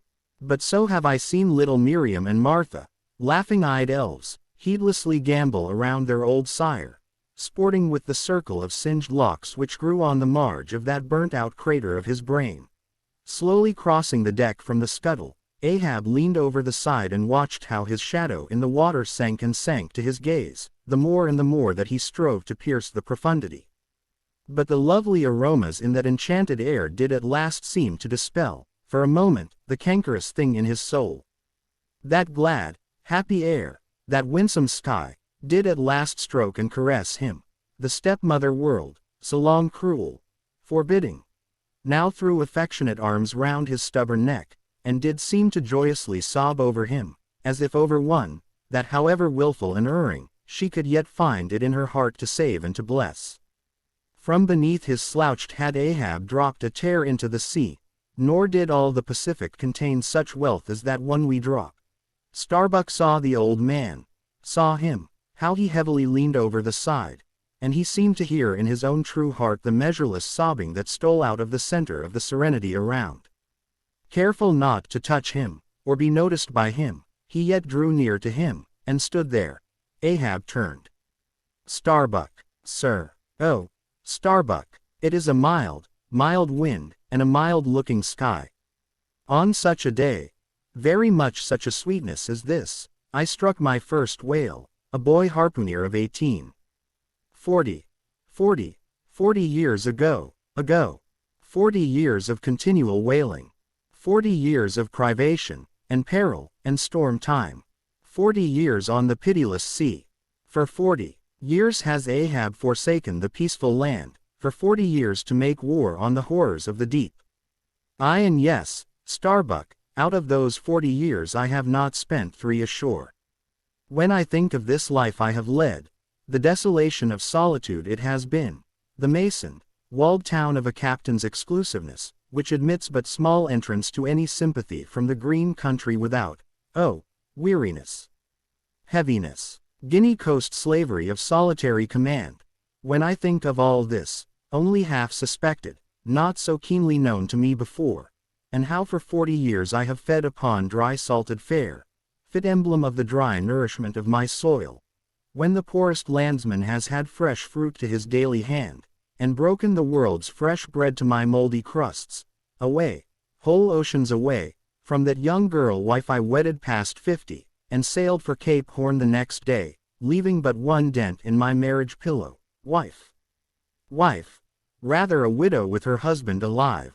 I widowed that poor girl when I married her, Starbuck, and then, the madness, the frenzy, the boiling blood and the smoking brow, with which, for 1,000 lowerings old Ahab has furiously, foamingly chased his prey, more a demon than a man. I. What a 40 years fool, old fool, has old Ahab been. Why this strife of the chase? Why weary, and palsy the arm at the oar, and the iron, and the lance? How the richer or better is Ahab now? Behold, oh, Starbuck, is it not hard, that with this weary load I bear, one poor leg should have been snatched from under me? Here, brush this old hair aside, it blinds me, that I seem to weep.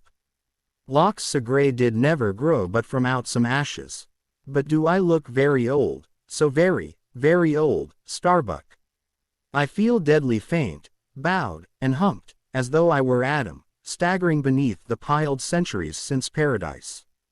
God, crack my heart, stave my brain, mockery, bitter, biting mockery of grey hairs, have I lived enough joy to wear ye, and seem and feel thus intolerably old? Stand close to me, Starbuck, let me look into a human eye, it is better than to gaze into sea or sky, better than to gaze upon God.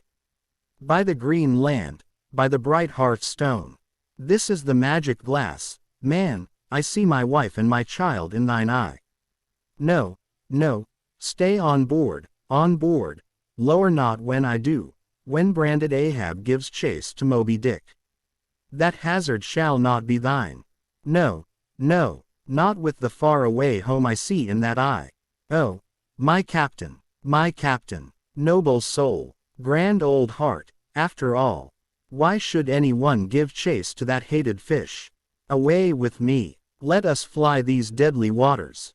Let us home, wife and child, too, or Starbuck's, wife and child of his brotherly, sisterly, playfellow youth, even as thine, sir, are the wife and child of thy loving, longing, paternal old age.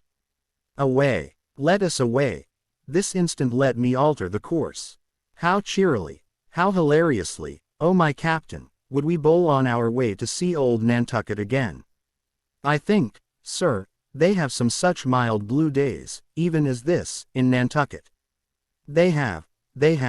I have seen them, some summer days in the morning. About this time.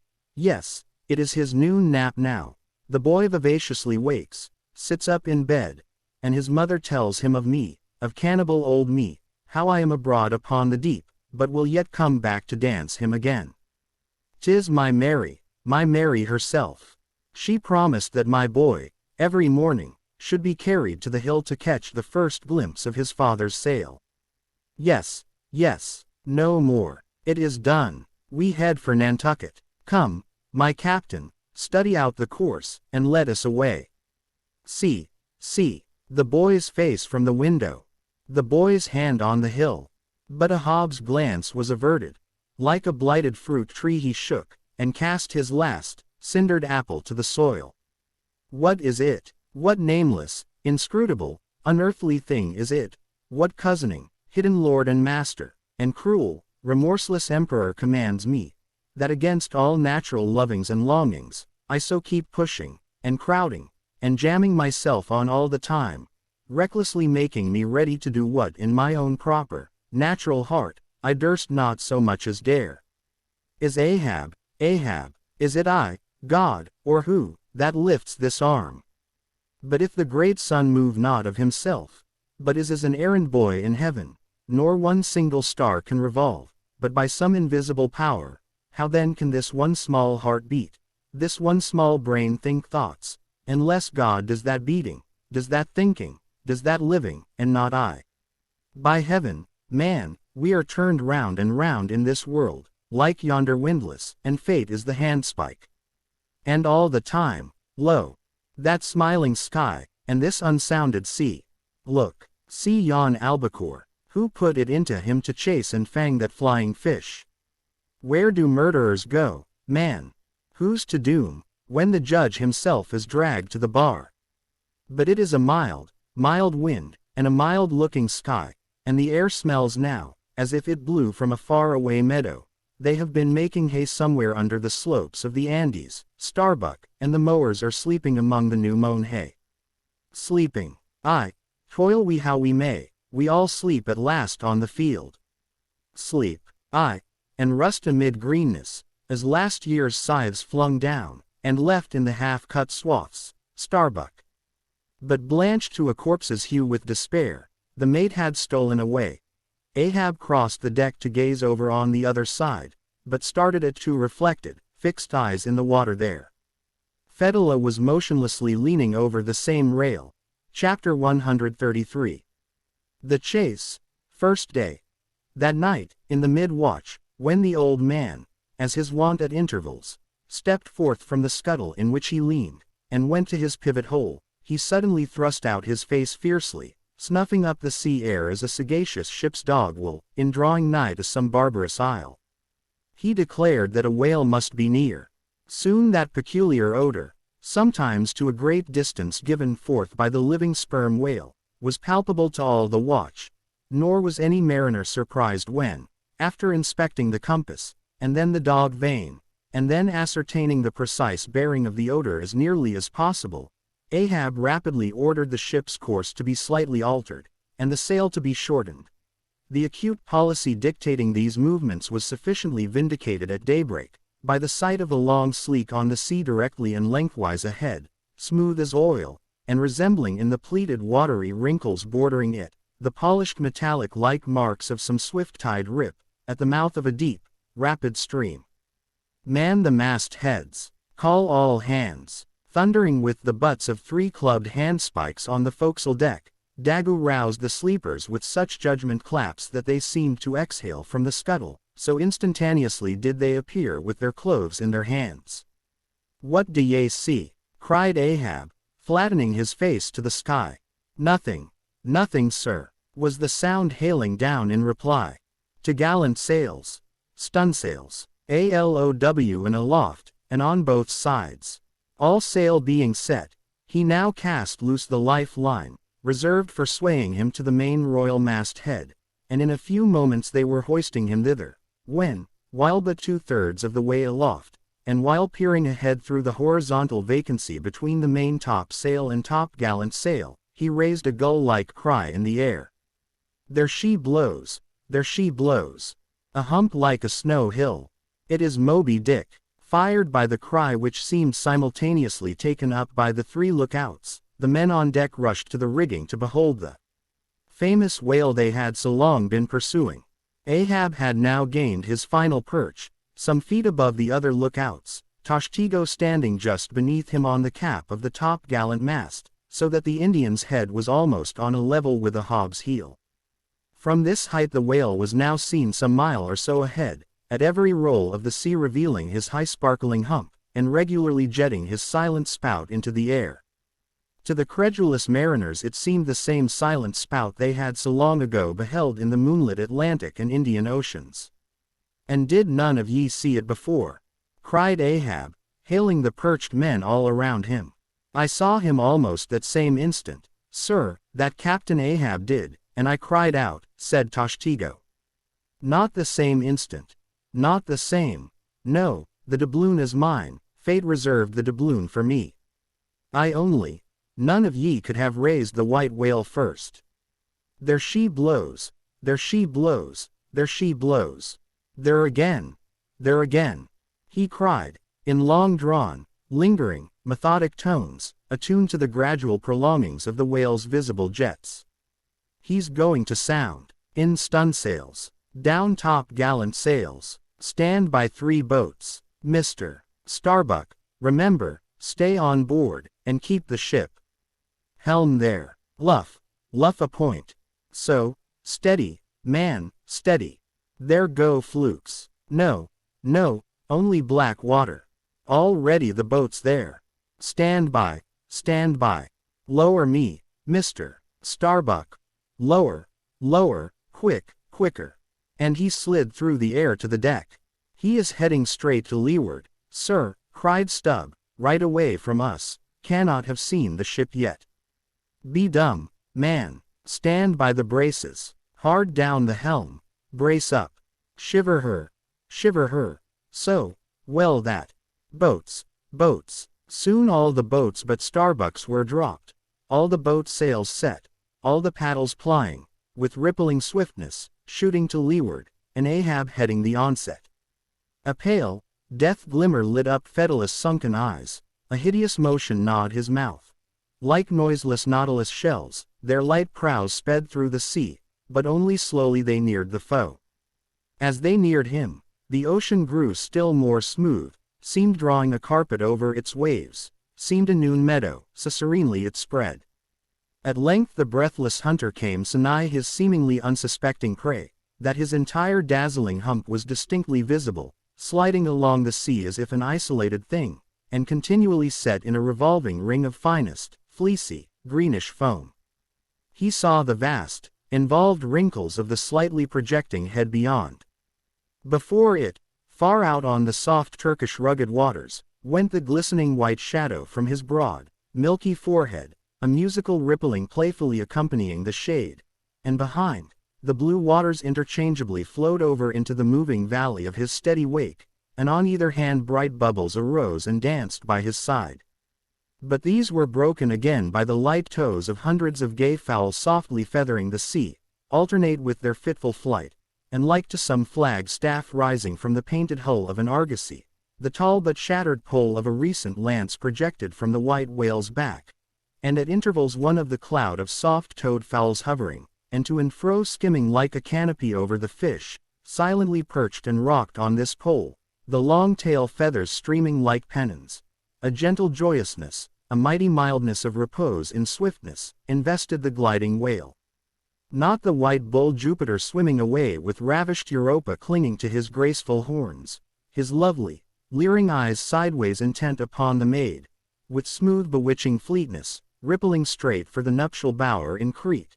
Not Jove, not that great majesty supreme, did surpass the glorified white whale as he so divinely swam, on each soft side, coincident with the parted swell, that but once leaving him, then flowed so wide away, on each bright side, the whale shed off enticings.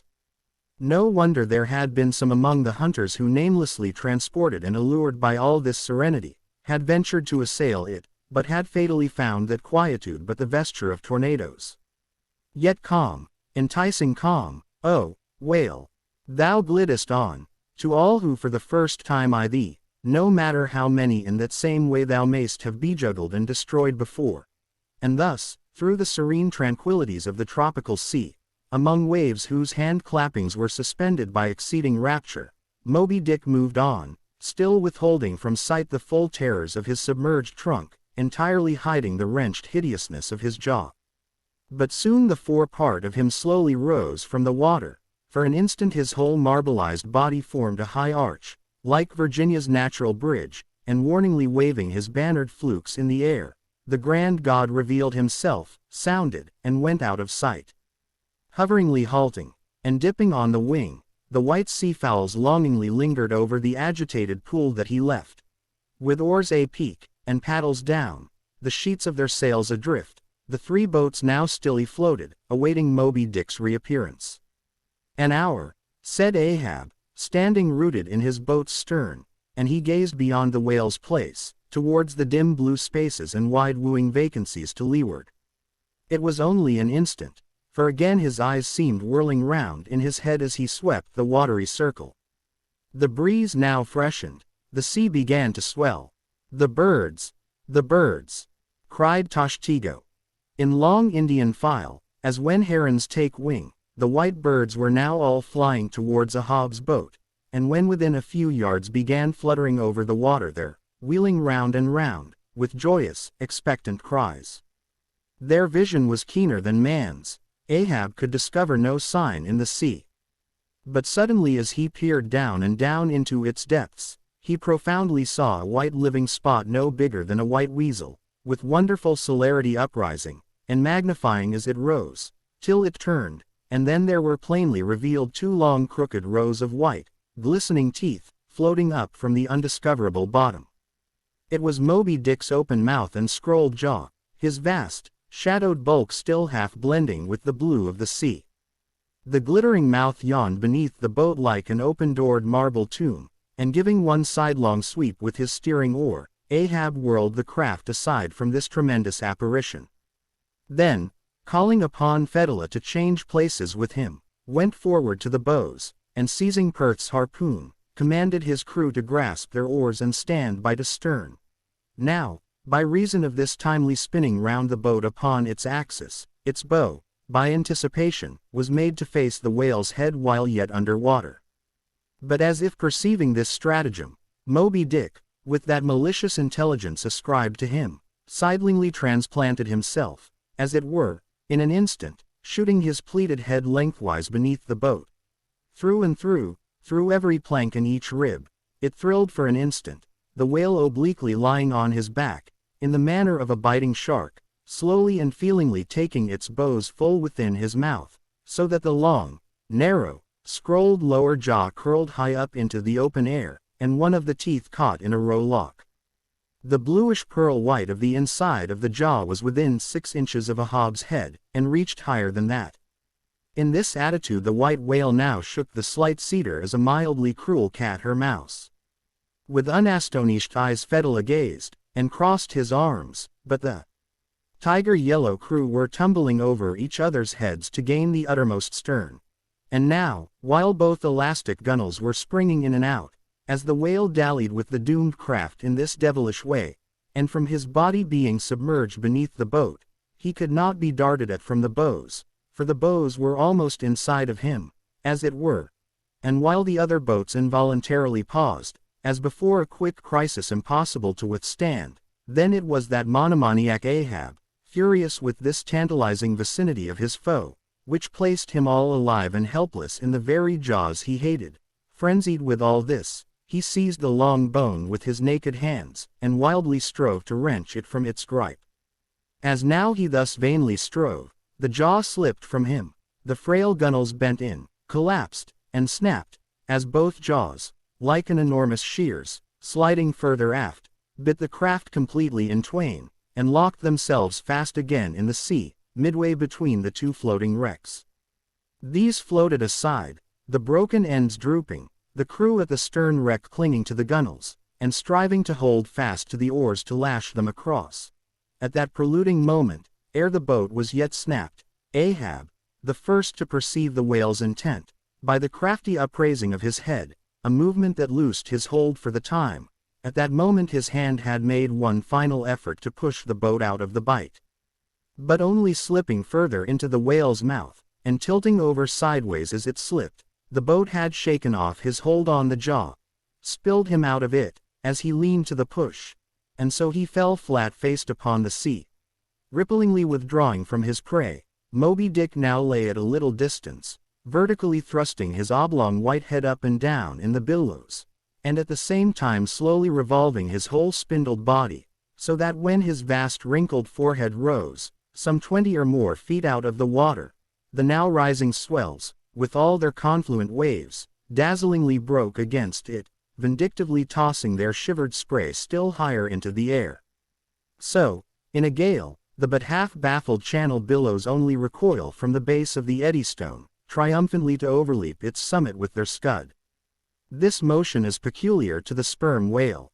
It receives its designation pitchpawing from its being likened to that preliminary up and down poise of the whale lance, in the exercise called pitchpawing, previously described. By this motion the whale must best and most comprehensively view whatever objects may be encircling him. But soon resuming his horizontal attitude, Moby-Dick swam swiftly round and round the wrecked crew, sideways churning the water in his vengeful wake, as if lashing himself up to still another and more deadly assault. The sight of the splintered boat seemed to madden him, as the blood of grapes and mulberries cast before Antiochus's elephants in the book of Maccabees. Meanwhile Ahab, half smothered in the foam of the whale's insolent tail, and too much a cripple to swim, though he could still keep afloat, even in the heart of such a whirlpool as that, helpless Ahab's head was seen, like a tossed bubble which the least chance shock might burst. From the boat's fragmentary stern, Fedallah incuriously and mildly eyed him. The clinging crew, at the other drifting end, could not succor him. More than enough was it for them to look to themselves. For so revolvingly appalling was the white whale's aspect, and so planetarily swift the ever-contracting circles he made, that he seemed horizontally swooping upon them. And though the other boats, unharmed, still hovered hard by, still they dared not pull into the eddy to strike, lest that should be the signal for the instant destruction of the jeopardized castaways, Ahab and all, nor in that case could they themselves hope to escape. With straining eyes, then, they remained on the outer edge of the direful zone, whose center had now become the old man's head. Meantime, from the beginning all this had been descried from the ship's mast heads, and squaring her yards, she had borne down upon the scene, and was now so nigh, that Ahab in the water hailed her, "Sail on the," but that moment a breaking sea dashed on him from Moby-Dick, and whelmed him for the time. But struggling out of it again, and chancing to rise on a towering crest, he shouted, "Sail on the whale, drive him off." The Pequod's prows were pointed, and breaking up the charmed circle, she effectually parted the white whale from his victim. As he sullenly swam off, the boats flew to the rescue. Dragged into Stubbs' boat with bloodshot, blinded eyes, the white brine caking in his wrinkles, the long tension of Ahab's bodily strength did crack, and helplessly he yielded to his body's doom, for a time, lying all crushed in the bottom of Stubbs' boat, like one trodden under foot of herds of elephants. Far inland, nameless wails came from him, as desolate sounds from out ravines, but this intensity of his physical prostration did but so much the more abbreviate it. In an instant's compass, great hearts sometimes condense to one deep pang, the sum total of those shallow pains kindly diffused through feebler men's whole lives. And so, such hearts, though summary in each one suffering, still, if the gods decree it, in their lifetime aggregate a whole age of woe, wholly made up of instantaneous intensities, for even in their pointless centers, those noble natures contain the entire circumferences of inferior souls. "The harpoon," said Ahab, halfway rising, and draggingly leaning on one bended arm, "is it safe?" "Aye, sir, for it was not darted." "This is it," said Stubb, showing it. "Lay it before me. Any missing men?" "1, 2, 3, 4, 5, there were 5 oars, sir, and here are 5 men." "That's good. Help me, man, I wish to stand." So, I see him. There, going to leeward still. What a leaping spout, hands off from me. The eternal sap runs up in a hob's bones again. Set the sail, out oars, the helm. It is often the case that when a boat is stove, its crew, being picked up by another boat, help to work that second boat, and the chase is thus continued with what is called double-banked oars. It was thus now, but the added power of the boat did not equal the added power of the whale, for he seemed to have treble-banked his every fin, swimming with a velocity which plainly showed, that if now, under these circumstances, pushed on, the chase would prove an indefinitely prolonged, if not a hopeless one, nor could any crew endure for so long a period, such an unintermitted, intense straining at the oar, a thing barely tolerable only in some one brief vicissitude. The ship itself, then, as it sometimes happens, offered the most promising intermediate means of overtaking the chase. Accordingly, the boats now made for her, and were soon swayed up to their cranes, the two parts of the wrecked boat having been previously secured by her, and then hoisting everything to her side, and stacking her canvas high up, and sideways outstretching it with studded sails, like the double-jointed wings of an albatross, the Pequod bore down in the leeward wake of Moby-Dick.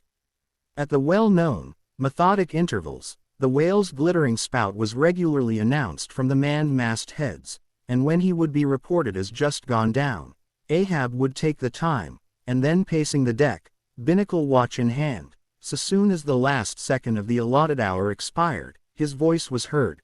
"Whose is the doubloon now?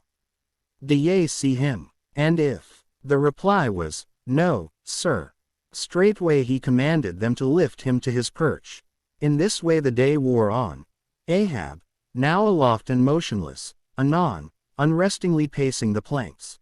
As he was thus walking, uttering no sound, except to hail the men aloft, or to bid them hoist a sail still higher, or to spread one to a still greater breadth, thus to and fro pacing, beneath his slouched hat, at every turn he passed his own wrecked boat, which had been dropped upon the quarter-deck, and lay there reversed, broken bow to shattered stern. At last he paused before it, and as in an already over-clouded sky fresh troops of clouds will sometimes sail across, so over the old man's face there now stole some such added gloom as this. Stubb saw him pause, and perhaps intending, not vainly, though, to evince his own unabated fortitude, and thus keep up a valiant place in his captain's mind, he advanced, and eyeing the wreck exclaimed, "The thistle the ass refused, it pricked his mouth too keenly, sir. Ha! Ha! What soulless thing is this that laughs before a wreck? Man, did I not know thee brave as fearless fire, and as mechanical, I could swear thou wert a poltroon. Groan nor laugh should be heard before a wreck." "Aye, sir," said Starbuck drawing near, "'tis a solemn sight, an omen, and an ill one." Omen. The dictionary. If the gods think to speak outright to man, they will honorably speak outright, not shake their heads, and give an old wives' darkling hint. Begone. Ye two are the opposite poles of one thing. Starbuck is Stubb reversed, and Stubb is Starbuck, and ye two are all mankind, and Ahab stands alone among the millions of the peopled earth, nor gods nor men his neighbors.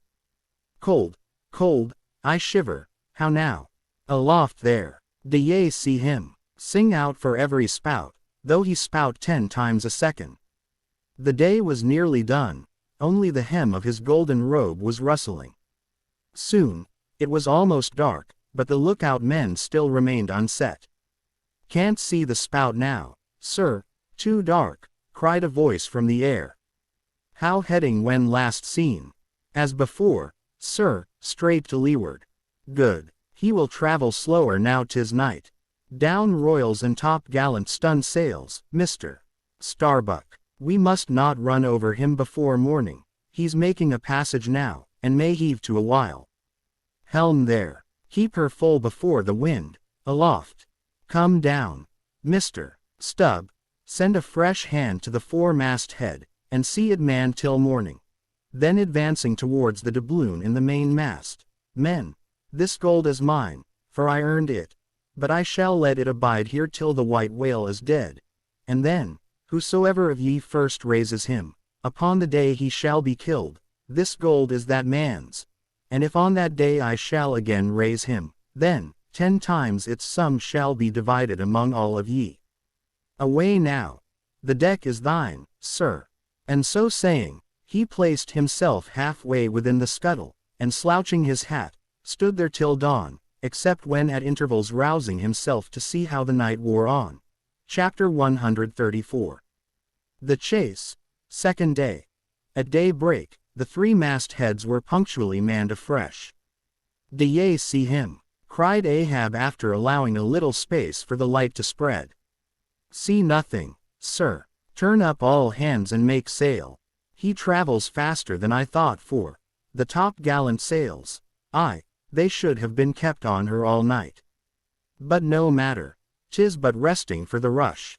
Here be it said, that this pertinacious pursuit of one particular whale, continued through day into night, and through night into day, is a thing by no means unprecedented in the South Sea fishery. For such is the wonderful skill, prescience of experience, and invincible confidence acquired by some great natural geniuses among the Nantucket commanders, that from the simple observation of a whale when last descried, they will, under certain given circumstances, pretty accurately foretell both the direction in which he will continue to swim for a time, while out of sight, as well as his probable rate of progression during that period.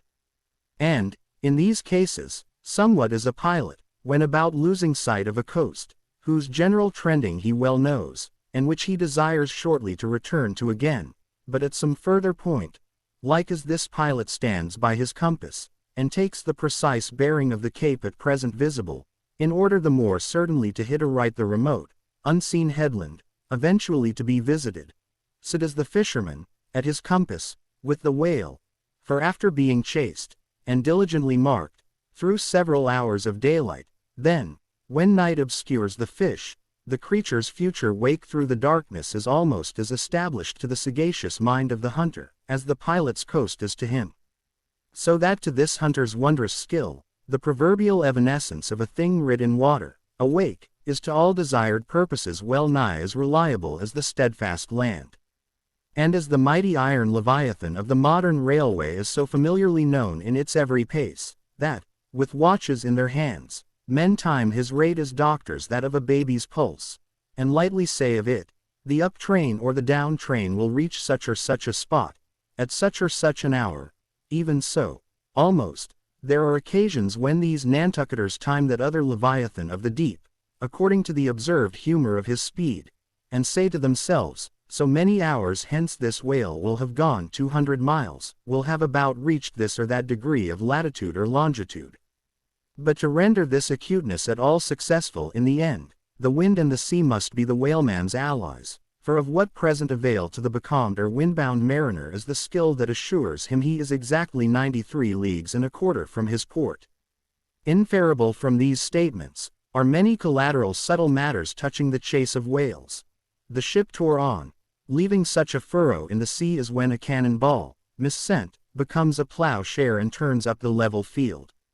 "By salt and hemp," cried Stubb, but this swift motion of the deck creeps up one's legs and tingles at the heart. "This ship and I are 2 brave fellows, ha, ha. Some one take me up, and launch me, spine-wise, on the sea, for by live oaks. My spine's a keel, ha, ha. We go the gait that leaves no dust behind. There she blows, she blows, she blows, right ahead," was now the mast-head cry. "Aye, aye," cried Stubb, "I knew it. Ye can't escape. Blow on and split your spout, O whale. The mad fiend himself is after ye. Blow your trump. Blister your lungs. Ahab will dam off your blood, as a miller shuts his watergate upon the stream." And Stubb did but speak out for well nigh all that crew. The frenzies of the chase had by this time worked them bubblingly up, like old wine worked anew. Whatever pale fears and forebodings some of them might have felt before, these were not only now kept out of sight through the growing awe of Ahab, but they were broken up, and on all sides routed, as timid prairie hares that scatter before the bounding bison. The hand of fate had snatched all their souls, and by the stirring perils of the previous day, the rack of the past night's suspense, the fixed, unfearing, blind, reckless way in which their wild craft went plunging towards its flying mark. By all these things, their hearts were bowled along. The wind that made great bellies of their sails, and rushed the vessel on by arms invisible as irresistible, this seemed the symbol of that unseen agency which so enslaved them to the race. They were one man, not 30. For as the one ship that held them all, though it was put together of all contrasting things, oak, and maple, and pine wood, iron, and pitch, and hemp, yet all these ran into each other in the one concrete hull, which shot on its way, both balanced and directed by the long central keel. Even so, all the individualities of the crew, this man's valor, that man's fear, guilt and guiltiness, all varieties were welded into oneness, and were all directed to that fatal goal which Ahab their one lord and keel did point to. The rigging lived. The mast heads, like the tops of tall palms, were outspreadingly tufted with arms and legs. Clinging to a spar with one hand, some reached forth the other with impatient wavings, others, shading their eyes from the vivid sunlight, sat far out on the rocking yards, all the spars in full bearing of mortals, ready and ripe for their fate. Ah, how they still strove through that infinite blueness to seek out the thing that might destroy them. Why sing ye not out for him, if ye see him? Cried Ahab, when, after the lapse of some minutes since the first cry, no more had been heard. Sway me up, men, ye have been deceived. Not Moby-Dick casts one odd jet that way, and then disappears. It was even so. In their headlong eagerness, the men had mistaken some other thing for the whale's spout, as the event itself soon proved. For hardly had Ahab reached his perch, hardly was the rope belayed to its pin on deck, when he struck the keynote to an orchestra that made the air vibrate as with the combined discharges of rifles. The triumphant halloo of 30 buckskin lungs was heard, as, much nearer to the ship than the place of the imaginary jet, less than a mile ahead, Moby-Dick bodily burst into view. For not by any calm and indolent spoutings, not by the peaceable gush of that mystic fountain in his head, did the white whale now reveal his vicinity, but by the far more wondrous phenomenon of breaching. Rising with his utmost velocity from the furthest depths, the sperm whale thus booms his entire bulk into the pure element of air, and piling up a mountain of dazzling foam, shows his place to the distance of 7 miles and more. In those moments, the torn, enraged waves he shakes off, seem his main. In some cases, this breaching is his act of defiance. There she breaches, was the cry, as in his immeasurable bravadoes the white whale tossed himself salmon-like to heaven.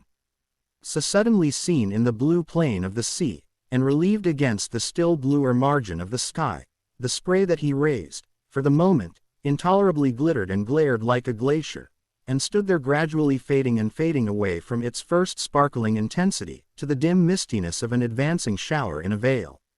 "Aye, breach your last to the sun, Moby-Dick," cried Ahab, "thy hour and thy harpoon are at hand.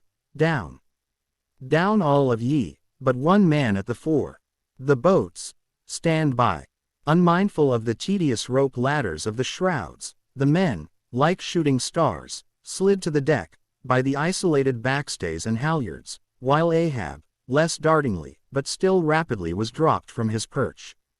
"Lower away," he cried, so soon as he had reached his boat, a spare one, rigged the afternoon previous.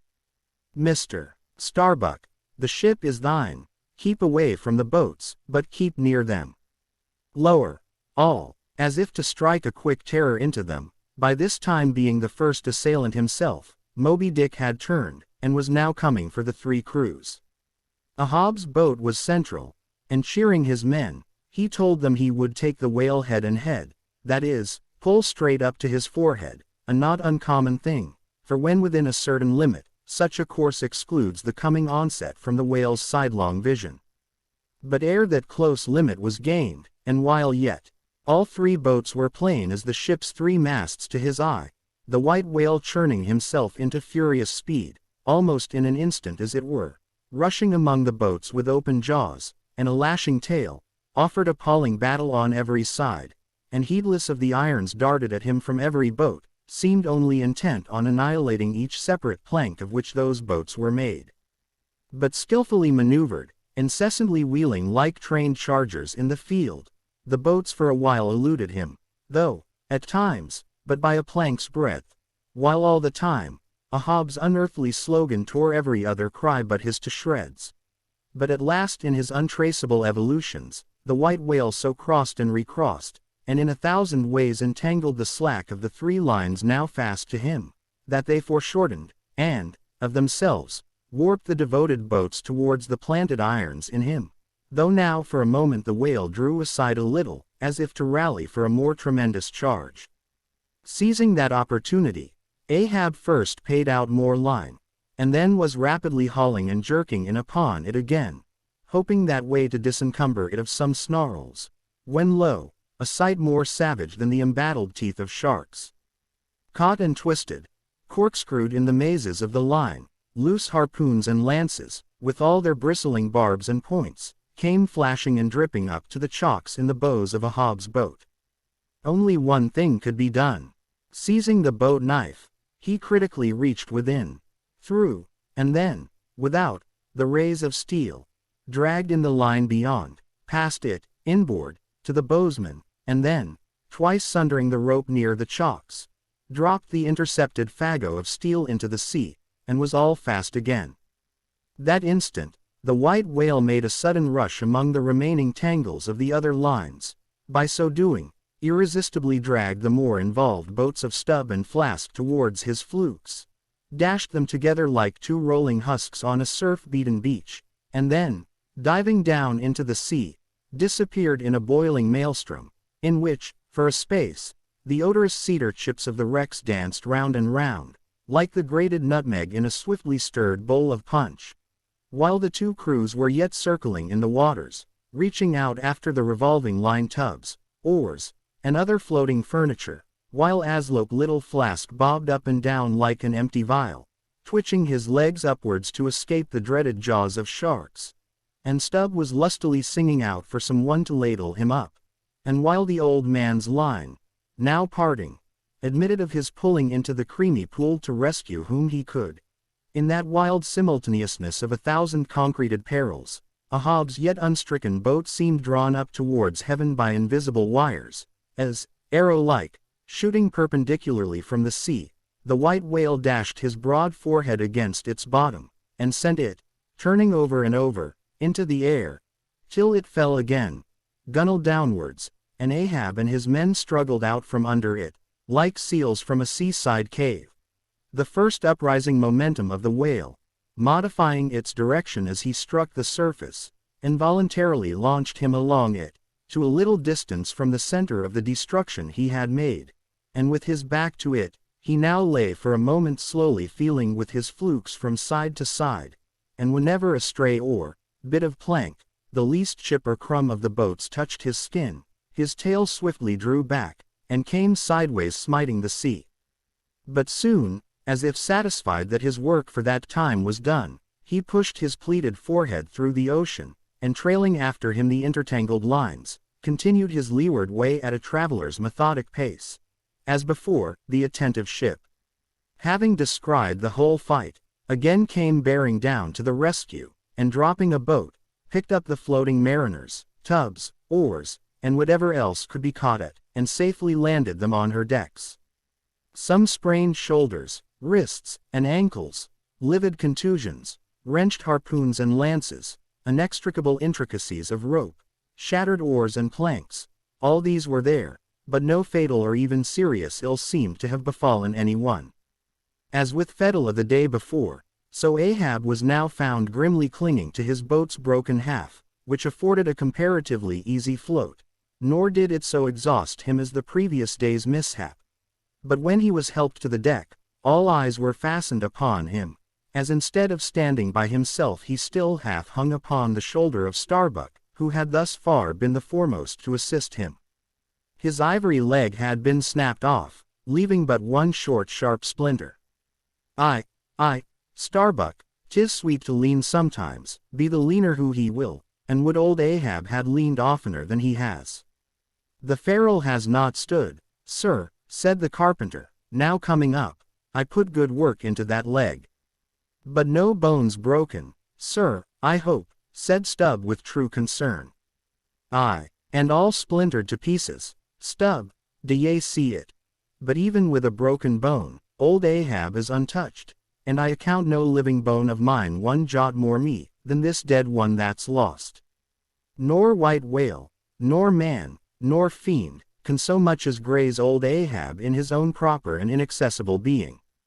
Can any lead touch yonder floor, any mast scrape yonder roof, aloft there? Which way? Dead to leeward, sir. Up helm, then, pile on the sail again, ship keepers. Down the rest of the spare boats and rig them, Mr. Starbuck away, and muster the boat's crews. Let me first help thee towards the bulwarks, sir. Oh, oh, oh, how this splinter gores me now. Accursed fate, that the unconquerable captain in the soul should have such a craven mate. Sir, my body, man, not thee. Give me something for a cane. There, that shivered lance will do. Muster the men, surely I have not seen him yet. By heaven it cannot be, missing. Quick, call them all. The old man's hinted thought was true. Upon mustering the company, the Parsee was not there. The Parsee, cried Stubb. He must have been caught in the black vomit. Wrench thee, run all of ye above, ALOW, cabin, forecastle, find him. Not gone, not gone. But quickly they returned to him with the tidings that the Parsee was nowhere to be found. Aye, sir, said Stubb, caught among the tangles of your line. I thought I saw him dragging under. My line, gone, gone. What means that little word? What death knell rings in it, that old Ahab shakes as if he were the belfry?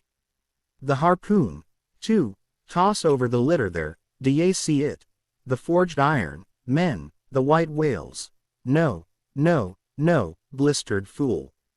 This hand did dart it. 'Tis in the fish, aloft there. Keep him nailed. Quick, all hands to the rigging of the boats, collect the oars, harpooneers. The irons, hoist the royals higher, pull on all the sheets, helm there. Steady, steady for your life. All 10 times girdle the unmeasured globe, yea and dive straight through it, but I'll slay him yet. Great God, but for one single instant show thyself, cried Starbuck. Never, never wilt thou capture him, old man. In Jesus' name no more of this, that's worse than devil's madness. 2 days chased, twice stove to splinters, thy very leg once more snatched from under thee, thy evil shadow gone, all good angels mobbing thee with warnings. What more wouldst thou have? Shall we keep chasing this murderous fish till he swamps the last man? Shall we be dragged by him to the bottom of the sea? Shall we be towed by him to the infernal world? Oh, oh, impiety and blasphemy! To hunt him more, Starbuck, of late I've felt strangely moved to thee, ever since that hour we both saw, thou know'st what, in one another's eyes. But in this matter of the whale, be the front of thy face to me as the palm of this hand, a lipless, unfeatured blank.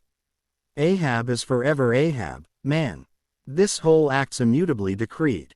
'Twas rehearsed by thee and me a billion years before this ocean rolled. Fool, I am the fates. Lieutenant, I act under orders. Look thou, underling, that thou obeyest mine. Stand round me, men. Ye see an old man cut down to the stump, leaning on a shivered lance, propped up on a lonely foot. 'Tis Ahab. His body's part, but Ahab's soul's a centipede, that moves upon 100 legs. I feel strained, half stranded, as ropes that tow dismasted frigates in a gale, and I may look so.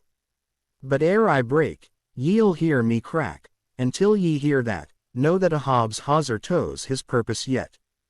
Believe ye, men, in the things called omens. Then laugh aloud, and cry encore. For ere they drown, drowning things will twice rise to the surface, then rise again, to sink forevermore. So with Moby-Dick, 2 days he's floated, tomorrow will be the 3rd. Aye, men, He'll rise once more, but only to spout his last. Do ye feel brave men, brave as fearless fire, cried Stubb. And as mechanical, muttered Ahab. Then as the men went forward, he muttered on, the things called omens. And yesterday I talked the same to Starbuck there, concerning my broken boat. Oh, how valiantly I seek to drive out of others' hearts what's clinched so fast in mine. The Parsee, gone, gone. And he was to go before, but still was to be seen again ere I could perish. How's that? There's a riddle now might baffle all the lawyers backed by the ghosts of the whole line of judges. Like a hawk's beak it pecks my brain. I'll solve it, though. When dusk descended, the whale was still in sight to leeward. So once more the sail was shortened, and everything passed nearly as on the previous night. Only, the sound of hammers, and the hum of the grindstone was heard till nearly daylight, as the men toiled by lanterns in the complete and careful rigging of the spare boats and sharpening their fresh weapons for the morrow. Meantime, of the broken keel of a Hobbs wrecked craft the carpenter made him another leg, while still as on the night before, slouched Ahab stood fixed within his scuttle, his heliotrope glance anticipatingly gone backward on its dial, sat due eastward for the earliest sun. Chapter 135. The Chase. Third day. The morning of the third day dawned fair and fresh, and once more the solitary night man at the foremast head was relieved by crowds of the daylight lookouts, who dotted every mast and almost every spar. Do ye see him? Cried Ahab, but the whale was not yet in sight. In his infallible wake, though, but follow that wake, that's all. Helm there, steady, as thou goest, and hast been going. What a lovely day again! Were it a new-made world, and made for a summer house to the angels, and this morning the first of its throwing open to them, a fairer day could not dawn upon that world. Here's food for thought. Had Ahab time to think? But Ahab never thinks. He only feels. That's tingling enough for mortal man. To think's audacity. God only has that right and privilege. Thinking is, or ought to be, a coolness and a calmness, and our poor hearts throb, and our poor brains beat too much for that. And yet, I've sometimes thought my brain was very calm, frozen calm. This old skull cracks so, like a glass in which the contents turn to ice, and shiver it. And still this hair is growing now, this moment growing, and heat must breed it. But no, it's like that sort of common grass that will grow anywhere, between the earthy clefts of Greenland ice or in Vesuvius lava. How the wild winds blow it! They whip it about me as the torn shreds of split sails lash the tossed ship they cling to. A vile wind that has no doubt blown air this through prison corridors and cells, and wards of hospitals, and ventilated them, and now comes blowing hither as innocent as fleeces. Out upon it, it's tainted. Were I the wind, I'd blow no more on such a wicked, miserable world. I'd crawl somewhere to a cave, and slink there. And yet, 'tis a noble and heroic thing, the wind. Who ever conquered it? In every fight it has the last and bitterest blow. Run tilting at it, and you but run through it. Ha! A coward wind that strikes stark naked men, but will not stand to receive a single blow. Even Ahab is a braver thing, a nobler thing than that.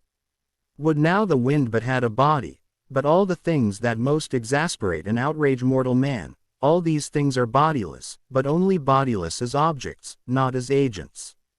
There's a most special, a most cunning, oh, a most malicious difference. And yet, I say again, and swear it now, that there's something all glorious and gracious in the wind. These warm trade winds, at least, that in the clear heavens blow straight on, in strong and steadfast, vigorous mildness, and veer not from their mark, however the baser currents of the sea may turn and tack, and mightiest Mississippis of the land swift and swerve about, uncertain where to go at last. And by the eternal poles, these same trades that so directly blow my good ship on, these trades, or something like them, something so unchangeable, and full as strong, blow my keeled soul along. To it, aloft there, what do ye see? Nothing, sir, nothing, and noon at hand, The doubloon goes a-begging. See the sun. It must be so. I've oversailed him. How? Got the start. He's chasing me now. Not I. Him, that's bad. I might have known it, too. Fool. The lines. The harpoons he's towing. I have run him by last night. About. Come down, all of ye, but the regular lookouts. Man the braces. Steering as she had done, the wind had been somewhat on the Pequod's quarter, so that now being pointed in the reverse direction, the braced ship sailed hard upon the breeze as she rechurned the cream in her own white wake. Against the wind he now steers for the open jaw, murmured Starbuck to himself, as he coiled the new-hulled main brace upon the rail. God keep us, but already my bones feel damp within me, and from the inside wet my flesh. I misdoubt me that I disobey my God in obeying him.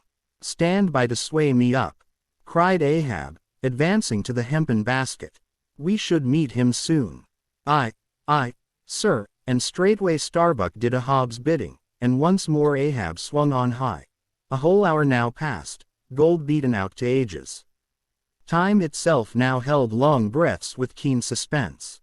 But at last, some 3 points off the weather bow, Ahab descried the spout again, and instantly from the 3 mastheads 3 shrieks went up as if the tongues of fire had voiced it. Forehead to forehead I meet thee, this 3rd time, Moby-Dick. On deck there. Brace sharper up, crowd her into the wind's eye. He's too far off to lower yet, Mr. Starbuck. The sails shake. Stand over that helmsman with a top maul. So, he travels fast, and I must down. But let me have one more good round look aloft here at the sea, there's time for that. An old sight, and yet somehow so young. And not changed a wink since I first saw it, a boy, from the sand hills of Nantucket. The same to Noah as to me. There's a soft shower to leeward. Such lovely lee wardings, they must lead somewhere, to something else than common land, more palmy than the palms. Leeward, the white whale goes that way, look to windward. Then, the better if the bitterer quarter. But goodbye, old mast-head. What's this? Green, tiny mosses in these warped cracks. No such green weather stains on Ahab's head. There's the difference now between man's old age and matters. But old mast, we both grow old together, sound in our hulls, though, are we not, my ship? Minus a leg, that's all. By heaven this dead wood has the better of my live flesh every way. I can't compare with it, and I've known some ships made of dead trees outlast the lives of men made of the most vital stuff of vital fathers. What's that he said? He should still go before me, my pilot, and yet to be seen again. But where will I have eyes at the bottom of the sea, supposing I descend those endless stairs? And all night I've been sailing from him, wherever he did sink to. Like many more thou toldest direful truth as touching thyself, O Parsi, but, Ahab, there thy shot fell short. Goodbye, mast-head, keep a good eye upon the whale, the while I'm gone. We'll talk tomorrow, nay, tonight, when the white whale lies down there, tied by head and tail. He gave the word, and still gazing round him, was steadily lowered through the cloven blue air to the deck. In due time the boats were lowered, but as standing in his shallop's stern, Ahab just hovered upon the point of the descent, he waved to the mate, who held one of the tackle ropes on deck, and bade him pause. Starbuck, sir, for the 3rd time my soul's ship starts upon this voyage, Starbuck. Sir, thou wilt have it so. Some ships sail from their ports, and ever afterwards are missing, Starbuck. Truth, sir, saddest truth. Some men die at ebb tide, some at low water, some at the full of the flood, and I feel now like a billow that's all one crested comb, Starbuck. I am old. Shake hands with me, man. Their hands met, their eyes fastened, Starbuck's tears the glue. Oh, my captain, noble heart, go not, See, it's a brave man that weeps, how great the agony of the persuasion then. Lower away, cried Ahab, tossing the mate's arm from him. Stand by the crew. In an instant the boat was pulling round close under the stern. The sharks, cried a voice from the low cabin window there. Oh master, my master, come back. But Ahab heard nothing, for his own voice was high lifted then, and the boat leapt on. Yet the voice spake true, for scarce had he pushed from the ship, when numbers of sharks, seemingly rising from out the dark waters beneath the hull, maliciously snapped at the blades of the oars, every time they dipped in the water, and in this way accompanied the boat with their bites. It is a thing not uncommonly happening to the whale boats in those swarming seas, the sharks at times apparently following them in the same prescient way that vultures hover over the banners of marching regiments in the east. But these were the first sharks that had been observed by the Pequod since the white whale had been first descried, and whether it was that Ahab's crew were all such tiger yellow barbarians, and therefore their flesh more musky to the senses of the sharks, a matter sometimes well known to affect them. However it was, they seemed to follow that one boat without molesting the others. Heart of wrought steel, murmured Starbuck gazing over the side, and following with his eyes the receding boat, canst thou yet ring boldly to that sight, lowering thy keel among ravening sharks, and followed by them, open-mouthed to the chase, and this the critical third day, for when 3 days flow together in one continuous intense pursuit, be sure the first is the morning, the second the noon, and the third the evening and the end of that thing, be that end what it may. Oh, my God, what is this that shoots through me, and leaves me so deadly calm, yet expectant, fixed at the top of a shutter? Future things swim before me, as in empty outlines and skeletons, all the past is somehow grown dim. Mary, girl, thou fattest in pale glories behind me, boy, I seem to see but thy eyes grown wondrous blue.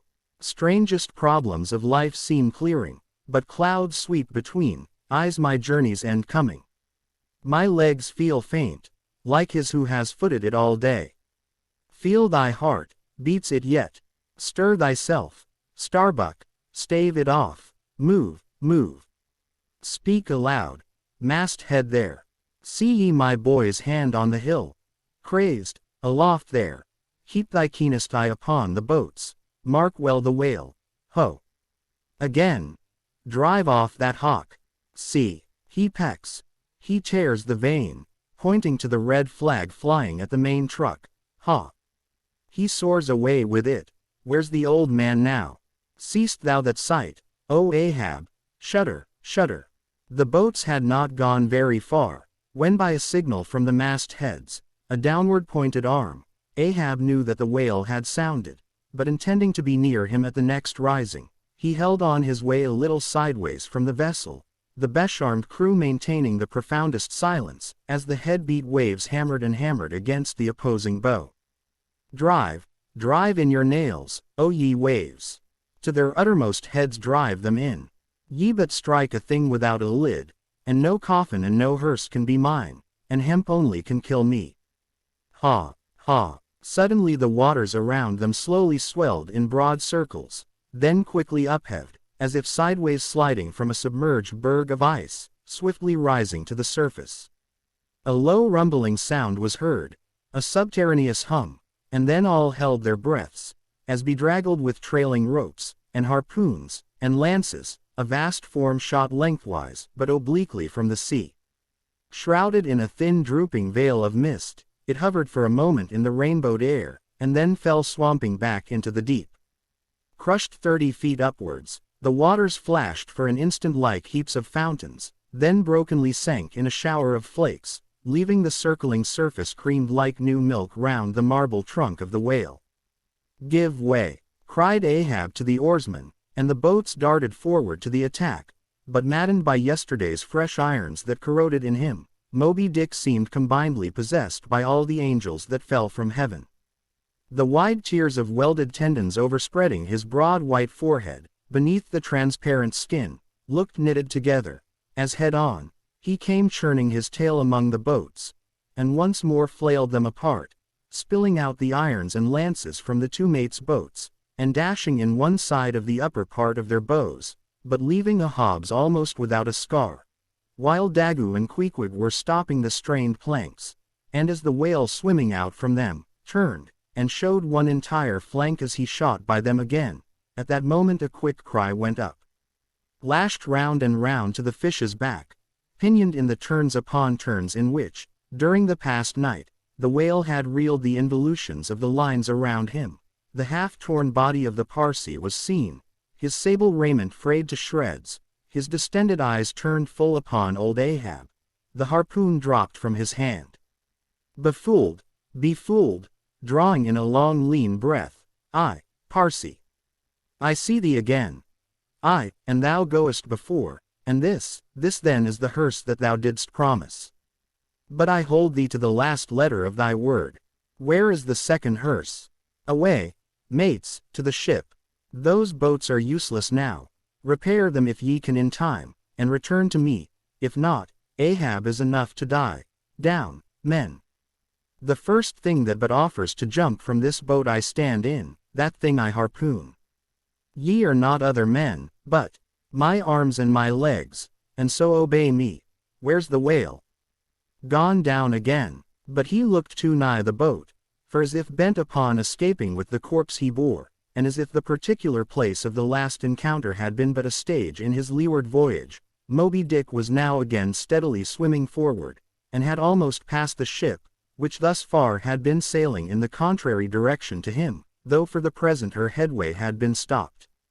He seemed swimming with his utmost velocity, and now only intent upon pursuing his own straight path in the sea. "Oh, Ahab," cried Starbuck, "not too late is it, even now, the third day, to desist. See, Moby-Dick seeks thee not. It is thou, that madly seekest him." Setting sail to the rising wind, the lonely boat was swiftly impelled to leeward, by both oars and canvas. And at last when Ahab was sliding by the vessel, so near as plainly to distinguish Starbuck's face as he leaned over the rail, he hailed him to turn the vessel about, and follow him, not too swiftly, at a judicious interval. Glancing upwards, he saw Tashtego, Queequeg, and Daggoo, eagerly mounting to the three-mast heads, while the oarsmen were rocking in the two staved boats which had but just been hoisted to the side, and were busily at work in repairing them. One after the other, through the port-holes, as he sped, he also caught flying glimpses of Stubb and Flask, busying themselves on deck among bundles of new irons and lances.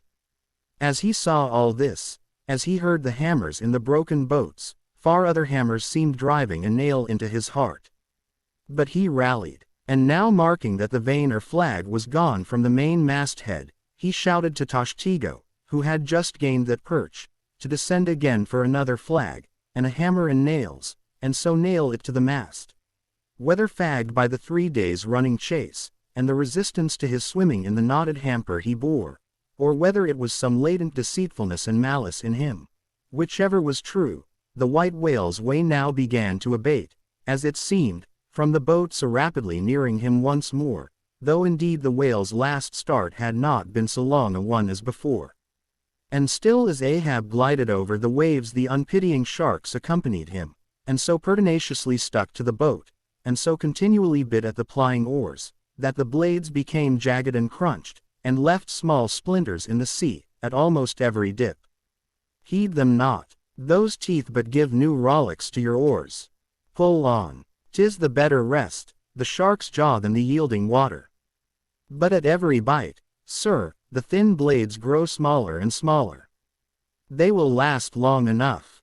Pull on, but who can tell, he muttered, whether these sharks swim to feast on the whale or on Ahab, but pull on. Aye, all alive, now, we near him. The helm, take the helm, let me pass, and so saying 2 of the oarsmen helped him forward to the bows of the still flying boat. At length as the craft was cast to one side, and ran ranging along with the white whale's flank, he seemed strangely oblivious of its advance, as the whale sometimes will, and Ahab was fairly within the smoky mountain mist, which, thrown off from the whale's spout, curled round his great, Monadnock hump. He was even thus close to him, when, with body arched back, and both arms lengthwise high lifted to the poise, he darted his fierce iron, and his far fiercer curse into the hated whale.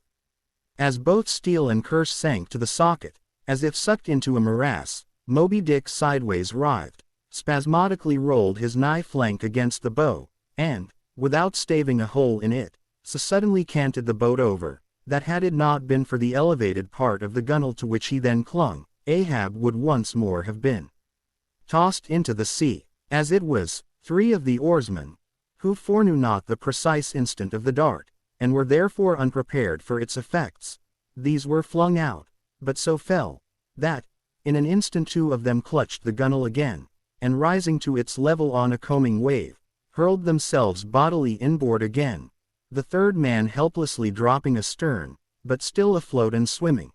Almost simultaneously, with a mighty volition of ungraduated, instantaneous swiftness, the white whale darted through the weltering sea. But when Ahab cried out to the steersman to take new turns with the line, and hold it so, and commanded the crew to turn round on their seats, and tow the boat up to the mark, the moment the treacherous line felt that double strain and tug, it snapped in the empty air. What breaks in me? Some sinew cracks. 'Tis whole again. Oars.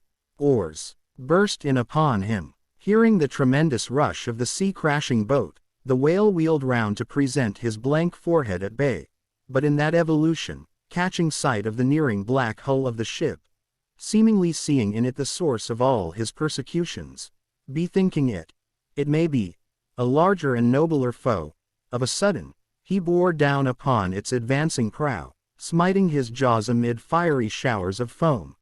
Ahab staggered, his hand smote his forehead. I grow blind. Hands, stretch out before me that I may yet grope my way.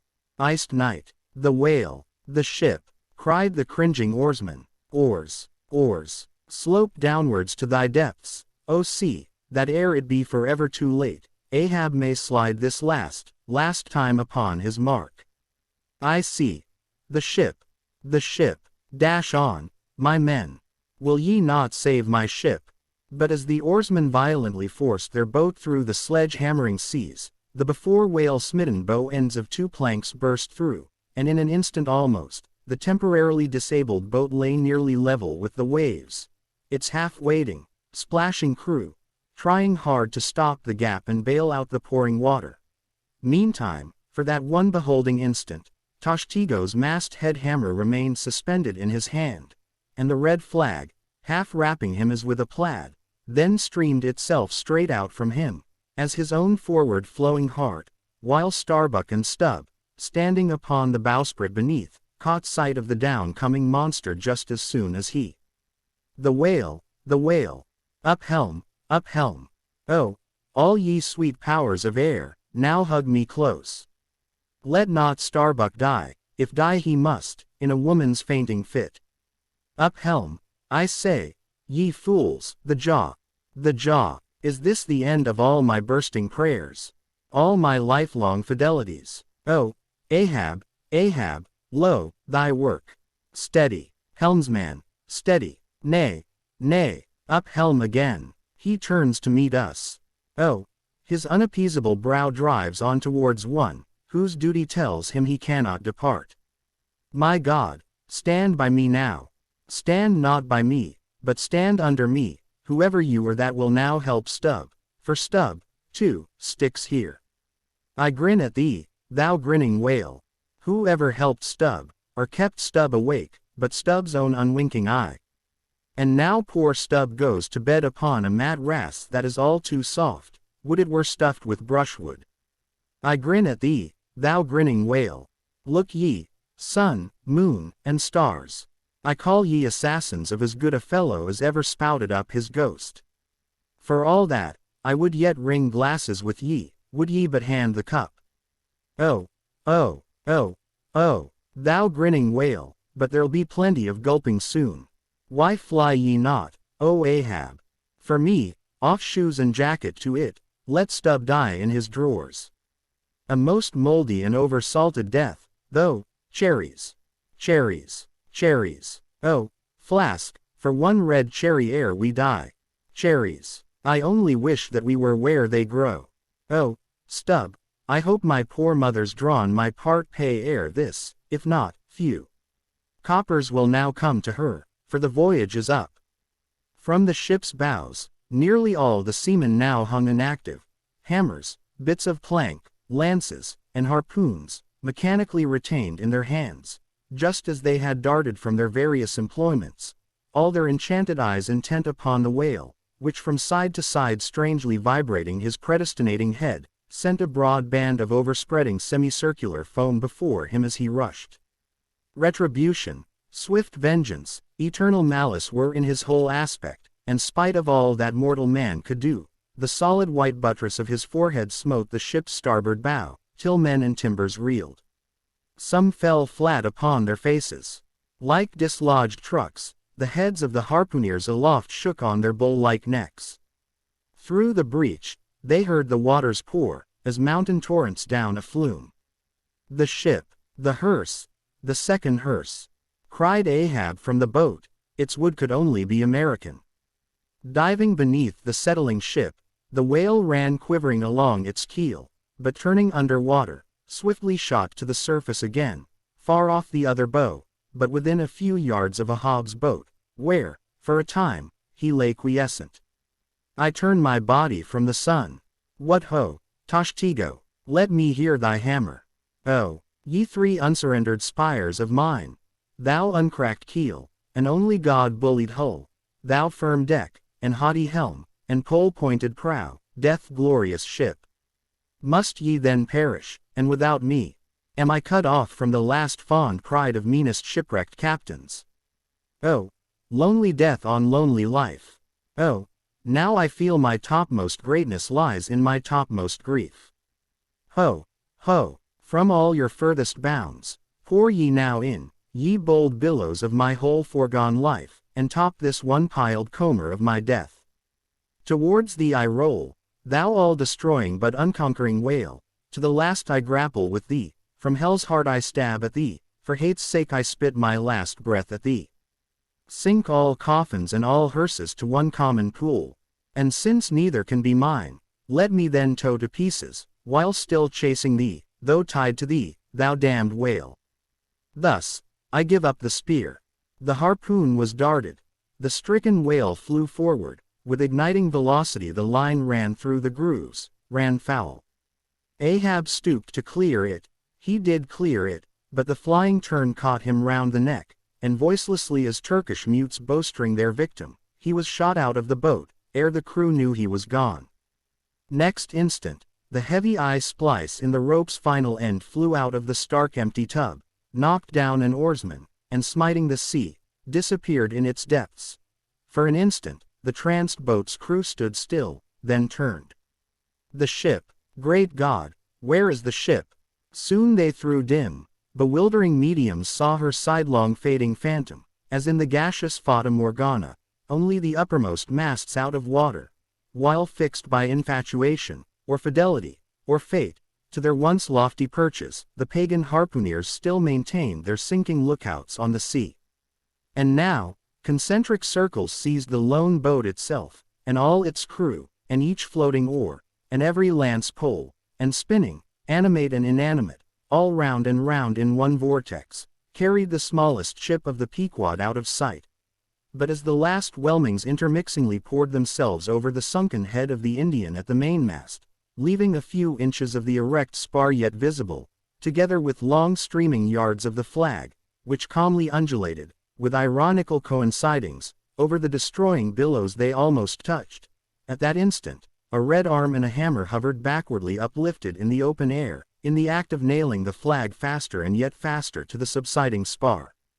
A sky hawk that tauntingly had followed the main truck downwards from its natural home among the stars, pecking at the flag, and incommoding Tashtego there, this bird now chanced to intercept its broad fluttering wing between the hammer and the wood, and simultaneously feeling that ethereal thrill, the submerged savage beneath, in his death gasp, kept his hammer frozen there, and so the bird of heaven, with archangelic shrieks, and his imperial beak thrust upwards, and his whole captive form folded in the flag of Ahab, went down with his ship, which, like Satan, would not sink to hell till she had dragged a living part of heaven along with her, and helmeted herself with it.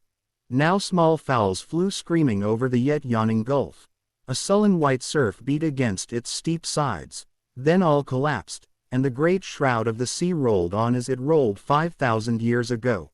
Epilogue, and I only am escaped alone to tell thee, Job.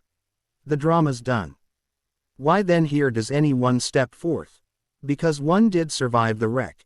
It so chanced, that after the Parsee's disappearance, I was he whom the fates ordained to take the place of a Hobbs bowsman, when that bowsman assumed the vacant post, the same, who, when on the last day the 3 men were tossed from out of the rocking boat, was dropped astern. So, floating on the margin of the ensuing scene, and in full sight of it, when the half-spent suction of the sunk ship reached me, I was then, but slowly, drawn towards the closing vortex. When I reached it, it had subsided to a creamy pool. Round and round, then, and ever contracting towards the button-like black bubble at the axis of that slowly wheeling circle, like another Ixion I did revolve. Till, gaining that vital center, the black bubble upward burst, and now, liberated by reason of its cunning spring, and, owing to its great buoyancy, rising with great force, the coffin-life buoy shot lengthwise from the sea, fell over, and floated by my side. Buoyed up by that coffin, for almost one whole day and night, I floated on a soft and dirge-like main. The unharming sharks, they glided by as if with padlocks on their mouths, the savage sea hawks sailed with sheathed beaks. On the second day, a sail drew near, nearer, and picked me up at last. It was the devious cruising Rachel, that in her retracing search after her missing children, only found another orphan.